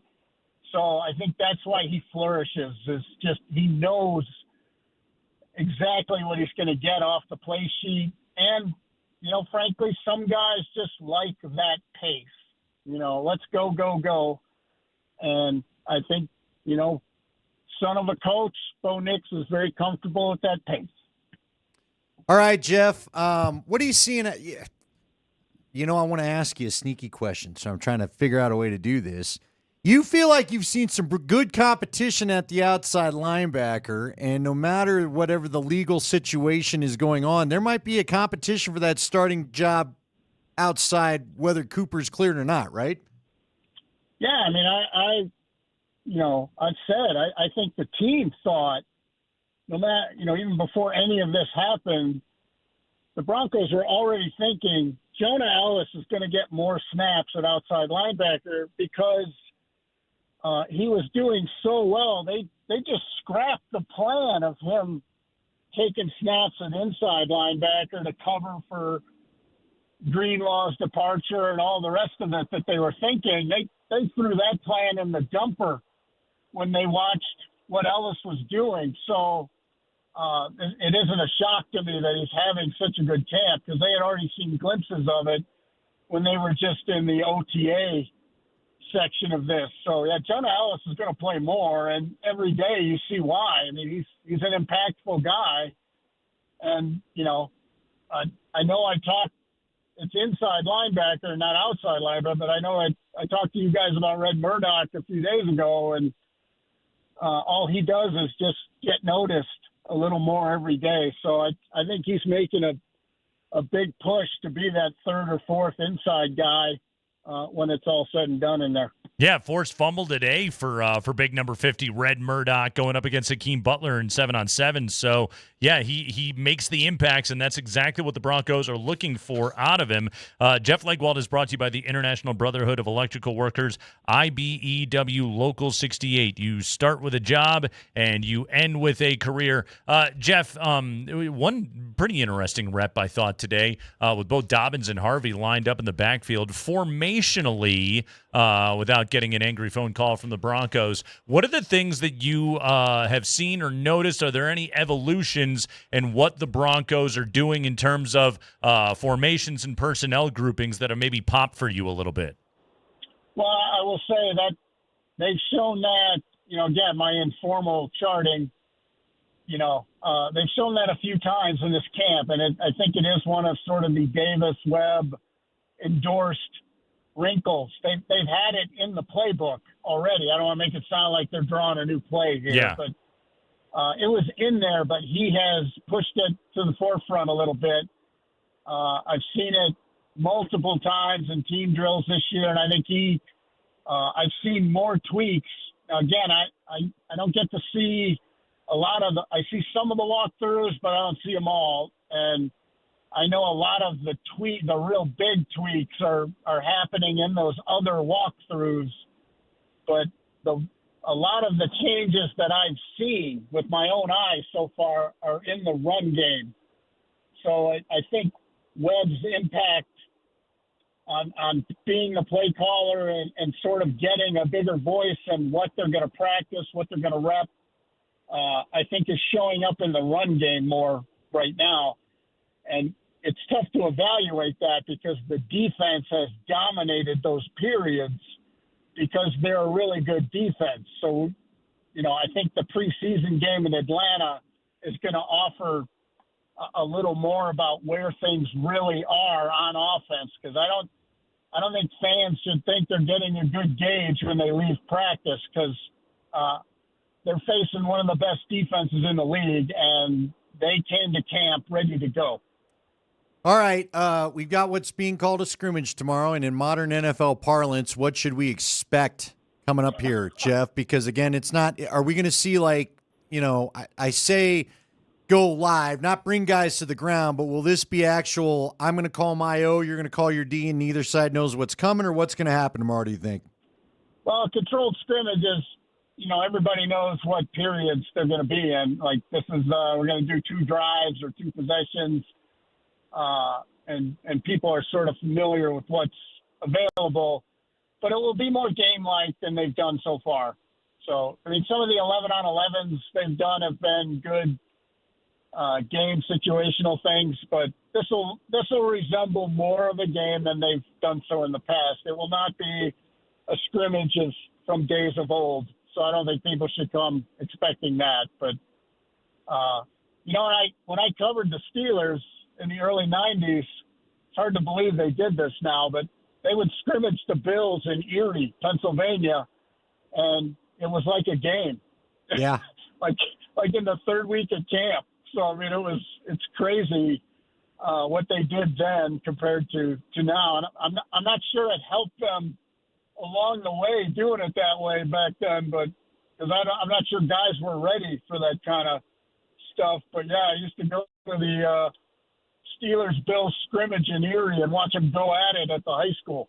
Yeah, it won't exactly look like that tomorrow with the Broncos, but we're looking for some intensity. And then a week from today, Jeff, preseason opener on the road at Atlanta. Knowing the way that Sean Payton likes to conduct his preseason, knowing that the Broncos do have some nagging injuries right now, and knowing the continuity with this roster, what kind of right now is your sense of how Sean plans to attack this first preseason game? I think if you're a healthy starter, you're going to play some snaps. You know, how many snaps that is, I think will vary at your experience level. You know, all of those things. You know, I think some linemen will play more than McGlinchey does. You know what I mean? I think, but in his perfect world, starters will play some in the first quarter, and then they'll go from there. I think the twos will still get the bulk of the work. That'll be the group they're really targeting. And then starters will go in the first quarter. And if, you know, especially the offense, if the offense puts together a really good possession or two good early possessions, that'll be that. And they'll get most of those guys out of there. All right, I got a couple for you, and they're both Hall of Fame related, if you can believe it, Jeff. So first, I want to start with something from your very own publication on your very own website. ESPN's everybody that could be in the Hall of Fame list. And when they go to the Broncos, and I don't know if you contributed to this or not, they keep it up. They don't have anybody on the team that's already in, but they said keep it up. Nick Bonito, Quinn Miners, and Pat Surtain. We don't need to talk about Pat Surtain. What do you think of the shot for the other two at the Hall ultimately? Well, I think in the current guidelines, the way the voting is now, there are probably way too many, going in guys on the list because it's very restrictive now. It's going to be very difficult for that number of people to make it if they don't tweak the voting. But of this group, the players who have the profile, when you're looking at a Hall of Fame profile in a guy who hasn't been in the league 10 years, you're looking for all pros, year-end honors, defensive player of the year, offensive player of the year, things, MVP. And again, until they reach 10 years, it's really hard to say, oh, this guy's going in. And the Broncos really don't have that. Bowles would fit the category, but his early portion of his career was such a fight as he developed. He made himself into what he is right now. If he had this arc, this level of play his first 4 years of his career, I think Bowles would be the guy, headed that way because he'd have the years built in. But if Surtain's stacking the next 4 seasons the way he has, the current ones, then he's definitely got the profile. And Meinertz is a guard, and it's really hard for guards, but he has the all-pro framework, and he has the profile right now. If the profile is the same when he's in year 9, year 10, year 11. All right, then I got to ask you one quick one about the Hall of Fame last night because I know Carson Beck went out there and got everybody all big fired up, and did his thing. Do you warn anybody about the Hall of Fame game? I mean, I remember when I covered that one, we were with Mike Shanahan, then again with Vic Fangio. I didn't feel like there was a ton of prep going into that one. Do you have to be leery of the all-star performance in the Hall of Fame game? I think that's why they're, trading touchdowns at one point, just because, you're just wheeling and dealing. They've probably repped some of the game stuff just the day before, and that's it. And you're just going off athleticism and your talent level. It does tell me those teams probably have an equal talent level in terms of personnel in some areas. I was intrigued by Haynes King because I was intrigued by him before the draft. He's just got a real, kind of survivor mentality when he plays. And I was always curious if someone was going to appreciate that and give him a chance at some point.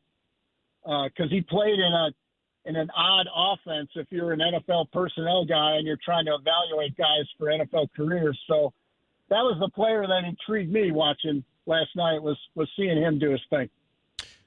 The other thing that I was very amused by this week, really quickly, Jeff, speaking of the Hall of Fame, was you having to tell Sean Payton what his itinerary was for the weekend because he really didn't know, but you know everything about the Hall of Fame. I was tickled by that.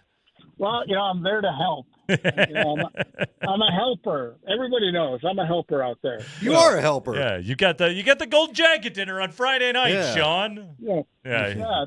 Better move that flight up, pal. Yeah, exactly. You got a meal to get there. They were going to have to hustle to make it today because the gold jacket dinner might be the best event of the whole weekend, really, in terms of crazy enthusiasm and just kind of the bigness of the moment. I think that's tonight. They do it in the arena in downtown Canton. Everybody comes out like it's the Oscars. It's an amazing event in Canton because it is the event of the year. And if you live in Canton and you get tickets to that, it's like a huge thing. And it's really, really cool because they, in the past, would have the enshrinees walk a stage or a runway that was the length of the arena, and people go crazy cheering the whole time. And then at the end of the walk, your presenter would put the gold jacket on you.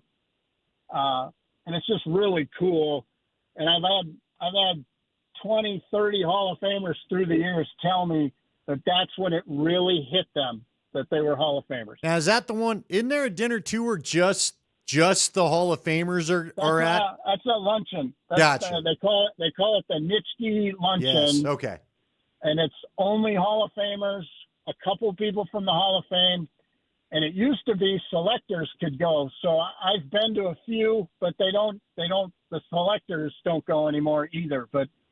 And it's basically the new class of Hall of Famers is not allowed to speak. And it's just the current Hall of Famers standing up and telling them what it means. So, like the one I went to, I'm a kid from Chicago, and I was sitting at the table before the lunch, in my seat, and I hear somebody ask me, "Can I sit here?" And I look up, and it was Dick Butkus. So that was pretty cool. A Illini legend for you right there. Another Illini legend, Jeff Legwold, everybody. ESPN.com. Read Leggy stuff. Leggy, man, awesome as always. Thank you so much. Thanks, fellas. We'll see you. Jeff Legwold brought to you by the International Brotherhood of Electrical Workers, IBEW Local 68. Start with a job, end with a career. By the way, remember when Haynes King just destroyed the Buffs last year? I'd rather not. Yeah. Thank you, though. Hey, do that tease again. Because it was good. Seriously. Chef's kiss. When we come back, everybody's talking about how nobody's talking about the Broncos. We don't have a guest, so we'll play the audio right after this.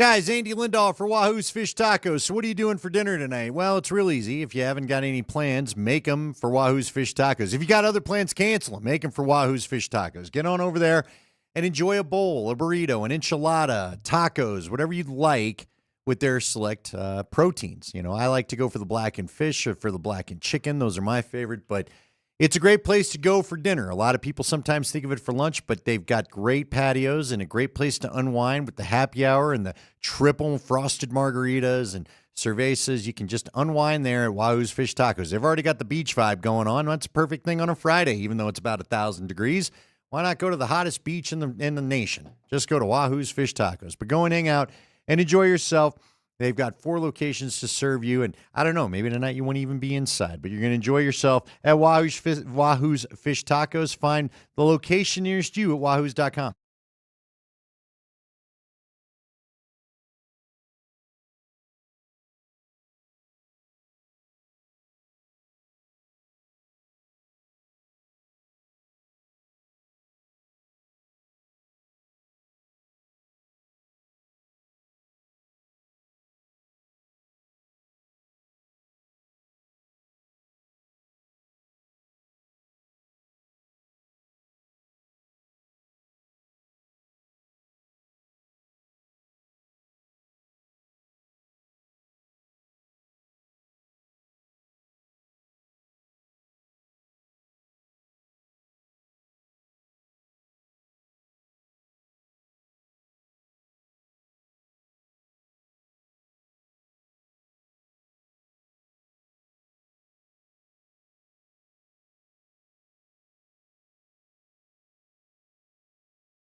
Man, I was not able to get out to the Voodoo Glow Skull show last weekend.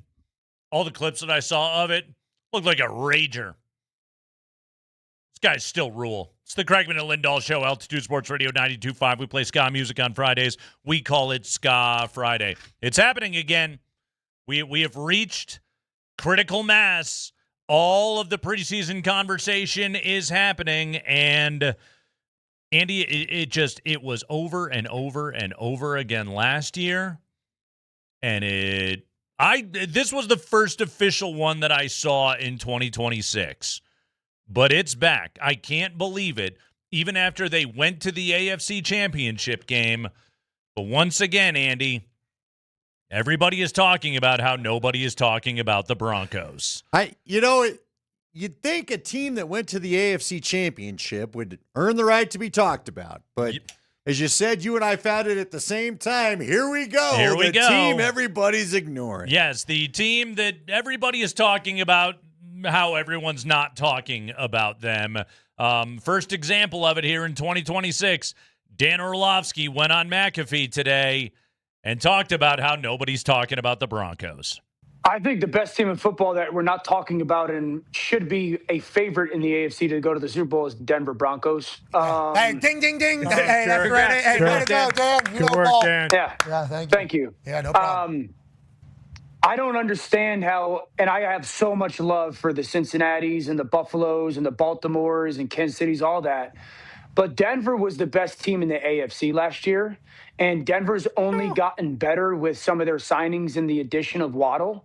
And the fact that they have a third-year quarterback that is coming off of a pretty darn good season, and he was about as clutch as any quarterback in football last year. They're going to have a top-5 offensive line.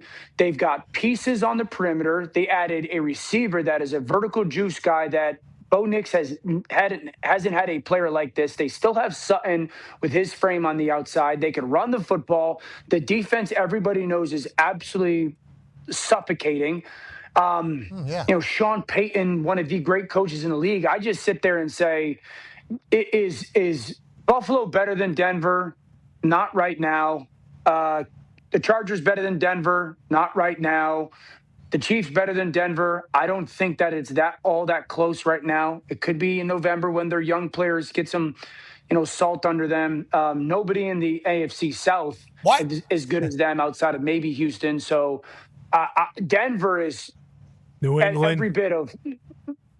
Yeah, New England, very good as well. Good point. Yep. So I just think Denver is a team. Everyone's picking all these teams. I'm like, what about the Denver Broncos? Everybody's talking about how nobody's talking about the Broncos. Okay. What were all the signings that got Dan Orlovsky excited about the Broncos? Well, that is the re-signings, I guess, right? They did have re-signings. They basically kept the team together. Maybe that's kind of what he meant. Yeah. And there's the trade for Waddle. But let me ask you this. How about this? Because it is funny. But just to be fair to Orlovsky, although Orlovsky was one of the guys that was talking about how we weren't talking about him last year, and in fairness to Orlovsky, he proved to be right. When you look at the rankings, when you look at the over-under in Vegas, when you look at some of the metrics or whatever you want to call it, the numbers, whether it's the gambling numbers or, just the fun preseason rankings on the websites of ESPN and NFL.com and all that, is it fair to say that maybe the Broncos are getting, I don't know if they're not being talked about, but they're being a little disrespected? I feel like, what'd you say, it was 8.5, 9.5? 9.5 is the betting total on wins right now for the Broncos. So that's for a team that won 14. That's an interesting number. It's a low number, we know that, but also like we've talked about it on the show, like the more difficult schedule is baked into that number. I think that number's low. I love the over on Denver. I think it's a 10-11 win team. That number is fascinating to me and gives me a little bit of weird pause. But when the Athletic ranked the rosters, Denver was number 2. Yep. Right behind the Rams. So they're talking about them. Yeah, there's like this. Here's the reason why I do this bit, Andy, is because everybody's talking about every team in the NFL all the time. And yet somehow everybody thinks nobody's talking about everybody. Yeah. All we do is talk about football. That's all we do. That's it. Like Dan Orlovsky, you're on a show called NFL Live for an hour every single day. All you do is sit there and talk about football every single day. Everybody gets their turn. Yes. Last I checked, the network goes to every training camp at some point. They're all gonna get their love, and yet, like, if you look at the betting odds right now, like, Buffalo and Baltimore are above Denver.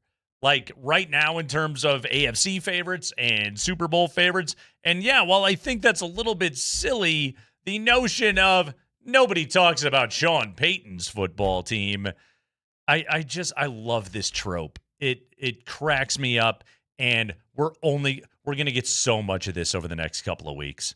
We really are. Well, yeah, because we're starting to grind into hot takes. Yep. And we'll see some preseason football, I guess. I don't know what is going to influence your hot take in preseason football when nobody plays. But let me tell you another reason why, like, there might be the feeling that Denver's not getting talked about, even though they're getting talked about.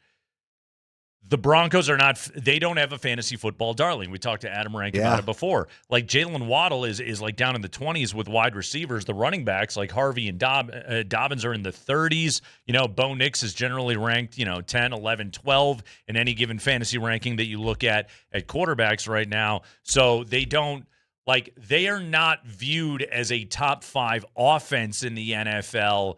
And right now, fantasy draft conversation is sort of the bedrock of what so much football noise is right now. But then you get into games, and then people start talking about betting and standings and all that kind of stuff, and it just sort of goes away. Yeah. So yeah, the Broncos don't have a top 5 quarterback in the league, and they don't have they don't have JSN. They don't have Puka Nacua. They don't have that game-breaking offensive talent that everybody can. They don't have Jahmyr Gibbs. They don't have Bijan Robinson. They don't have that guy. But you know what they aren't? They're not sexy. They're not. They're dependable. Now, they'll cook you a nice meal. They will. And they'll always be there for you. They make a good hot banana. When you go out of town, you ain't going to be worried about them. Nope. But, by the way, what is funny is they've got the best corner in the game in Pat Surtain. They've got one of the top pass rushers in the game, Nick Bonito. By the way, he came in at number 32 on NFL Network's top 100. When ESPN did their top 10 positional rankings, like Zach Allen was on D-line and Bowles was on tackle and Miners was on guard, like look across the board, and there were Broncos all over the place on that thing. Yeah, but sexy is offense. At the end of the day, we see it at camp every day. It's quarterback and receiver. So everybody is cheering for the offense. Nobody wants to cheer for anything that the defense does, and all the crowds that we watch. It's hilarious. They're wearing your jersey too. Exactly. But it is kind of rich, as you pointed out, that we're hearing about how nobody talks about the Broncos. In my Twitter feed alone today, I sent you. Orlovsky's talking about the Broncos. NFL Network's back out of camp again today, asking, can the Broncos break the Bears' sack record this year since they got so close last year? We've got Nick Bonito at number 32 in the top 100. We know Surtain's going to be in there somewhere. So to your point, they are in fact being talked about. And all I've heard about is the facility this week. Seriously, stop talking about the damn building. We know the building's nice. It costs $175 million. It better be spectacular. You would think so. It lives up to the billing. Okay. Yeah. All right. In this division, Mahomes, Herbert, Bo Nix. Again, Bo's making a nice meal. Not quite as sexy. We know that. Skill position talent. I don't know. Right now, is Jalen Waddle the best wide receiver in this division? Wow. Who's the Chiefs' top receiver? I'm trying to remember who they have right now. Okay. Well, are we sure? He's okay, right? Yeah. He doesn't have anything pending. Give it 5 minutes. Now, wait a minute. Who's the Chargers' top guy? He's Keenan Allen right now as a free agent, right? Lad McConkey. Well. Good player. Oh, sure. But, no, I'm not going to go there. Raiders? Their top receiver is Brock Bowers. Yeah, exactly. Which, honestly, Brock Bowers probably is the best wide receiver in the AFC West. Let's see. There's a pretty good chance if Waddle's healthy that he is. There's a good chance that Waddle and Sutton are the top 2 wide receivers in this division. There is. I would agree. Yeah. You can. I mean, I might rank McConkey above Sutton, but not by much. Sure. And what's funny about it, they're different kind of guys. Right? Exactly. Yeah, very much. Different kind of wide receivers. Kaylin Kaler, ESPN, she was in town today. She's covering quarterbacks. She was talking to Davis Webb. We'll talk to Kaylin coming up here on the other side. Altitude Sports Radio 92.5.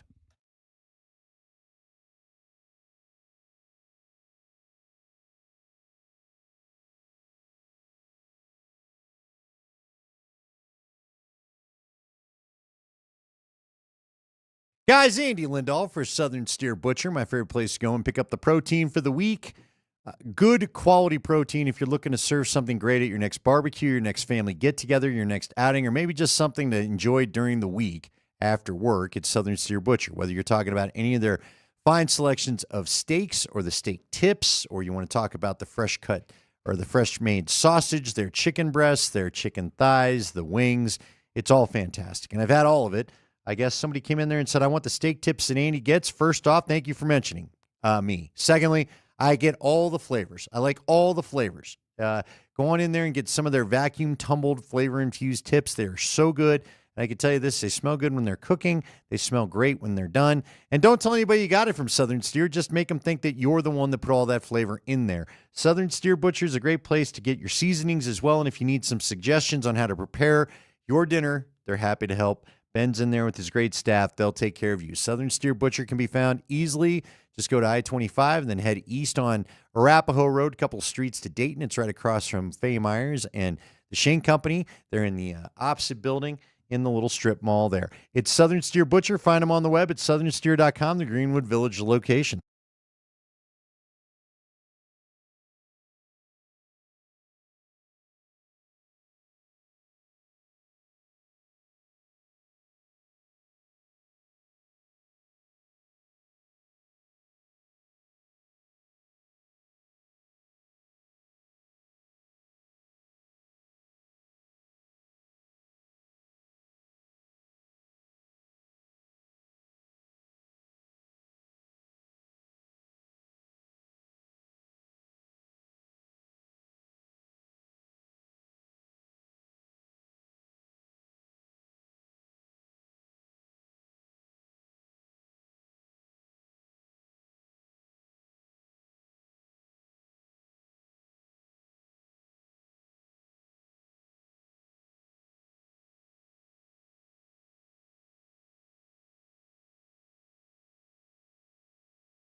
Kreckman and Lindahl, second hour of KNL, third hour of us on the air today. Training camp coverage on Altitude Sports Radio 92.5 is powered by Ramos Law. Car accident, you need Ramos Law, medical doctor and attorney. Visit ramoslaw.com.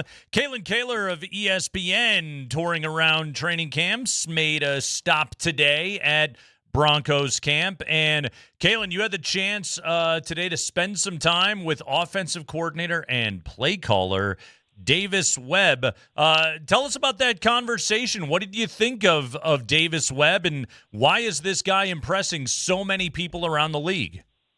Yeah. Hi, guys. Thanks for having me. It was a beautiful day at practice today. But, yeah, Davis Webb, I was trying to go back in my notes the first time I talked to him, which was about 3 years ago. I think it was that staff's first year in Denver. I had talked to him when he was did he start as a quarterbacks coach on that staff? Yeah, and I was really interested in talking to him then because I'm always fascinated with the backup quarterback types that go into coaching because it's just such a natural transition for so many of them. You think of the Vikings, Josh McCown, Kevin O'Connell, the Vikings head coach, was a backup quarterback, and it's just such an easy and natural transition. They can literally just kind of walk out of the quarterback room as a quarterback and back into it as a quarterback coach because they're essentially doing that already, right? In that backup quarterback role, you are seeing the game as your coach does, and you are that support for the starter. So I remember talking to him 3 years ago and thinking that he was impressive even then. And when we talked today, I'm doing a story that is a bigger league-wide story about quarterback development and how the crazy world of, personal private quarterback coaches is just so competitive and constantly evolving and has grown so much in the last few years. So I wanted to pick Davis's brain about that for that story because I figured, okay, this guy's been a backup quarterback, been around a lot of great quarterbacks. Now he's coaching quarterbacks, and now he's an offensive coordinator. He's going to have some interesting thoughts on this, which he did. But, back to the Broncos, I think he's really impressive because he's just, super detailed when you talk to him about anything. I mean, I wanted to talk to him a little bit more about, this Broncos team, but he was so into the private quarterback coach topic that we spent, the majority of time just hashing that out for this other story that I'm doing. And I was really kind of surprised that he wanted to go into so much detail about this topic that was it's not the forefront of what he's working on right now. So I would say just off the bat, he's impressive because he is thoughtful about so many different topics and, was really thoughtful about quarterback development. And one thing, I'm kind of going on a tangent here, but one thing that stood out for me from my conversation with him that I just thought was interesting is we were talking about his experience with other quarterbacks, and he brought up something he learned when he was with the Giants and Eli Manning. He said that the Ben McAdoo staff that year, I don't remember exactly what year that was, but I think it was his second year in the NFL, Davis's second year. He said that Giants staff with Ben McAdoo had changed Eli to right foot forward instead of left foot forward, which he was before. Or actually, I think he was right foot forward before they changed him to left foot forward. That's what it was.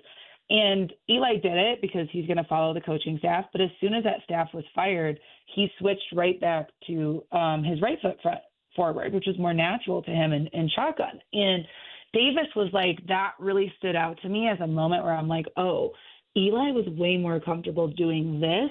I never want to force something onto a player. I want to, adjust to every player. Then he talked for a little bit about how he really thinks that, each quarterback is unique and you have to coach that player and not, try to force guys into your system. So I thought that was kind of, part of his coaching philosophy I thought was kind of interesting to learn a little bit more about. And I'm sure you're going to tackle some of this when you write this story out. And Bo Nix is such an interesting kind of case study in all of this because, son of a coach in a 5-year storied college career and, older when he got to the NFL. And he and Davis Webb have worked so well together. But, when you talk to these guys and talk to Davis Webb and other people that, they're just ingrained in quarterback development, where do they weigh in on the idea of, are great quarterbacks just born, or can you build a great quarterback? That's a good question. I mean, I don't know that I've specifically asked any of them that exact question, but I think since I'm doing so much on talking to these quarterbacks and coaches about the off-season training that they do and the work that they have to do outside of the building, because they're so limited with the time they have with their coaches. I think a lot of them believe, you can obviously make yourself better, right? I think they all just believe in the idea of improvement. Now, can you, become Patrick Mahomes if you're not naturally gifted? Definitely not. But Josh Allen is a good example of someone who, Davis had been in the quarterback room with, and Josh really he relies a lot on biomechanical analysis. Josh uses a guy named Chris Hess who developed this sort of he has these motion capture cameras that quarterbacks throw, and they record video, and then he has a software that then analyzes it. It makes it 3D so you could see what every joint is doing, and you can see how much work your hips are doing versus your elbow versus your shoulder versus your ankle, and making sure the sequencing there is all flowing properly so you can get the ball out as quickly as possible, which is obviously very important as a quarterback. You only have 2.3 seconds before the rush is coming. So Josh is somebody who spends a ton of time on that, and that helped his efficiency a lot, from can't remember exactly what year that was that he made the huge jump with his accuracy, but that was something that helped Josh a lot. But yeah, I think with Davis, going back to the Broncos a little bit, I think, I'm sure you guys have covered this so in depth, but I think one of the biggest storylines for me that I'm interested in this season is this, how is this going to go in Denver with Sean Payton giving up play calling for the first time in, 20 something years? It's really I think okay, I think probably fans are we're all making too big of a deal about this, but I'm I don't think you can make enough a deal about it, because it was really a huge decision that he made, and Payton himself has said, he had conversations with Davis about it last year, and when I talked to Davis about it today, he was telling me, he was preparing every week last year as if he was going to call plays, because he knew he wanted to do it down the road. And, he had the preseason game where he called the plays about a year ago, right? But he was telling me today that, this is something he's always wanted to do, and he's always been preparing as if he was going to do it, because he had to know already about the pass game, the run game. It wasn't that big of a leap then to become the play caller. But I'm curious, you guys remember the Seth Wickersham story that came out that had the detail that, Peyton actually had called the fake punt in the Bills game in overtime, which is nuts. But it has me thinking, is Davis going to be as aggressive as Sean Payton is known to be, or are we going to see this offense be just a little bit more conservative? Those are the things I'm kind of interested in seeing develop. And then also, we saw a little bit of tension between Bo and Sean last year on the sideline in a few instances. And I also wonder, did that play into it at all? What is the relationship between Bo and Davis or going to be as it develops between, quarterback and offensive play caller? So those are things that I'm really interested to see how they go this season. So I am curious, in your conversation with Davis, do you think we will see his influence on the offense? I do, but I do think it's still going to be very, familiar to what Sean Payton likes and does, because when I talked to Davis today, he was telling me, he is trying to meet with Sean as much as possible, and Sean is very involved, obviously, in the play calling and play design, and is aware of everything going on. So I would think there'd probably be a mix, but Davis talked a lot today about communication and how his communication with Sean is really good. And he thinks that this relationship is going to be successful, because that's the key to any successful relationship is communication. And he said he trusts me, and he's fully aware of what I'm doing. And I try to meet with him as much as I can and let him know, hey, here's what we've installed. And I ask him, because I know he has more experience than me on this, and he said, I'll ask him for help on things, or what's your opinion on this? So I think like we're obviously just gonna have to see what happens when football is played. It's hard to know right now, but yeah, I mean, I think Sean's gonna have a big voice in it still. Yeah, and the interpersonal dynamics of how it's all going to go it's just going to be it's going to be a show this year, to say the least, Kaylin. Definitely. And I will say, like, today at practice, something interesting was, well, I mean, it was really sad seeing Matt Henningsen go down, but I don't know if you guys saw like the prayer circle that the defensive line kind of got into after he got injured and was carted off. That really, I was trying to think if I've been at a camp where someone got hurt and I've seen, that type of position group reaction to it. And nothing came to mind right away, but I just thought that was really sort of notable of like, oh, wow. You could tell, something serious and bad had happened, but just sort of the response from that position group, because they were huddled up for several minutes. It wasn't like, move the drill, let's keep going, right? It was very much like, okay, let's all gather. And I'm imagining they were probably like praying or, saying words to each other, but that was an interesting scene that really stood out to me today. Yeah, and it just like, popular player had the Achilles last year. It happens to him again. And that's always a good tell for those of us that are observing practice. Like if the drill stops, if everybody stops, then Proof of what you said, because Nick Benito, it doesn't look like his is too serious, and they just moved the drill and kept going. Hey, Nick, go over there and lay there, and then we'll keep the drill going. Kaylin Kaler, everybody, ESPN.com. Read Kaylin's stuff right there. One of the best in the business. Kaylin, we really appreciate it. Looking forward to reading your quarterback stuff and your coverage all year long. Really, really good stuff. And, why don't you come back to Denver sometime this year and write a story about Davis Webb and Bo Nix and Sean Payton and how everyone's getting along. I think we'd all like to read that. Yeah, the interesting thing too is like, if it goes well, Davis is gone. He's a head coach. I feel like it's, you know what I mean? Like, I feel like it's kind of like they're all in right now. You've got Bo Nix on a rookie deal. You've got this hot shot play caller. You've got 1 year. You know what I mean? Like, this is the year to make it work. Is kind of how I feel about the Broncos going into this season. So it's going to be a fun year to watch them. Yeah, chips are in. Kaylin, thank you so much. Enjoy your trip to Colorado.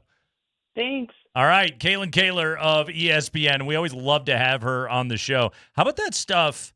She was talking about the like kind of the biomechanical work that Josh Allen does, but like that especially with all the very individualized and specialized quarterback training that goes on right now, the parallels between quarterback play and pitchers, and I know they're both like throwers, but it sort of is like that belief, and I know like baseball has really gone to that place of like, with sweat equity and work, you can build a perfect pitcher. You have to have the gifts to begin with, but you can build out somebody to be that much better. Can you do that with quarterbacks? Well, they're going to try. Yeah. They're going to try. That is, again, to maximize every movement. Right. I mean, every last one. Sports medicine has come a long way.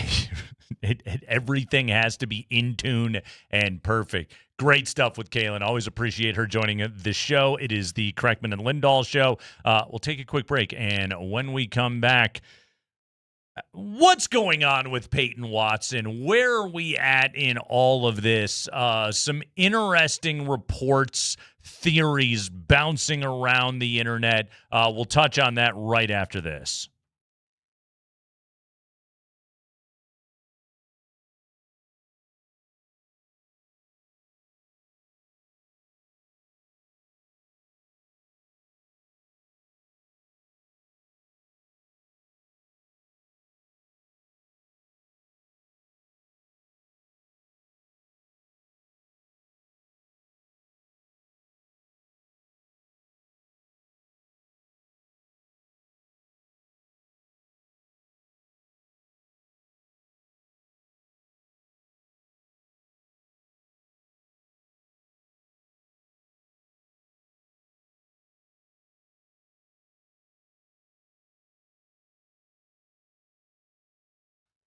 Hey guys, Nate Kreckman here for my friends at Roller Auction. Their government fleet vehicles and equipment auctions are the best place to get a used car. No dealership hassle. You're buying dependable used vehicles straight from government service with known service records. Legally, they have to maintain these things. These are good cars. And you can get a great deal with Roller Auctions, government fleet vehicle and equipment auctions right now. City of Longmont, City of Fort Collins, vehicles and equipment auctions are open, and you can bid on them right now. I'm looking at the SUVs right now from the City of Fort Collins. Guys, some fantastic deals. I mean, SUVs with fewer than 65,000 miles on them, and we're talking about deals in the $2,000, $3,500 kind of range. You can get a great deal on a well-maintained used car straight from government service. Get your next daily ride with Roller Auction. Easy buying process, all online, no dealership hassle. Go to roller.bid. Check it out, and make sure you sign up to bid at roller.bid/altitude. You'll be entered to win Rapids Sounders tickets and KSE's catered suite. No better way to watch a Rapids match than that. So make sure you sign up to bid right now at roller.bid/altitude.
Altitude Sports Radio has the only live coverage of camp on Saturdays. We were there last Saturday. We'll be there again tomorrow starting at 10 a.m. Mark Springer, heard of him, and Dan Tanner will be live from the tent with full coverage, and it's all powered by Ramos Law. A car accident, you need Ramos Law, medical doctor and attorney. Visit ramoslaw.com. So, Andy, Peyton Watson, still a restricted free agent. still has not signed a deal, still has not signed an offer sheet. And so there is no potential sign and trade for anybody to react to right now. I was looking at a kind of a breakdown of Milwaukee's offseason from The Athletic, and some interesting notes in there because Milwaukee is the team that I think is most frequently cited as a potential sign and trade partner for the Nuggets, right? This was written today in The Athletic. While the Bucks are interested in the 23-year-old forward, league sources maintain they expect the Bucks to be hesitant to include a first-round pick in any deal for Peyton Watson as they continue building out their asset base post-Giannis. Without giving up a first-round pick, the Nuggets would have to derive much of the value of a sign and trade with the Bucks from the player or players involved in the deal. While other teams interested in Watson might be giving up fringe rotation players with a first-rounder, the Bucks might need to include real rotation players to entice the Nuggets to consider their offer. Jaime Jaquez, who was the first name, by the way, that I brought up when Milwaukee was on this list. You like him. Could be an interesting target for Denver, as he proved to be a capable rotation player in his first 3 NBA seasons with the Miami Heat. If I'm not mistaken, he was second in sixth man voting last year, just above Tim Hardaway. I will trust you. It was Keldon Johnson of San Antonio won the award. The 25-year-old will make just $5.9 million next season, but he would ultimately need to be extended because next season is the final year of his rookie contract. The mechanics of a deal, including Jaquez, however, could get complicated considering the Bucks' $25 million trade exception and the potential difficulty of finding a contract for Watson while being hard capped at the first apron. All right, so all of that is to say, so far, nobody wants to offer up a first-round pick in exchange for Peyton Watson in a sign and trade. And our buddy Matt Moore made this point on Twitter earlier today. He writes, and he's dead on here, it's incumbent on Peyton Watson's representation to convince a team that wants to pay him what they want him to be paid to give up what they have to give up in order for the Nuggets to trade his rights so they can sign him. That's on his agents.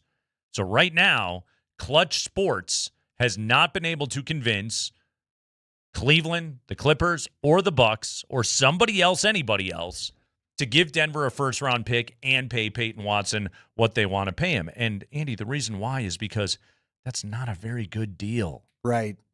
It goes back to what we've said over and over and over again about this situation. Anything that's good for Denver is bad for the other team. Anything that's good for the other team is bad for Denver. That's why I remain steadfast that I believe Peyton Watson's a Nugget this year. Okay, but on what kind of deal do you think? Do they get more than the qualifying offer? Do they work maybe a 2-year deal? Is it, working a player option kind of thing? This is what to give him a little security. This is what I'm starting to think of more and more. So he's 23. P-Watt right now, he wants to make more than CB. He wants to make more than Christian Brown. He wants more than $25 million a year. I also would like to make more money than Christian Brown. Okay? I think we all would. But we're not going to. And Peyton is not going to. And the Nuggets aren't going to. They're not going to give him that deal just because his ceiling is higher than CB's. A pass mistake does not give you a license or any requirement to have to make that mistake again. He's 23. He and his agents can look at the situation and go, okay, you've been out here on this market all this time.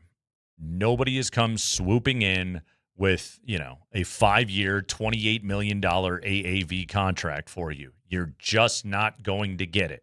So what about like a 2-year deal? Like you said, maybe tack a player option on it. The number that's been floated has been, $16 to $18 million. All right, man, sign that deal. Get rich. When you go from, and granted, Peyton Watson's already doing well for himself, but if somebody is going to give you $37, $38 million guaranteed, you're rich forever. Yeah. And you're only 25 when it's done. Yeah. Generational wealth. You opt out of the last year. You're 25. If you live up to all of the hype, then somebody's going to pay you $35, $40 million a year, depending on what the NBA cap goes up to. But right now, nobody is coming in with the sweetheart deal and nobody is offering up what Denver would require in order to be able to make the sign and trade. And so he's probably just here. He's probably just here. Is he happy here, though? Because you talked about the rumors. Now there's rumors, I know the NBA today's got some graphic up and is Peyton Watson trying to force his way out of Denver and da-da-da-da. Like, do you get – I don't think we're there, right? He might – let's be honest. If he doesn't make, his 9-figure contract this offseason, he's probably not psyched about it. But also, I would say to Peyton Watson, all right, well, you get to be teammates with very rich Nikola Jokic and very rich Jamal Murray, but the only way that you get to move into their neighborhood is by, to quote Cortland Sutton, being a good soldier. You're right. Don't go the Bones Highland route, by the way. Right, exactly. Like, if you show up and you're a turd, the league is going to take note of that. You have a chance, maybe, again, if they were to do a shorter-term deal, you have a chance to be an unrestricted free agent in a couple of years and get even way richer than you already get to this offseason. So you have to take advantage of it. What would you do? Would you opt for a couple of years so you have a little security and, like you say, double that money at least so it's in that 30 to 40, 30 top out at 40? I don't think they'd give him more than 20. Well, I also just don't think Denver would just do a one-year deal. You don't think so? No. Okay. If I'm Denver, I don't know, man. It's tough. I wouldn't think so. Because they want, like, you want the security of being able to build out multiple years with this team and kind of know what you're building towards. So I don't think the Nuggets would do that. And also, again, like, if you're going to look at Peyton Watson and say, well, you can make $17 million or you can make $35 million. Which one do you want? That's a great point. I also think if you were to actually have a couple years of control for an NBA club, then he becomes a little bit easier to trade at trade deadline if that's what you decide you want to do. But if it's not a super long-term deal, absolutely. If in the event everything just goes wrong for the Nuggets this year, then it could be, all right, well, then this is our chance to be able to recoup a bunch of stuff. And that could be a guy we move. But you do this deal for P-Watt, you trade Cam Johnson, you get out of that second apron mess, and we're off and running. And I'll tell you this, too, Andy, one more note on all this. The Spencer Jones deal, to me, is the fulcrum in all of this because that, to me, is the tell. The Nuggets' willingness to do that, to go into the second apron, it to me, tells me that the front office, who's radio silence right now, that the front office believes that everything will fall into place the way that it needs to. And there's no world in which they do the Spencer Jones deal and go into the second apron unless they have a sense of the way that this is all happening right now. They know what everyone else in the league is offering for Peyton Watson. Yeah, well, that's just it. And look, the money, whether you like it or not, the money's dried up a bit.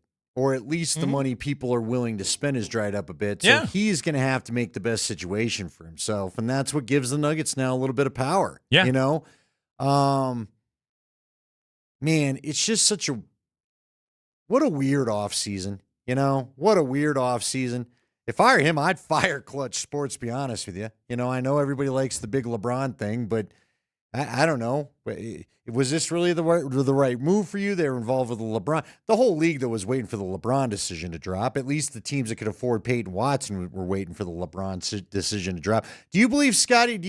Not do you believe Scotty, because it's not Scotty's info. It's his guy's info. It does feel a little bit like maybe the Clippers are waiting to figure out, do we have Kawhi Leonard on our roster or not? Whose roster is he on? Well, the Clippers, I don't know if you saw the latest on the Clippers today, Andy. I didn't. Fill me in. They have more problems. Oh, good. Well, that's not good for Peyton Watson then. I read you this from ESPN.com, citing the report of Pablo Torre. Clippers star Kawhi Leonard, whose sponsorship deal with the now bankrupt Green Banking Company is at the center of an NBA investigation, also had an undisclosed sponsorship agreement allegedly worth millions of dollars with the company that designed the Clippers video board inside the Intuit Dome, according to Pablo Torre finds out. Torre interviewed someone identified as an anonymous high-level source under contract for Intuit Dome who alleged that the sponsorship deal was, quote, 1,000% a way to circumvent the salary cap. It was funneling money from the Clippers through Daktronics back to Kawhi Leonard. Great. Torrey also cited an anonymous former Clippers official who said they knew that Leonard had a sponsorship deal with Daktronics, the South Dakota-based company that designed the Halo board, the largest double-sided Halo display built in an arena inside the Intuit Dome in Inglewood, California. The Clippers had not responded to a comment on Thursday evening, though it is unclear when Leonard reportedly began a sponsorship deal with Daktronics or what the alleged terms for the pact included. A spokesperson who represented Daktronics told Hunterbrook Media, which collaborated with Pablo Torrey, that Leonard doesn't have an active contract with the company. The spokesperson also told Hunterbrook Media, quote, I don't know what the company wants to say or can say, given the Wachtell investigation and all of that, a reference to Wachtell, Lipton, Rosen & Katz, the law firm leading the NBA's investigation into Leonard's deal with Aspiration. So, stop for a second. Two thoughts. First off, if you're Adam Silver, if you were hoping to let the Clippers off light and sweep this all under the rug. Because you have a very rich owner that you're happy is in the league. Extremely wealthy owner. Yeah, don't like to upset the extremely wealthy guys. It's getting a lot harder for you. Yeah. Because the news keeps getting worse. Second, you went to all of this trouble for 35-year-old Kawhi. Dude. Yeah. And he had a great year this year. Like, when he was healthy, he had a great year. He was all NBA, like, great season. But this year. But, dude, he's in decline. There's a reason why you want to trade him. I know. Well, he's in decline right now. Let me ask you this. Who are you going to have to hammer more? I mean, I guess equally. Kawhi or Ballmer? Right. You know what I mean? Yes. Because, listen, Kawhi had to. He was taking the money, right? He did. Well, you can't be questioning how the money is just magically showing up in your bank account. Maybe he does. I don't know. His uncle handles all of his affairs. So maybe he didn't know? Which he has, going back to San Antonio, back to... Is this like Shohei with the gambling thing? Had no idea what the dude was doing? Maybe. Like, I also think maybe if you're Kawhi Leonard, you don't care. Jimmy Crack Corn. Money ends up in my bank account. Sure. What the hell does it all matter to me? Well, you do wonder at some point, are you even checking? You're not worried about bills getting paid, I wouldn't assume. But yeah. No, you're pretty good to go here. But again, multiple deals, air quotes, sponsorship deals getting done to funnel money into Kawhi Leonard's bank account that Pablo Torrey continues to uncover right now. And Adam Silver, with the Wachtell investigation is going on, but like we haven't heard any updates on any of this. To your point, it is Steve Ballmer, one of the most powerful and wealthy owners in all the NBA, who just built the glorious new Intuit Dome that is a crown jewel of the league in the second biggest media market in the country. And the way it always works is, Steve Ballmer is Adam Silver's boss. That's the weird thing about it. Yeah. It's like Goodell trying to hammer Kraft for Spygate. And that's his boss. So this now becomes where the commissioner now has to be a politician. And the entire key to this is, can you line up enough other owners in your support to then make it worth it to bring, to drop the hammer, which was what that was what Goodell had to get done against Kraft, where ultimately, they blew it on Spygate, so they dropped the hammer on Deflategate because enough other owners were like, we're sick of this crap. Yeah, well, enough other owners, like you said, have to say this. And in all seriousness, right now, if you're Josh Kroenke, you're calling up Adam Silver and going, I'm in the second apron. Yeah. I'm worried about aprons right now. I have a guy that I could move or whatever you want to do. Right. Oh, I could easily get out of the second apron if I were to do this kind of shenanigans right now, but I'm not. And I have punitive salary cap measures being taken against my team right now. Can you do something about this? hopefully there is a majority of NBA owners that are pissed off enough by all of this that then gives Silver the sort of, follow me on this, political cover, backing. right, to then be able to actually have a punishment with some teeth for the Clippers. I could have paid him from the human fund. Money for people. We do things for humans. It is Kreckman and Lindahl. Training camp coverage on Altitude Sports Radio 92.5 is powered by Ramos Law. A car accident, you do need Ramos Law. Andy, I got another couple of major NFL stories that I want to hit before we even dive into the high five, including an interesting exchange last night during the Hall of Fame game on NBC, in which they actually said the quiet part out loud about the biggest offseason scandal in the NFL. We'll play that audio for you next.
Ska Friday, that's when we play ska music. Hey, Wine Time coming to Elitch Gardens Friday, August 28th. That is only 3 weeks away. Great wine, music, and the perfect summer night out with your pals. Get your tickets now at altitudesportsradio.com/wine.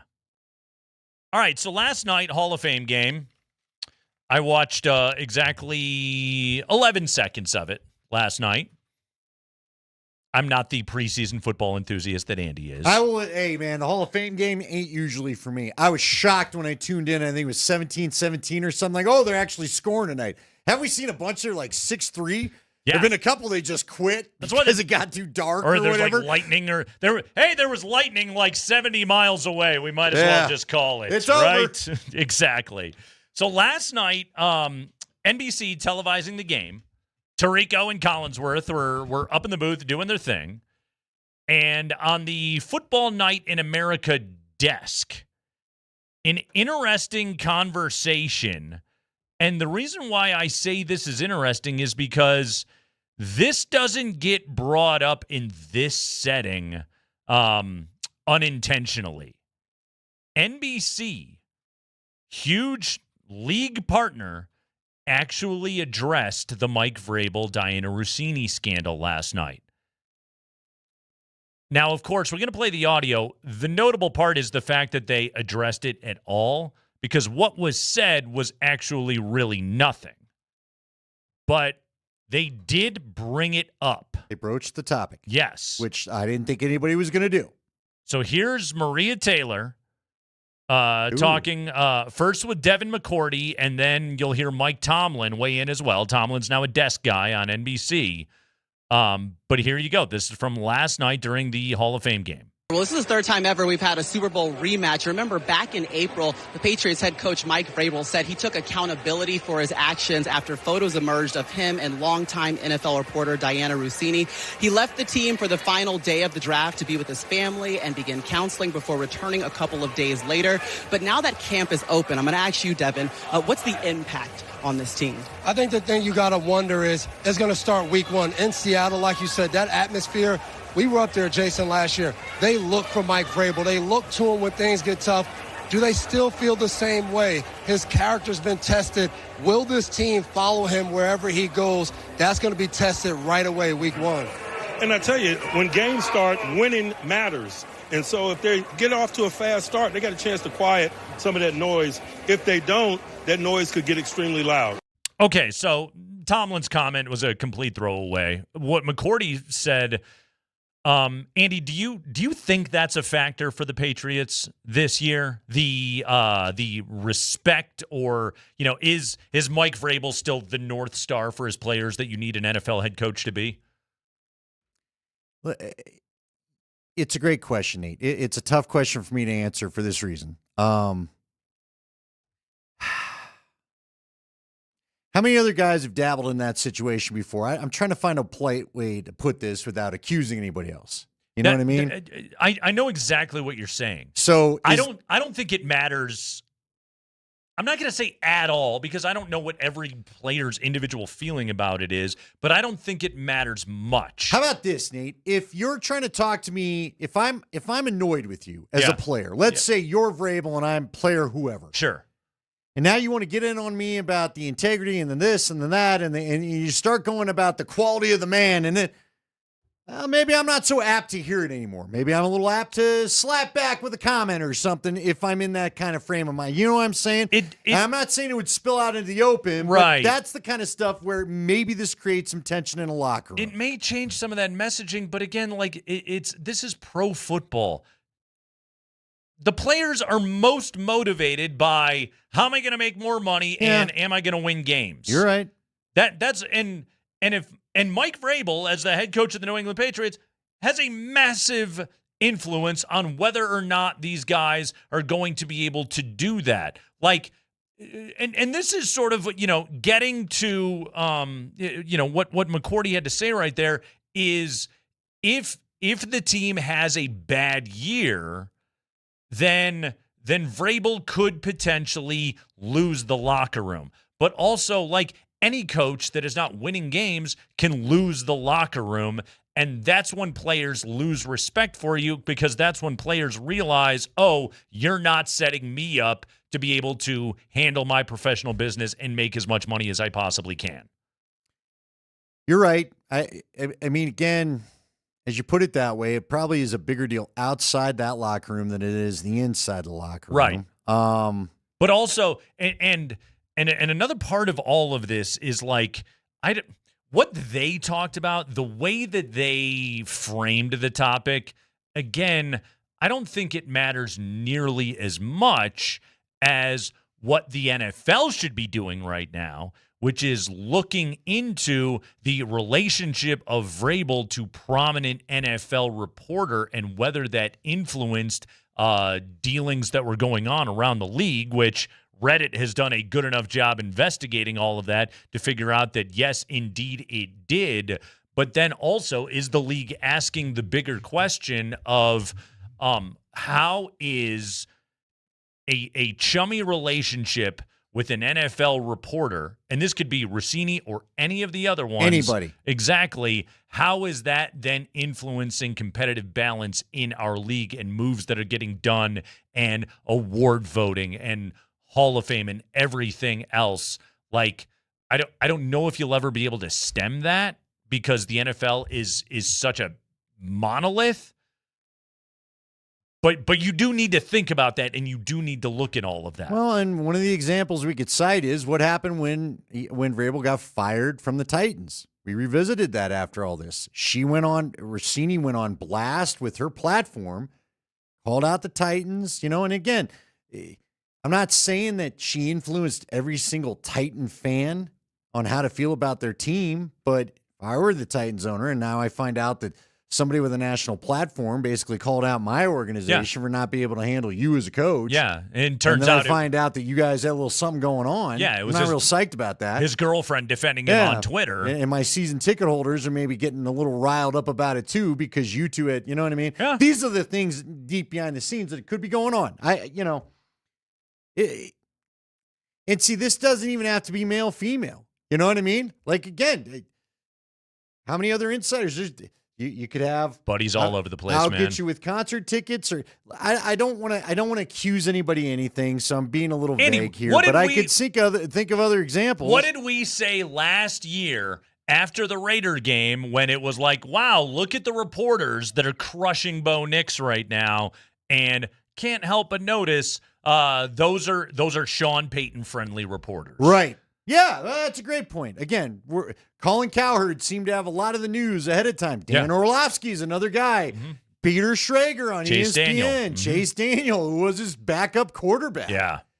People with connections, and then it felt like, is there a message being sent here? Right, exactly, because we sit over here and we ask the questions, okay, if you are being critical of Bo Nix as a quarterback, Bo Nix, who is going to be extension eligible after next year, are you with your leagues trying to then influence the way that the industry and thus the owners and front office of the Denver Broncos view this particular player, and then you might be able to get him more on the cheap?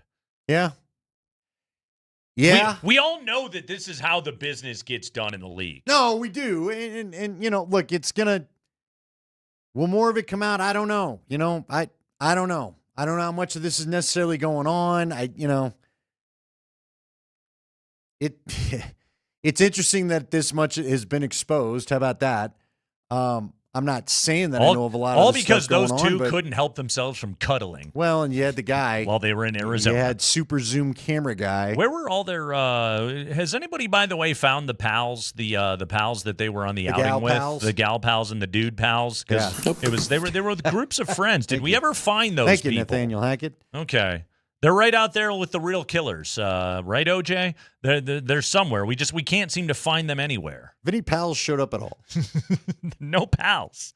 We're lacking pals. I have a story from Raiders Camp, Andy. Do you want a story from Raiders Camp? I got to hear more about this. Yeah, so there was a kerfuffle, a bit of argle-bargle today at Raiders practice, and according to reports, defensive end Maxix Crosby hit quarterback Kirk Cousins twice during team period today, and when Crosby hit Cousins' arm a second time, the 15-year veteran quarterback had enough. Cousins got into Crosby's face, grabbing the All-Pros jersey while both exchanged words before it was broken up.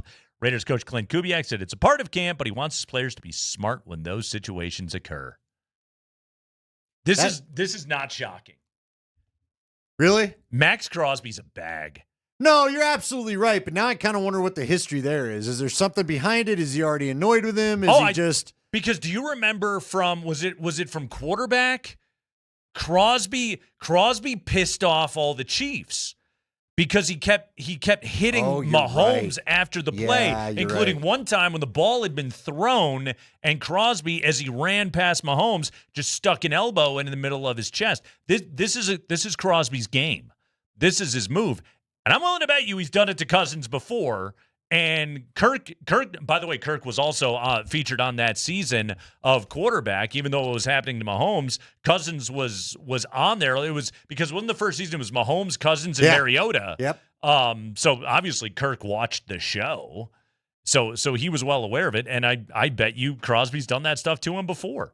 He's a little bit of a He's a pest. He's a cheap shot artist. Like I know, but in practice, this is a part of his game. With the guy that's likely, and there was another story out there where Tom Brady, I guess, is saying, play Mendoza when he's ready. Sit him if you have to. I'm not pressuring you to start the guy. Yeah. This may be. Take your time with him. This may be the guy that's supposed to be the starter for this year. You got Crosby he is knows their better. Starter. I know, but you and I both know that could last 5 games. Exactly. I don't know. It will. It ultimately will. Who's the owner? Is it Mark Davis or is it still Mark Davis? Are we sure? Well, Tom's got a lot to say for 2% ownership. Tom's a minority owner. He's just a minority owner. There's nothing to see here. Do you think he knows he's a minority owner?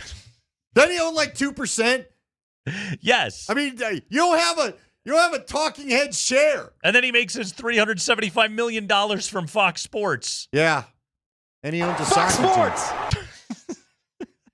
Again, nothing to see here, NFL. Nothing to see here.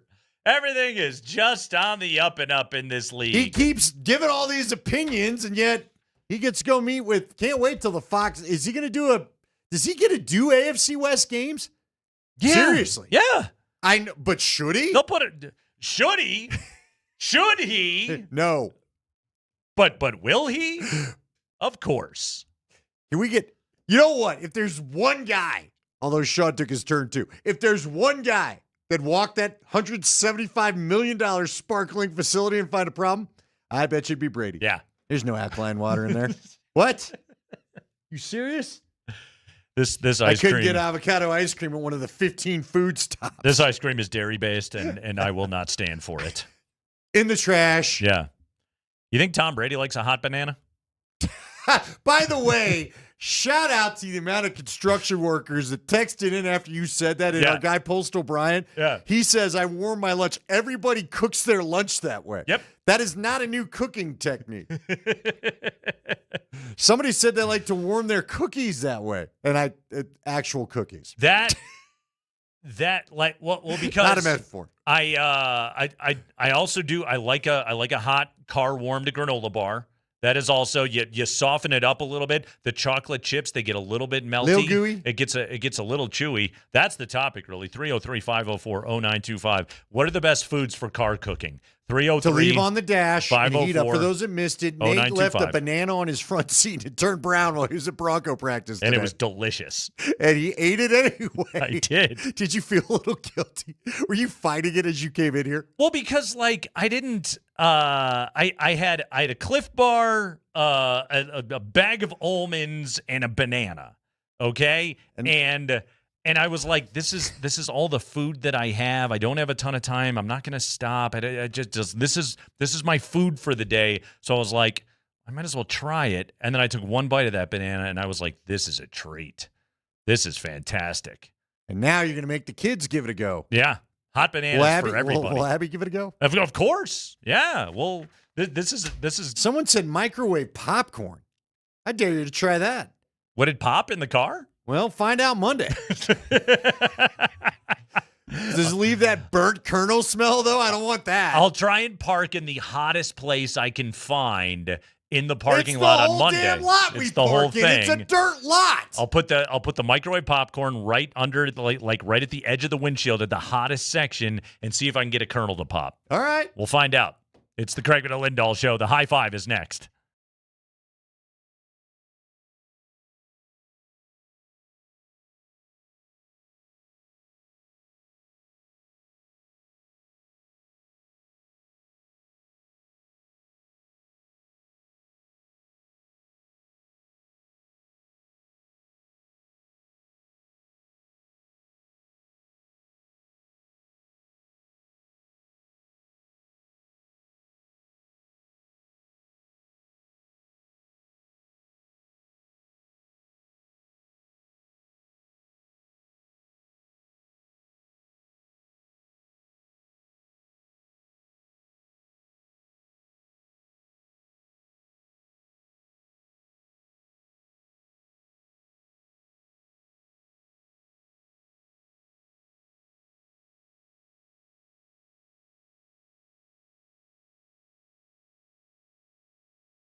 Training camp coverage on Altitude Sports Radio 92.5 on a Ska Friday is brought to you by our friends at Ramos Law. Car accident, you require Ramos Law. They are a medical doctor and attorney. Visit ramoslaw.com. We have got the 5 biggest stories of the day from around the NFL, starting with bad injury news out of Broncos training camp. NFL Films Music, you're the only thing that is ever allowed to interrupt Operation Ivy. Let's go, Mark Springer. Hey, celebrate $5 Fridays at Papa Murphy's. On Fridays only, get a large, thin crust, cheese, sausage, or pepperoni pizza for just $5. Order online now at papamurphys.com. Defensive lineman Matt Henningsen suffers another torn Achilles. He tore his Achilles on August 7th of last year, and today on August 7th. Unfriggin' real. The NFL can be so cruel. The guy's just, and I can't imagine he works his whole offseason, works his rear off. He's been just grinding in rehab, trying to get back to take another shot. And this is a guy, maybe Bronco fans don't remember the name so much, but he's a guy that's been on the radar. He's made the active roster. Former 6th-round pick. This dude is a guy that I know they've liked at points, and he doesn't even make it to the start of the next season, and it happens again. Just sucks. Number one, it sucks because he wants to be able to play football so he can continue to have a football career and make a good living. But also, man, injury rehab sucks. Yeah. It's an unpleasant process. It's painful. It's arduous. It's repetitive. It's boring. It is, and it's frustrating. And it's lonely. You're not around the team. You're not on the team. You're by yourself. You're in first. You get out of the way. Yeah. You just went through a calendar year of it, and you're like, I get to go out and play football again every single day. This is so much more fun. And look, Matt Henningsen, he was in a battle to make the roster, period.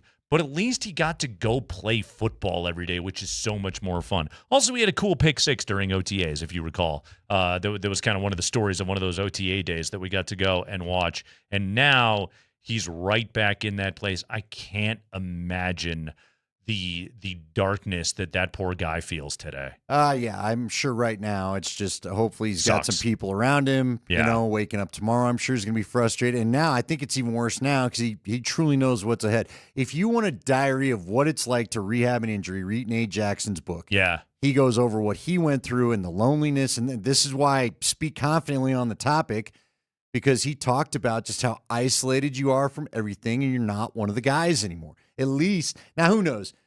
Maybe in the new training facility with all the stuff they've got, maybe they'll find a way that guys can be around the team more. But I don't know if $175 million can ever fix that reality in pro football. No, you're right. Because, again, what was... Well, some of it, too, is the coaches don't want you around. Coolest thing I've ever heard, and it's just so NFL in some ways to me, Alex Gibbs' famous line of, someone, I think it was our guy Nailing, got hurt. He's dead. And the other guy said, he's dead. Move on. He can't help us. Yeah. And they're like, bro. He's dead. He's our dead. guy. He's dead. So what? Move on.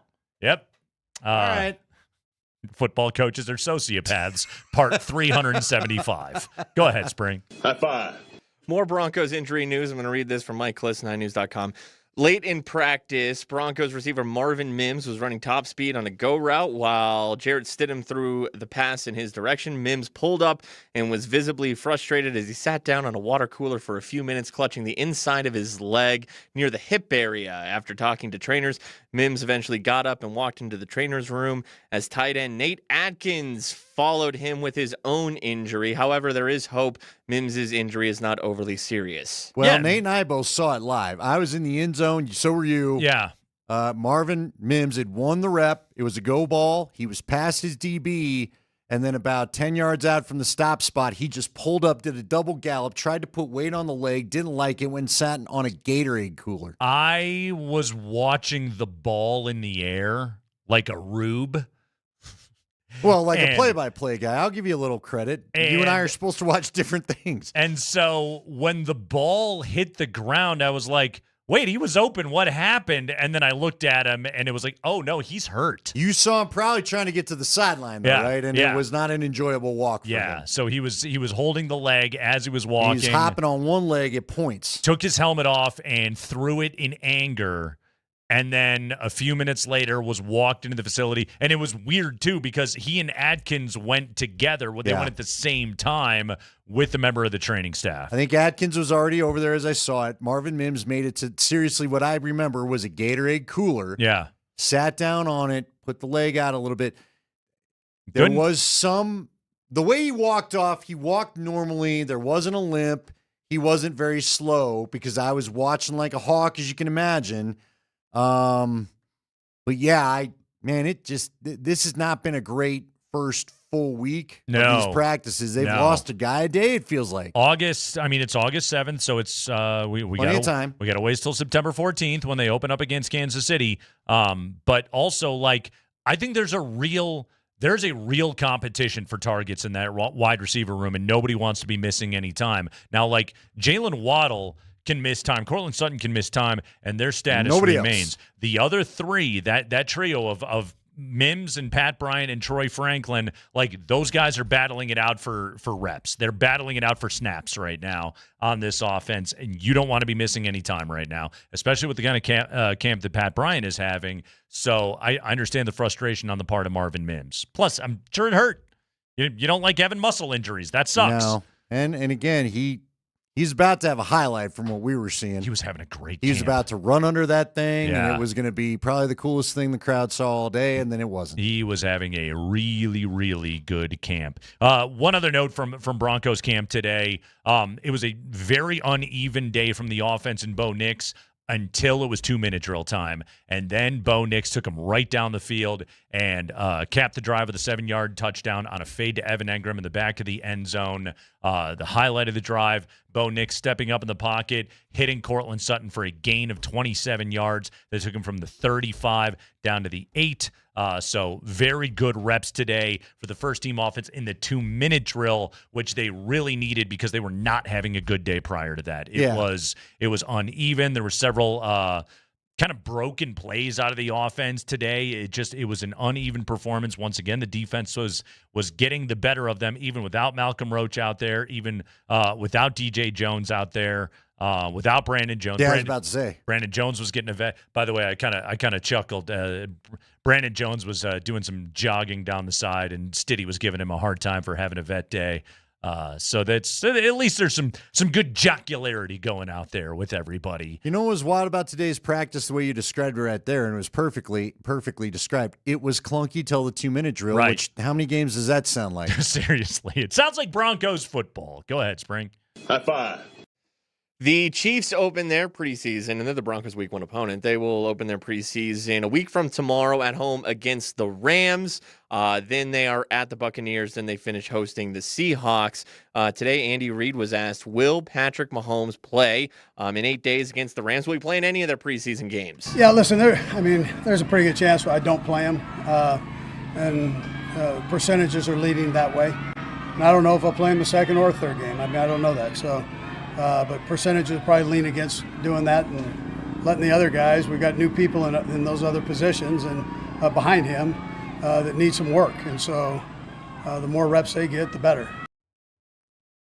You know what? If I'm Andy Reid or I'm Sean Payton, I'm not playing my starting quarterbacks too much here. Although I don't know, after we just described that maybe they need a little work out there. But yeah, I'll be shocked. If Mahomes plays much this preseason, at least from what we've seen him moving to camp. He's going to camp, but, one false step with the knee injury he's got wouldn't be great. Yeah. And he's ahead of schedule, man. He's definitely – the NFL, isn't it so funny?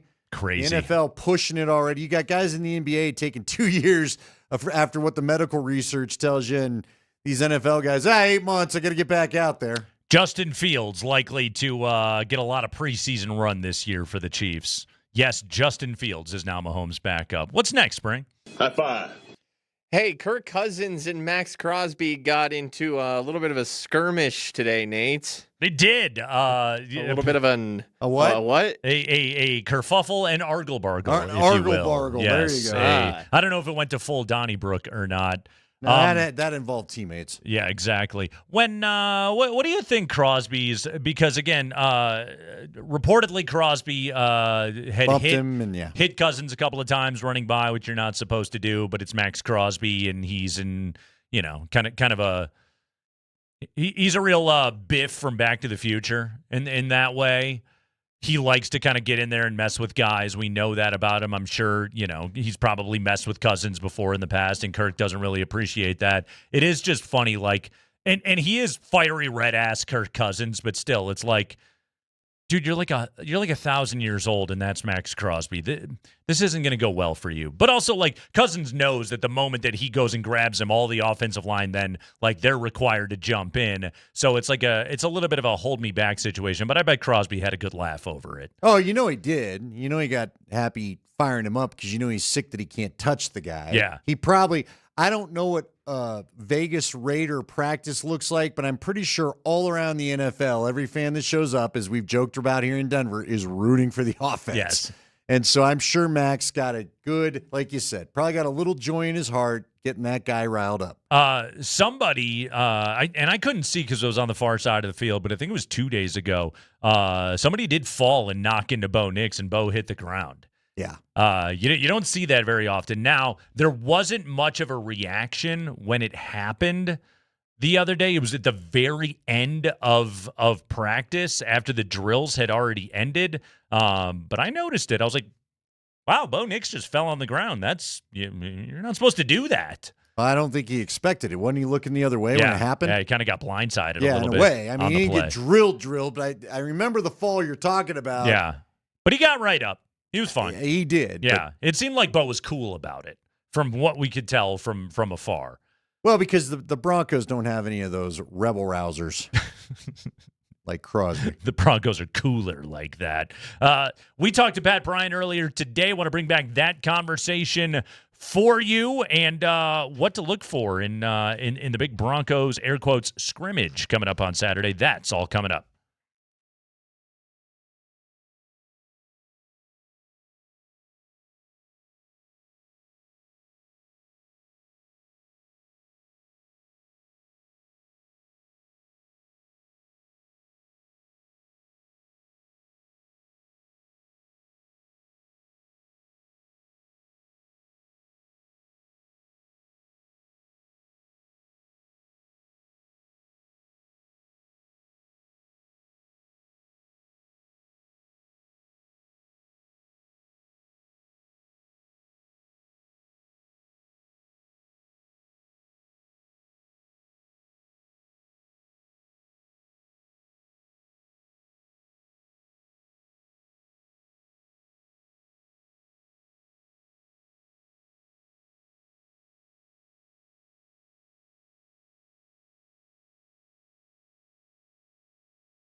Hey, local hero, sorry sweetheart on a Ska Friday. Nate Kreckman, Andy Lindahl. We play ska music on Fridays. We call it Ska Fridays. We enjoy it, and we know you do as well.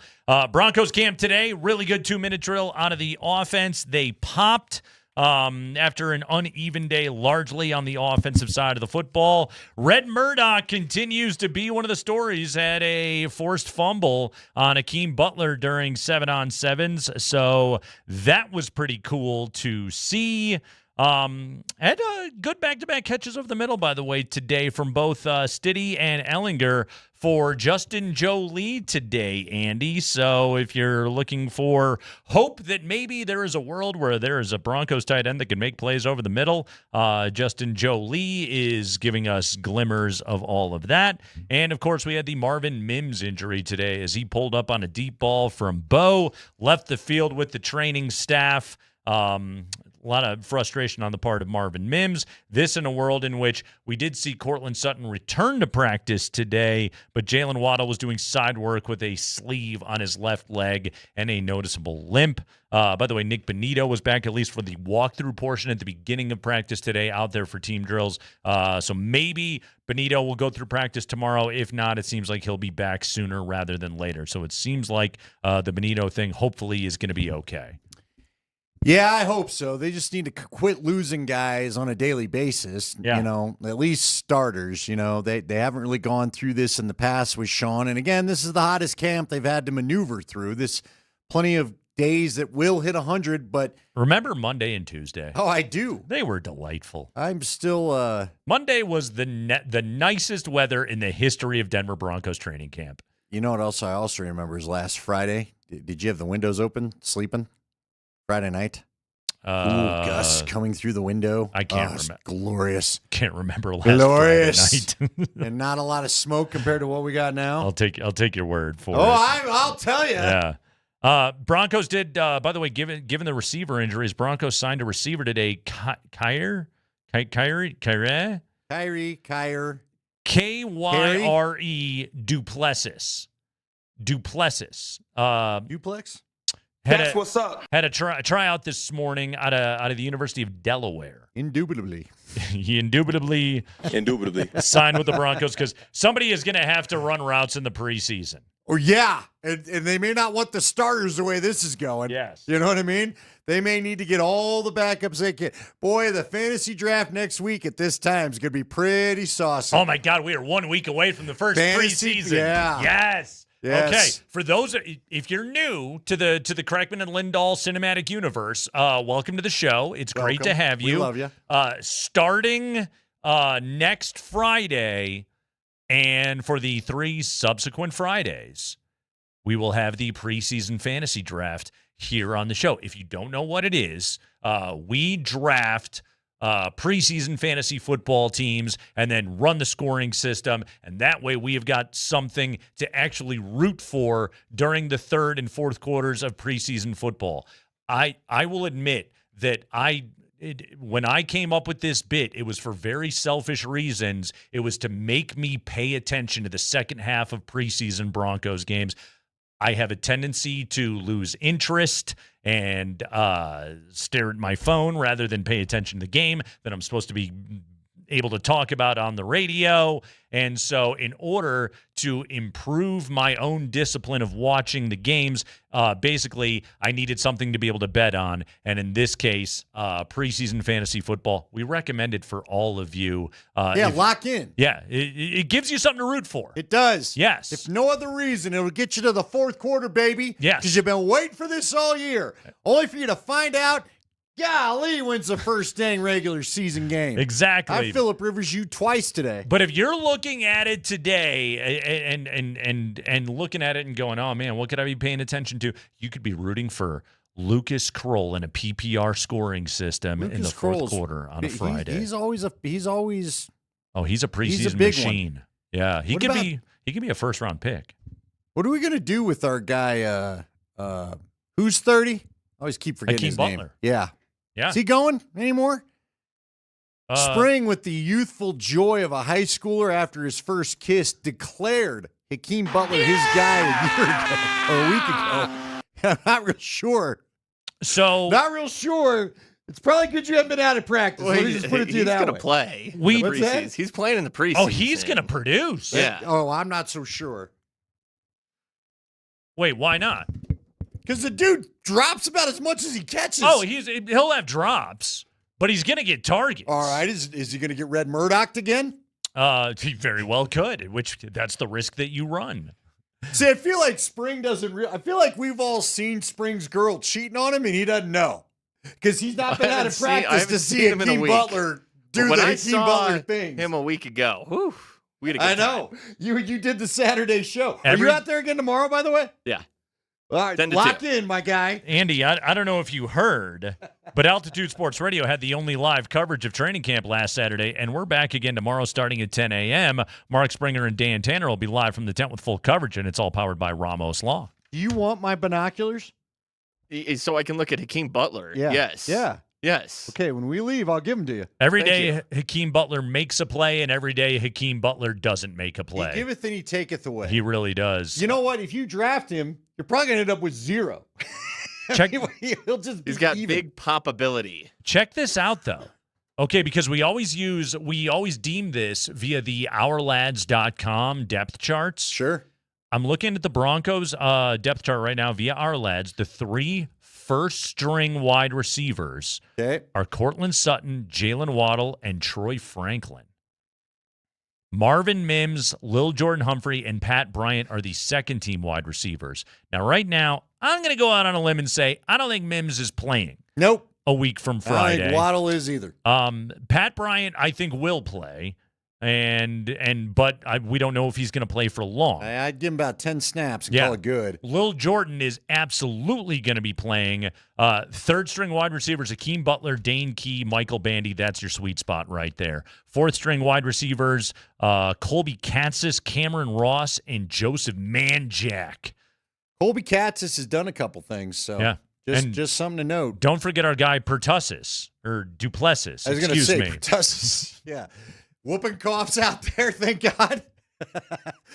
Hey, speaking of Pat Bryant. I got to get vaccinated. I got to avoid that Duplessis. You know who doesn't have the Duplessis?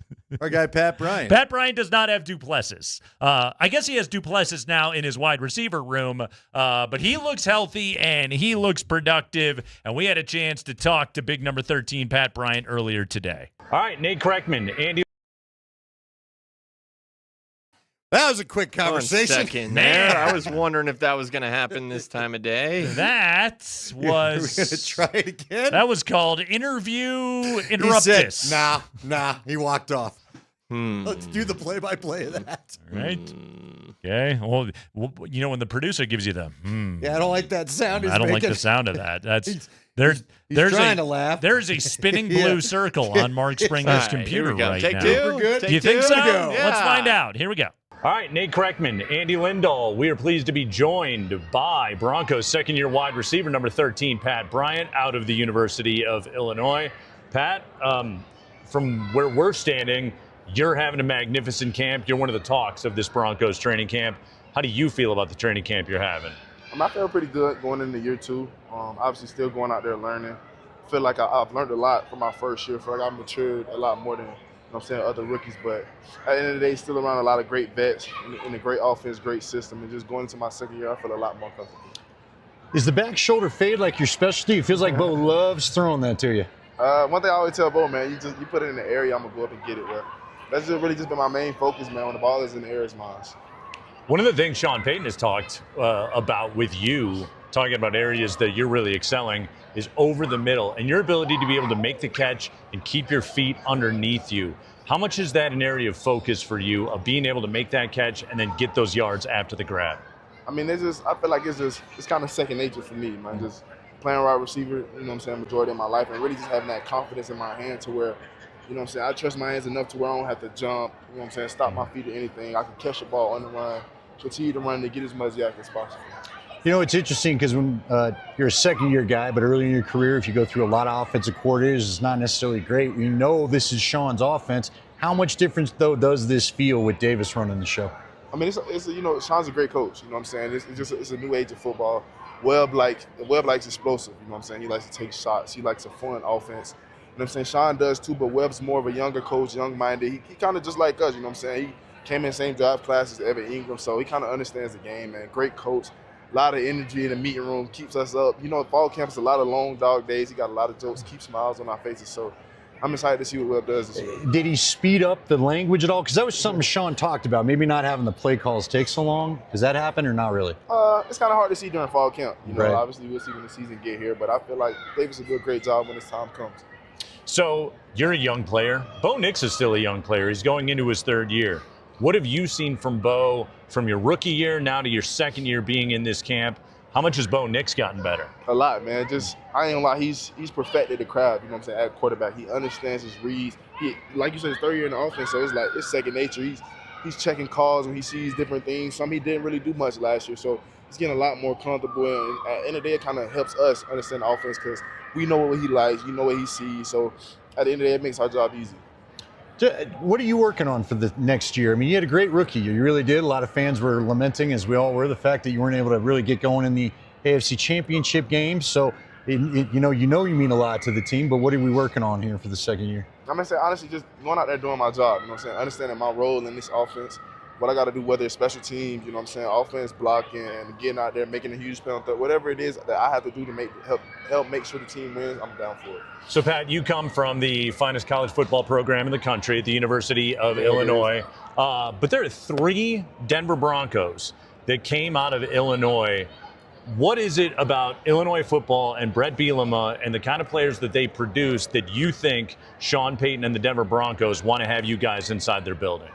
I say, man, just that tough, smart, dependable mentality. You know, Coach B kind of instills it into you day one. That's the first thing you see on the door when you walk in. And he kind of runs that program like an NFL program. So once I got here, it was like kind of second nature. You know what I'm saying? These long not NFL, but like camp days were the same at Illinois. So coming into it, it's kind of second nature. And then guys like Pancho and Miles, I came in with those guys. And then Coach B just does a great job preparing us, you know what I'm saying, situational football, the same thing Sean teaches us here. So everything is pretty much similar. I know him and Sean were pretty close. So we're seeing a lot of similarities from here and the University of Illinois. So I'll never forget Luke Altmaier to Pat Bryant over the middle. Final minute of the game, 31-30 game. You catch that thing, and that's exactly that play we were talking about. Catch over the middle, keep your feet, turn upfield. You scored that touchdown. Tell me about that play and the impact that had on your football career, on your reputation, kind of on your life. I would say, because before that play, I had jumped off sides. I was on the sideline, mad at myself, throwing the fit. We ended up missing the kick, but I didn't realize that they called a timeout. So I was still on the sideline, like upset, and honestly wasn't supposed to be the one running that route. I was supposed to be running the influence, but I told Alex Capel-Jones, like, nah, let me run the route. Like, put the ball in my hands. It's down for crunch time. So I ended up running the route. So I was really supposed to catch the ball, get down on the right half so we could hurry up and kick the field goal. But I saw open space. I had already made a mistake. I'm like, I'm going to make it right. I ended up winning the game for us. Coach B was excited, so it was all in good hands. Never pass up on a touchdown. That's Pat Bryant, everybody, number 13, second year with the Broncos, joining Kreckman and Lindahl. Pat, man, thank you so much. Good luck this year. Appreciate you. Yeah, that Rutgers touchdown really kind of changed the trajectory for Pat Bryant, and it was also one of the coolest plays in Illinois football of the last decade. Yeah, he's a good guy, too. He was good to talk to anyway. Good interview. Somebody says, we have to address this, and I love this text. Why does it sound like this interview is taking place at a local swimming pool? So, guys, we first off, it's on YouTube if you want to go check it out. If for some reason the visual medium is your deal, go and watch us on YouTube. If you want to go look at me and Andy. Sure, there's no reason to. Pat's pretty cut up. But, he is. So they do a great job of taking us inside the field house. We did this with Jeremy Crawshaw the other day. Yeah, so we're on the Broncos indoor practice field as this is happening, but Andy, there's other things happening. We're invading family time. Yes. And there's kids running around like with Crawshaw, it was Garrett Bull's kids, and if you think I'm going to tell Garrett Bull to move his kids, I'm not. Right. But then I told you today as we were doing the interview, I got a little nervous because there were 2 kids just playing football and being kids, and they were great, but they nearly rolled into Pat's ankles, and I was like, oh my gosh. That's not what we need. But yeah, so there I tell you what, if Pat Bryant gets injured from a 6-year-old running into him, we've got bigger problems. Well, I mean, look, you could get taken out at the force. I'm not saying that it would have snapped a leg or anything. We need a high ankle sprain because some 6-year-old went feistily into his leg. I'd hope Pat Bryant can keep his feet in that situation. If you didn't know it was coming, he was talking to you. You guys were reliving Illinois Illini glory. Illini glory, yeah. And here comes this, Pat Bryant. Okay. We've already watched a camp in which Cortland Sutton's been load managed, Jalen Waddle has gotten hurt, and now Marvin Mims is hurt. Is Pat Bryant right now, in year 2, should it be required of him, is he ready for a top 2 wideout kind of workload right now? Yeah, I think he's too. Yeah, I really think that dude is. He catches it in traffic. He's poised to be a very good NFL wide receiver. He's going to become, I think, one of Bo Nix's favorite targets because, again, like Cortland, he wins. He wins quick. Yeah. He does it on the outside. He catches and he's everything. A tough body to go through to get that ball. Catches everything. Really good hands. Makes those tough catches, like you mentioned right there. And honestly, I think last year his willingness to make tough catches in traffic kind of led to some of the concussion issues that he dealt with last year. Doubt. But he's just that kind of football player. Yeah, he dude is good, and I think he's an important part of the future with this team. And may, again, with the wide receiver room getting a little bit nicked up so far, he might have to be very much a part of their present. All right, we'll take a quick break. When we come back, Andy, Sean Payton is off to Canton. But there's another Hall of Fame that came calling for the Denver Broncos today. We'll tell you what that is right after this.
Okay, so a lot of big news going on with the Broncos today. Sean Payton and the 8 members of the Sean Payton delegation off to Canton, Ohio for Drew Brees to go into the Pro Football Hall of Fame this weekend. As we know, Sean Payton is presenting him, although it's done via video, not via speech, which... You got to speed that thing up. Yeah, man. exactly. Keep not it moving. Sean specifically, all of it. Right.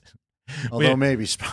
We don't need Sean standing up there relative to his to, way. and then halfway through a thing. And Yeah. How about another one? By the way, how about yesterday? Sean Payton told a story about the time that he coached in the Hall of Fame game, and his team signed a player away from the Pittsburgh Steelers, and he didn't know why the player was available, and then he came to find out that the player was available because the player had been accused of stealing from the Steelers locker room. So then Sean had to go up to the guy before the game and tell him, I'm going to cut you on Monday, but also I can't play you in this game because they all want to kill you right now. My bad, dude. Enjoy your time here. Yeah, which enjoy the meal table. Which one of the Broncos reporters told me today? He was like, I spent way too much of my time yesterday trying to figure out which transaction and which guy it actually was that did that. So that's all happening with Sean Payton right now. Broncos had a good 2-minute drill. That was big today, but an uneven practice. Although we're expecting intensity and fireworks out there tomorrow in a live situation practice. I'm not going to call it scrimmage. I'll call it live situation practice. Well, your play-by-play will come from Spring and Dan Tanner. Mark Springer and Dan Tanner will be out there with all the coverage. Make sure you're listening tomorrow. Starting what time you guys start at 10 tomorrow? Spring 10 a.m. 10 to 2 tomorrow, right here on Altitude Sports Radio 92.5 with Spring and DT. They'll keep you updated as to everything that is happening out there during camp. Matt Henningsen torn Achilles down for the year, so that was sad news today. Marvin Mims dealt with an injury. Nick Bonito, by the way, number 32 on the NFL's top 100. So congrats to him. Way to go, Nick Bonito. It's 32nd best player in the NFL. That's pretty good. Yeah, that gets you. That makes you a second team All-Pro, I believe. So that's good to see. And one more note, Andy, a big one. Did you get this from the email inbox today? Miles the mascot elected to the Mascot Hall of Fame's class of 2026. Congratulations to Miles, man. Yes, class of 2026. Let's see. Since being introduced as the Broncos mascot in 2001, Miles has been a staple both on game days and in the community. With his signature orange mane and tail, Miles has become an essential part of the Broncos game day experience. His Mount Miles climb to the top of the scoreboard to begin the fourth quarter has quickly become a fan favorite tradition. So here's so Miles is going into the Mascot Hall of Fame. Here's your class of 2026, Andy. You ready for this? So you got Miles the mascot from the Broncos, Cocky from the University of South Carolina. Okay, all right. Cocky, sure. A rooster. Goldie Gopher from the University of Minnesota. Cosmo from BYU. Cosmo, the Cougar. And Mrs. Met is going in this year, joining her husband, already Hall of Famer, Mr. Met. So that's your class of 2026. Miles, Cocky, Goldie, Cosmo, and Mrs. Met. You know, see, again, these Hall of Fames, I mean, we got to talk to the voters. Are we sure Mrs. Met had to go in? That just feels like you're just placating to the fans. I didn't think we needed that. That one of them's in. Just put the split hat on him or whatever. I believe the entire purpose of this is placating the fans. I don't care. What the hell do we need them both in for, Nate? Look, if you're not going to bring some hot mascot takes, I don't know what we're doing this for. I'm okay with Cosmo Cougar like Cosmo Kramer. Is that a purpose thing? I think so. I'm okay with Mrs. Met going in. I'm a fan. You better tell me what she's done. Quite frankly, she played the fake trumpet whenever. Well, then get Mr. Met out of there. One of them's got to go. Whenever Edwin Diaz was going in, the class was elected via a mix of public voting and ballots from the Mascot Hall of Fame's executive committee, according to the Hall of Fame. Also, I've learned about the Mascot Hall of Fame. It was in Whiting, Indiana. It closed in 2024 and is now an online only. This is a website. Way to go, not visiting the Mascot Hall of Fame. Yeah, which I got to admit, y'all ought to be ashamed. I never went. I didn't even know it existed. Is Rocky in the Mascot Hall of Fame? So Rocky is in the Mascot Hall of Fame. No Dinger? Dinger is not. Dinger is still on the outside looking into the Mascot Hall of Fame, which... Now, Bernie's just sort of a recent join, so Bernie's probably not up for it yet. Yeah. See, with Dinger, I mean, I would call him Hall of Not Very Good.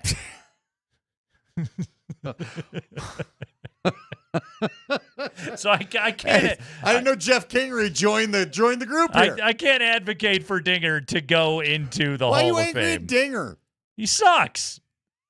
He's an embarrassment. Get that stupid purple dinosaur out of my face.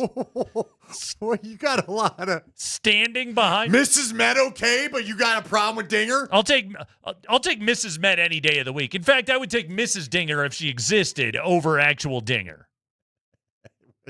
Get him the hell out of here. Why do you hate Dinger so much? Because his stupid fat purple head behind the plate, he spins, embarrassing everybody. Oh, the spinning head. And, like, the weird humping motion that he does. Listen. Plus, he doesn't have pants on. He's not that Jaguar mascot. I'd calm down a little bit. The Jaguar Jaguar was class of 2024. The humping Jaguar is in. He's the creator of the air hump. He is. And you're going to get on Dinger? He did it originally. Dinger's just trying to steal his beat. I got to tell you, I had a lot of things on my bingo card for this week, but you having your hottest, feistiest take about Dinger was not one of them. No. You've been not passionate really about much, and this thing's got you all riled up. His Broncos training camp broken me. Finally, I got a chance to get angry enough about something this week. I can't advocate for Dinger to go in. I would put Chip or Cam the Ram in long before I'd even think about putting Dinger in there. Okay. Now, hold on.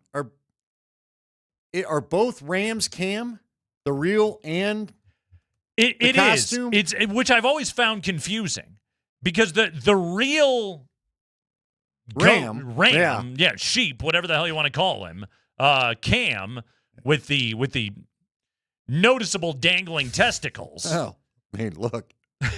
I mean, gotta let the ladies know. I mean, who amongst us? But both that Cam and then the mascot one are also Cam, but with at CU, it's Ralphie and Chip. Yeah. So I've always found that a little bit Keith confusing. Jackson always found the Chip very funny. Yes, I always found that a little bit confusing when it comes to Listen, don't local get on mascots. Cam the Ram for having the boys dangling. He doesn't have an app. There's no Bumble or whatever the hell you can go on for him. Anytime I've ever stood near that thing, it's just like, look at the set on that thing. You're just like, you feel a little less, do you? You know what? In that department, I'm okay being a little less. That's what old guys walking around with in the dressing room at the gym. I don't need those things bouncing off the inner thighs. All right, I'm fine keeping them, high and tight. Ball security, Andy, literally. Like good pair of jockey shorts. Right. We need to get Cam needs some jockey shorts. Is that the next sponsorship? By the way, coolest thing I ever saw Miles the Mascot Hall of Famer do. I was sitting on a ski lift one time at Winter Park, and there he was. He was shredding gnar. Oh yeah, Miles the Mascot was ripping it on a snowboard went right under the lift. I was like, hell yeah, Miles, get him. I tipped a few at the Broncos Super Bowl after party with the Miles guy. With Miles, yeah. Is he cool? Yeah, he's a stud. Okay, good. I would think so. Listen, man, I've seen the guy in one hop. He clears their little air conditioning thing, goes up into the stands. Oh, he's an athlete. Yeah. Yeah. Yeah, he's, again, if you're power ranking the local mascots, obviously the super mascots at the very top. But I think Miles is a definitive number 2, and I'm happy to see him go into the Mascot Hall of Fame. Not a dog guy, are you? Is Bernie okay? Bernie's all right? Bernie's fine. I'm more of a howler guy myself, but Bernie's fine. All right. Long live Howler. By the way, don't Google that. I'll look into the lore of Howler. Just celebrate what we've had. Rockies Cardinals tonight. By the way, Fred Bird is a Hall of Famer, by the way. Rockies open up a 3-game set in St. Louis tonight. Ryan Feltner will toe the slab for Colorado, first of a 3-game series. Rockies trying to snap a 3-game skid after a rough stretch there. Is Captain Cub in the Hall of Fame? Going up against Clark the Cub is not a Hall of Famer. Sore spot with you. Nor should he be. Do you remember? I don't. Okay. I can just tell you right now, I don't. Okay. Go ahead. So Clark the Cub was he was a new invention. I don't know. This was probably 10, 15 years ago when Clark the Cub first came out. And famed legendary sports blog Deadspin.com did a story on Clark the Cub, but they photoshopped the cartoon picture of Clark the Cub, pointing out that he wasn't wearing any pants, and they drew in the cartoon